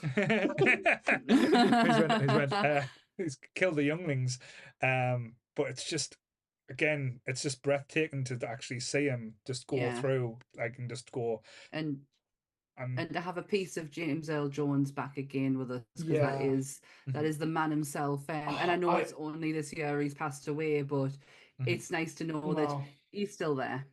Yeah. So I was the Vader thing. So obviously the rebels escape with the plans. We knew that was going to happen. But it's the Yeah. bit where Vader sees the ship like flying away, Mhm. and he's like standing there. And he's like, "Shit!" Turns his lightsaber off and just like walks back in. Mhm. The context of the start of episode 4, when he boards that same ship that he's just watched leave, and they're like, "We are an ambassador ship. We are, we're on a diplomatic mission," and he's like, "The motherfucking cheek of your son." To my face, like, and he's just like he's choking him, and I'm like, I know why he's choking him now, because he's just like, "Are you fucking serious? How dare you? I'm just serious."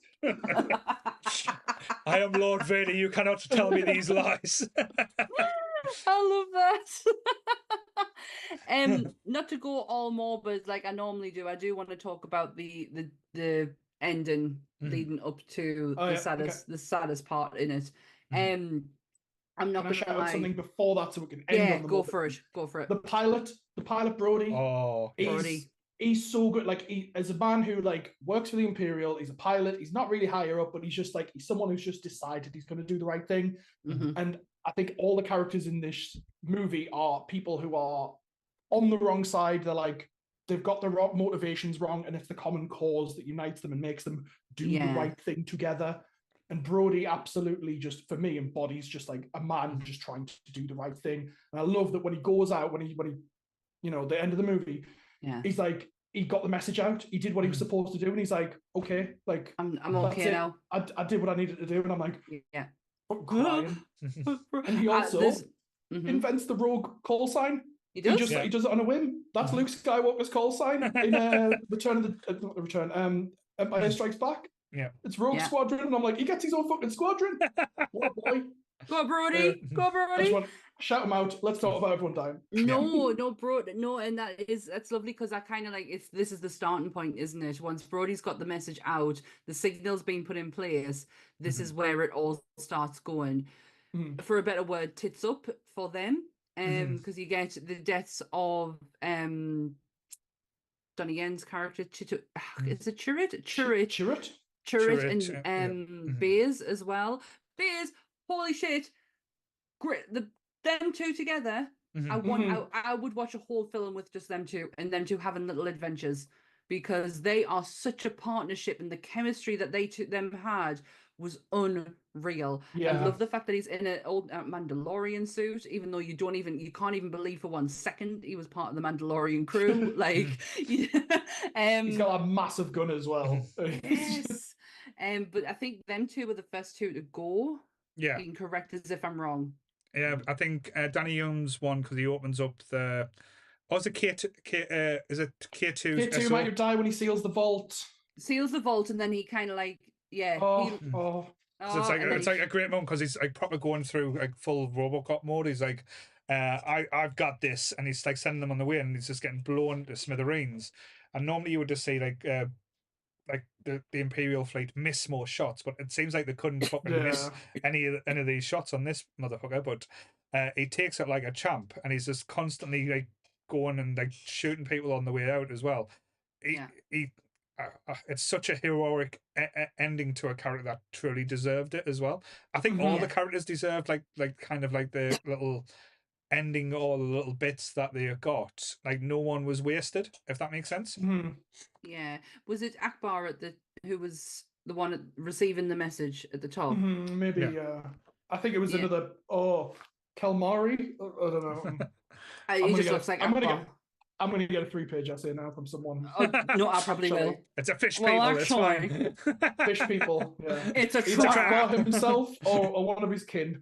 Yeah, thank you, Joe. But yeah, between them receiving the message and what's going on up above to what's going on down below, it's so, it's, I don't know what words to put to that, because it's so It's almost like it's almost like they watched Spaceballs and went, right, we need some kind of like out of world that's protected, and then we'll do that type of look. And instead of like having a maid that comes down, it was like a Star Destroyer that falls and breaks down, and it's to let the message get through. But it was like a complete Spaceballs type of like force field around it with a little opening, very similar to what we saw earlier as well.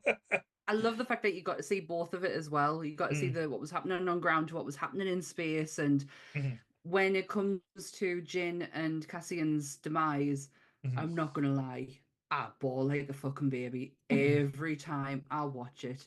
But Every time they embrace on that beach, knowing what's coming, I'm like, mega stop.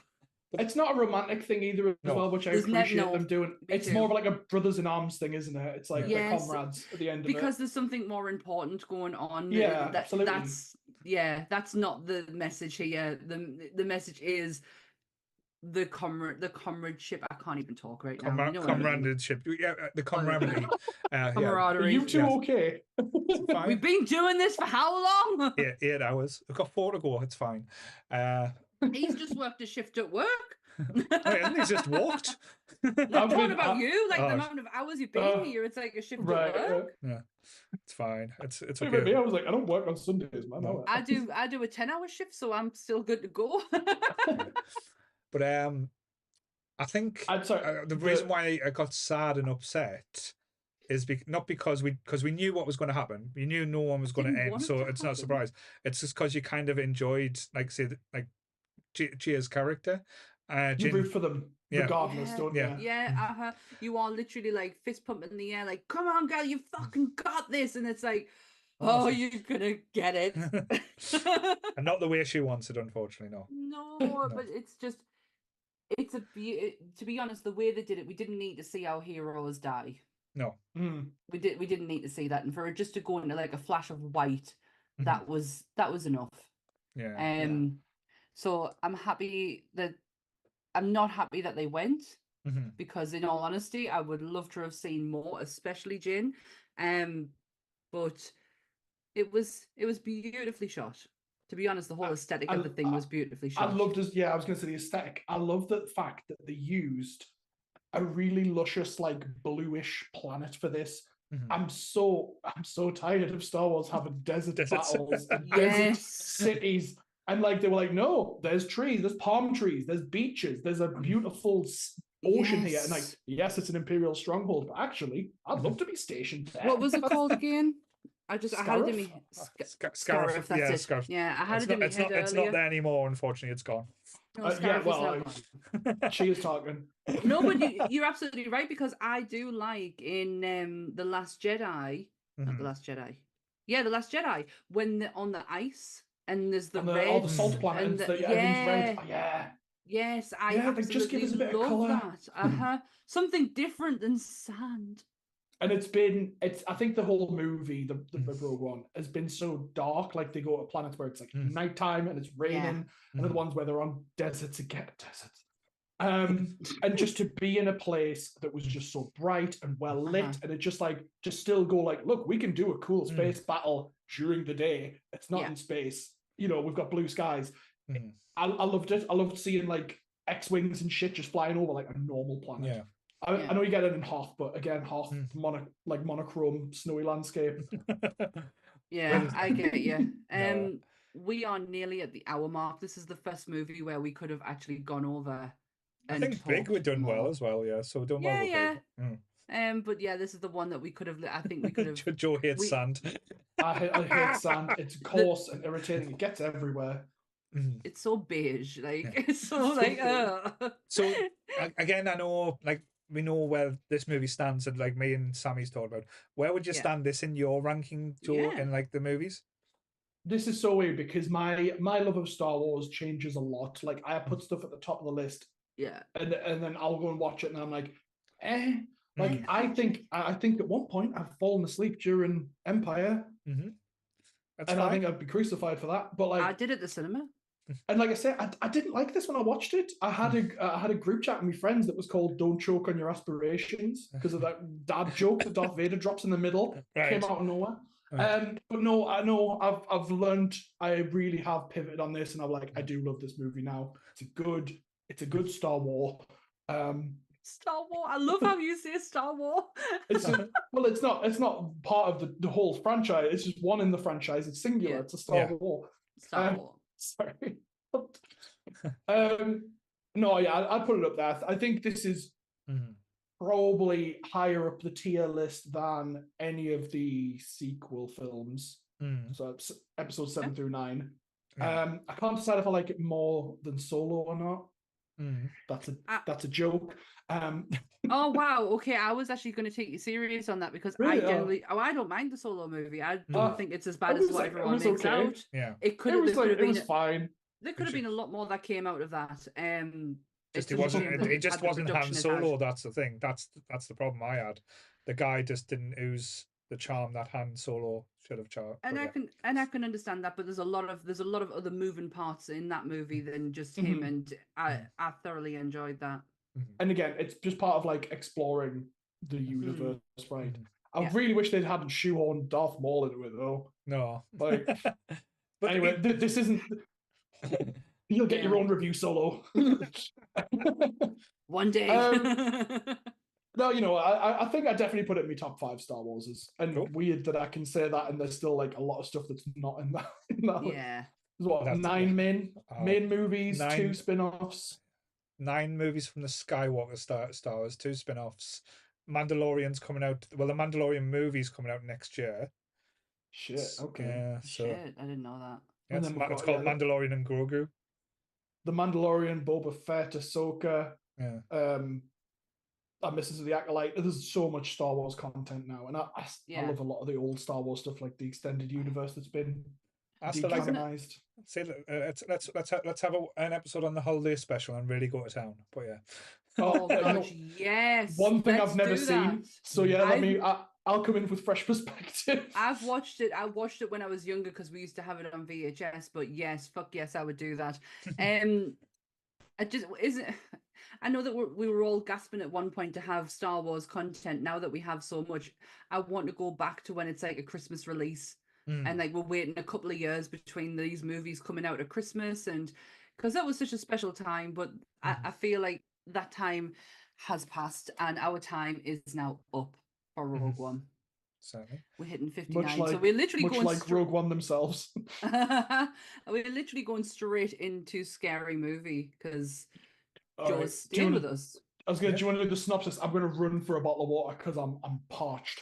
Yeah, fine. But I'm listening. I've got my wireless on. So that's cool. Are you ready? Yep, go for it. Yeah. Right, defying the very good. Hang on, I'm going to start that again. Defying the very notion of good taste, Scary Movie out parodies the pop culture parodies with a no holds barred assault on the most popular images and talked about moments from recent films, television, and commercials. The film boldly fires bards at the classic scenes from Scream, The Sixth Sense, The Matrix, I Know What You Did Last Summer, and The Blair Witch Project, and then goes on to mock a whole myriad of teen movie cliches, no matter the genre. And the tagline is no mercy, no shame, no sequel. I wish there wasn't a sequel. There were, in fact, sequels. Yeah. And also, they made the greatest sequel of all sequels to be made of sequels. So, yeah, I'm kind of glad they went down this no sequel route. But yes, Scary Movie is my choice. Yeah. As you may have told, I have a bit of a thing going on. I like parody movies. And we've never ever spoke about Scary Movie. So I would have picked the second one if we'd have talked about it before in the past. Right. But we haven't. So I chose the OG, the one that started it all. So this came out in 2000, which is strange. Yeah, that shocked me. Turn of the millennium. Yeah. I thought it was a lot later. No, well, to be fair though, this movie felt so 90s that it hurts a little bit as well, because all the references and like all the pop culture at the time, literally, yeah, it's one of those. I do enjoy it. I'm not going to say I start saying, "Oh, this movie's shit" and stuff like that. It is what it is, but it did kind of like bring back the parody movie for, like, say, for a new audience.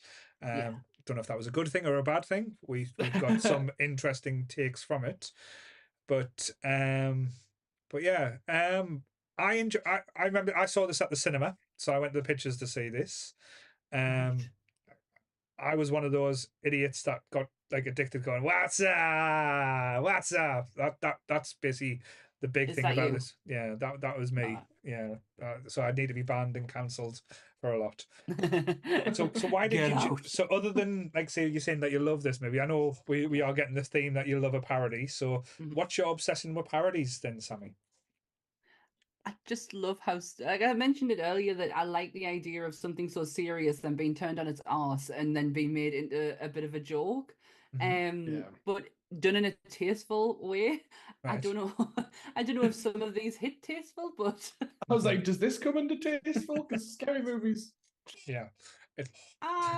yes and yeah. no. Yes and no, because it does pay homage to, and it does really highlight the like I said in the synopsis, the cliches of the teen slasher genre and the horror as it was at the time. I feel like the scary movies could be put in history to say, do you want to know what horror was like at this moment in time? Go and watch this, because that gives you a really good idea of where you're at. The movie title is based off the actual original screen title for Scream. And I do only have one alternative actor in this movie. There's not, I think everyone else is just were meant to be there. The role of Bobby Right. was actually offered to Jared Leto. Oh no. No. The actual cult leader himself, dropped it because he was going to do Requiem of a Dream, which was hilarious because it also starred writer, creator, and co-producer of this movie, Marlon Wayans. So it's almost like, no, this is kind of beneath me. I'm going to go and do this movie, and Marlon Wayans is like, well, fucker, I did both of them. Oh yeah. But yeah, there's not a great deal of like stuff that goes along with this to like read about, apart from the original script featured a cameo role with Jamie Lee Curtis, as Cindy. No, it says original script featured a cameo role for Jamie Lee Curtis as Cindy would discover her hiding in a closet in the house while the killer was chasing them up the stairs. Right. So a little bit of a But would homage it to call the back Michael to Myers. Halloween? Yeah. But I guess because that's not part of the parody in the movies that they are referencing, it might not have made sense. I would sorry, Joe. Yeah. No? I was gonna say that I think they do mock Halloween just a little tiny little bit, and it's when she looks out the window and he's standing in the field, and then she turns away and looks back and he's just running away. Because that is what Michael Myers must have done. Yeah. He had to run because he can't just vanish, can he? I love the opening sequence of this with Carmen Electra. Yeah. With the playing the Drew Decker part. Is it Drew Decker? Yeah. Drew. Yeah. Drew Barrymore. That's, yeah. What was she called Drew Decker? The character in Scary Movie is called Drew Decker. That's right. In Scream, Casey Becker. Casey Becker. Yeah. But she's Drew Barrymore. Right. That's Drew right. Barrymore? Yes. Casey Becker was Drew Barrymore. Drew Decker was Carmen Electra. I love that opening scene. I even think it's hilarious with the popcorn getting bigger and bigger and bigger. And it's just, it's ridiculously funny. And the safety and death signs and the table of weapons. She picks up the banana, and it's like how safety, everyone in these situations will always choose the dumbest option. Yeah. And she's like, we've got your boyfriend. And it's like, oh, it's fucking Prince. It's not my boyfriend. It's the scream he does. It's just someone I fuck from time to time. Go on. What I was going to say is what I like about this movie as well, it's similar to South Park in the humor, where I know Joe says it's not like tastefully done, but it's basically there's nothing that's off limits. So they'll take the piss out of themselves, they'll take the piss out of everyone and anything. So it's kind of like with the humor, it's in, you can't take the piss out of this. Like, fuck you, I'll take the piss out of it harder if you tell me not to take the piss out of it. Yeah. I'm going to get this out the way to be just from the bat. There's a lot of racially charged stuff in this movie and in all the movies, but I never feel like it's skewed one way or the other. It's like black people are going to be mocked in black stereotypes and white people are going to get mocked in white stereotypes. It's a free-for-all. Everyone is fair game. Everyone gets ridiculed. you can't look back at this and go like, oh, that's a bit problematic, isn't it? No, this was written and created by the Wayans brothers. You know, they did it right. They did it where everyone tread fairly, and it's funny, and they're poking fun at themselves. As well as much as everyone else. Absolutely. Having Ray as the closet gay. Football. Yeah, wait there, Ray's not closet. He's like, fuck you. I wanted to go shopping. It's playing good music. You sucked my dick. But within Anth pointed out yesterday when we were watching it, within 5 minutes there was already 7 gay jokes thrown out by Ray in 5 minutes. It's good. Wait there, I'll just tie my top like this. How about now? I understood where they were going with it, but it did feel like very overdone. If they just kind of like subtly dropped in these like little hints and that of Ray, it might have landed a bit better. And not to say it's completely terrible. No, I understand, but I think it's the opposite. If they tried to play it too cutesy, it would have been more offensive. If there was like, just like a hint, but the fact that they went balls to the wall and went, right, this is a gay joke, this is a black joke, this is a sexist joke, this is like all these type of things. I was like, fair play. It's like when all the news reporters are going around, they're trying to do like all the reporting, and it's like live from Black TV, white folk getting killed. We're getting the fuck out of here. It's like, right? Yes. I have that clip. So it wasn't like I didn't have a trend of it. It was just I would try to send Sonia clips of movies that I was like, this is funny. And if the clip didn't exist on YouTube, I'd make the clip myself and put it on my channel. Right. So even though I tried to do like proper content now, you go back far enough, there's just clips from Scary Movie. And that clip, that van driving away, that is probably my most popular video ever, right? Because it's just that clip from Scary Movie, and I'm like, that's not what my channel content is. I'm sorry, people who subscribe to me thinking I'm doing movie scenes, but that and the scene from Thor where Anthony Hopkins just goes, like it's like a 7-second video. Two of my most popular things I've ever made. And it's not even wow. You know what's the most popular video that we have ever put out on any of the channels for Nerdy Up North? I'd love to know. A 10-second clip of 2 rabbits fighting from Watership Down got over 2.5 million views on Instagram. Oh, that movie's fucked, man. That just goes to show the level of people on the internet that they want to see that repeated again in their brains. And most of the thing that they're coming out with is who won the fight. It's like, watch the film, bitch. You go through that. You go through that fucking trauma, because we're not. We're just gonna give you a taste of trauma. Anna Faris in this movie is nothing short of brilliance. This is pure brilliant comedic acting on how she plays it so straight as well. I think that's the best part of it. This is Anna Faris isn't an actor at this point. When she gets cast for this role, she's actually in the corporate world, and she is literally just about to move to London because she got a big promotion, and they were like, "You got the part," and she's like, "Well, I'm going down a different route," and she goes into the acting world. So this is Anna Faris's first ever. I don't know. I can't say if it's her first ever major like her recording, but this is her first. So, like starring major role, like where she's starring role. It's Anna Faris, or as Chris Pratt used to call her, Anna. Hit the man. It's always sad, Cindy like Campbell.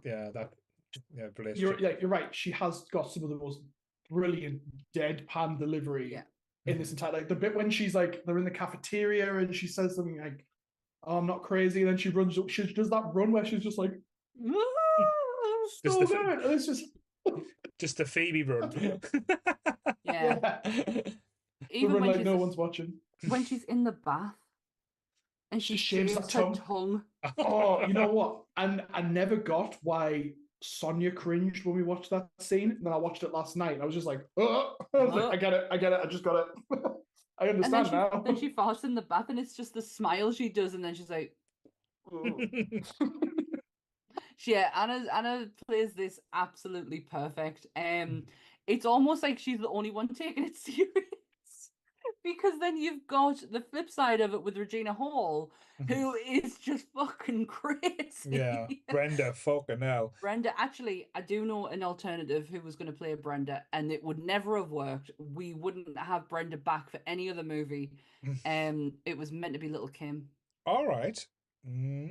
But Regina Hall is just... Regina Hall nails it. Oh, she is just fucking phenomenal in this. The scene in the cinema when it's the Jada Pinkett Smith death, it is just... Oh, it's perfect. When everyone's stabbing her, it's like, that's for Schindler's List. You get Gandhi hitting her with a stick as well. Yeah, Mother Teresa get battering her one. I want to give credit as well to Shannon Elizabeth, because I know like she's always been known as basically Nadia from American Pie, but she holds her own in this as well. Like she's not just there for her pretty face. Like she is beautiful, but she is genuinely funny at times. Like the beauty contest scene is absolutely hilarious. The way it plays out. Said, I'm gonna perform a dramatic scene, and it's like, Greg, no, Greg, no. The killer is behind you. Why isn't anyone helping him? Shannon They tell her she's won, and she's just like, "Fuck Greg." Yeah, she didn't just hold her own on the movie itself. She held her own behind the scenes as well, because she did get a lot of shit on the back of the American Pie. It was the running joke. She ended up getting fucking sick of it, to where she just stood in front of the cast and crew and went, "Right, get it out of the way with, because I'm fucking done with this." And nobody spoke to her again about it afterwards. Good for her. Yeah, good for her. She is brilliant in this. When she gets out the car and she's dressed all prim and proper, and then it's just like, whoosh, get rid of them. And then the guy, get away from me, you bum. Yeah, he's just like, "Oh, here's a lovely sandwich," and then he's just like, "I wanted $1, bitch." Proper bastard. Hurls the sandwich off her. To be fair though, with Anna Faris's like first ever role, she gets quite physical in this. She takes a bit of a kicking from time to time. Her physical comedy in this is unreal. Because the guy who's basically at this point a parody expert, that guy who plays Greg, like I don't know what he's called. I'm not going to even pronounce his name. I've just seen a pop up. I'm now I'm not going to try that. Lachlan. Lachlan Monroe. Monroe. That sounds very Scottish. Yeah, he's basically like in every different parody film going that he's been there, but his he's in Dead Men on Campus. He's in Dead Men on Campus as well. But like his scenes as well, like you don't expect it to muster much, but when it's talking about his baby dick, like honestly, Jesus Christ. Good. I remember seeing in the cinema just freaking out, going, "Oh, this didn't know what to look at and what to say." Where did my eyes go? It's Lachlan is so good at the screaming element when it comes down to like hysteria. He's so good at that. But in Dead Men on Campus, man, he's fucking brilliant. He is this character ramped up to 1,000 because he's just completely off the scale. He is a very good Barry though from I Know What You Did Last Summer. Oh god, when he's choking her, he's just like, "We never talk about this again." Yeah. And she just Anthony made a bold statement last night. Right. That I Know What You Did Last Summer is better than Scream. Okay. He's wrong, but why did you say that? You can't say that his opinion's wrong when it's come from the two movies that you've just talked about. Yeah, you can't. I don't agree with them. Right. I think Scream is far more suspenseful. No. Auspicious. Fuck's sake, why can't I get the words out? Spectacular. That'll do. That'll be spectacular. It's much more. Oh my god, what is wrong with me? My brain's gone to mush. It's better, basically. I think it's better. Okay. But I do see where he's coming from with substance and story. If I Know What You Did Last Summer, really? Yeah, in a way, I do a little bit. Fisherman. I'm not saying it's friend. better. Yeah, fisherman friend. But I love the fact in this that when the big reveal happens at the end, they are copying a serial killer who was already on the loose. Yeah. So they're the actual copycats. So I love that little twist of it at the end. I was thinking about that today because I watched the movie last night and I was out all day today and I was just like, why did they decide? I mean, I get like he kind of goes through his motivation, but it's still. I mean, I know it's a parody movie, right? Like, who cares? But it's just like a killing starts happening. It starts with Drew Decker, and then Bobby and Ray go, "Do you want to copycat this killer just so we can bump off a few people?" Yeah, because we're gay lovers. Or Bobby thinks they're gay lovers. It's like, what? But here it is. Here's the best part. It's the spitting. It's so Stu Mocker. It's like, I'm gonna have to he got that perfectly. I was gonna go back to something, hark back to something, and now I'm forgetting. What is wrong with my brain? It's because we've been talking for over 8 hours. You can't remember. I know, everything. but like, I'm not gonna lie, but Rogue One is completely like I didn't want it to end, so I'm like, when we get into this one, I'm like, fuck. I may have picked this one, and it is a really good film for me, but Rogue One was such a better conversation. Fuck my shit. No, your shit was good. You picked Rogue One. Oh yeah, I'm totally lost. Fine. Go on, talk. I'm gonna choose parodies. The Matrix parodies in here. I always have a like. You can always tell the era of movie there is because there's so many things that just on the Matrix, and I always forgot it was in here because it's such a non-joke that they just. She has the confrontation with the killer, and then they start doing Matrix stuff, and it's like, I know, like in parody you're gonna have pop culture stuff, but really good parodies, and you might disagree or agree, Sammy. Really good parodies don't need pop culture stuff. They have good jokes. They parody the source material, like Airplane. Yeah. What pop culture jokes are there in Airplane other than like the jive guys? The people the pilot who's like a basketball player and stuff like that. Yeah, like and I was like, you don't need a Matrix joke in this. I mean, they're ripping on movies anyway, so yeah. It's like stick to your lane type thing. If you're doing like not another teen movie, rip on teen movies. If you're doing not another superhero movie, stay on the supers. If you're doing a scary movie, stay on the scary movie aspect. You don't need to bring a sci-fi movie. I mean, like an Aliens reference would have fit better than the Matrix. You're absolutely right. Stick with an Aliens. You don't need to go outside of it. You have to think it's because it was the time. And even Shrek had a Matrix parody in it. Like. People needed to just leave the Matrix alone. Just go like, the Matrix is the Matrix. We don't all need our own version of it. Yeah, and we have a Shrek expert in the room with us. We now. do. I am a Shrek-spert. A Shrek-spert, because you were on that video blog we're talking about web Shrek series. Yeah. Oh God. So this is what it's like to be on Top Grumps, is it? We wouldn't know. Paul. No, this is we've far not more been invited. No, I've still actually got my cursed book of Shrek from the video. That was so funny. This is all letters from the hospital, and I was just like, I just needed something that looked like old books. And the NHS always using that recycled paper because they're cheap, you know. Oh God. I'm getting Chris excited now because I've called it a blog. Sorry. Oh no, he meant web series.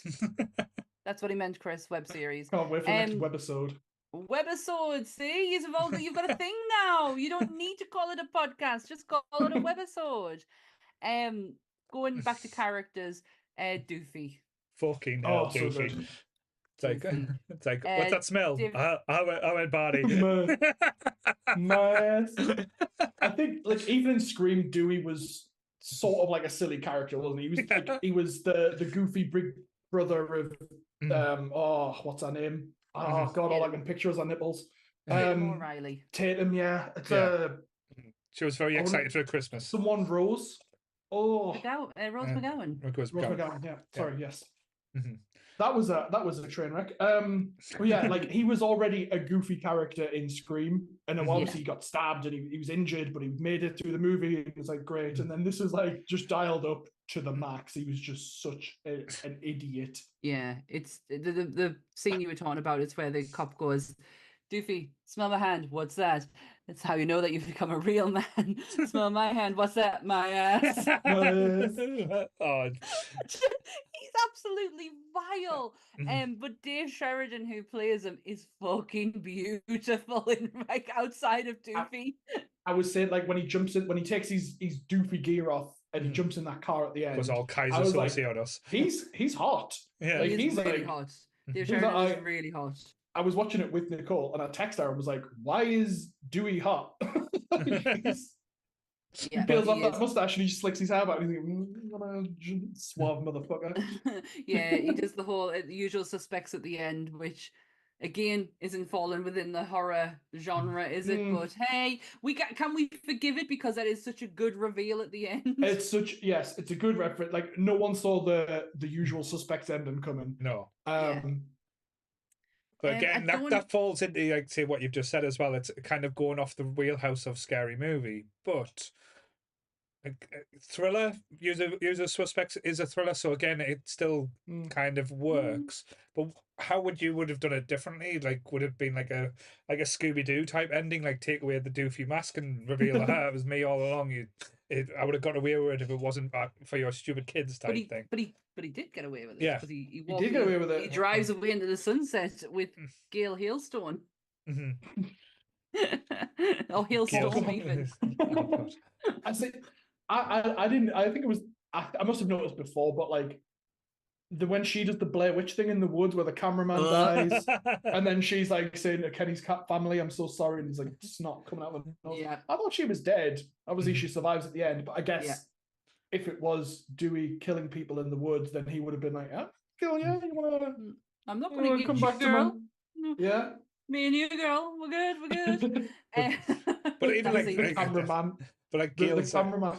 Sorry, Paul. Go on. No, I was gonna say that, like, the Gail's performance as well, because it's such a small aspect, but you think it's like done so well. It's like, hey Sydney, your ass is you've got a fat ass to get punched. Then she's like, you think that's going to be the end of the joke, and it's like, who copped a feel? And the cameraman, it was me, Gail. It was only the top. It was so juicy.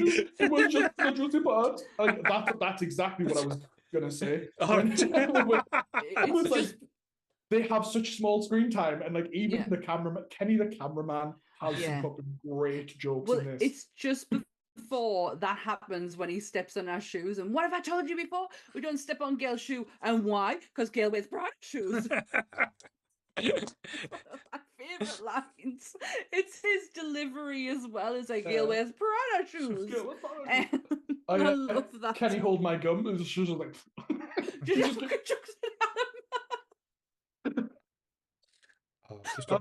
and when she's interviewing that girl and the one who we meet in the classroom. Oh, Heather. Like, yeah. Heather, yeah, and she's interviewing her, and Heather's like, well, "What's going on? Like, my boyfriend went out for 2 minutes ago, and he hasn't come back." And she's like, "You're likely gonna die now." He's probably like, "Oh, look, here's the kid," and then the killer's just like, "I'm just out here trying to make a living. Get the camera." And that's when it's like, "Kenny, man!" There's a lot of, like, as I said, funny elements. Would you cut again to try and be controversial here or anything like that? Here, would you say it's a funny film or a funny collection of elements to a film?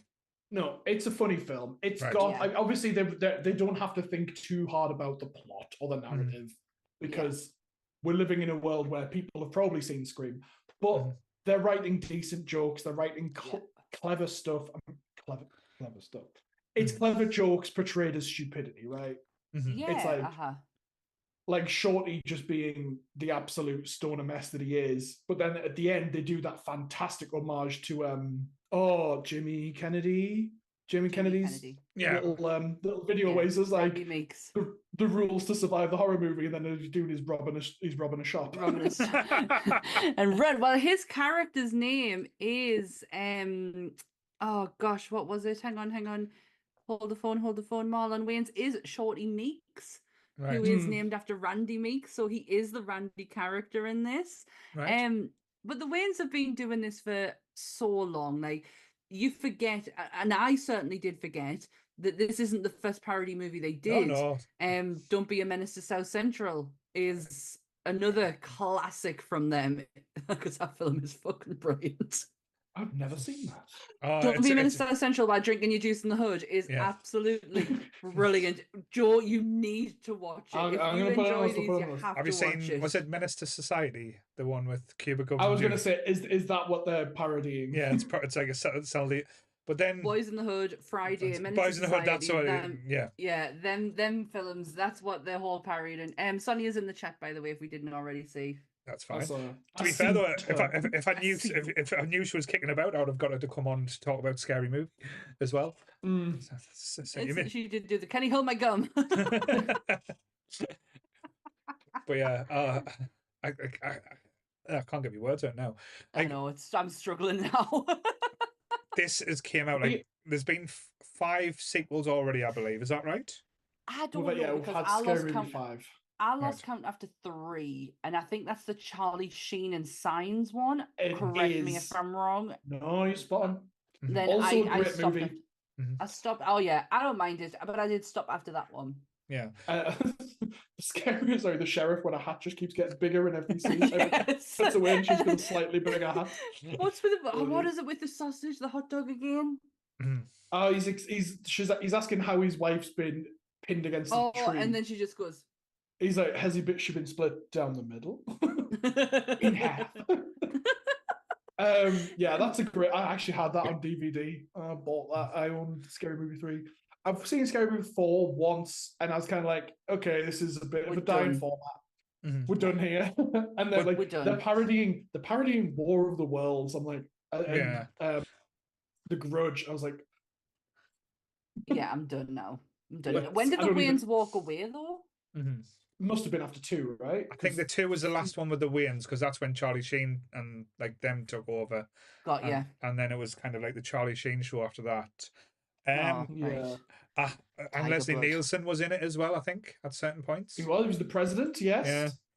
Yeah. I know, again, just read this week, I don't know if this is like just internet rumor, they are bringing back the Scary Movie franchise. The Wayans brothers are in charge of it now. Yeah, they've announced they're going to make the Scary Movie, which I'm all for. Provided they're bringing their A game, lads. As long as it's them, as long as it's them. And I know Damon Wayans has been doing a lot of stuff with his son Damon Wayans. So Damon Senior, Damon Junior, they've both been doing, and it's terrible. They've been interviewing together. They look exactly like each other. Oh no.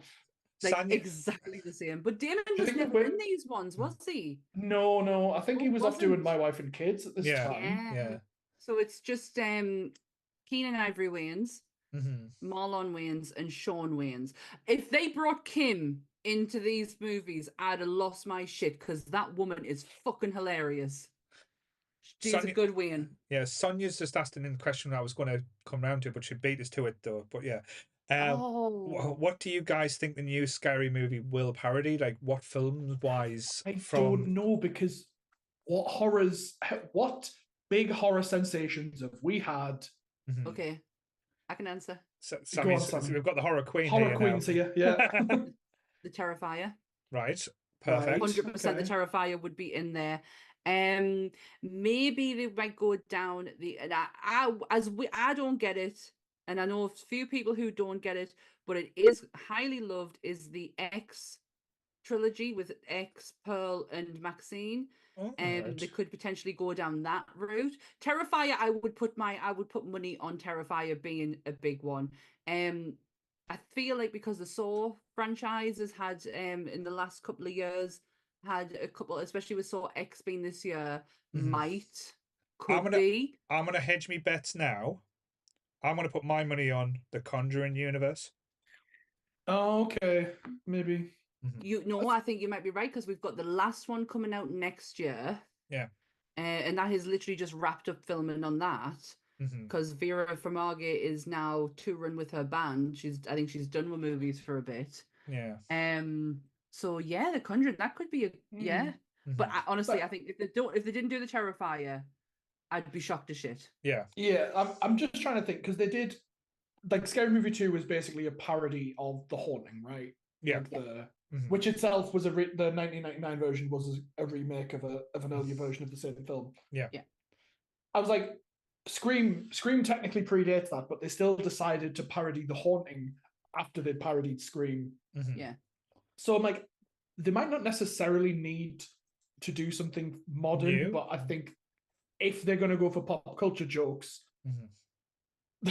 referencing movies that came out 20 years ago might not be the best way to do that. Yeah, no, you're absolutely right, because Scream 2 it isn't just The Haunting, it's something else as well that's quite old. Let's have a look. Parody. It's the ghost, isn't it? It's like the it's Yeah. like it's like the It's a Haunting. movie. Anth made me watch it not long ago, and Catherine Zeta-Jones is in it as well, isn't she? Well, these people get sent to a house that's supposed to help clear their insomnia or something like that, and it turns it's like a sleep experiment, but it's actually that he just wants to sling insomniacs into a haunted house. Oh my gosh. think. You want to know what the parodies are in Scary Movie according to the internet? Kingdom of the Spiders, Halloween, Friday the 13th, He Knows You're Alone, and Scream/Stab. So there's a few mistakes there, I feel. In the first one or the second one? Okay, so hang on. I don't know. That just says that says Scary. Right. Hold on.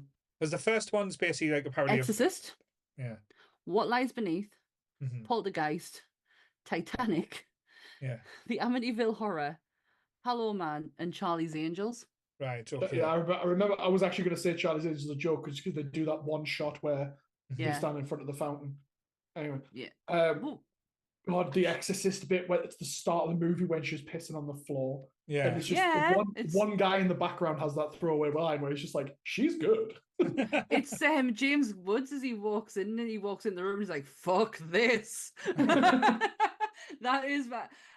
I think when I think of The Exorcist and watching that scene and then watching that one, I think I prefer Scary Movie 2. I think I do too. I think they hit a stride with it. It's got It's the shake your ass, watch yourself, shake your ass, Don't show know me what what you're you're working with. that jacket is tight, Joe. You know what I mean? She gives the jacket. It's like right, left. Yeah, son. The Nike advert as well, where they're doing the basketball. Why didn't I pick Scary Movie 2? Well, Scary Movie 2. So they went as Brenda's just like, Cindy, this is a skeleton, and then just start taking his head off. It's like, why were we afraid of skeleton? Like, as a society, ever? I mean, why were we scared? I guess reanimated the dead. Yeah, fair enough. That's scary. Yeah, but like, it's the fact that it's Brenda running away from them, and then you've got Cindy running after them, and she's like, they would have gotten you if you didn't. Oh, she hasn't seen me. She hasn't seen me. Absolutely. And obviously you've got Chris Elliott. Is it Chris Elliott who does the caretaker? Oh yes. Oh my god. It's good. That is... You can have some mashed potato. Mashed potato. It's my this special is my strong hand. But it's it is Chris Elliott. But it's the to and fro between him and gosh, what's his name? I know it. It's Cross. It's David Cross. Where he's going, I'm going to be the bigger man and walk away. Walk away. How about a round of applause? How about a standing ovation? I just love that too. Me and Michaela quote this all the time. I'm starting to really think about what I have done today. It should have been Scary Movie 2. Go with your gut. Always go with the choices. But again, I just think because it's the first one and it's like you can spawn conversations of the rest of them, I guess. No, it's fine. Like, see, it always leads into the thing. Like, something's always got to start.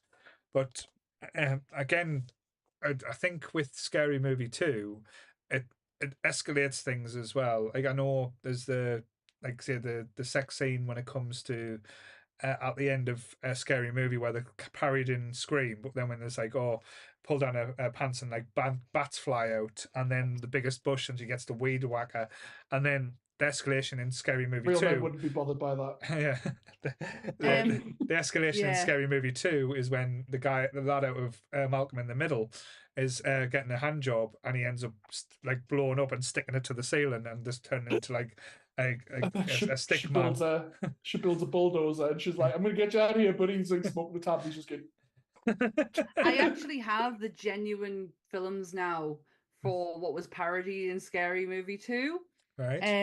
The Haunting, which is what you mentioned earlier, Stigmata, Yeah. The Exorcist, The Rocky Horror Picture Show, Amityville Horror, Poltergeist, The Legend of Hell House, What Lies Beneath, Bloodbath of House of Death, I Still Know What You Did Last Summer, Dude, Where's My Car, Hannibal, with the whole scene with the brain at the end, where Chris Elliott's cut his brain up, Hollow Man, and Charlie's Angels. And the one movie I should have remembered and shouldn't have even had to go and look at this because one of my favorite ghost stories of all time is The Changeling. Yeah. When the ball is going down the stairs. Oh, I'm very disappointed in myself right now. It's such a horror trope. I think since Sonia's in the chat, her Friday night streams, we always point out in a game where someone's put a ball falling down the stairs. And I'm still waiting on that supercut, Sonia, by the way. Sonia's even telling us The Changeling, and I've had to come off my phone on the chat because my phone case is broke, and I've got it here, and she's telling us The Changeling. That is actually that's how the basketball scene starts, isn't it? Because it comes down the stairs and then they all start. I love it. It's the faces they are, so the adverts that you are watching that they're pulling. It's brilliant. I do love Sean Wayne's in that moment though. Oh my god, and the Poltergeist with the clown. Oh god, yeah. Oh. It's like, come here, Pennywise. He's like, where are you going? Woo!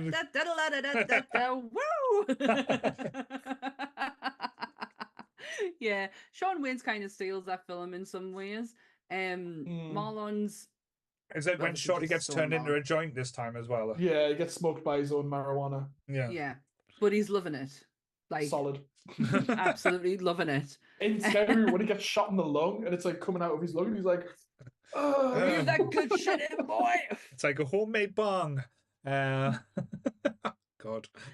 Oh, I do love Marlon Wayans in this, but it does remind us a lot of his character from Don't Be a Menace. There's a very fine line between the two. I don't think you can do much different when it comes to certain things. Like again, not to diss him, but Marlon, even though he was going to be Robin at one point, I don't think he can do too much range, shall we say? I don't think as much as Sean can do. Like Sean's got a lot of range, and I know this is going to harbour back to White Chicks. But out of the two in White Chicks, Sean is the better lady. Like... Moving on from White Chicks. I don't mind White Chicks. Have you ever seen? I think it's 8 out of 10 cats doing countdown. Richie Iwadi's talking about White Chicks, and it's like the most deadpan. He's just explaining why it's funny, but obviously when you. Anyway, I'll try and find that clip. It's just so good. He's just explaining to Jimmy Carr why it's a good movie, and everyone's just like, he's like, they're undercover as women. Anyway, I'm not delivering it right. Trust me, it's funny. Yes. I believe you. I do believe you. I was going to start talking. Do you think there's any jokes in this you hate? Scary Movie 1. I hate the fact that they reused the line from Scream. I was watching The Exorcist and I thought of you. Because again, I would have launched them out the fucking window. So I don't like that they reuse that line again. I do have one interesting fact kind of thing. When Ray and Brenda are in the movie theater, the preview screen reads, I'm hopefully gonna do this justice. The following preview has been approved for immature audiences only. If you can read this, you are too close. PP poopy poop boogers farts butthole. Rating 1 for immature. Rating I for immature. We thought it would be funny to put this here. Kiss my asses and take it off pause. All right. That's amazing. You know, like the whole FBI warning thing that they have at the beginning of American movies. Yeah, that's the beginning. That's a funny joke. To request someone to clip Sammy saying pee pee poo poo butthole. Buggers, farts, and butthole. Please don't. I remember pausing the Family Guy DVD once because they had like a newspaper on the screen, and I paused it. And there was like a little section that just said DVD viewers pause for unfunny joke. And I was like, oh, they got me. Yeah, got me good. Nailed me that. Any joke that isn't funny. I think I think the only one that doesn't land for me, and again, like it's the one I was talking about when I know actually it's a different one. I don't mind the one I was talking about, like the sex scene at the end where the bats fly out. I think that was just a too easy joke. But the one that kind of I didn't find funny at the time, and I still didn't find funny, is when she's getting how about like a PG-13 where she goes to flash her tits and it's just like a hairy man's chest. I was like, hairy chest. Yeah. I was like, oh, but I'm laughing at that though. Yeah. I'm sniggering. I'm like, yeah, that's funny. Yeah. But I tell you one that did kill me, and it's still like, again, it's so immature, but I pissed myself laughing when she's in the sheriff's office and I've got some photos for you to look at, and it's basically him in it, like some like women's underwear, just posing, and she's like, no, and he's like, what about this one? Anything? Can we take a look at this one again? Yeah, and she's like, no, and he's like, oh, worth a try. It's like, I love that sheriff, the guy from Wayne's World. I didn't actually get his name on the cast sheet. He is so funny, especially when she's like, how you doing, sheriff? And he's like, bloated, constipated, I've got a boil on my ass the size of it. It's like, honestly, the usual. Yeah, the usual. And when they're talking about Cindy's mom before she walks in, is that, oh yeah, the old But he's been in a lot of different things. He was in like Supernatural. He played one of the angels. He was in Elvira as well. He was the guy that tried to get with Big E. Yeah. But it's very difficult because I think with Scary Movie, it's basically got every single humor for everyone. It's got the dad jokes. It's got the outlandish crash jokes. It's got like the easy targets and the hard jokes as well. So it's hard to say like a joke. I think if a joke doesn't land, it's more personally to you than it is to if it's a bad joke. I think as well. There's like, sorry, no, go on. I was gonna say there's so many jokes so thick and so fast that even if there isn't something that doesn't work, it's just forget it. Something else is gonna happen now. Yeah, I should have scrolled down my page a bit because I do have some alternative cast members here. The role of Brenda was originally offered to none other than Ali. Okay. Ali. Oh, Ali. Aliyah. Aliyah. Right. I'm not saying her name right. Aliyah. My apologies. I was like trying to get my brain into focus and going, am I saying that right? Yeah, Aliyah. Trying to get money to Lee. No, I don't want to do that. Alicia Silverstone was offered the lead role of Cindy Campbell, but she turned it down. And the last one, which I really wish this would happen because I love this woman so much, but I do love the person who played Miss Mann. Miss Mann. Oh. Jennifer Coolidge was offered the role of Miss Mann, but she turned it down. Right. Oh. But Miss Mann, you're not feeling so fresh down there. Yeah, okay, sorry, that's my answer. The balls hanging out of our skirt. I was like, why is this here? Yeah. Why is this? Why the fuck? Cat. Sorry. Yeah. He's come to say hi. I like that I was on my little hike. I was sat on a tree stump in the woods, and you were like, Joe's joined at the right time. Here's a cat. And I was like, yes. I did literally pick him up just for you. Just because you can't really see him. Like he sits here on my table. And I get worried because the last time he sat on my table, his tail squished a key on my keyboard and turned the whole podcast off. He's not on my keyboard, so fine. So I'm not. I get worried when he comes next to us. I'm like, no, don't touch the keyboard. I've got me spare chair. He's sitting right next to us. No, my little boy. I'm all out of Scary Movie. I like. I've forgotten her name already. Nadia. Yeah. I like her. Oh, don't kill me, Mr. Killer. Oh, as in like, because that's a good trope in a horror movie where people don't realize it's actually the killer. But then like she just keeps going. Yeah. And like she's just like running in circles going, and then breaks her own leg. And that's a really graphic leg. Yeah. And like the noise as well. Yeah. It's when she's just like, I'm panicking now. And the killer's just like, doesn't know what to do. It's when he puts her head in the brain. I'm a scary severed head. Look at me. And it's like, you got blood all over my. I hope you're gonna clean that. All I kept thinking is, sew that bitch's head back on because she is funny as fuck. But no, there's so many different elements to like the jokes wise. It's difficult just to paint down saying what didn't work. What did work. I think as a whole, it's one of the because with parody movies, it's either really good or really shit. There's never like a middle ground with them. I know Sammy has taste level that's different, I would say. Do you know, I was just thinking of this because my dad loves silly humor. I've been brought up on stupid humor that doesn't need to make a full load of sense to make you laugh. And this kind of is there. Like it doesn't have to be like belly laughing to like, or the most sophisticated joke landing to make you smile. Which is why I probably like this more than what I should. And this is one of my go-to movies. Like if I'm like bored of shitless, I will stick Scary as long as it's on Netflix. I ain't going looking for it. I had to pay for it. Rented off Prime. Yeah, you had to pay for it. Bullshit. £3.50. How did I get it? What kind of stuff does your dad watch, Sammy? Because my dad also likes really classic like comedy stuff. Like he very much loves Laurel and Hardy and the Marx Laurel Brothers. and Hardy. That's where I get my love for Laurel and Hardy from. I fuck with the Marx Brothers hard. Like yes, Groucho. Why were you fighting for that lady's honor? That's more than she ever did. Do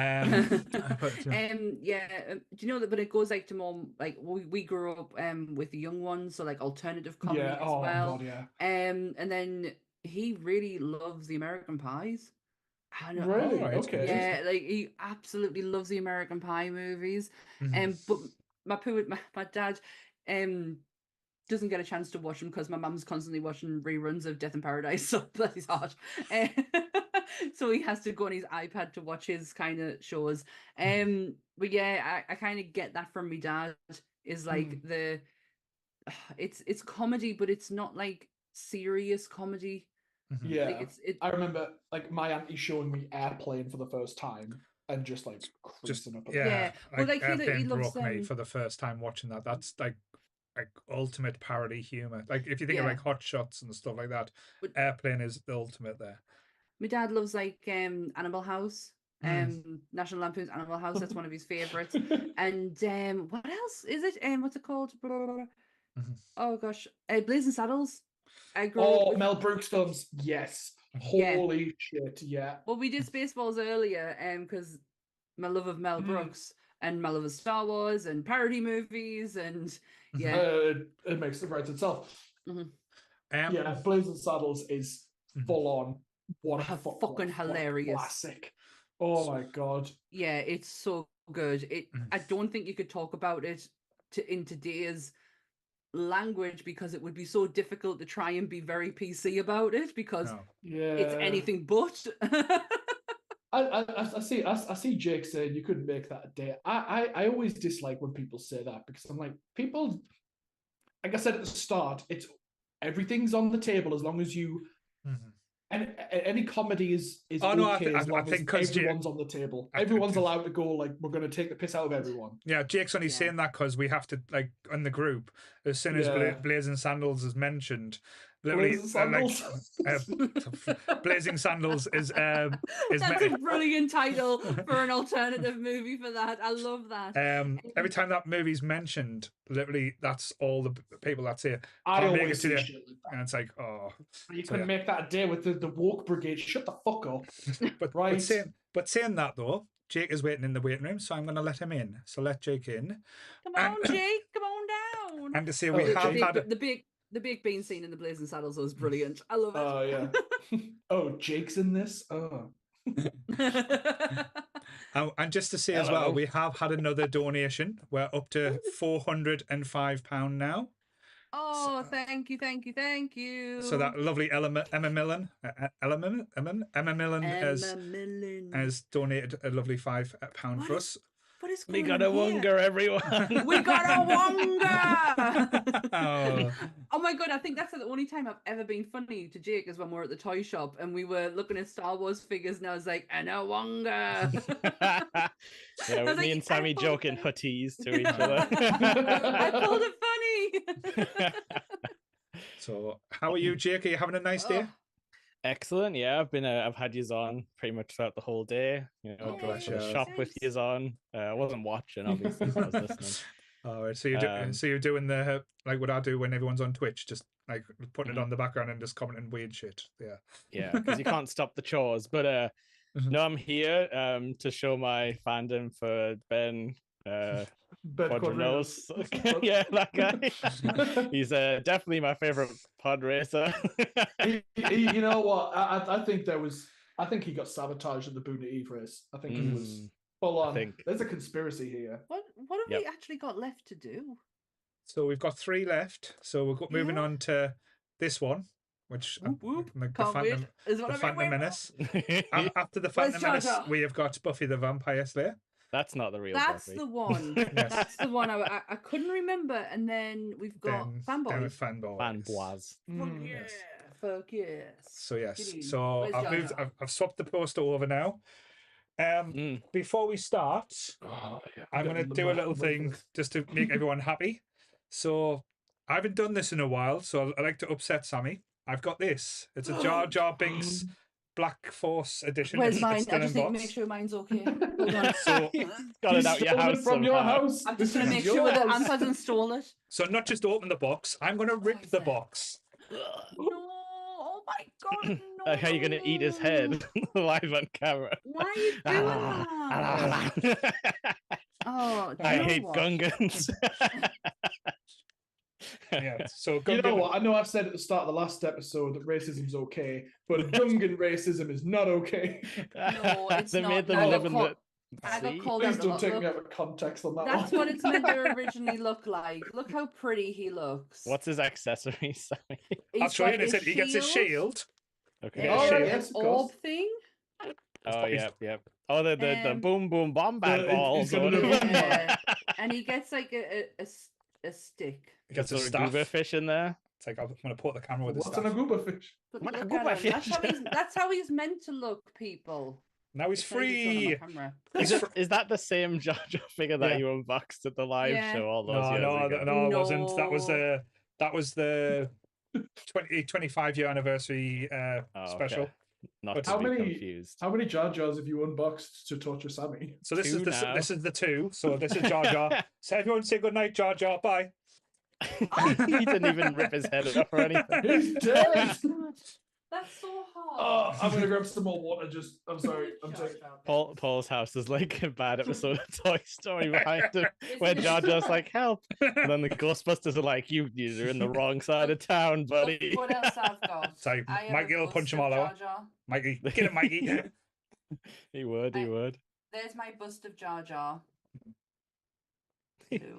Can you just leave that on screen for the Yes, just leave that there. And then obviously I've got my big Jar Jar. Oh yeah, yeah.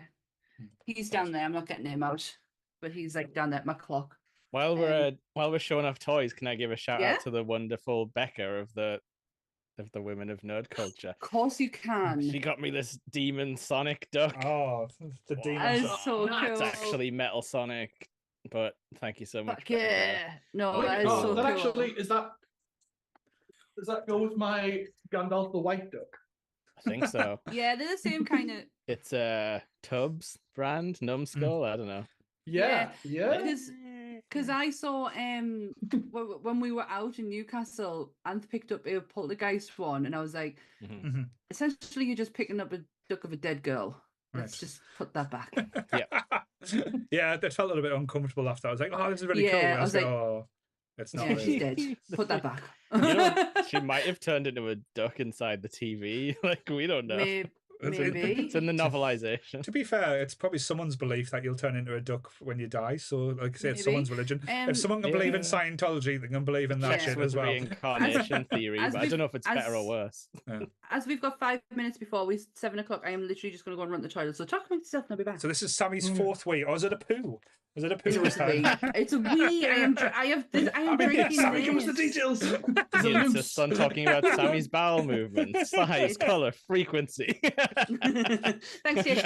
Just give us a 1 out of 7 on the Bristol stool chart. How healthy do you feel? How many Curix is it? Is any other Star Wars shit? I can open a Greedo. I've got a Greedo. Yeah. Nah, he's fine. He can stay in the box. Greedo gets out the box last. I was going to say that there's a Greedo first joke here somewhere. But he's not first anymore because of Han Solo's neck just going. I was literally just about to say that Paul was going to stretch Joe's neck out the way. The next joke. So if I want to take a nap, I'll just get the bad bear to do the talking from now on. Okay. So watch. Yeah, he's Disney now. He's Disney, so he knows lots about Star Wars, I would imagine. He's went to the room and sent the Star Wars toys to the bad room where the kids don't know how to play with the toys properly. I think that's just called Lego Star Wars, the cartoons that they bring out. Baby. Bring it I'm on. back. Right, she's back. So that definitely wasn't a poo, because that was No. on you. Of course it wasn't. It was very swift. Either that or she hasn't wiped. Oh. No. You've done your Honestly- scary movie. You've had your crude Yeah. humor. We've got 3 minutes of that hour left. Okay. I like scary movies. Scary movie 2s. We're better. Thank you. Even though I haven't seen many of the things that parried in, I still loved that as a kid. Also, it's one of them young boy films where you're like, there's a lot of sexy ladies in this film and some weird jokes are being made. I'm gonna watch this DVD a lot. It's like, why is that plastic thing coming out of the woman's chest? Something like that. I think Why Scary not? Movie 3 is underrated in its. I think it gets a lot of shit, but actually, I know it wasn't a Wayans Brothers production, but it was still good. Is that the one with the Signs parody? Yeah. Yeah. And it's got a fantastic. Sorry, go on, Jake. I was going to say that part with the aliens where with the fingers is funny. That's a good joke. I'm so different after all. I'm getting a lot of love on the back of that box destroying, you cruel, evil person. Laura love for the Jar Jar. Jar Jar deserves it. You're lucky I'm not setting fire to him. That's the other thing. That would have been hilarious. If you, how do you think Jar Jar would scream if he was burning it? He wouldn't even scream. He's that thick. He wouldn't even reach it. He's got me see your heart. Me see killing fire. Got an excellent story to tell about some comic book that has Jar Jar and his father trapped on a desert island. His dad nearly shoots himself in the head rather than stay there with Jar Jar. And there's just this panel of him holding a gun up to his head with a tear in his eye. It's so good. Don't listen. We've all been there. Don't listen. Right. It is really dark. Do you also know what happened to him after this movie in the Expanded Universe novels? He got sent back to Naboo and he became shunned because he ruined democracy. And he became a homeless street clown that everyone just hated. I mean, woo, good. He did ruin democracy. Right. Well, with that, I'm going to start the synopsis before I burst into tears. Oh, let's hear about those Trade Federation blockades. Yeah, this is a me pick. This is, as Paul picked Neverending Story to bug me, I picked this one to bug him. And thank you for Joe and Jake coming to join and have a very balanced discussion on this. So, this is the synopsis. Midi-chlorins! Behave! Obi-Wan Kenobi is a young apprentice Jedi Knight under the tutelage of, I know what his name is, Qui-Gon Jinn. Anakin Skywalker, who will later father Luke Skywalker and become known as Darth Vader, is just a 9-year-old boy. When the Trade Federation cuts off all routes to the planet Naboo, Qui-Gon and Obi-Wan are assigned to settle the matter. That's a synopsis. And the tagline, every generation has a legend. Every journey has a first step. Every saga has a beginning. Okay. So this is when they started using the saga thing to describe Star Wars, because I feel like I didn't hear that much when it was just the trilogy. Everyone just said the trilogy. Yeah, so me and Anth watched this yesterday for me to just familiarize myself again with it. And there's one thing that became apparent as to why I love Jar Jar. Because I am Jar Jar. Okay. You're a racist stereotype. Can you elaborate? I am so confused. You didn't. You haven't destroyed the legacy of Nerdy Up North yet. Not yet, but it could happen. Yeah, it could happen. His clumsiness, his foolery, it's all me. I am Jar Jar Binks. Okay. So- I'm just imagining like Paul setting up his podcast machine and you're like, "Wah!" like getting caught in the lasers and stuff. Just breaking everything. Paul's about to turn on his industrial podcast engine and your hands like trapped inside. Yeah, Sa- you can't Sammy, get it please do not out. lick that area of the podcast. It's not fit. He'll go nose. Not yet, Like the anyway. spokes of the podcast. Right. Okay. Yeah. So that was my realization yesterday. But I'm just going to call you out on that. So I think you're saying that so that we don't mock Jar Jar Binks. No, so I have been holding off. I have literally been holding off saying that since we started talking about this earlier. Because I generally, I said to Anthony yesterday, how like he's that stupid. It could be me.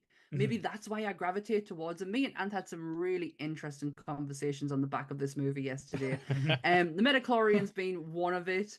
Bullshit. And how well the bullshit, yeah, but the fact that George Lucas felt like he needed to put that in place to show the viewer this is how hard this person actually is. This is how strong he is. We have to spoon feed you how this works. When in actual fact, all you needed to do was what Rogue One did and just show him at his full throttle force. But they didn't. They dumbed it down. He essentially dumbed down Star Wars for you nerds. Wow. I think it's also because George Lucas is a little bit of a dumbass himself when it comes to storytelling. He's very imaginative though, and he knows his politics. Very but much. If you remember, his wife is the reason why the old movies are good, because she was like the editor. Yeah. She would tell him, like, let's leave this in, let's take that out. Yeah. I didn't know that. Spielberg and his wife watched it and went, dude, it's not good. This is weird, man. He's like, Show me this the battle for Yavin originally didn't feature Yavin. They added that in. She was like, there needs to be stakes, George, and people need to give a shit. And when Spielberg tells you that, you listen to Spielberg. But yeah. You do. No, that was his wife. All right. His wife was like, who gives a shit, John? So I have a couple of little alternative castings for this. Liam Neeson was that eager to do this film, he actually did it without reading the script. Right. Well, other characters seem like they haven't read the script either when they're acting. But I was saying yesterday, he really pulls off the lines no matter what line he's saying. When it comes out of his mouth, you're like, I believe it. I do completely. So this one tickled. There's two stories actually that tickled my funny bone. So according to Armin Best, who is the guy behind Jar Jar Binks, he said that before him there was a certain king of pop who auditioned and really campaigned for the part of Jar Jar Binks, Michael Jackson. Really wanted it to the point where Lucas had to say, sorry, we can't do that. And the next one is Tupac Shakur. Okay. So he expressed interest in reading for a role. Yeah, that very one. Expressed interest in reading for the role, even lobbying mutual friends of his to George Lucas to get him in touch with him to set up a meeting so he could read. But with his tragic murder in 1996, it prevented any such meeting taking place. It's been speculated that he was going to be the part of Mace Windu, but the character's name was not publicly known before filming, and it wasn't specifically written for an African American until Samuel L. Jackson took on the cast. In early concept art, Windu is being drawn as alien, and also with a likeness of concept designer Doug Shang. Right, so that's whether or not that's a myth or urban legend, who knows? But I Jar Jar's a that was cursed role, is what you're saying. By the sounds of it. Poor Armin Best though. Yeah. Like, he should never have gotten the shit that he did. No, it was never his fault. It was just he should never have been put in a position like, because as Lucas being the type of person he is, he likes to sell, he likes to merchandise. He thought he would make billions on toys. Like I say, you normally get a Jar Jar Binks in most like I say, it's not even on the sales items. That's why I picked up mine. Like, it's always been like not just 10%. It's like I think full price. I think mine was at 70% off as well. So I've got mine when it just came out, so I pay full price for You just can't stop breaking Sammy's heart with this Jar Jar toy, can you? Sammy's like ringing up the stores, being like, "We got any of those new Jar Jar figures left?" And the guy's like, "Yeah, a couple." Just a wall full behind him. Can I take us back a bit though? Yes, like to a peaceful time before these prequels were released. Like, let's just take it back, and I know how much the anticipation and the excitement was for these movies. These, like, say, when they were good talked about, the trailer that was getting produced. This was before the internet trailers were coming out. This, not just the movie, that when they found out what the trailer was going to get released for what movie, that movie sold out the cinema, and people walked out after watching the trailer because that's all they were interested in. They couldn't give a fuck what movie they were seeing that was on. Right. People were buying tickets for the cinema just to see the trailer for the Phantom Menace. I can't remember now. I can't remember now. Any movie. It was I just definitely like this. heard this in a Tom Scott podcast recently. It was it was a lateral thinking question. Sorry. No, it's fine. I remember it because it was on like all the news things. Did you guys ever do that, like personally? Not for a trailer. Not for a trailer. Something.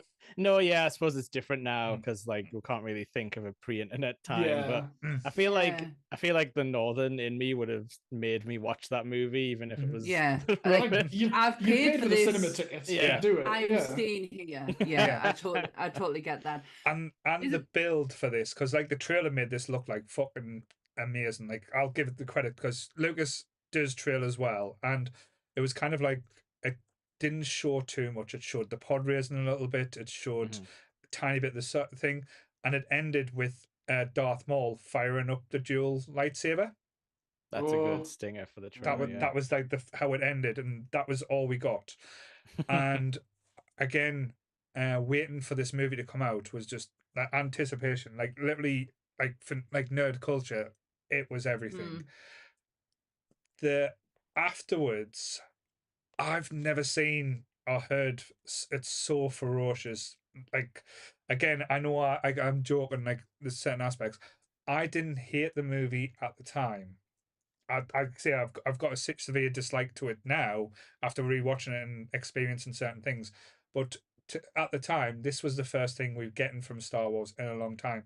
So if they give us like another holiday special, I would have been happy because it's more Star Wars. Now we're getting so much Star Wars. It's like, please go away and just leave us alone for a little bit. Please make good Star Wars. Yeah, but not just a lot of Star Wars. Like, say, everyone got hit. Like the kid Jake Lloyd, fucking hell, he got smashed by the press. Like, and it followed on like the prequels after that. Like Hayden Christensen. Poor Hayden Christensen, like I think he retired from acting for a little bit because of the abuse he was getting afterwards. He took a back seat for sure, but even it's got to sting so badly that Mark Hamill is still talking about the treatment of them two to this day. Like, this is something that came up very recently, where especially the treatment of Jake Lloyd. He was a child, for fuck's sake. Yeah. And all Hayden Christensen did was do what he was directed to and what he was told to. Yeah. He didn't. That's not what you get. Is not his fault. Yeah, yeah. And they directed it at the wrong people. Yeah. So again, I know we've joked, and like I say, I've had the comments about Star Wars. And I always do with the pretty things. I will not be slating this movie on this like thing when we talk about it. I will just talk about the positives, just because I don't think it's fair from what this film got. And even though I don't, again, honestly, I don't think it's a good movie. There's aspects to it that, like, say, is insulting as a Star Wars fan. But that's the low as I'll go to it. But I'll talk about what I did enjoy about it and what, like, say, the aspects I did find entertaining, shall we say? Because that's what it is. It's a movie that's about space and wars, and I think there's a little bit of nonsense in there as well. Because, like, say, Queen Pandora is far too old to be. This is what we... She doesn't do anything in this one. But well, there's definitely grooming. She gives grooming. him a look. There's definitely grooming. Right at the end of the movie, Ant had to go back and go, what's she doing? And she's looking at Anakin, like, smiling away at him. And I was like, Oh, what gets me is they knew the story they wanted to do with Anakin and Padme.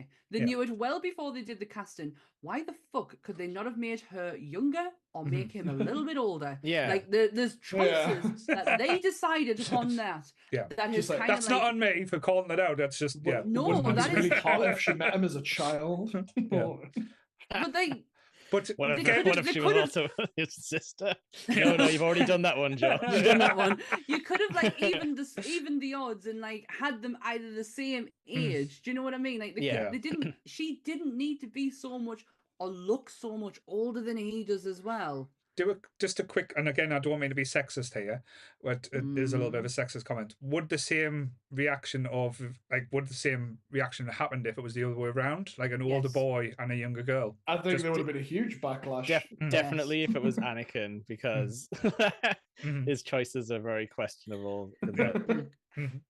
But yeah, that's the only point I wanted to bring up. But let's talk about the positives of the movie. So, Sammy, what did you enjoy? Sebulba. Yeah.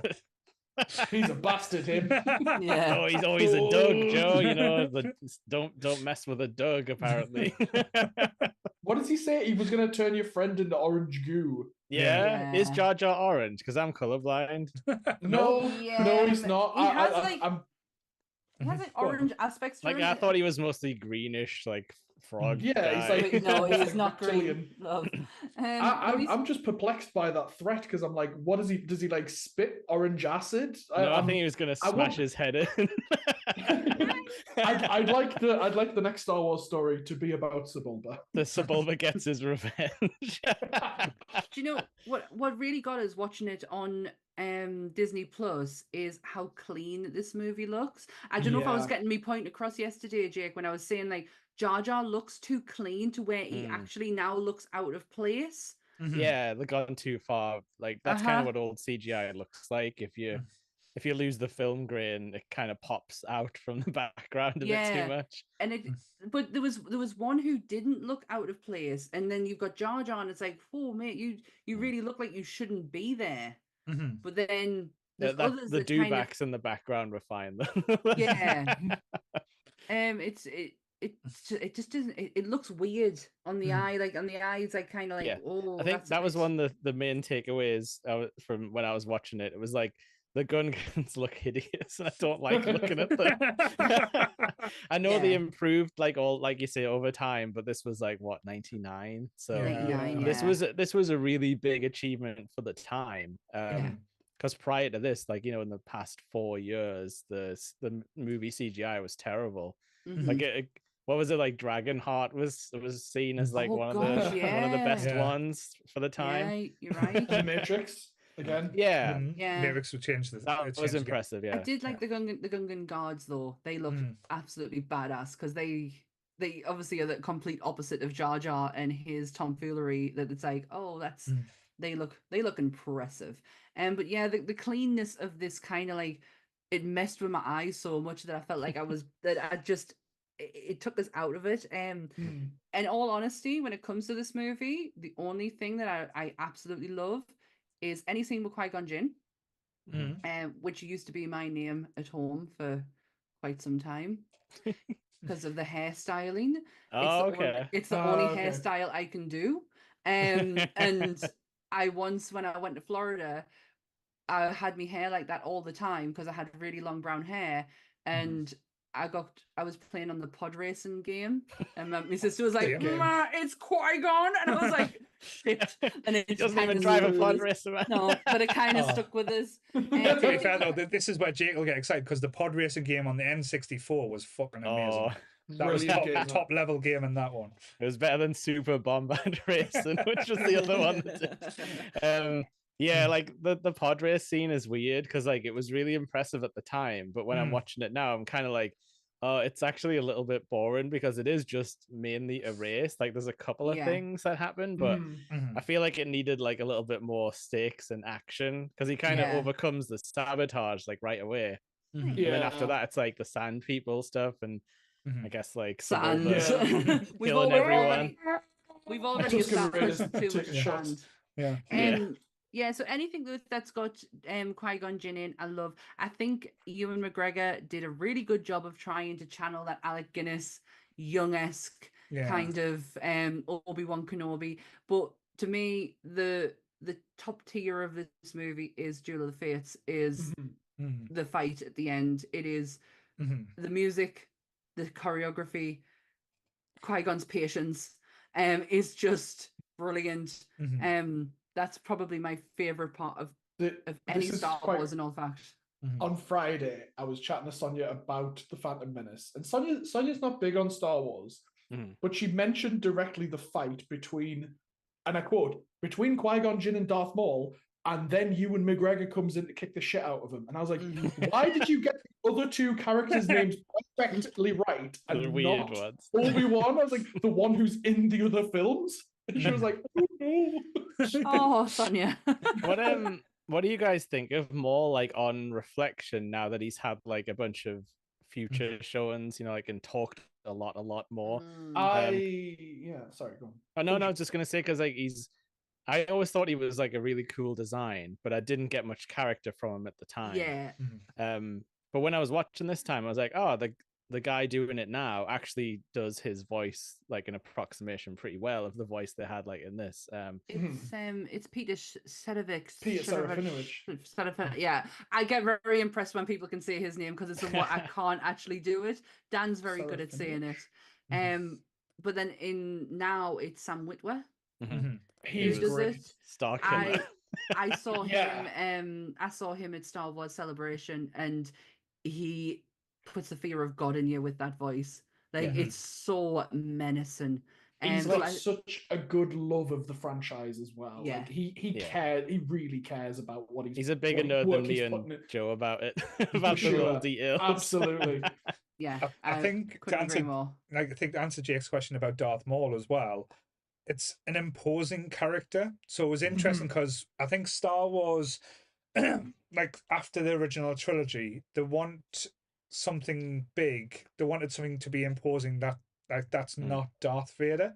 Because we needed a Vader, yeah, we needed something that like spooked. So they went for like something that was quite out there and quite different. So it was a very different concept, and again, doing the dual lightsaber, it was an interesting take because we hadn't even comprehended what a dual lightsaber would even be like, or how it would work. I had that toy. Did anyone else have it? No. I had the figure, like the little figure. No. I had like the full size one where it was like plastic bits that kind of like came out of those like segmented things. Yeah. It was so cool. Heavy as well, because it was like like this long. I loved him. I thought like he was the right call. Just have like such an aggressive looking character. Yeah, like he just is designed, the red and the black and the horns and the big cloak. He just looked angry.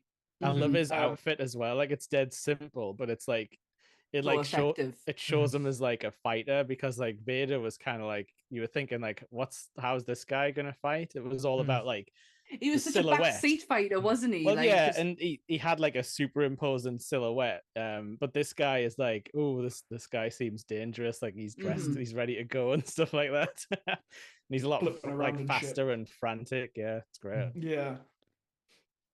My question as well, because like when it comes to like the aspects or like the story in the film, like basically the Trade Federation's doing naughty things, and it's like, oh, we need to stop this. So that they escape and crash land on, like I say, where Annie's mother is, and then it goes into very, not to say a shock, but like kind of like made for TV movie where it's like, oh, we're going to win this race and we'll free Annie as a slave.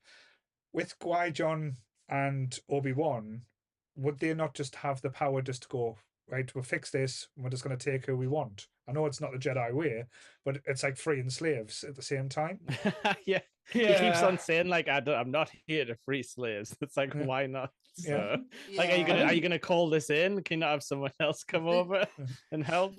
I think sorry, Sammy, go on. No, go on, Joe. I was gonna say, one of my arguments when I watch this back, I watch them every May. I think that's just the thing now. Yeah. It's like in the second movie, Anakin and Padme travel back to Naboo on like refugee cargo ships or something. I'm like, why in the fuck did they get involved in this racing anyway? They could have just left the ship they were on behind and traveled as refugees. On there is buses in fucking Star transport. Wars. Yeah. Yeah. Take the bus to Coruscant. It's the center of the fucking galaxy. Like, there's gonna be someone going there. The whole planet's one big city, Anakin. Look out the window. Like that. There's a proper like Star Tours like vibe about some of the scenes. Oh yeah, I think that when it comes to the Jedi in this movie, they really irk me a lot. Yeah. Sammy's lost faith in the Jedi. I kind of have, and I think honestly, I think that what me and Ant were talking about yesterday really. Oh, look at him! Bloody hell! Well, you put someone's eye out with that. Just I because feel Sammy like was showing disrespect to the Jedi. I'm not being disrespectful. I just off with it. There is something that really irks us about them, and Ant has probably helped with this yesterday with the conversation that we had over the balance, because it's not fairly balanced. They have such a huge council of people making the wrong decisions. So yeah, I'm very disheartened with the Jedi in now, actually. It's kind of the reason I love Liam Neeson in this film as well as Qui-Gon, because he's like, look, here's this boy. He's clearly there's something fucky going on with him. Like he was born out of the Force, and they're like, no. And he's like, well, fuck you guys, I'm doing it anyway. And they're like, they're having the retconned Yoda to be right now though with the comics, because it was Palpatine who created Anakin with like the dark side of the Force. Shreve Palpatine. Shreve. Even Shmee. I together genuinely at last. I genuinely didn't know about this rule of two though on the Sith side. Well, they did it to themselves. So, like when you're saying like the Jedi are like unbalanced because they've got like more, like the Sith chose to like murder everyone else and be like just us two. Yeah, because I was like, well, what about Ventress?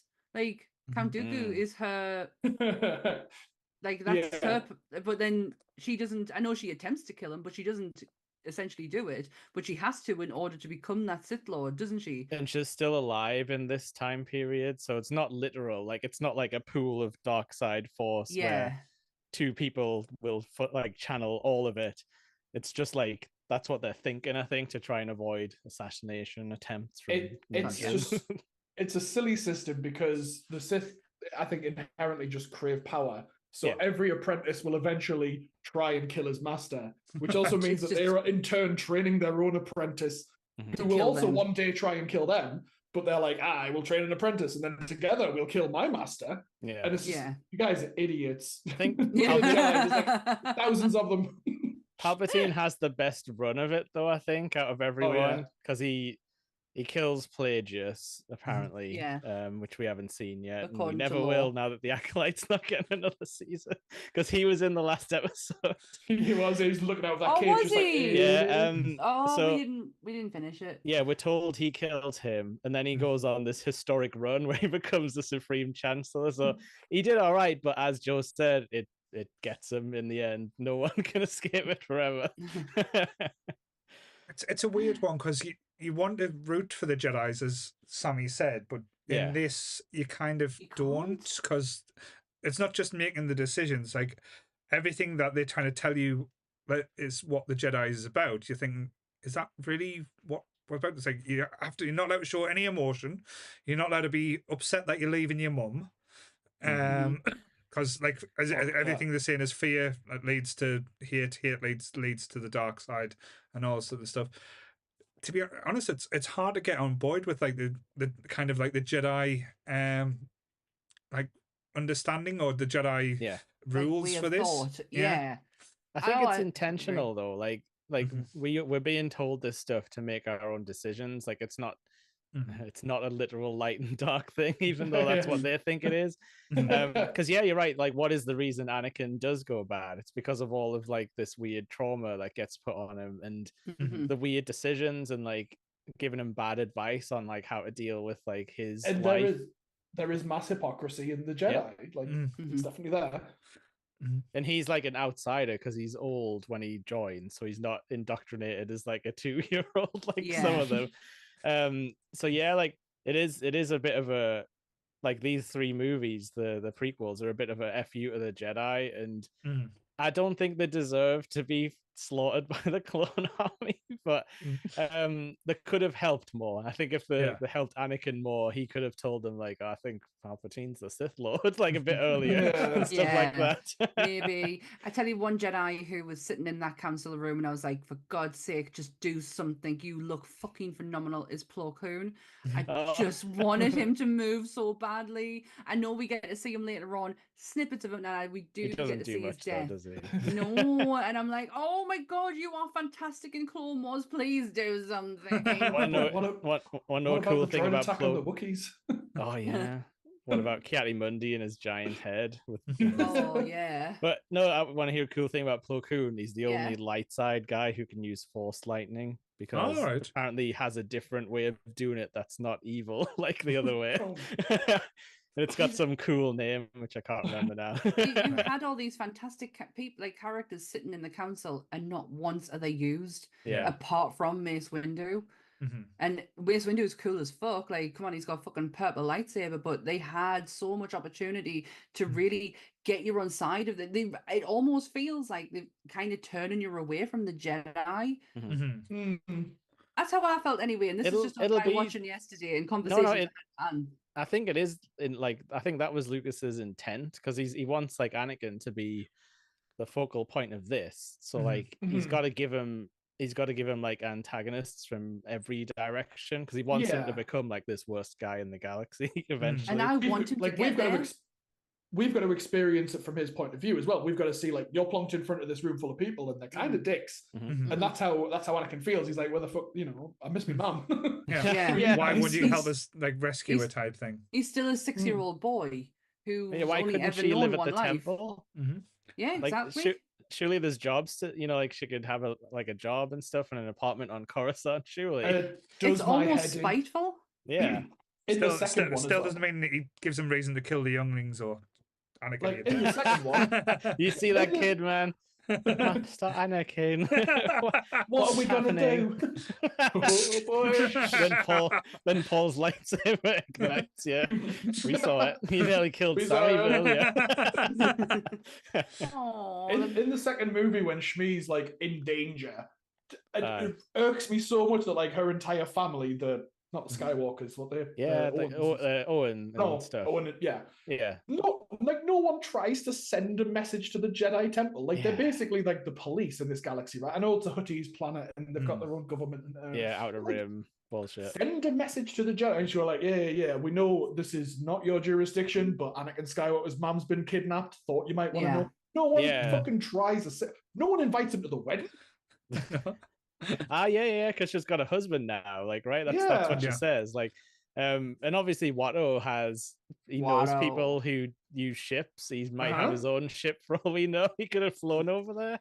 He could have just sent him a message, and he's like, Anakin's like, I should be more powerful. It's like, no, you should be more reachable. But again, like, I know Jake loves talking about this aspect. Like, this is where the political side of Star Wars comes out in force and strong. It's bad though. Like, honestly, I was shocked when I saw how like bad the text crawl is. Like at the start of this movie, it's like the driest, most like boring thing you could ever write, like about a movie. And I was just like obviously A New Hope and stuff, like that's dead interesting, the text crawl on that, and you're like, ooh, this is very intriguing, like rebels and secret Death Star plans and stuff. And this is just like, like the Trade Federation has put a blockade on all of Naboo's imports, and I'm just like, what? Really? and then it starts with like Newt Gunray like just jabbering on about something that it puts a really bad foot forward, which is nuts for the Star Wars prequels. But then when it goes in, you meet like the viceroys and stuff like that, because I know, like, say when it comes Valorum. And you see like these characters. Chancellor Valorum, would you please help my planet? But putting like these kind of characters that's in there, and you think, oh great, we're going to come to like Charles Dance as well. When we see fucking Charles Dance's on it, and he's in it for like 30 seconds, and all he does is go. He's voted against, and then he sits. It's not Charles Dance. It's what's it called? He was Zod in Star Wars and Superman. I was getting mixed up. Sorry. Aye, but he just like sits down. Basically, Yeah. that's his. He's just like, Terrence "Oh." Stamp. Terrence Stamp. Sorry, Terrence Stamp. I always get mixed up. Sorry. Terrence, Yeah. Oh, Oh that's- yeah, Yes. I've got his name right here. Sorry, I've got Yeah. the cast list No, here. no, that's Sorry. When they- fine. Because I when always they get table told. the vote of no confidence, Yeah. and he's just like, "Oh, my mandate," and just sits down. It's really you- quick you've- as well for yeah. a full-on you've change got- of government. But you've got an amazing actor like Terrence Stamp, who's like played one of the greatest villains in a Superman movie that's ever been made, and he's in for 30 seconds. It's like, Well, he's it's- just done this as a favor to be in a Star Wars movie, or Maybe because it's the same with Max von Sydow in Force Awakens. He's in it for 9 seconds. I suppose And we it's don't Max know von how Sydow. much we don't know how much is on the cutting room floor because it does feel like chopped up because they like Yeah. travel between planets like really often. Like Mhm. you know, they go back and forth like so many times. But Paul, did you pop when you saw the ETs in the council room? I Oh, laughed. fuck. I thought it was a little like a nice thing, but I was like, all right, then that's kind of like a little nod, which I think was quite interesting. No, it breaks all two universes. Yeah, it Yeah. does. Did I? I oh, think I'm sorry. I think again, I love that they try to be like clever and like bring like the old favorites back. Mhm. But I think it was very clumsily done with R2 and C3PO. Oh yes, I thought Oh, about that this okay. time. I was like, this 3PO stuff seems like really Yeah, like stop. tacked on last minute. Yeah. Please stop. Just leave Anthony Daniels alone. Like he's They fine. could have just made him the protocol droid at Watto's, and it would have made sense. Like, Yeah. Yeah. and then that explains why he ends up working with Shmi or whatever. Like, Mhm. Anakin didn't need to build him. No. No. No. Well, I absolutely adore Padme as a character from the Clone Wars series. She is done completely right in that. Yeah. What I loved is Queen Amidala and how she is with her subjects. What I don't like is the shift and change to Padme. Mm-hmm. Yeah. I wish she kind of kept that. Mm-hmm. I know she couldn't for the reasons why she was kind of doing it in because she had to be able to sneak off and put our decoys in place. Yeah. One of them being a very young Keira Knightley. I know, I Was understand, but it was done in a way because we knew this is where I don't know if it's lazy storytelling or it's just bad marketing because we got told that Natalie Portman was cast as who she was, and Yeah. when you see like the decoys and you're clearly saying that's not Natalie Portman, Yeah. and then we see Natalie Portman as being one of her helpers, and it's like going thing. It's like this is supposed to be a reveal, but this has already been revealed by you telling us who she is casting the thing. And Yeah. again, Yeah. this is just how Hollywood and movies work again, which again is me sound like old man being grumpy at like thing for letting things go. It's Old like man Paul. it's like if you wanted that to be a reveal or wanted that to be like a big moment, don't tell us who she's fucking is before the film comes out. Yeah, It should be the. Sorry. No, It I was should just be gonna say- something where. Sorry, go on, Jake. Go on. all I was going to say is, do you think this was like the turning point where like nerd culture like became critical mass and broke, and you couldn't have a Star Wars movie without the press wanting to know like every single secret before it's out, and now that's the world we live in forever. kind It was of- very the thing early is- days internet as well, wasn't it?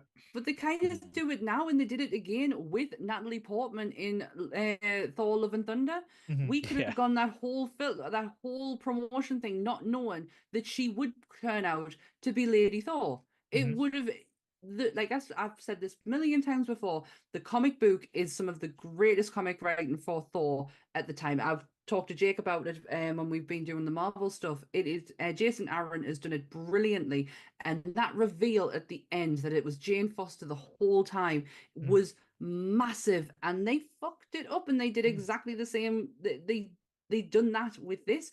Wow, why am I getting annoyed? Because you're passionate. It's a good thing. Don't think it's a bad thing. But I when think, you look sorry, I back, was gonna.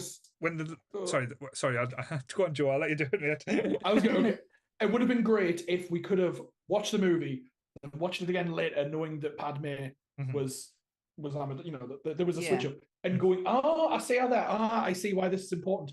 like when she goes to Tatooine in the first place, he's like, Mhm. "Oh, the Queen really wants her advisor to come with you," knowing Yeah. that that's the Queen standing next to him. Yeah. Like that would be smart if Yeah. they didn't tell you from the start. Yeah. Yeah. And again, I think if you go back to like movie trailers, the last film, and again, this is, I could be wrong. Tell us I'm talking bullshit. The last movie that didn't give you like big spoilers or big things to to get in was Jurassic Park. You didn't see the T-Rex until you saw the movie. In the trailers, you saw the footprint. You saw like thing, but you never saw the T-Rex until you went and see the movie. Spielberg was the master when it came to movie trailers. Like if you look at the shark, you never saw anything about the shark in Jaws until you went and see the movie. It's since then people are worried about like promotion and selling the movie or getting people to go and see. They didn't even need to release a trailer. People would have went to see a Star Wars movie. I said the same with the Ghostbusters movie. They didn't need to release any of the Ghostbuster that gave away that Egon was the ghost until the movie was out. Captain America World's the new one. Again, they've given us Red Hulk. I could have been happy to go and see that brand new on the cinema, going, fuck, it's the Red Hulk. Now I'm going, when's the Red Hulk going to turn up? It's a totally different experience. It's a weird though, isn't it? Because like on one hand, yeah, I'm totally with you, but on the other hand, like since the Incredible Hulk movie that me and Sammy have just reviewed, people were already talking about the Red Hulk at that point because they're like, it's Thunderbolt Ross.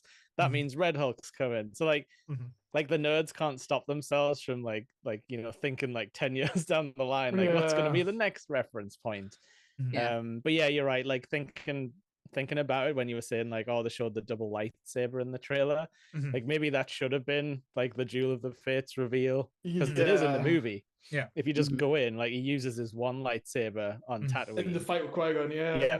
And then later on, he's like, hang on, bros. He's like, oh, there's two of you. That's not a problem. I got this. I love that reveal when they're walking through that hallway and that door just opens and Maul is standing there and he just, all he does is just lift his head up and he's like, we've got this. And it's like, so go on, Qui-Gon. Do you guys like this kind of fight style? Because like, Yes.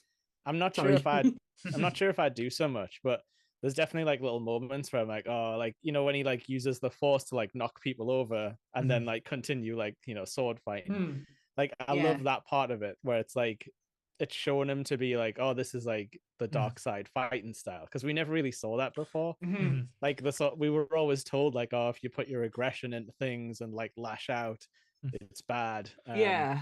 But like I thought it was really awesome we finally get to see someone with like some killer instinct about him where he's just like, I'm going to try and knock you down this hole now. Oh, I've just stabbed you because you took a second too long. It's I like it because it's finally getting to see what the Jedi can actually do. Because up until that point it's just been a lot of fucking talking. And no one taught Luke how to lightsaber fight, and really all he saw was, you know, the old men fighting. So there's one bit in this that really got Anth angry to the point where he kept having to go back to show his bits and then go forward again. And it's something that got him very angry in Force Awakens as well. It's how quickly Rey picks up stuff that she had no pre-existing knowledge about before, because the Force is now becoming part of her, and it really irks him that they did the same with Anakin in this movie, where he's in the sky, where he's in the, you know, the ship, and he's flying off and he's doing all these things, and he's like pressing buttons, and all of a sudden he's managed to blow up a whole fucking space station. And it's like Anth he got so annoyed at it. And I was like, I get it, because I understand Rey's frustrations come with Rey. He hates the fact that this baby Jedi, this one-day Jedi, has managed to do more than what you've ever seen Luke Skywalker do in like in 3 movies. And yeah, this really got on. This bit got on it. This really irked him, and it got him very, very angry. I've never met the man, and I completely disagree. That's a big lie, because you have met the man. I deny it, of course. I have a photograph with you in it next to him. You met him at SunnyCon? Oh, sorry, Anne. But you didn't talk about Star Wars. We didn't talk about Star Wars. No, I feel like it's set up. I mean, he talks about Anakin having amazing reflexes. You see him pod racing. You see him talking to the pilots in the ships when they're on the way to Coruscant. The pilot teaches him like what the controls are in the cockpit. Anakin picks stuff up quickly. It's part of how the reason Qui-Gon figures out he's force sensitive. Him getting in that cockpit, and yeah, he fucks up a lot. That R2 just puts it on autopilot, and he's like, "We're going in the fucking sky, boy," and he's like, "Oh," like he's panicking. Yeah. I think that part is explained, that all of the Naboo ships are like targeted to go there because they shut down all the droids. Yeah. But yeah, like I can see sort of both sides, because it is a child at the end of the day. Yeah, there's a lot of dumb luck involved. Yeah, when people that's notorious, you know, like adults and slightly older kids hate when a child comes into a franchise and is just like, you know, hanging out with all the main characters and stuff. But yeah, like, so like Paul, you said the midichlorians really like annoyed you at the time. So how do you feel now that it's like totally baked into the lore, like forever, I guess now? Sorry, has Zeus got a squeaky toy? Yeah, I can hear some squeaks. Sorry. To me, midichlorians has never been needed. I've never like, it's not something where I've ever thought like the force can be like, say, chemically or thingy imbalanced. It was always something that was with you, and it was never mentioned at all in the original trilogy.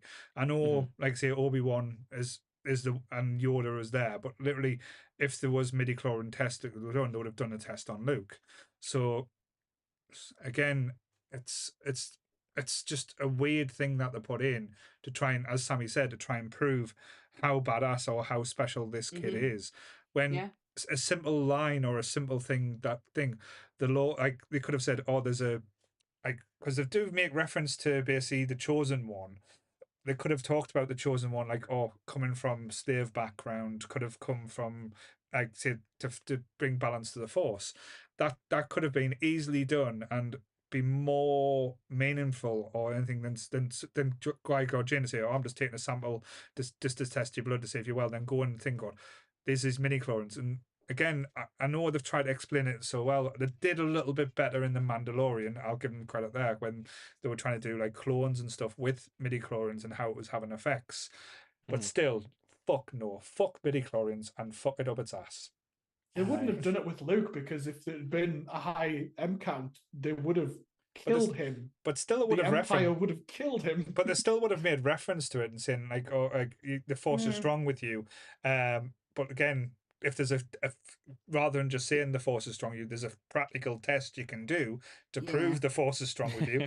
That seems a more plausible thing than just having some green little dude going, "Force is strong with you, Luke." Did you know what? You know what? The line that I think really must have pissed nerds off at the time, when they're like, "Not even Master Yoda has a 20,000 midichlorian count."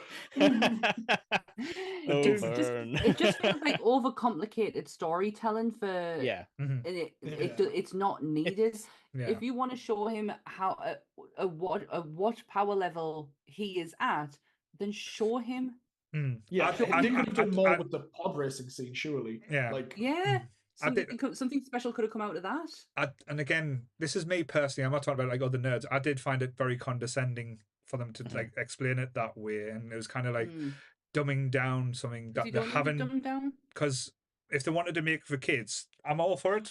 Make a kids movie and make it fun, but don't piss on the things that came before, if that makes sense. Yeah, I see it as a sort of making it needlessly complicated. Like for me, I see it as like sci-fi button heads with like the fantasy part. So you get the fans who are like, oh, I want the fantasy sword fights in space, but then you also get the sci-fi fans who are like, oh, I want to know exactly how the Millennium Falcon is put together, and like you know what the engines are and how that compares to an X-wing. And it's like Star Wars has always had a weird thing where it never really figures out where it sits in the sort of genres. So I think this is George Lucas's like big sci-fi fan like head coming into the writing process, where he's like, oh, I want to explain it because it'll give us all this like, you know, stuff we can do down the line. But then it has to have someone who's, like, as you said, got the balls to say, no, edit this, take this out, like saying this doesn't make sense, rather than just having yourself surrounded by yes people saying, oh yes George, this is great, you're fucking fantastic.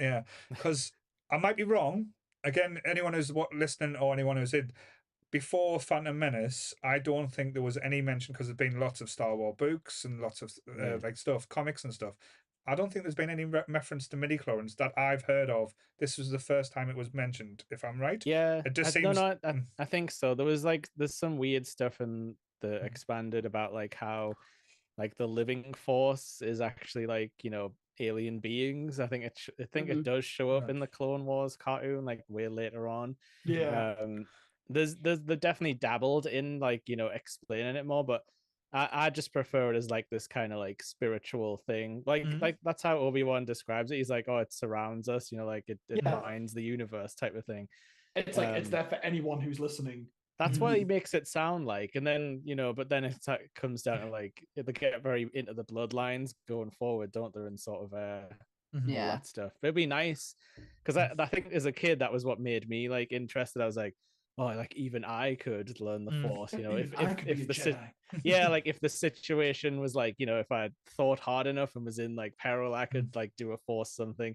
And then you find out no, you'd be noticed as a child. So if you don't have it by now, like, sorry, kid.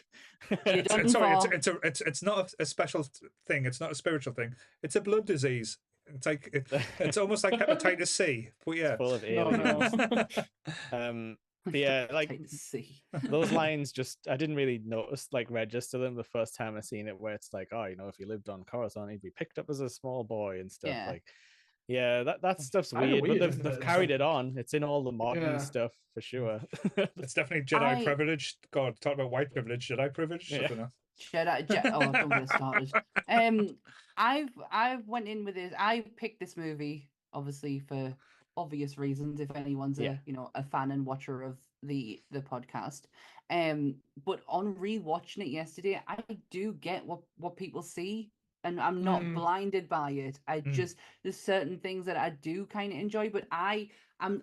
In all honesty, I wasn't there when this came out. Like, this was not something like I was going to gigs. I wasn't going to the cinema at all. It wasn't until I went to see. Nerds. Sorry, guys.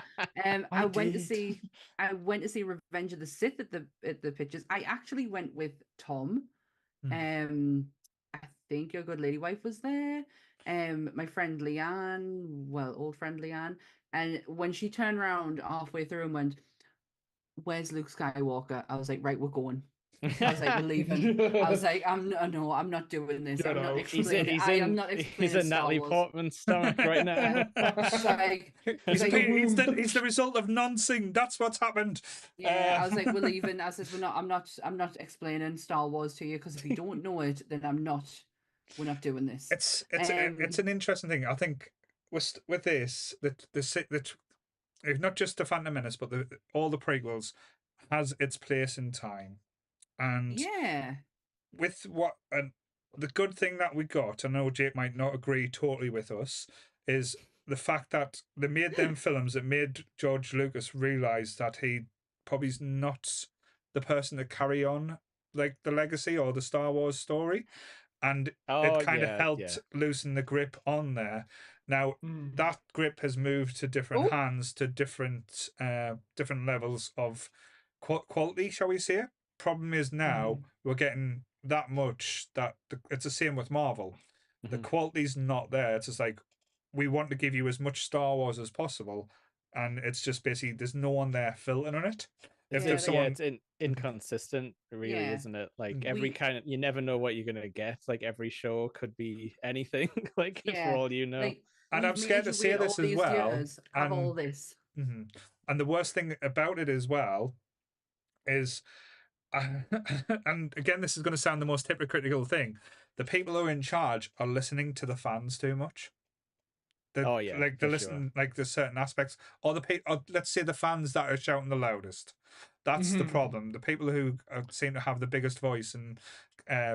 But they're also the most toxic voices as well. Exactly, and that's the thing. What they should do is, if they are true Star Wars fans, because people who make Star Wars should only be Star Wars fans. That's how it should work. You shouldn't be giving it to people who are just trying to make a quick buck, like the Game of Thrones writers who fucked themselves royally. As I said, applause for that statement. And again, and I think we've had this conversation before, and I think this is where The Mandalorian did well at the start. And again, waved, stay away now from the Skywalker saga. We've had that. Yeah. Tell different stories in that universe.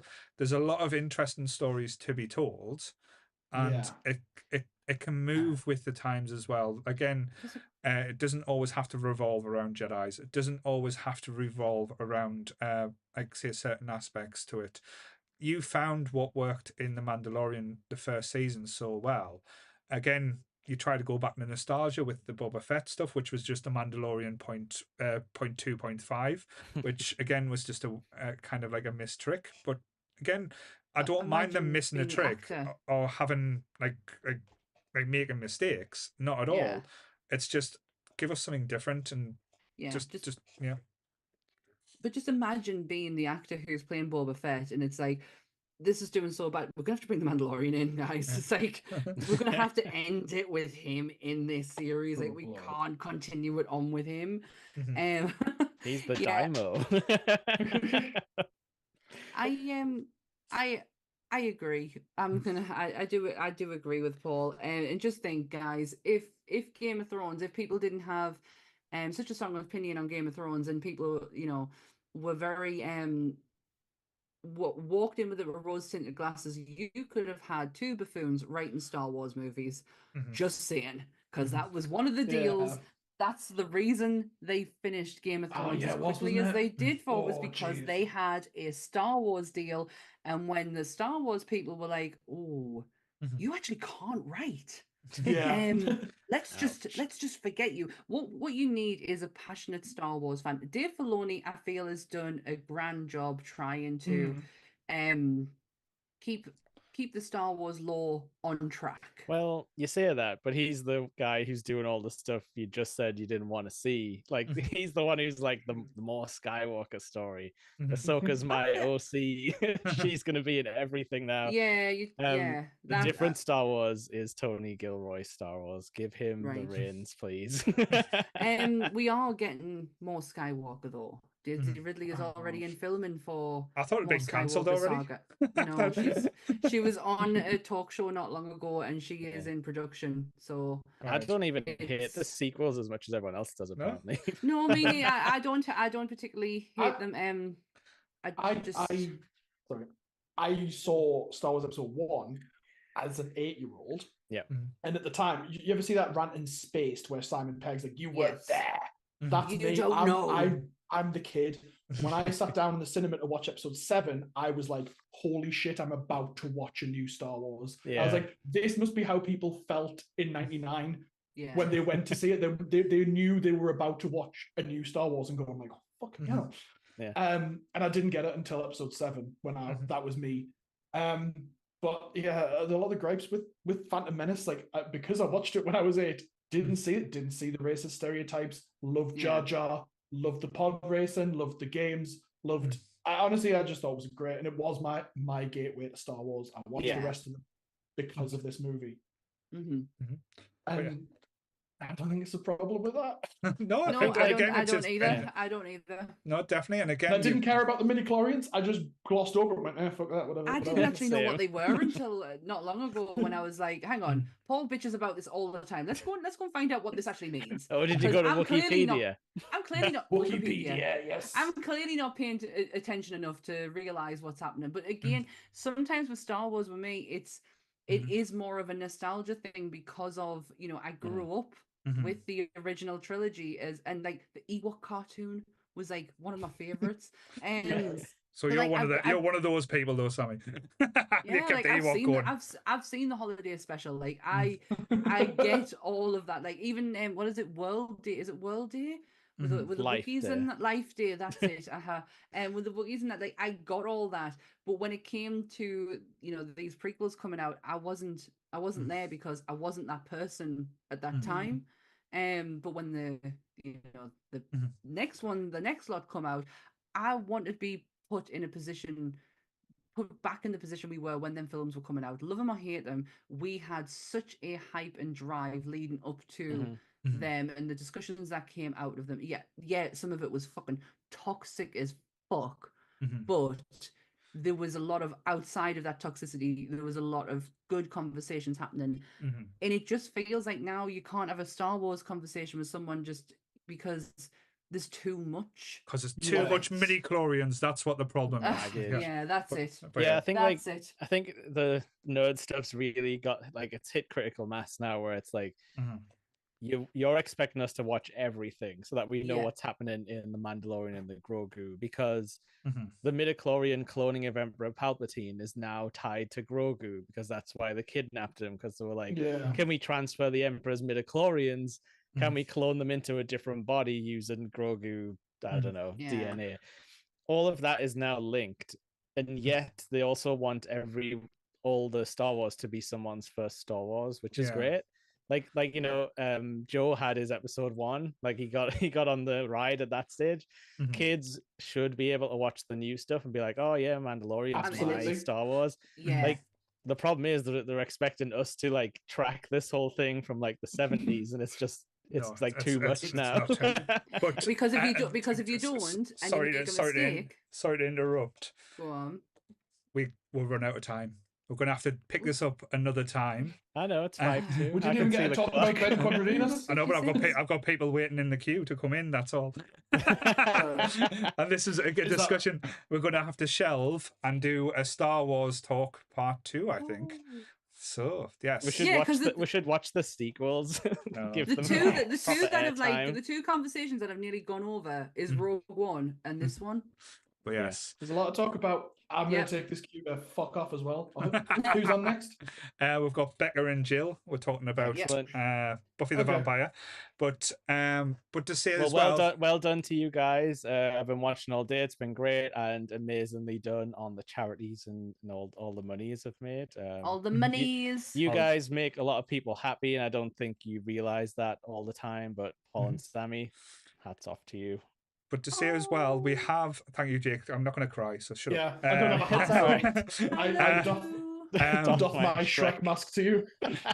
Just to say as well, we have had a few more donations. We're up to £435. We have had the lovely Michaela donate. And we have had an American donate. It looks like Michaela, it says, £10 and a $25 one. So we've had an American donate as well. Thanks for the dollars. So glad people are remembering Sophie and the lovely foundation creating her name. So yes. So thank you guys. Sorry to cut you short, just because I know we would probably keep going and going and going. We really could. I would keep defending this movie all night. 2025, we will revisit Star Wars and have a good sit-down debate conversation about all. We can cover everything if you want to. Nothing's off the table. That's only 9 podcasts. I did offer Sammy to do a own Star Wars podcast, but she chose to do monsters. Because I get 3-page essays on how wrong I am. So that's fine. Can I get a little fist bump off Jake? Is this possible? That hand. No, this one. Get that one. No, Quadrina with my arm. As long as you're not touching the tips, I don't want to say any of that. No. No, that's totally different concept. Yeah. That's a web series as well, not a podcast, but that's fine. Right. All right. Thanks for having us, guys. Yeah, we're going to leave now. Goodbye, Paul and Sammy. Love you. Bye, guys. Bye. Right, here we go. Sorry, I think that might have my sister-in-law has money too. All right. Oh, we've got Jill. Hello there. Hello. And we've got Becca. Can you hear me? Hello. I'm good. You? I'm not too bad. We see someone is out in space. Jill is trying to say. Did you come up with a theme together, did you? No, I just picked the next one that was on the screen. Bless you. So welcome. So I believe... Hello. Becca. Yes. This is your first appearance on the Sunday episode. It is, yes. I've done the last stream that you do, and I do the Women of Nerd Culture, but yes, this is the first appearance. It's a bit nerve-wracking, I'm not going to lie. You know, it's 8 p.m. on a Sunday. I'm normally watching you guys. But we're 10 hours in, so you've got now to fucking be worried about. How are you guys feeling? I'm all right, actually. Tired, and I can smell Ant's food. Yeah. Oh. Yeah, Ant's got pizza. And this is Jill's first experience on the Nerdy Up North. Hi, Jill. Welcome. Hello. Yes, my first time on Nerdy Up North, so I'm excited. And I normally don't get to do Sundays because it's usually a work day for me, but we had a event last night, and so I get to flex off and have today to join you guys. Ah, very nice. Very jealous. Awesome. What time is it over there at the moment? Where are you? It is just 3 o'clock. 3 I'm o'clock. in Maryland. Maryland. That's so weird. My sister-in-law is just texting me. She's in Mexico, and she's like, "Oh, good luck for today." And I'm like, "I'm nearly finished." She was like, "Oh, it's 3 o'clock here." Yes. That's so weird. Yeah, that was my sister who donated. Right. Sorry. Just wanted to check. Oh, yay. But thank you for joining us, and thank you for being part of this event. Thank you for being part of the community as well. That's always a thing. So it's always nice. And Becca has said nice things about you and told us you're a park ranger as well, which is exciting. I am. I love it. It's the best job I could have. I get to go outside and do a lot of things under my own will, if you so yeah, unless I'm not doing things right, then the boss lays off. Oh, cool. So you have lots of bears coming after your picnic baskets and stuff like that as well. Yeah. Oh my God, no bears in my part of Maryland normally. So thankfully, I'm okay with that. No problem there. So brilliant. Right. Synopsis time. Cool. Yes. Let's see if I can read this. So, for Buffy Summers, nothing is the same after she meets Merrick Smith. Am I saying that right? Jamison Smith? Close enough. No, Merrick tells the teen that he's been sent to train her to fight vampires, and he proves himself by displaying his supernatural powers. Buffy is a quick study and soon takes a fellow student, Oliver Pike, under her wing, repeatedly saving him from the fierce bloodsuckers. But when a very dangerous vampire gets rambunctious, she must go to war again. That is the word I'm reading. Wow. Okay. And the tagline for this is, sometimes it takes more than just good looks to kill. Oh dear. I've actually never heard that version of it, and I've never heard that tagline. All right. Well, it's a real one. I'm not disputing that, but I've never heard that because I've got the DVD. Right. Okay. I know, $5.99 for it. I actually have one of the DVDs because I couldn't find it on any streaming service and I wasn't paying for it, so I managed to get the little one's DVD player out and I've watched it on that. Very well. Now I've got a confession. I didn't watch it until Thursday night for the first time. So it's your first experience of it. This is yes. And it very much felt early 90s. Yes. Yeah, I think when did it come out? 1992. Yeah. So yeah, 92. Before we start talking about the cast and everything, like the fashion and the looks in this, because I think this was a very much a looks film that was there. I believe, and again, Becca will probably tell us I'm wrong, this flopped big style when it came out. Like it didn't do well. Yeah, it didn't do as well as they hoped, but it still span off, comic books and then eventually the TV show. So it did become a success. Yeah. But the movie as a whole was a flop. And to be fair, that was down to Joss Whedon. Joss Whedon, yes. So this is directed by, I actually thought it was directed by Joss Whedon, and it's not. It's directed by Fran Rubel Kuziku. I can't say the surname. Joss Whedon is only the screenplay writer. And he walked out, didn't he? He took a huge hissy fit because they weren't doing the script his way. Donald Sutherland apparently changed everything to the point where he went, I'm out, I'm done. And the result of that is Buffy the TV series. Yeah. So Joss Whedon, as I said, I know is a problematic character, shall we say, at the best of times. But he did give us a universe, and like what we got with the TV show is, I know we've talked about in the podcast, and we're not going to it now because Sammy hasn't seen it. Which was evident by the episode that we did on Buffy the Vampire Slayer. Yes, but yeah, the movie I remember watching because I think it got advertised, and I didn't see it at the cinema, but I got my Andy to tape it off Sky, so it was on Sky TV on Sky Movies, so it was one of them Saturday night premieres, and I was like, "Oh, here's a videotape. Can you record it?" Because as a kid, I was very much into like all the different horror movies. Like I was obsessed with the Nightmare on Elm Street and anything to do with vampire. And this, I thought, was going to be a new horror movie. And yeah, I was very You were much wrong. So what I got was Not like really.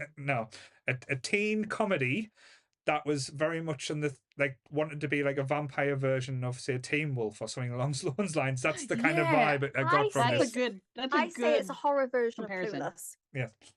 Yeah, and I when we kept were- comparing it to Clueless in my head as well. Yes. And, I Clueless totally get comes that. up on the top side of that. Mhm. Yeah, I completely get that. When we were watching it in the basketball scene, and was like, "Is this like a direct rip or a homage to Teen Wolf?" I can't quite make my mind up. Choices. A lot. Honestly, this movie could just be Buffy the Vampire Slayer. Choices. Yeah, I still love it. But I really enjoy it for one reason and one reason only. Is Paul Rubens. All right. Yes. If you know me, I have a huge love and admiration. I can't even talk for Paul Rubens. Whether it be this, Pee Wee Herman, or anything else that he's done, I absolutely love the man. This is the first movie after the arrest where he gets kind of a starring role, and it's like, yeah, he looks completely different. Yeah, I read that they based this look on his picture from the arrest. Yes, his mugshot. His mugshot. Yes. So yes, he yes. ended up keeping the wig as well. He ended up stealing it because he was like, "This is the coolest I'm ever gonna fucking look." So I am taking this wig with us, and essentially ends up using it for What We Do in the Shadows when he's part of the Vampiric Council. So it does return, which is why he looks so freaking good in What We Do in the Shadows. But yeah, Paul Rubens is possibly the only thing that is keeping me in this movie. Just a question for Becca, because as soon as I put put this down as a choice, when you could have picked any movie or anything from this, and you could have come on literally any time you wanted, you had free reign. Why were you so excited? Because like literally, you went giddy for Buffy the Vampire Slayer. I love Buffy. Right. I love Buffy, but I want to admit I actually saw the series before I'd seen the movie because obviously I was 4 when fuck off. the movie came out. Sorry, How old was right? I'm the youngest here, and this feels fantastic to be the youngest. I'm not gonna lie. But yeah, I was very, very young when the movie came out, so I actually saw the series beforehand, and then I didn't actually watch the film until probably about 2004 when I actually got the DVD, to be fair, because I worked for Asda, which is Walmart at that time. And I just love Buffy. I love it in all formats. I love the comics. I love the television series. I love the movie, and I just so it was my first option. I was like, yeah, that's mine. I want that one. No, it's and again, it's a great so if you talk about the series, it's a great inspiration for say young females, because a lot of TV shows center on like the males and the females being like the side character and stuff. So it's great to see say a strong female character not being needing certain things to lead it, and especially in like things like sci-fi where, let's be honest, it is quite like a male centered. If you look at like things like Doctor Who, and as such, I know you're a big Doctor Who fan. Like the companions, it was always female until Jodie Whittaker, which again the fans lost the shit off because the fans are idiots. But who said that? But when you come to the movie as well, they were trying to do something, I think, that probably it wasn't quite ready, because they had the teen comedies, as you said, Clueless, that followed, and stuff like that, where they try to merge too many genres in at the same time. They try to do all the teeny bop fashion, and also get say the alternative and the gothic and the horror element in. And it didn't quite get the balance where the TV show did perfectly, because it knew exactly what it wanted to be. If they did the movie at the same time they did the show, it would have been absolutely massive. They would have been able to create a whole movie franchise from it. I just don't think we were quite ready in 1992 for this type of movie.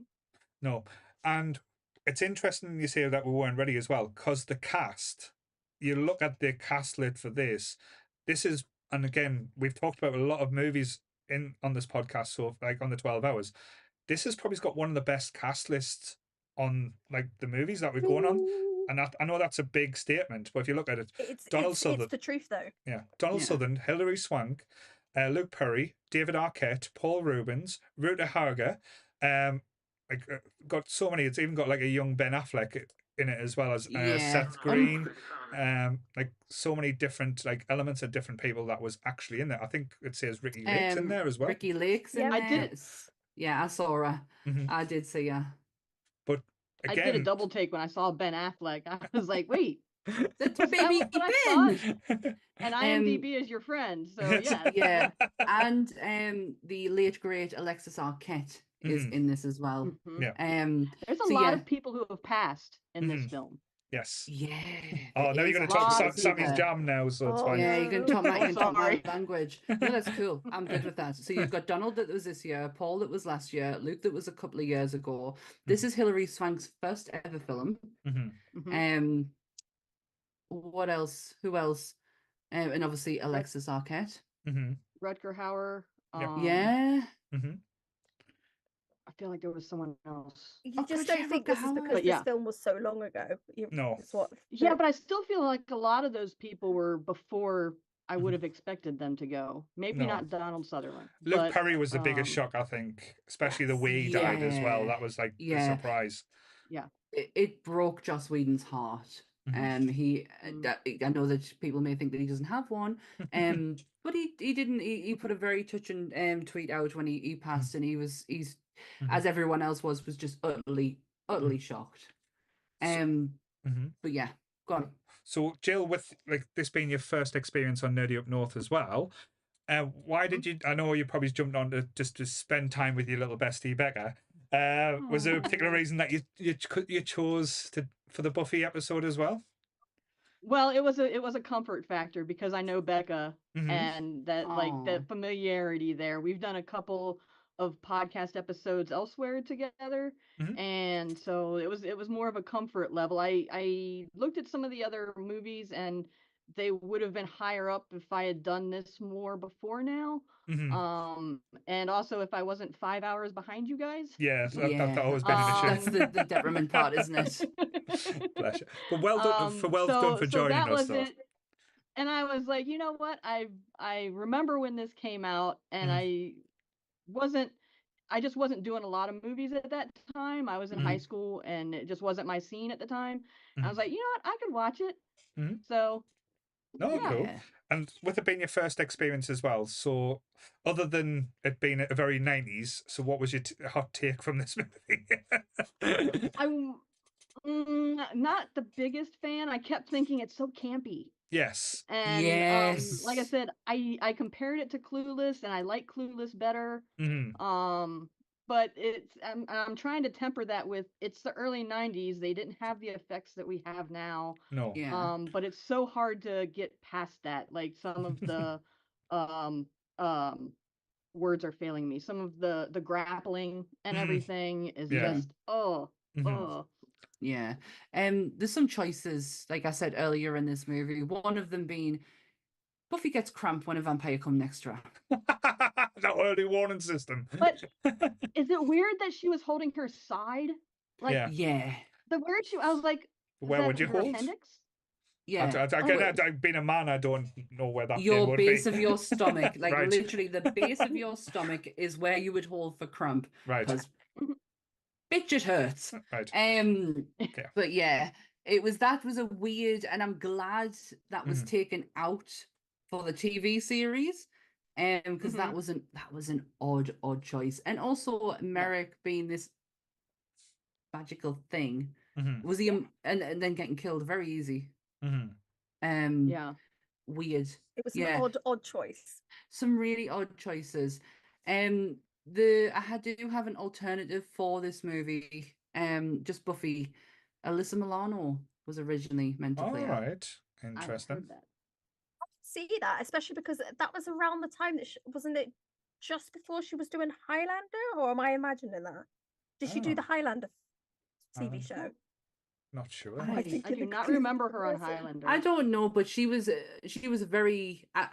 I'm gonna guess with it being English, but she was very big in America. Like she was very much a household name. Not for us. We only know her when Charmed comes out. But I know like this is my only reference is Guardians of the Galaxy. Yeah. Is that Peter Quill calls his ship the Milano, and he would only know that as a kid, so she must have had some kind of impact then. But I don't know if I could see her doing Toughness. No. Just how I've seen her being like how she is in Charmed, she wasn't exactly the toughest, and also I don't like her. No. Yeah, Well, she's very much 92 Marmite. And some of the 92, I think she was just coming off of Who's the Boss? Right. So I feel like that only went until late 80s, early 90s. Right. So Right. I don't know that she'd established herself too much before then. No, all right.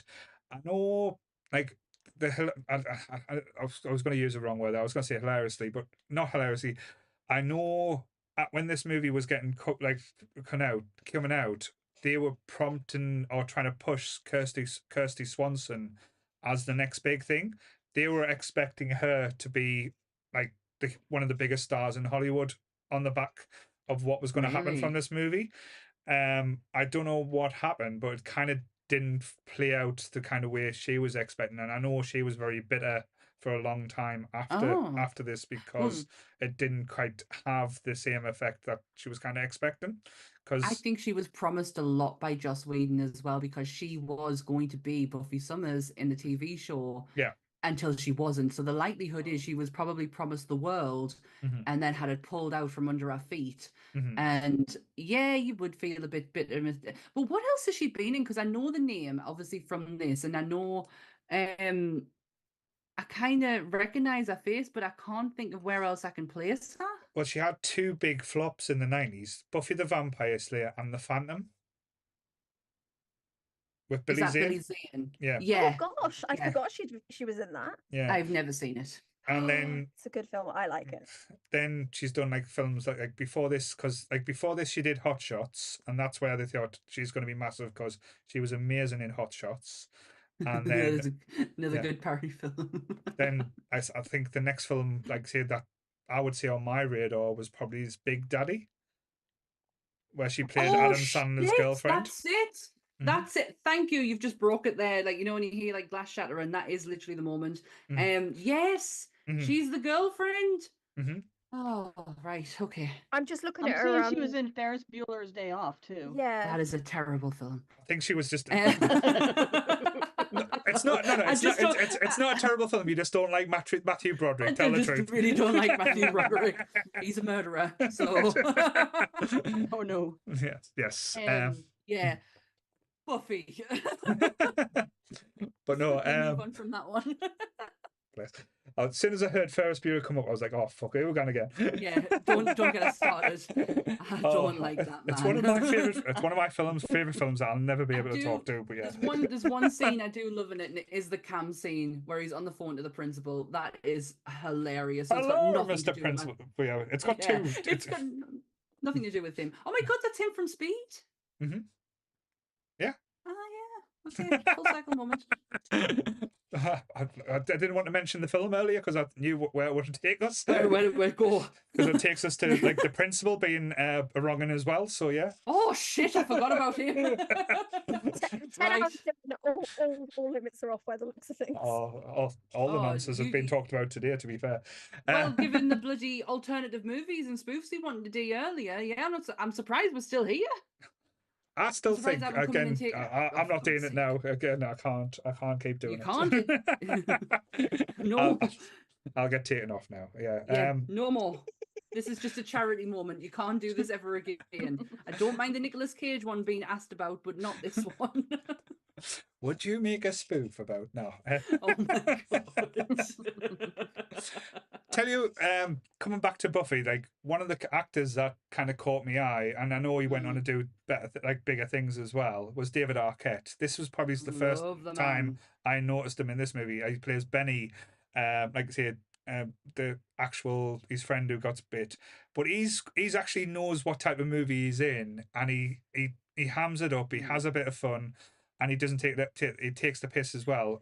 Same with like as you said, Paul Rubens' character. They kind of get the memo of what type of movie they're in, and they don't take it too serious. Because let's be honest, Luke Perry's just trying to be the heartthrob. He's just like saying, "I'm going to be the sex symbol in this movie. I'm going to be the reason why people." Icky, isn't he? Yeah. But I was gonna say, not with that hair. no, no, it's so bad, isn't it? It totally doesn't do his face justice. I'm like, aren't you meant to be pretty? Like, it was a little bit better at the end with the prom scene where it was slicked back, but I think I was just too used to the 90210. Yeah, that suit he wore at the end completely swallowed him though. Like, it was not like that was not a good look. Like, yeah, poor Luke. May he rest in peace. What did you think? And again, I love this scene. I think it's probably the best scene in the movie. Is Paul Rubens's death scene? It's so Paul Rubens. I love it. I just love. I'm just going, why is he doing that? I went, because it's Paul Rubens, and he can do what he wants. I wonder if he was actually directed to do that, or if he just went off his own back and just went, "I'm just gonna have a bit of fun with this." I really hope he took the piss and just went, right, I'm doing this. Like, if I'm gonna die, I'm going out in style. Yeah. And I'm doing it Pee-wee style, basically. Like, it just reminds us so much of what Pee-wee would do. I'd be like, yeah, I love that. It's my headcanon that was his approach, to be fair. That's my headcanon for this film. It's 100% that. I said, I'll do this film. I didn't know what to do, so I'm just going to die the way I wanted to. But it's interesting as well, because we do have two legendary actors of like cinema in this, like Donald Sutherland, who's literally done every single film you can think of, but he always puts what he wants in it. And Rutger Hauer, who is, again, has no right to be in this movie at all. Is that him from Blade? That's him from Blade Runner. Blade Runner, yeah. Well, I've never seen Blade Runner, so it wasn't until you said his name earlier, I was like, oh shit, that's him from Blade Runner. That's the tears in the sky and the tears at a time to die. Yeah. Yeah. Oh, okay. See, that's the one you missed off your list. We could have done Blade Runner today. Oh, for God's sake. You'll have to do another one later in the year. Later next year. Next year. Next year. We're so close to the end. Retirement now. I think this film has so many good actors in, but they actually wanted more. They wanted people like David Bowie and I can't even remember who the other people were. But I have the list here, my love. There we go. It's David Bowie, Mick Jagger, and Carly Ills. Yes. I never say Carly's name right. No, I can't say it either. So I'm glad you took that one. Ills? But yeah, budgetary cut them out. Bowie, I guess, because I've read a lot of stories where Bowie is like, I want to play, like, he wanted to play Elrond in Lord of the Rings. Like, he's kind of wanted to put his foot into movies more. So I can understand. But Mick Jagger? He would have probably just done it to be a vampire. They wouldn't have needed much makeup. He is a vampire. He doesn't need to prove anything. Makeup. Yeah, he wanted to hang with his own kind. There you go. There you go. Or just get around a few young girls, but yeah. And Carly Ills is kind of like this is his time, isn't it? Like, this is he's doing Princess Bride. He's doing Robin Hood Men in Tights. Yeah, so this is like his time, because we kind of like, after Twister, there's a bit of a break until Saw. Yeah, so this is his moment, so I can kind of understand him and Bowie, but not Mick Jagger. No, but Bowie would have been interesting choice, but it would have ended up looking like What We Do in the Shadows, like with who is and whereabouts and like the cast. And then the Vampire Council. Oh, yeah, I can imagine it. But the only thing is, though, with Rutger Hauer, like when you watch it back now, he has got no interest in this movie. He's not even trying. He's just painting it by numbers going through. He's just like, let me get the paycheck. And again, even like the final fight in the scene, I think he just did, like, at one point he actually goes, like, to be a vampire. It's like, oh, just hiss like my cat. Yeah. Yeah. But don't you think Donald Sutherland does that to a degree as well? It's just, I'm here to read, I'm Donald Sutherland, and I'm here to read lines in a very posh English accent. And he just had more lines than Rutger Hauer did. Yeah. So because he created them himself. Yeah. No. So I wanted to talk about that because like I didn't know about that beforehand. So so he was the reason why Joss Whedon left the film. Yeah, he classed him as rude and being a dick. Right. His words that I took from the internet. And yeah, he walks out because of Donald Sutherland. But this is, you've got to think where Donald Sutherland has come from, and the work that he's done. He probably did have, like, he's got a name, like his name holds some weight. And he probably I would say that his name in this film is one of the reasons it got a cinema release. Oh, 100%. But he probably has done this a million times before, where he probably is, so he gets into the character, he knows the character. So when it comes down to the lines, like, yes, you probably will go off script a bit and might get a little bit defensive. Yeah. But to be a fucking child and like, "Nah, he's not doing what I want him to, I'm gonna go." Fuck off, Sweden. I do think that plays into why he became such the monster that he is later on in the shows, because he then did have that power and he couldn't just walk off. And it's Donald Sutherland's fault then. I don't want to say that. I mean, he is dead now, Becca, so like, you know, don't speak about I don't want people to come after me. I'm trying to deflect. I've just talked about Star Wars. So. Didn't worry. At this time, we're 10.5 hours out. There's only Chris watching. It's fine. Yeah, and also I'm trying to deflect. I've just talked about Star Wars, so needless to say, I'll probably be getting messages soon, just, you know, mansplaining the wars to us at some point. Oh yeah, no, I did think that would be happening when I did. I think I did actually send Becca that whole text message as well, because it was just at the start of when Women of Nerd Culture was starting, and I was like, "You cannot fucking write this. Look at this." I think I sent her the whole thing. I remember. Because it does happen, and it happens a lot in every community genre that I'm in. Everyone. Not, I try and stop it from happening. Apart from here, it doesn't happen here. Well, nobody has come for me on horror yet, so that's saying something. Like I have Mike Kell, who has conversations with me, and we may have disagreements, but he never ever comes for us. Ever. He never mansplains things to us. I just get abusive text messages off Chris. Yeah, well, looks like I'm gonna, by the looks of it, the way they've gone on today. Jesus, what did I do? Just because I said the dinkheads. Harsh but fair. They are dickheads. And the fact that they have a web series, not a podcast. Yeah.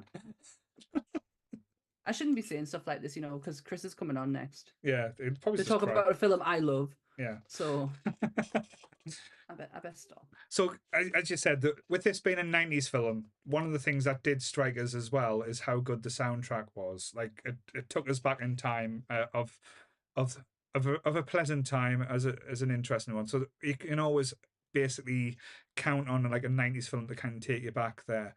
I can't remember the soundtrack. I can't remember the bands on now, but if you listen it back, it's very grunge. It's very like of its time as well. Oh, okay. Yeah, but one thing it does always stand, and it's probably been made a meme of. It's been repeated of, and everyone always knows the cheer. How funky is your chicken? How loose is your goose? My goose is totally loose. So come on, all you I know this song. Yeah. And shake your caboose. We used to do this as kids. This cheerleading thing, and my blonde hair friend Susan always had to be Buffy Summers. I was like, I'm not being fucking Hilary Swank. She didn't even cheer in it. But it's weird though, like in a film that didn't do too well with an amazing cast, and again, it did spawn like the TV show. That one thing, anyone, even if they hadn't seen, like Jill, you probably, if you've not seen the movie, you probably heard that cheer before you've seen the movie. Yeah, Kelly is literally singing it in the chat as well. Yeah. I feel like there's some things did sound familiar, but as a whole, it wasn't something. I didn't run in those crowds. Right. So I was a little bit more tomboyish, I guess. Right. But not that parts of that don't sound like something that I picked up from somewhere else, if that makes sense. No, it's one of them things where it kind of transcended like different elements of pop culture. I think there was a lot of send-ups or jokes in other types of shows and movies as well, that kind of thing. And I know when they did Buffy the TV show, they didn't go back. They didn't do. Did they do a look? How funky is a chicken as a one? Because I know there was cheerleaded episodes in Buffy. I'll be 100% truthful. I don't remember it. I can imagine probably not, because it would have been what, 4 years or so after the movie. Oh, no, there's a thing. Let's have a look. So Buffy. Yeah, I don't remember it. Pike isn't a name, it's a fish. Oh, Kelly, I love you. 1997. So this came out in 1982. So 5 years after. So the show came out. Josh Whedon must have had a lot of faith and a lot of like passion towards doing that TV show. Or arrogance. One of the two. Wanted to prove a point. Well, it's not just that. Like 5 years after the movie came out, and again, this movie isn't really held in high regard. To go to like a studio or like a TV company and say, I want to make a movie based on a TV show based on this. This is the premise. And then when they look back on the numbers and everything that was done and this, he would need to explain quite a lot how it was going to be different from A to B, because the jump from Buffy Summers in the movie, like say, to Buffy Summers in the TV show is massive. Like it's chalk and cheese. It's not the same thing. I'm gonna say yeah. Like I've watched it in its entirety. But don't they reference the movie in the show? Yeah, yeah, they do. Especially like the what happened in the dance. Yeah, so it's why she ends up in Sunnydale. It's because of what happens in the movie. So it is a kind of continuation, but it's not like 100%. They've taken aspects from it and made it into the show. Because for someone who wants to maintain that this is a singular event, it has nothing to do with the show. He did not put in some lore in there to kind of prove otherwise. Yes, just a bit. Oh, he's a funny one, isn't he? Ant was asking last night, has he been uncancelled yet? And I was like, do you know, I've never even given him a second thought after it. And I generally, if someone asked us what he did, I'd be like, he's a dick. But that's probably about it. Yeah. I don't think officially he's been cancelled. In the grand scheme of the world, did he do something terrible? I don't know.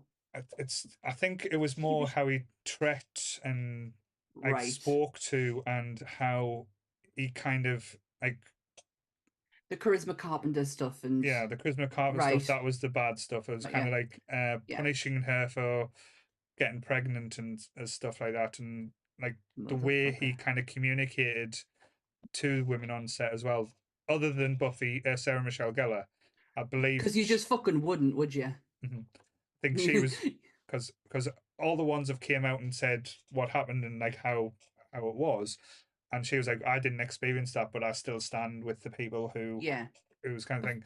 But it must be hard, like say having that kind of like it's a difficult conversation to have, but for the people who done that show and loved it as much as they did, and now kind of when they go back and think about it, it's not thought about in the best light. And again, you can talk about a lot of different premises or things, but I don't think technically Josh Whedon has been cancelled where people said I won't work for him.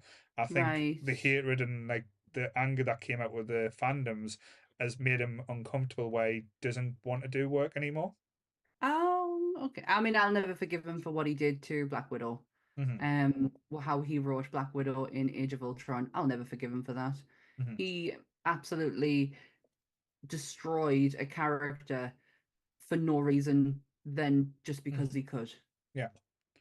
So typical way, to be fair. Yeah, won't forgive him for that. But it was the same with the Justice League, but when he recut that, he put in like sex jokes with Wonder Woman just because he wanted, like, he thought it would be funny, like having the Flash lie on top of her. That was all Josh Whedon. That wasn't in the original cut, and that was nothing to do with thing. That was kind of like him like trying to be funny and sexist towards one woman trying to make it like a sexual thing. But yeah, given that she had one of the biggest movies that DC ever did, and has one of the most powerful scenes of any superhero movies when she walks over no man's land, and he goes and does that. What a cock. But that's the type of person that he is, you know. Mhm. What he did to Cordelia and Angel is just Mhm. it makes me angry to this day how he ended that character and how Mhm. she didn't get the justice that she deserved in. But but in life she kind of did. She Well, wins. she did, because obviously she wrote a new Buffy audiobook, and it's absolutely fantastic. Amazing, and I've listened to it. I've listened to it so many times. And I'm glad she doesn't punish the fans for something that he did, because she could quite easily turn around and go, "Oh, I am not associating myself with this whatsoever. I am not going to be going to cons or anything like that." And she doesn't do it. She doesn't punish the fans for what he put her through, and that really speaks volume on her character. And she is beautiful, Oh, absolutely stunning. I was there. I was there at the con that I first met Paul, Lee, and Goodwill at, and she was just stunning. But to be fair, you didn't meet us. Sophie met us first. Sophie spotted us. Really? Why is the people waving at us? Oh wow! I wasn't there that time. I met you first in Sunderland. No, I think so. Yeah. The first time I met Becca was at Nerdfest, where I didn't. She just went. She walked up to us and went, "Oh, look, Sophie." Well, didn't say Sophie. Look, this is the podcast that Mummy listens to. And I went, "You listen to our podcast?" And you went, "Yeah." So I give her the Hulk. Have a present. Join us forever. And here I am.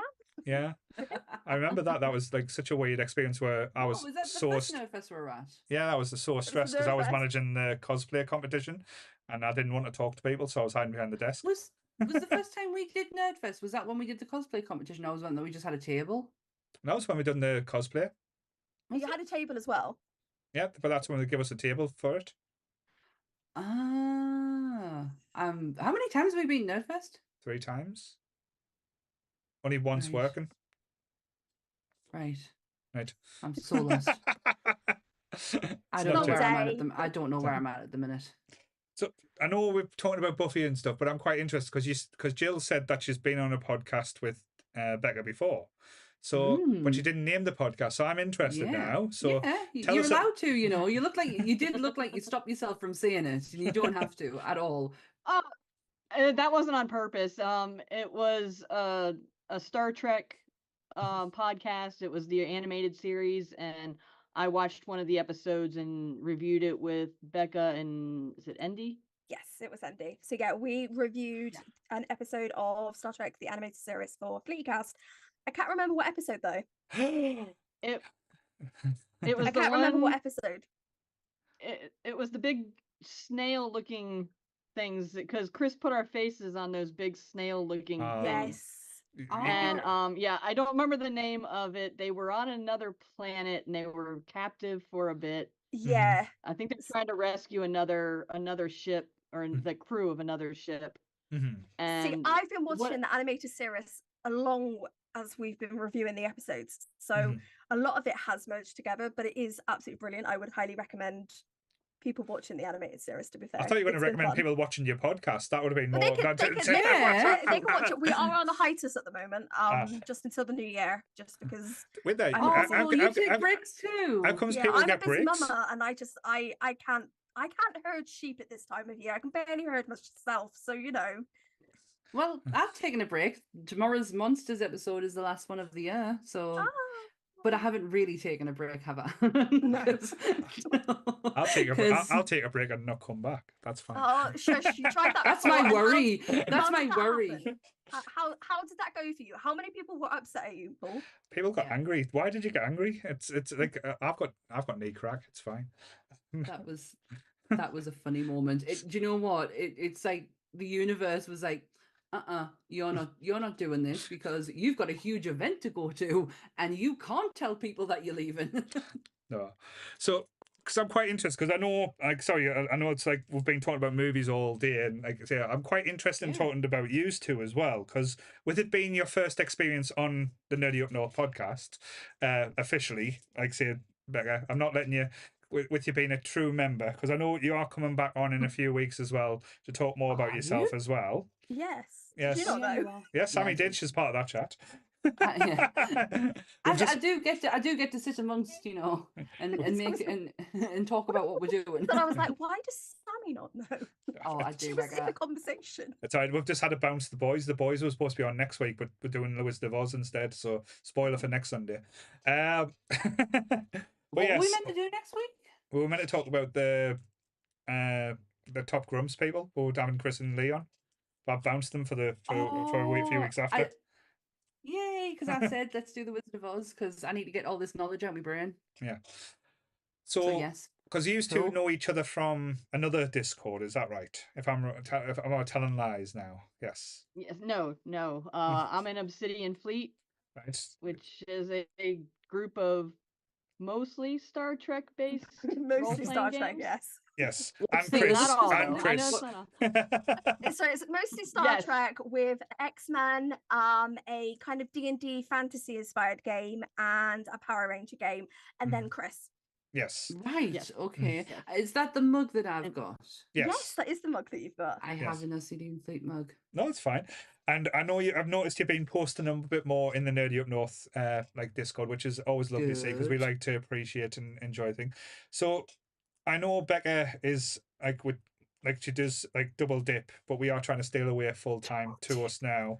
So we are going to steal her. So it's good that you've come over now. Yeah, have you never done a Sunday episode with us before? No. So again, which we normally do at the start of the episode, but I thought we'd have a bit crack about the film first. Yeah. I'm going to ask a question, and Sammy knows where this question's going to go. Becca probably does if she's listened to new people who's had their first times episodes on. Oh, I do, and I did not like this one. This was pulled on me before, so have at it. So go with you, Becca, first, because like I say, we'll be nicer. Give us your nerdy credentials. So tell us a little bit about your nerdy self. Tell us what makes you nerdy, Becca. Okay, I am a huge Doctor Who fan. I'm a big Power Rangers fan. Obviously Buffy.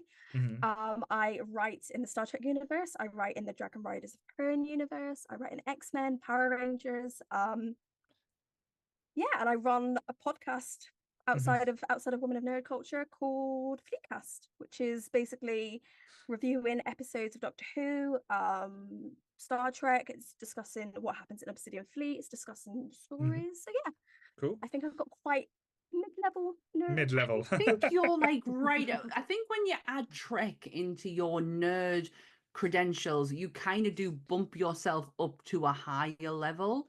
That's what because I feel like I'm like here. No. You were up there, especially with your horror knowledge. You're up there. So, because I know you've been doing like a lot of the writing and doing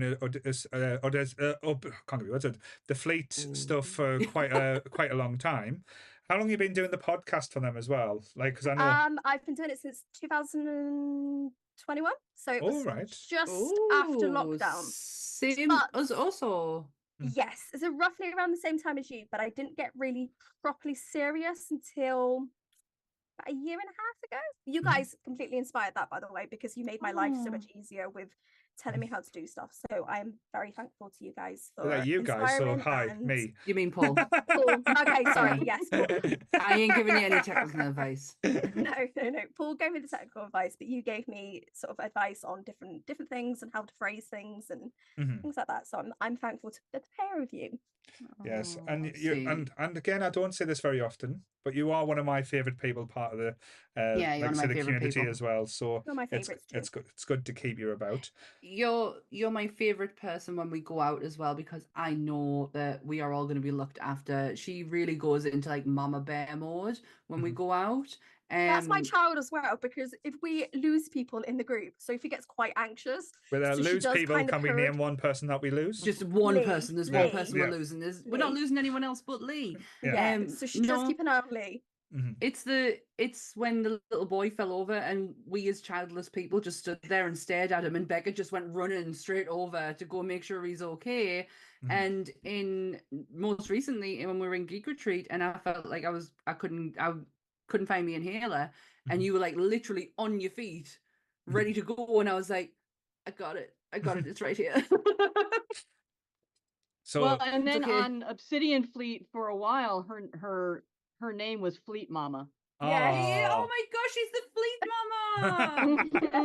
That's And it because was totally appropriate. Dulac likes to change my name just randomly. I was once teeny weeny demigoddess, and several people got really upset. I offended 2 people, and they kind of like left fleet because I was taking several people the Lord's name in vain. What? I was. Don't worry, we got someone leave Nerdy Up North because we had a crucifix transformer. So I've caused that. But yeah, no, I try and be mama in all forms, because being a mum is my favorite role, even if my tiny human drives me absolutely loopy. Oh, Sophie's amazing. I love Sophie a bit. She's one of the nicest kids I've ever met. But yeah, thank you. So Jill, when I first joined our Obsidian fleet and I got into chatting with everybody, I was like, I saw Becca and I was like, I want to be her friend. Oh, I get that. I get that. I felt like that when I first met her. I was like, oh, yeah. you're gonna make me cry. Yeah. I felt like that when I first met her. It's true though. Oh, and bless her. When I know we haven't done many of the Women Up Nerd podcasts because, but I don't know how many episodes, because it's a monthly podcast that we do. Yes. But just getting to know Becca and Sarah more is just, honestly, it is the gift that keeps giving, because them two are, like, Sarah is something, like, you just unravel one thing and then another thing comes out, and Becca is so passionate about everything that she talks about. Like, she totally takes my breath away when we do them podcasts. So I am looking forward to where we go with it. Yes. So Jill, before we start making Becca cry, give us your nerdy credentials. Tell us what makes you the nerdy Jill that you are. I started with Star Trek, but I found it myself. My family was not Trek fans, and so I found Next Generation when it was in reruns. And for the longest time, most of my sci-fi interest was only after something went out of production. If it was in production, for some reason, I had no interest in it. But yeah, so Trek was my intro into nerdy culture, I think. But I have since a friend of mine got me into Farscape. All right, interesting. Yeah, and now when I found my husband, he was into the whole fantasy D&D stuff, so I found myself finding out about Game of Thrones stuff when that came on, and Lord of the Rings. I do enjoy a lot of fantasy, but I didn't explore that as a teenager and stuff. So it's stuff I've found as an adult. And there's a lot of times where I feel like I'm like nerdy on the surface, and then like I listen to other people, or I think I'm nerdy, and then I listen to other people talking and I'm like, golly, I don't know half the stuff they do. Like, I had no idea about a lot of this stuff about Joss Whedon that you guys were just talking about. But that's the like, thing. It's not about like knowing stuff or like being the thing. It's just being like, as you said, like knowing what you like and being like passionate. Again, you mentioned about your job earlier, about being a park ranger, like loving your job. That's so cool. And that's, again, and that sounds weird, but you can be nerdy about that. That's why we try and get across. Like I know I'm nerdy about birds. Birds, yeah. I'm a birder. So oh my gosh, you and my parents would get on so well, because them two love bird watching. So you would get on very well with them. But you mentioned Lord of the Rings, and I was just about to say, you're welcome on here anytime you like.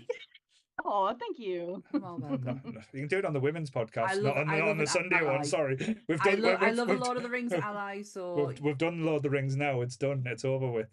Finished. We're on women of nerd culture. Don't worry. That's fine. You can talk about the walking film there. Like, at least in the Neverending Story, he's got to walk 10,000 miles. He gets on a dragon. No, me walking in that. But yeah. It's more adventurous, more fantasy, more adventurous. He just took an easy route out, got in a fucking dragon. Being sensible, really clever. Can't do Lord of the Rings on horror because like it wouldn't work. But yeah, the women of nerd culture, definitely women like in more Lord of the Rings you could talk about. Like I say, that could be quite interesting. Yes. What time is it? 10. Oh my god. Yeah, we've got an hour and 10 minutes left. So you guys can do it. It's fine. I'm Hey, still all this right. is absolutely easy in comparison to the 24-hour podcast. I will never. And there's no do there's that no again. demon Oh my there's, gosh. there's no demon Sonic coming on anymore, so that's fine. Seriously, No, that demon haunts me. I'm telling you. And I've been very smart in this one because the first time we did the 12-hour one, I snapped all the way through and I was like, had a sugar crash at the end. The 24-hour one at 6 o'clock in the morning, thought it was a great idea to drink Dr. Pepper and eat Skittles. It wasn't. It really wasn't. So I haven't done that today. I have literally had no breakfast. I had a sandwich and a Lunchable, and I'm good. I'm good, and I've got tea when I'm ready, and I'm not having that sugar droppage or anything like that. But my hands are starting to get very dry. It's fine. I'm still debating whether I like the Pringles or not. It's an interesting flavor. Honestly, this is What quite flavour was it? quite Oh, important. what flavor? I missed this. French style steak frites. Ooh, So it's basically meat and chips, but it tastes like greasy meat. So it tastes like Lick and Lee after you've been in the bath of gravy.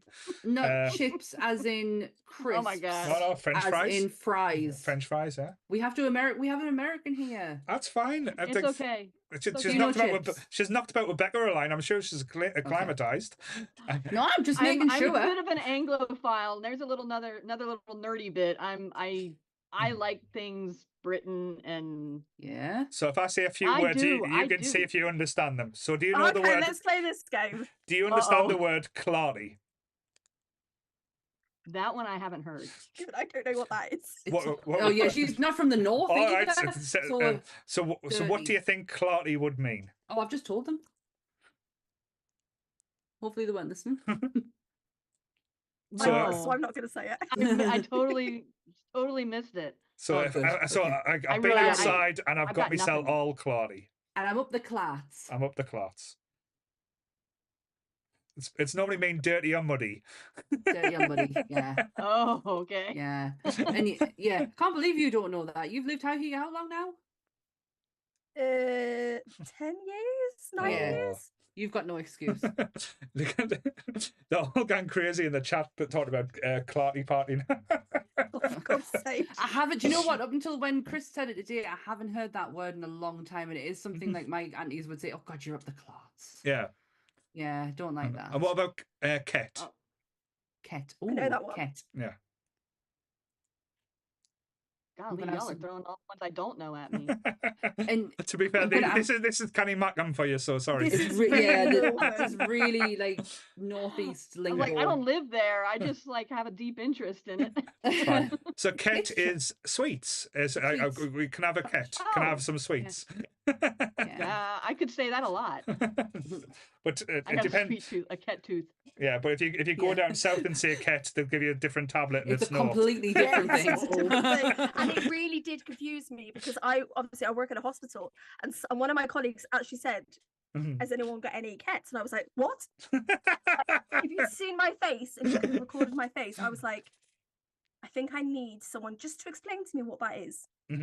And then obviously it worked out. It's not ketamine. No. But I did have a couple of moments of confusion and a bit of a concern for where I work. Sweeties. Right. And so Donna is asking in the chat, again, this is quite a safe one for Donna, so it's saying, clammy. What do you think clammy is?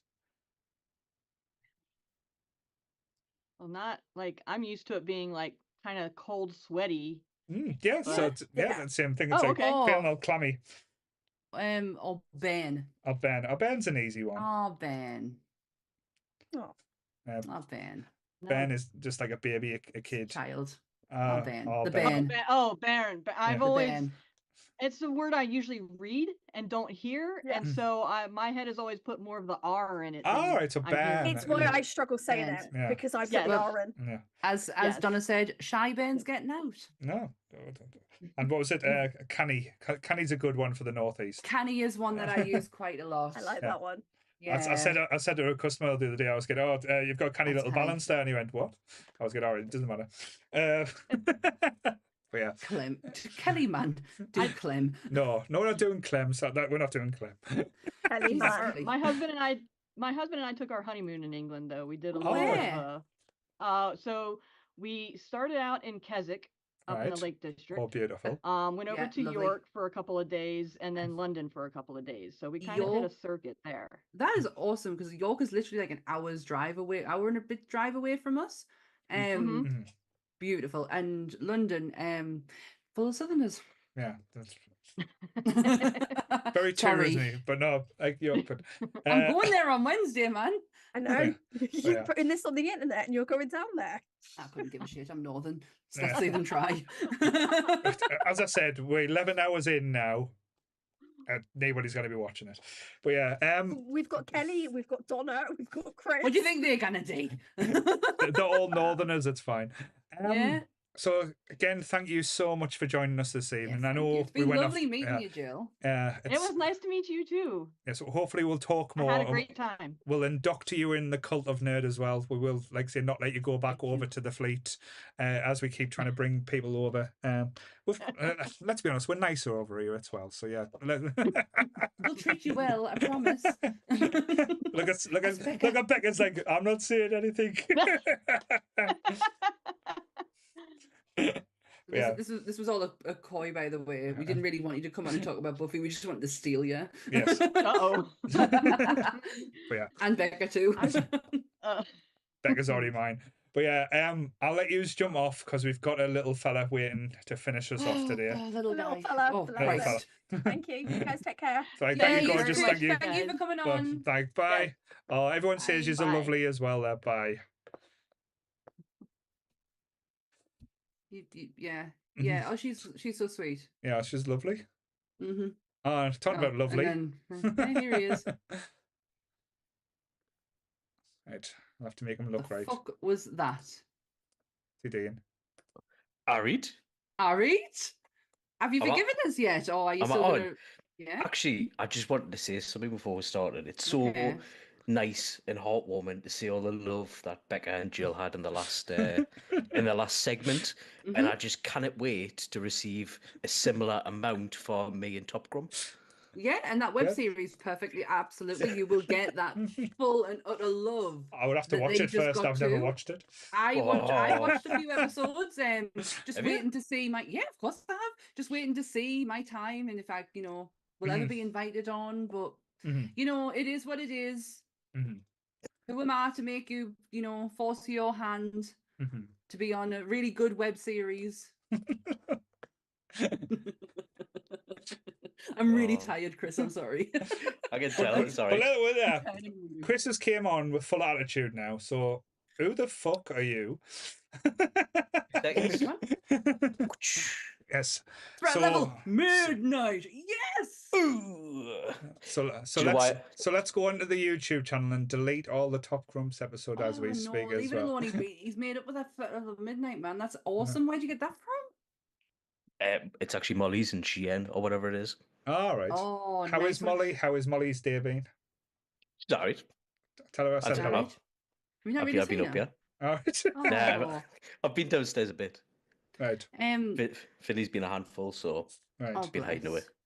Have you seen on YouTube they actually have Threat Level Midnight as an entirety, like a full film? Right. Yeah. Okay. Jesus. So yeah, it's terrible. But do you know why I put the Threat Level Midnight poster up? To kiss ass? No, what one? Because this film's got an office tie. Go for it. What? Well, hang on. Whoa, wait a minute before we jump into it. Right. I've been doing this all night. I ain't stopping on the last one.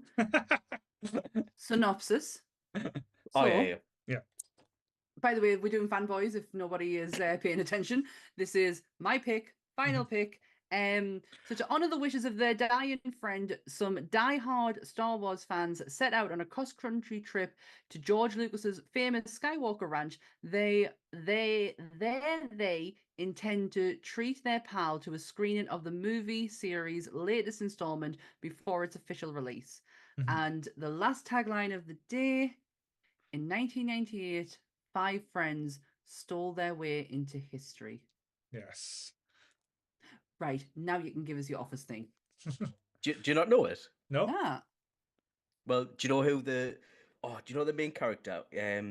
What's he called? Jay? You know the one that owns it, that's in the car dealership, Sam. Sam Huntington. Yeah. Yes. Do you know his big brother? Oh yes, he's Roy. Oh, he's Roy, of Yeah, course. sorry. Yeah, I did know. Sorry, that was my fault. Yeah. No, I knew.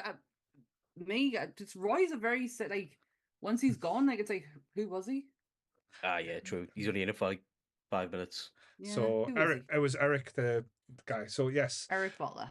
So anyone who's not known, we are in hour 11 of the 12-hour stream where me and Sammy and a whole host of nerds have joined us, and we've talked a lot of shit about a lot of movies, and we've just had a laugh, had fun. I like that last episode because, like, say, I wanted to talk about Buffy, but then I lost interest and wanted to talk about Becca in jail for a bit. Sorry. I get that. No, I understand that. I could have quite easily done that through Phantom Menace. Yeah. So I was like, I feel like I'm not liking this film. Let's stop talking about it now and let's move on to something else. So I kind of get that. It was like me trying not to. It was like weird because me trying not to talk about nasty about the Phantom Menace turned you into being nasty about it. I know. Isn't it funny though how you when we set these out, these are obviously films that we like, and as we've kind of had to rewatch them again and make sure we are watching so we can have a conversation about them, it's like, oh shit, have I been wrong about this? Possibly. The whole time. Hopefully, yeah. But not this movie. I'm sorry, there's nothing that can deter me away from how much I love this film. I feel like this is the epitome of nerdism, and I pushed very hard to have this as the last movie because I felt no, you didn't push hard. You just demanded. You said, "I don't give a fuck about any other order, long as Fanboys is last." That was her words. He messaged us to say that he had to move things around because of Jaws and the Dark Crystal, and I was like, totally fine. I said, I don't actually care. Just make sure Fanboys is not touched. Yeah. Literally, that is what my text message says. I don't care. I just want to make sure Fanboys is last because I just think it rounds things up nicely. I mean, you may look at it completely different, but especially with my choices, because it'd be very Star Wars-esque. So, like, I feel like this kind of like finishes everything off in a round way for me and my choices. No, and it's nice that we've got Chris to like kind of finish it off because I know Chris started with us with Peach. Yeah. It's kind of, I think it's fitting because I know like the other person that would probably have with us in this is probably Lee as well, just because I do believe that you two are our biggest cheerleaders. I know everyone's spot like Jake's amazing, Joe's been amazing, Becca, like Donna, Kelly, everyone who's been involved or in the chat, Beth, like literally, but you and Lee do try and either be on or watch or be involved with literally everything we do. And it is appreciated. So I just want to say thank you. So there's your appreciation, really Chris. It is because if we ask you to do things, like especially to help us out, say we need something promotion wise, short video wise, you two are on it straight away. Like there's no hesitation with you, and like for that, I will be forever grateful. Like the help that I've gotten to do like videos and that from you has been fantastic. So yeah, we do love you, you fucking idiot. Yes. Oh, gee, I wasn't actually expecting praise. You could go back to calling us a dickhead now if you want. Oh well, you can't. Do you feel a bit funny? Yeah. Awkward. Doesn't sit right. TikTok won't tell us off for bullying you this time, bitch. I was gonna wear me shirt that you love so much as well. I forgot. This was your first time watching, wasn't it, Chris? Did you even know about this movie beforehand? No, but actually looking into the past, now I know why I didn't know about it. Why? Because they tried to stop it from coming out. Yeah, it was only released in 44 theaters and all that sort of stuff. So sorry, initially when it was made, the studio tried to they tried to stop it. They were like, "We're not releasing this film. It's too depressing. Who's going to go and watch a comedy where basically someone's dying of cancer?" They went, "It's not funny. It's not something that people should be joking about." And they fought hard to get this movie released. I think it took them around 2 years after the film was made to actually get this released. Yeah, and who was putting the stops on all of this? Weinstein. Yeah. Weinstein. Harvey Weinstein himself tried to, he wanted the story of the cancer story taken out. But when you take that away, the heart of it all kind of, I feel, would disappear. Like, you are rooting for these guys to succeed in what they're doing because it's their friend's dying wish.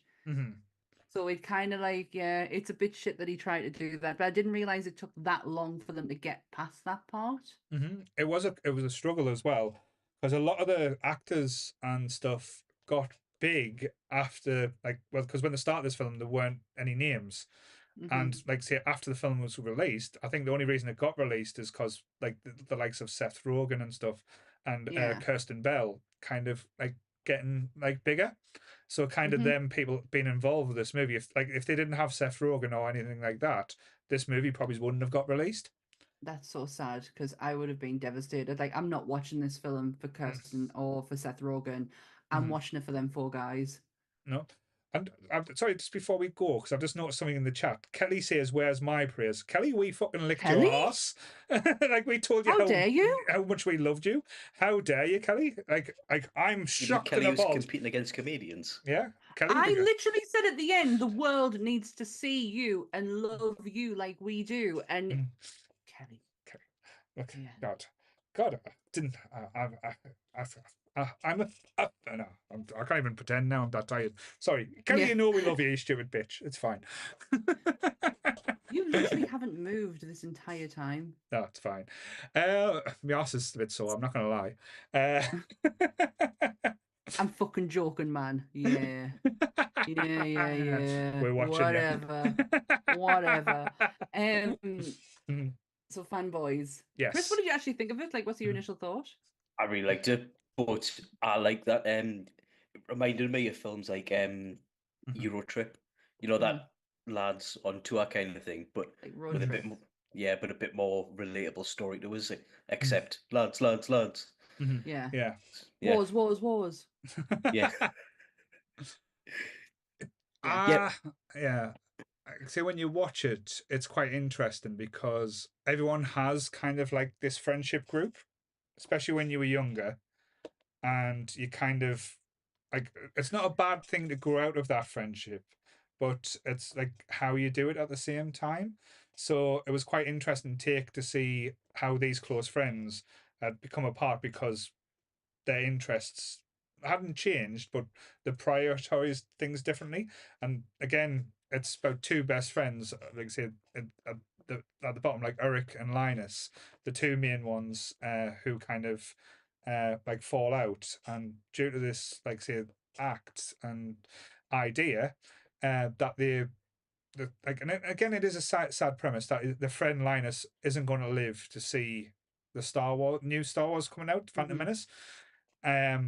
So the idea of to go in and smash like this road trip and do everything, like kind of reconnect and see this movie, it's just it works on so many levels, so well done. Yeah, it's fantastic the level of connection that this cast actually has. Because you think that they've been best friends for years and years, and when you first meet them, there's a divide with what do you call him being, what's his name?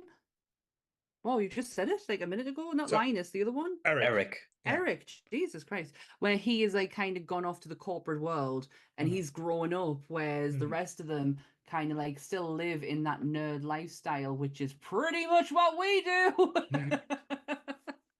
So which one of us is going to run off to the corporate world? So my money's on Lee. Lee's going to leave us and become like the business mogul. yeah, he's going to be gone. Obviously the great thing about this is the obviously the friendships, the journey, the adventure that they have, and their hatred for Trek, which is hilarious from start to finish. However, here's a funny tidbit from this movie. So when dedicating the statue of Captain Kirk versus Khan, Linus jokes that it looks nothing like either of them, to which Admiral Seaschultz states, "Yes, thank you for pointing that out. Unfortunately, the Hors at Viacom threatened to sue us if we use their likeness." This is actually an in-joke due to the fact that none of the Trekkies in this film wear an official Star Trek clothing, and Starfleet symbol looks nothing like the one from Star Trek. And up until when I read that, when I was getting me notes, I didn't realize. I thought they were genuine Trek outfits and Trek symbols. Like, I didn't. So that's on me. To be fair, neither did I. You just see a bunch of red shirts, you're like, Trek in it. Yeah. Yeah. Some blue dotted in. Yeah. Probably Trek. Just asking the question as well, because you said an interesting point earlier on around about 11 o'clock. Which one of us? With Spaceballs, you said that the reason why they got away with so much and were allowed to do like as much as they did is because Lucas gave the okay. Yeah. Did they get the same treatment in this as well? Yes.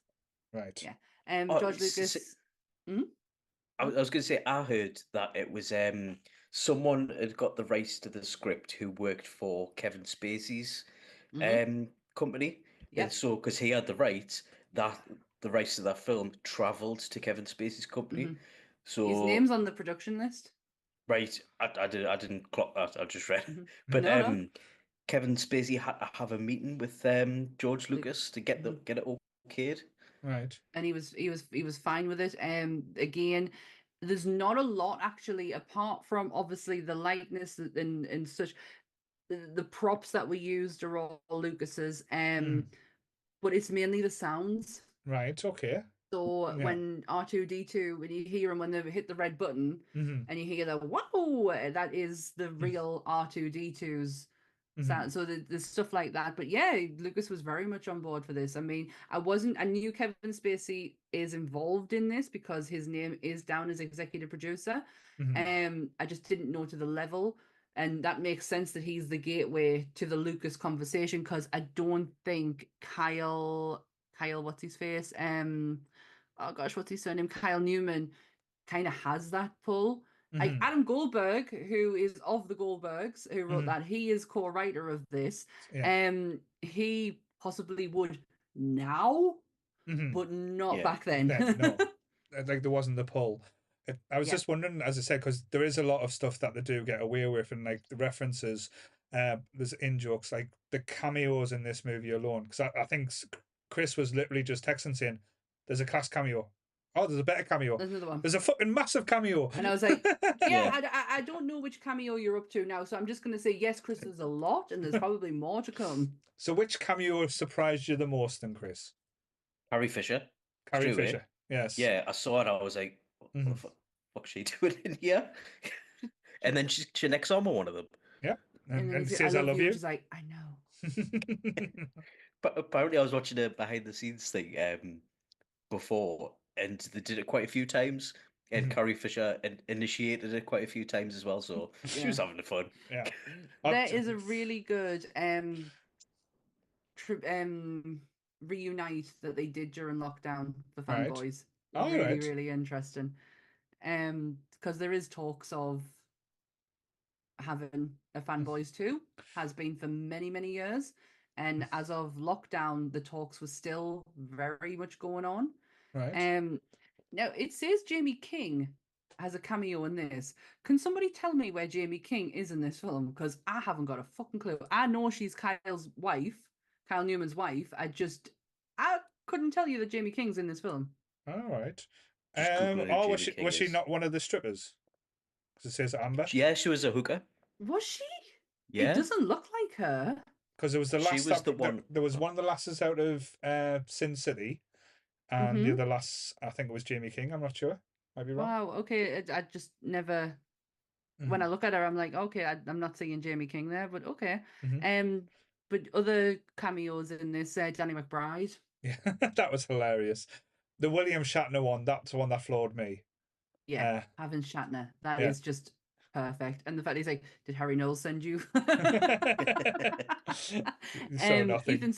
Ethan Spaulding as Harry Knowles, which Harry Knowles is not a name that you hear of these days, but he was the king of the nerds, the king of the spoiler, the king of the conversations on nerdism.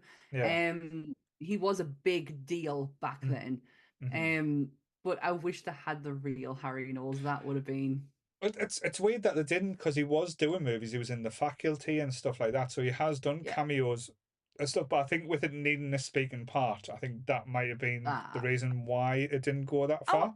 Yeah, I'm not saying I think Ethan Spaulding was terrible. It's just, I get what you're saying. No, he's there. You got Ray Park. as one of the security guards. You're about to get mauled, son. Love that man. Love him. Craig Robinson from Brooklyn Nine-Nine, The Office, playing a guard. He was great. And also we get one of my favorite cameos. We get Charles Boyle and his origin story as a police officer. Yes. What are you doing with that ham, boy? Going back to the Harry Knowles skit bit, because I knew, and I think with the conversation that we've had throughout the day, it's basically like, I think it's quite fitting. It is one of the best jokes and hilarious, because at the time this came out, like the jokes were rife. Like we were chatting to people on internet chat rooms, you didn't know the faces or the ages and stuff like that. Chris, what was your experience during that scene? Did you just fall off the chair laughing, or?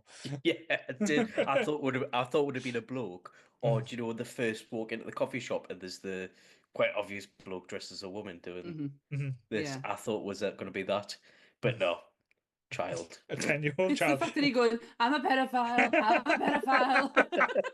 Like proper screaming it. Yeah, Rogue Leader is a cross between Sarah Michelle Gellar and Janine Garofalo.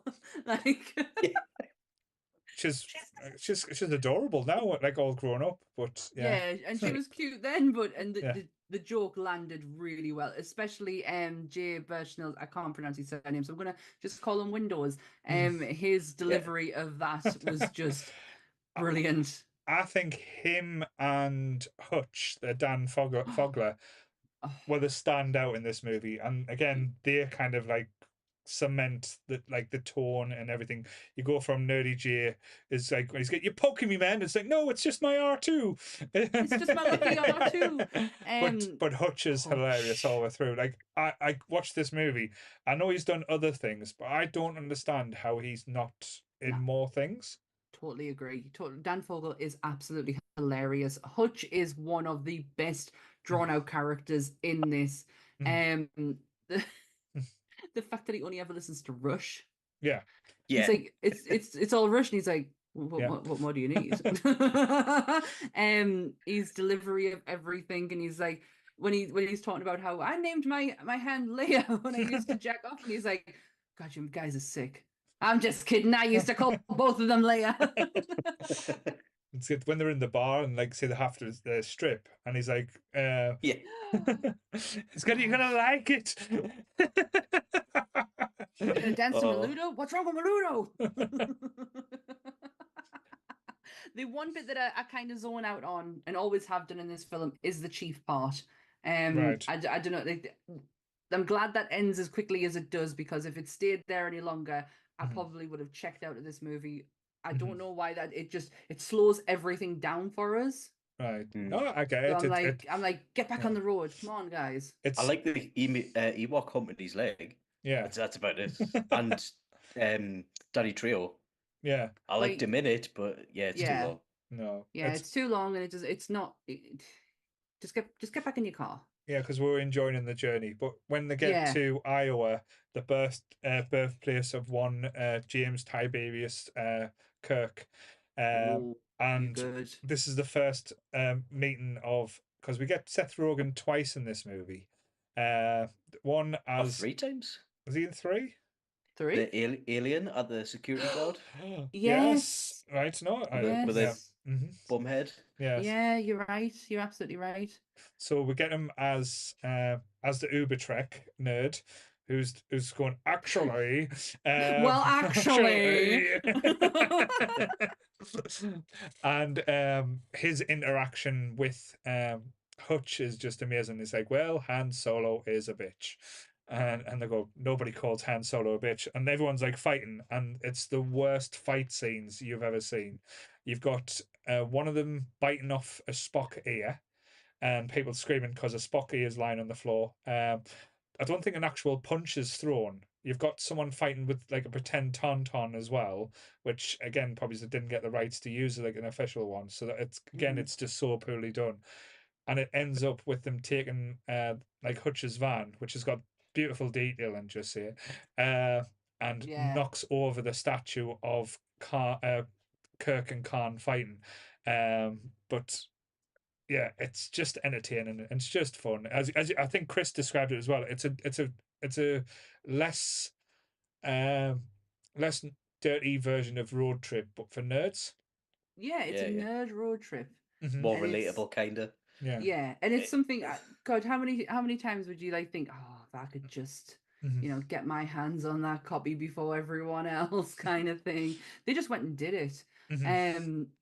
But the other cameos as well. We've got, you mentioned Princess Leia, Carrie Fisher. You got Jason Mewes and Kevin Smith. It looked woman-like. Yeah. I'm not doing that again, man. Did you see the deleted scenes? No. That afterwards, I think it's Windows. He's like, "Oh, do you want a lift? We're going to like California or something." And he's like, "Oh, where's your ride at?" And he points to the van, and they go, "Oh no, I'd rather guzzle," and then walks away, wipe his mouth. Dear me, but I know. Oh, that's a bit lowbrow, isn't it? Like, I think that's probably why it was cut. Yeah. Well, Kevin Smith is in full Kevin Smith mode. He's not Silent Bob. He's not. He's like quite the mouthy one in there. It's like Jay's got a haircut as well, so it kind this is clean Jay. This is Jay. what throws you. It's clean Jay. This is sober clean Jay. This is not almost new teeth clean Jay. This is just prior before that. This is around Zack and Miri time. Right, and we have. Is that what it was? Yeah. Yeah, around about that time, yeah. I was 2009, but so we had Billy D. Williams as well. We did, and I don't know why he's actually missed off my list, but we did. He the judge. Yes, Judge Reinhold. Judge Reinhold. Don't say his name. I don't laugh at his name. Right. But you did. And you're right, Kirsten Bell is not a big name at this point. Very much just Veronica Mars is what she's known for. But she is fantastic in this role. No, she is the guts of what this team needs is her. It's like a joke as well. It's hilarious because when Danny McBride's character has got them in the office and he's quizzing them all and he's asking them questions like dirty things and he's like and they're like looking at him going, that's not a Star Wars question. And when he asks her, she answers it perfectly and then slaps him for asking him. Yeah. But Kirsten Bell's amazing and looks amazing. I'm sorry to say this, in the gold bikini for Leia at the end. Yes. Which is again just perfect because there was people even in Sunderland at the time that were camping out for episode 1, so I can remember that people were camping out for the to see the premieres and stuff like that. See, I would love to be at a time when it was still like that, but it's never going to be, is it? No, it's never going to be the same again. It's never going to be the same. Jay Windows, he did his whole style based on George Lucas from 1970. It's okay. Even the furry top.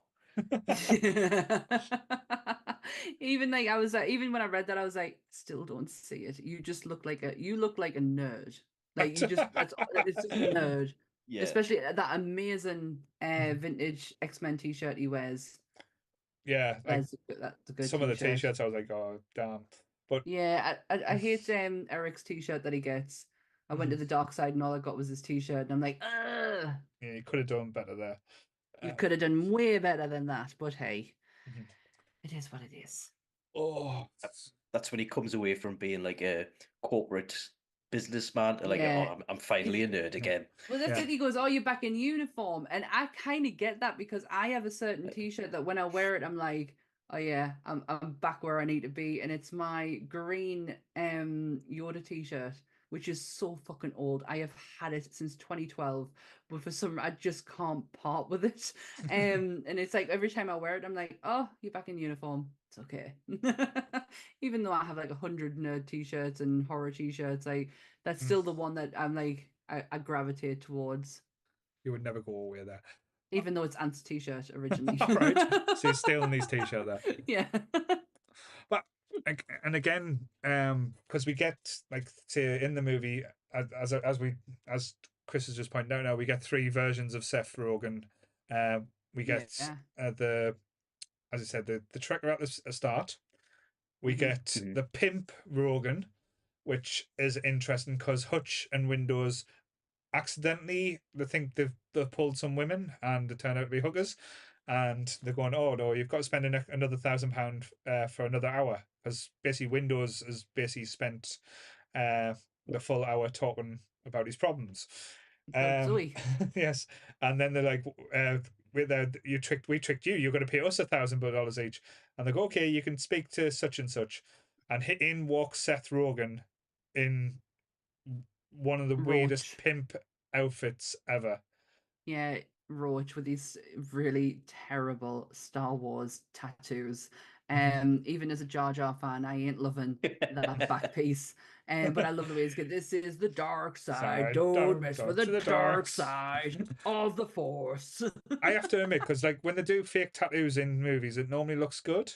These were the worst fake tattoos I've ever seen. They looked like bad. They didn't even suit or fit any type of design or anything like that at all. They look terrible, but hey, look like they came out of a pack of bubblegum. Yes, yeah, 100%. Yeah, but at least he got the message across that like he was potentially an ally, and then it's like, oh wait, no, he's not, and they have to chase him down. One of my favorite scenes is them when it's so silly. It literally is them breaking into the Skywalker Ranch and them all walking in a line, and then all of a sudden Hutch just pushes Windows out the way. I don't know why, but anytime I see, when you see someone running down the street and they literally just push a random person for no reason, that really tickles us. So I love that, and they use the grappling hook as well, which was pointless because they can all climb over the wall regardless of it. Yeah, that was the silliest thing. Yeah. What again? It made me laugh a lot as like when I watched the movie back, is when Seth Rogen's two characters meet each other, and again, the tricky one again calls Han Solo a bitch. Then Roach, I think you said his name was the pimp Rogan, shall we say, kind of come together and have a fight. So again, I don't know why they didn't just cast two different people or have another person, because there was enough people that they could have had in these different roles. But it's just so funny and ridiculous that they had Seth Rogen fighting himself as a Trekkie and as a pimp. Yeah, and he just pushes about 10 of them away like that, doesn't he? Yeah. No one calls Han Solo a bitch. Just to say as well, I've just had a notification. Thank you very much. We have had another donation. We are at £445. What? Where did that come from? Michelle Harris. So I think your That's my sister-in-law. So she's put a 10 quid in the pot as well. She's in Mexico. Yeah, it's fine. She's watching along, watching you talking about all fanboys and stuff. But yeah, so we've done well. So thank you all you nerds as well for donating and making me a day. I should have done a caveat as well. I should have said if you got to £1,000, we'll start calling Top Crumps a podcast. But yeah, and even give you your own RSS feed. But hey, but, time passed now. Too late, We're too late literally now. in the last half hour. Next year. You're just gonna have to be a web series for now. Vlog. You were happy about the blog, weren't you? I'm just gonna keep a vlog. Oh, bless you. Oh gosh, I'm getting tired now. Yeah, it's tiring now. So again, Chris, with your first watching, so did you actually enjoy this movie? Because you were like joking on saying, "What's Paul making us watch?" Yeah, I did. I do like these kind of films. And what tickled us as well, right? It's the first time in a film I've heard the term sweater yams before. I like sweaty yams. Did you say it to Molly afterwards? Can I say your sweaty yams? No, not yet. Billy's in bed now though, so I might. It's the fact that Hutch runs after her going, I like sweater yams. And then you get Simon and Garfunkel walk in. He's like, I'm looking at that phaser, and he's like, well, we only put that phaser to get out Trekkie scum. We don't hawk Trek here. I love that line. That wasn't Simon and Garfunkel, was it? No, they look like them, and they are credited as Simon and Garfunkel. Oh, right. I was like, did I miss that? No, they are credited. It's because the guy who looked like Garfunkel really does look like Garfunkel. Yeah, Like, so, so yeah, that's what the credit is in the film. But I do love that line. And do you know what? I know that because my Trek knowledge is not like up there and I'm not the biggest fan, it doesn't mean like I hate on Star Trek like what they do. I just want to make that point very known, given that we have a lot of Trekkies in our community. Sorry, Don't come for us. everyone stop watching now because of it, Sam. It's fine. They've turned off to Okay. think, they're offended you now. All right, okay. I like it as a banter, but when it gets serious, I'm like, it's boring this now. Yeah, go away. Don't you go on Star Trek stuff? Yeah. Yeah. But I can take the pick out of it, but as soon as it got serious, I'm like, I'm only messing about. Yeah. No. That's good. It's good to know. I'm surprised you haven't been banned from the Fleet one as well there. So am I. So am I. Honesty is the best policy, isn't it? What was I going to say? The end bit with the cinema. Yeah. I so want to be in that kind of cinema. I want to be in that kind of environment where everyone is there for one thing and one thing only, and we all share this common love, and it's just kicking off. And and they asked the ultimate question. You asked the ultimate question in that scene. Yeah. What happens if this movie sucks? No. And it did. Sorry. As Sammy admitted today as well. But yeah, it's the But if you were that friend, right, and you had done that screener in the house, came out, and your mates were waiting by the van, what wouldn't you at least say, that was shit, or that was good, this happened, wouldn't you? Yeah. You wouldn't just look at them and go, let's go, come on. Because the mission that you've been on, it's not like where it's just like, oh, we've just went around the road, and Joe's like, it did not. It did not. Graham's just popped back in. You're so close to finishing. Well done, guys. Eat the what? Eat the pancreas. I don't know. Parakeet. Parakeet. Yeah. Shouldn't say big words to us dyslexics. It's not fun. Exactly, I know. Ones that have double letters in too. Like, come on.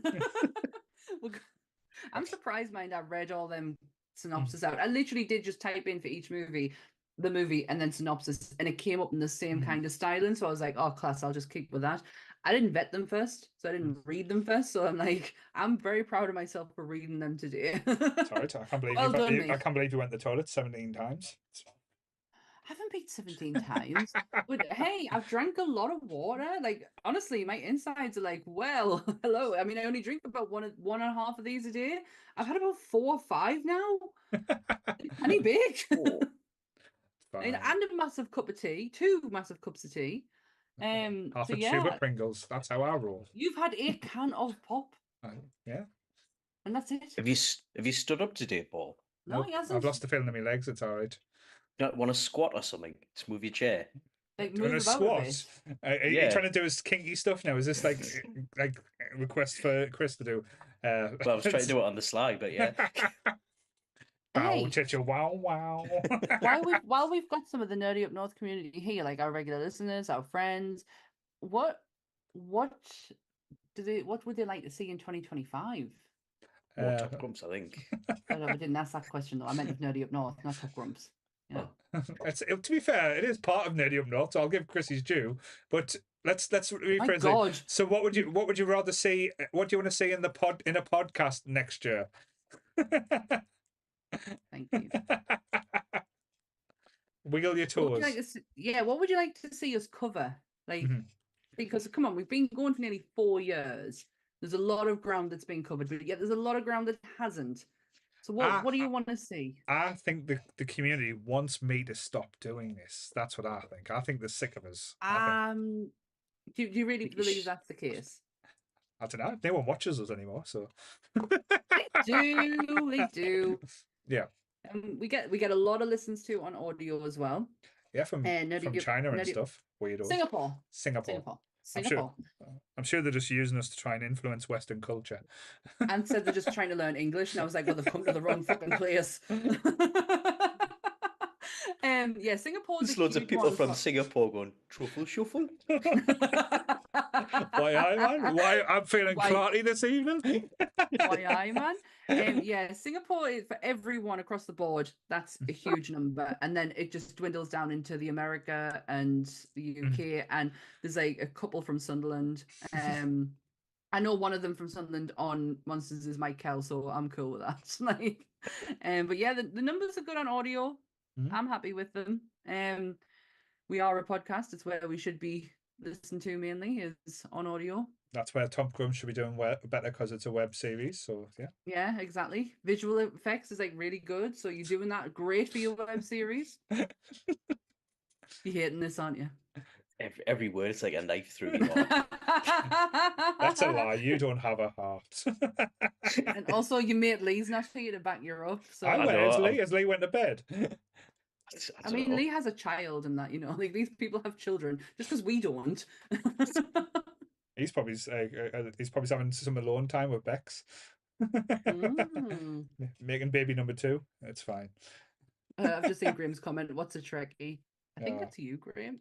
Graham, you are the epiphany of what a Trekkie is. Yeah, and look, Jill said no, and I'm guessing that's in connection to your "I'm gonna leave." That's probably just picking on Chris. It's like, no, stop, leave him alone. He can't She's defend saying no, himself. she doesn't want more Top Grumps. No, like no, we need that cancelled. That shit needs to go. Hey, if they're having fun, then let them have fun on their web series. It's totally fine. I'll stop saying it soon. I'm just trying to get into the amount of times that you said podcast to try and wind Paul up. So it's like I'm just getting his back. That'll be interesting, as you said, for next year. So I know, like I said, this year's not much. I'm gonna think we haven't really got much planned going forward. I know next week we're doing Wizard of Oz with us going down to Heritage Auction next week. So anyone that sees any posts or videos that we do for Heritage Auction, please share, like, and help them that. I know week after we have the Women of Nerd Culture, Sarah and Becca coming on. Then hopefully the week after that we will have the Top Grumps on, Lee and Chris. Just basically have a bit of a conversation with them and have a bit of crack, just so we can talk about that. Then we haven't really got much planned. We'll normally do something a bit daft. I know Christmas and New Year's normally me and Sammy normally do something fun because we don't like partying and stuff like that. We're grouches. As soon as Christmas Day is over with, it's like right, let's get back to normal now. But personally, I wouldn't mind doing a few more things like we did for the Tom and not the Robin Williams. Absolutely, because I enjoy doing that. That has been one of my favorites that we've done recently, is that because it really kind of opened my eyes up to someone who I didn't really have an opinion on, and I hadn't really watched a lot of his famous films. That is, I mean, honestly, Dead Poet Society still stuck with us.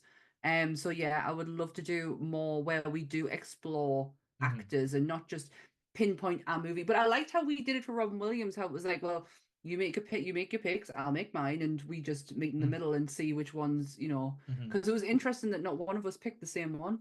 No, definitely. Again, from the conversation that we've had today, I think a Star Wars episode is going to be coming soon. Absolutely. Again, I wouldn't mind delving into a bit more Stephen King, doing the Shining and Doctor Sleep. Really enjoyed that type of element. Again, hey, it got me reading King, so I'm forever grateful for us doing them episodes. They were brilliant.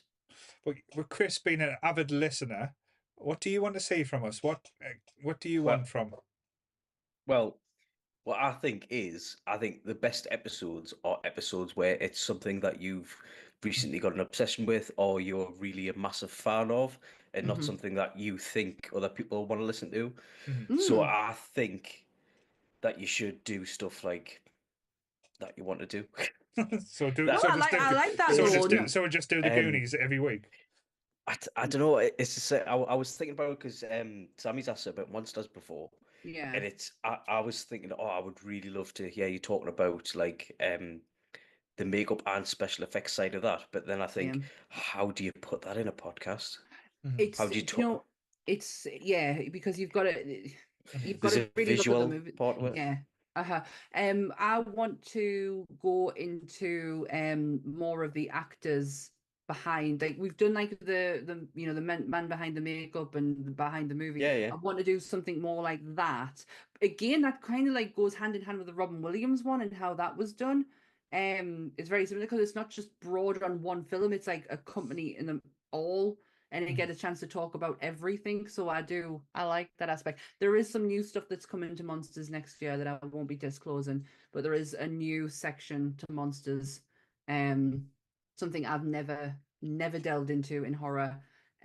So yeah, that's gonna be fun. You heard it here first. Bestiality coming into Monsters. It's fine. No, that was a X-Files episode, wasn't it?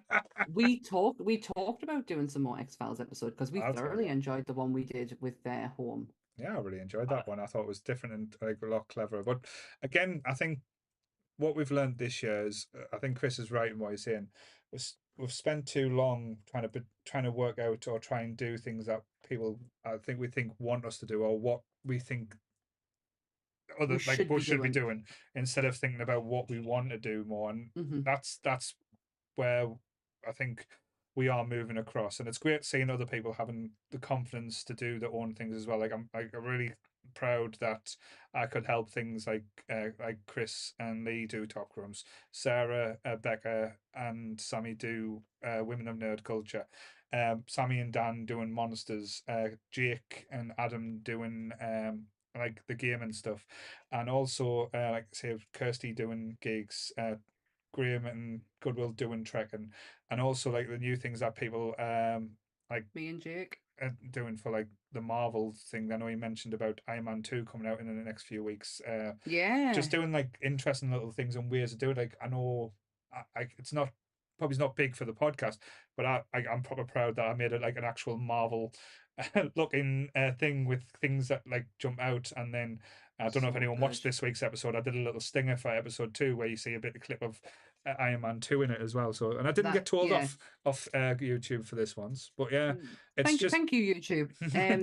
Yeah, Countdown to Doomsday is it's such a fun commitment, and it's lovely to like go back to that mindset of when these movies came out. And even like The Incredible Hulk was not my favorite.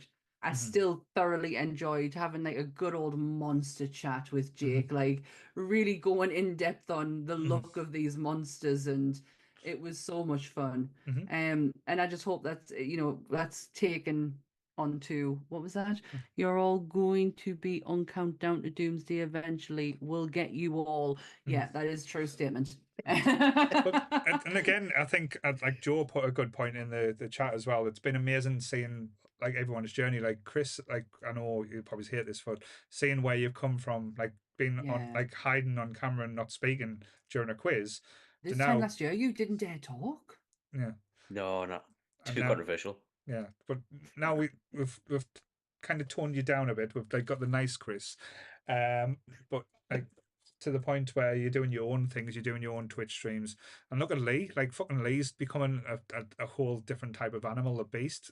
Goodwill's going off doing his own things, and again, I'm proud of the little bastard, even though he's not here, which is a shame. Yeah, but and we miss him. He might be watching, but like I say, proper proud of the little twerp going off doing his own thing, being brave and like actually doing things that like taking ourselves out of our comfort zone, because no one's comfortable doing this. I know people think, oh, you're sitting there for 12 hours talking. This has been hard, and especially me. I don't like people, so like it's not easy. Pretending to be nice. Because on paper it's so fun. Like you're like, yeah, I could talk about this, but then when you like I said earlier, unless you're breaking it down and going into like the nitty gritty of it all, it's hard to like think, oh, I've got an hour to do this, and there's other people in this with us as well, so I have to make sure that it's I'm not talking over the top of people. I'm really, really tired. Oh, I can't give a fuck now, to be fair. But again, I think if you get the time, and like especially when you say talking over people, but it's just as you said, meeting new people, like meeting Jill tonight. That was an absolute pleasure. It's like Oh, she that was was absolute, lovely. like say, and again, we didn't even announce that I was second American on the stream. Is that right? I'm not gonna lie, I did get a shock when she started talking. I was like, oh, No, I I didn't knew she was expect that. American because she I was like didn't. when she was on the quiz, but was that because Taffeta was our first? Like, have we had any other Holly. Americans? Third, so Holly. our third American. Sorry. So yes, so our third American on the Nerdy Up North podcast. So yes, so privileged, and finally getting Becca on as well. Becca was absolutely lovely, and again, Yeah. I know she'll probably like laugh or tell us off because she's been like, and again, I don't mean to sound this condescending. Her confidence in the Women of Nerd Culture podcast, because like on the first episode you can tell everyone was nervous, but when you watch the last episode, like Sarah and Becca took control and they were absolutely amazing. It was like something to just a joy to actually watch. And like it was a joy to be there, like to watch, like to sit there, because on the first episode I feel like I talk so much because if I wasn't, I don't know if they would, because of how nervous they actually were. But then by this one, I'm like, oh shit, these girls have got it. Like I can just sit back now. I don't have like, this is cool. Get in. I love it. But yeah, the every time we do it, there's always like I said, Sarah. God, she's just like, you peel one thing away that you find out about her, and then there's another thing you find out about her. Like it's incredible to get to know these women. And Becca's just an absolute sweetheart. And I always say this as well, and again, like people always think, oh, it's talking shit and stuff. What you put into these things that we do, like the Nerdy Up North stuff, like again, I'm not saying that you get rewarded, but the more work you put in, like you get more out of it. And it's the people, it's where you like don't just sit there and expect things to happen. It's like you've got to go out there and work and put the work in. And again, it's one of them things. If you try something and something doesn't work, it's fine. It's like see, at least we tried it, and that's always all we can ask and all we like to do. But it's just like, as I said, to try and have as much fun and to ridicule and belittle Chris at any opportunity as much as possible. I think that is the way forward. Thanks. Do you know what I would love to do more as well as our short videos? You know, when we get together and when we've sat and recorded like on a Sunday afternoon or something and just done little short videos, because they are the funnest. Like they are, so especially watching One Take Wonder over here. He is hilarious to watch while we're recording because he just it's crazy how quickly you can do it, and it's like, yeah, I'm done with that. Bye. Bye. Bye. Bye. All right. Yeah. And I expect it every time you come on. I'm like, all right. All right. Little loser. So we're on the countdown now. So we're in the final countdown to freedom. So we've got 13 or 12 minutes. 13 minutes or 12 minutes left to go. So anything you want to discuss, Chris, I'm going to give you the floor. You've got 5 or 10 minutes to ask anything or say anything. Like, give us your pitch for the parody on some movie that would get us cancelled. Go for it. Like, ask away. Movie get you cancelled. No. No, I don't want to get you cancelled. Thanks, Chris. I have got an idea for a movie though. Okay. Right. So it's Lord of the Rings, but everyone except Elijah Wood is played by Muppets. Wow. I like that. No. Well, how are they going to walk? They've got no legs. Oh, what is it where you would walk in? You've sat down all day for 12 hours and you've just got off it? Are you just jealous that they're walking and you're sitting down? I am standing up. Oh, I am on my feet. Oh, here we go. Sarah's just asked favorite movie of the day. Rogue One. Rogue One. Sorry, guys. I'm gonna have to agree. Rogue One. That conversation could have gone on forever, and it was really interesting where it was going. And I think because we've never really sat down and fully talked about Rogue One before. I think it's been mentioned when we've done a Star Wars episode, like right in the early days. But not broken down that way. We need more time on that. It was good fun. I was going to say episode 1. Why? Just because I turned it around. So I said I'm not going to slag it off, so everyone else did. No, like the film's shite, obviously. Yeah. But I remember that was the first time my dad took us to the pictures where it was just me and him. So I like it because of that reason. Oh, that's sweet. So I went to the Metro Centre. You can't see anything bad about that, Paul, can you? What about the Metro Centre? No, but why I like it. Right. Why would I say anything bad about you? You going getting on stuff, your dad? You just took a special moment and ruined it. Oh, but he challenged us. He threw down the gauntlet. So do you know what it is? It's those people that eat masonry. They're just mean. Have you not had enough limestone today? Oh, the chat clearly have not heard that yet. No, they haven't exploded yet. That's fine. No, just wait. It's gonna happen. Yep, there we go. There's done it. Christ. What have we become? What have we become today? Oh, Paul. You've gotten Paul with exclamation points.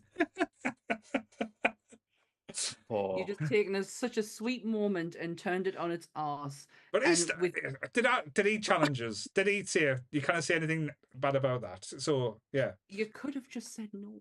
Oh. Yeah. You know, like what they told you with drugs, just say no. Just say no. I'm used to it now. So. Oh, Jake. Paul chewing bricks like. I forgot about that. The Joe Mister story. Oh, awesome. Oh, we should do an episode where I just tell loads of random stories from my childhood. Or we can just have a childhood memories episodes where everyone can like reminisce about weird things that we did as kids. And then we just realise it's you been talking the whole time. No, that can't be just me. Fuck off. No, everyone did stupid stuff Who as the kids. fuck was eating bricks apart from you? Telling me you're watching the Neverending Story as a kid. The rocks don't look tasty. Tell me that they don't look tasty and you don't want to. I mean, they do right now because I'm fucking starving. But yeah. See, if you're hungry enough, you'll try anything. But come on, everyone's got weird stories. That's the thing. Well, maybe we should do an episode where people from the Nerdy Up North community give us their weird stories and we read them out. I'm gonna make a post tonight. I'm gonna make a post tonight and say, look, I'm getting ridiculed for stupid stuff as I did as a kid. What did you do as a kid? I was a boring kid. I'm just going to spam it with Photoshops of you eating bricks. No, but really, we should do an episode where we ask the Nerdy Up North community to be able to give us. They can post it anonymously if they wish to, but they tell us their childhood stories that can top him eating rocks and sitting in someone's piss. Well, that's not even the worst story, though. That's the thing. I didn't even tell. That's worrying. I haven't told you about getting the stitches in my right testicle. I like that, Sammy. Yep, Jill, see, we're on the same page. Well, we do have 9 minutes for you to tell that story, though. Yeah, go for it. You might as well end it as it's been going. Right. Do you want to hear the story where, again, this is going to be quite childhood trauma, because I did get a nickname for this after a while, which it did upset us. And I had to prove on many occasions that I didn't have one testicle. So people used to call us Womble. Because oh shit! Did that carry on into college by any chance? Yeah, I think a few people got cracked because of it in college. Not gonna lie. I remember that. Someone might have got. The minute you said that, that's just literally come into my brain.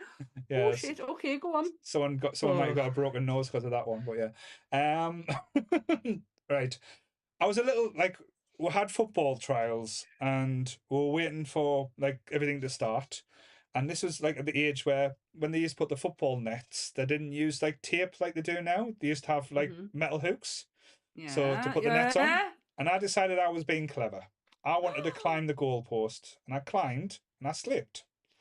And as I slipped, my trousers between my legs caught on a hook and I was hanging.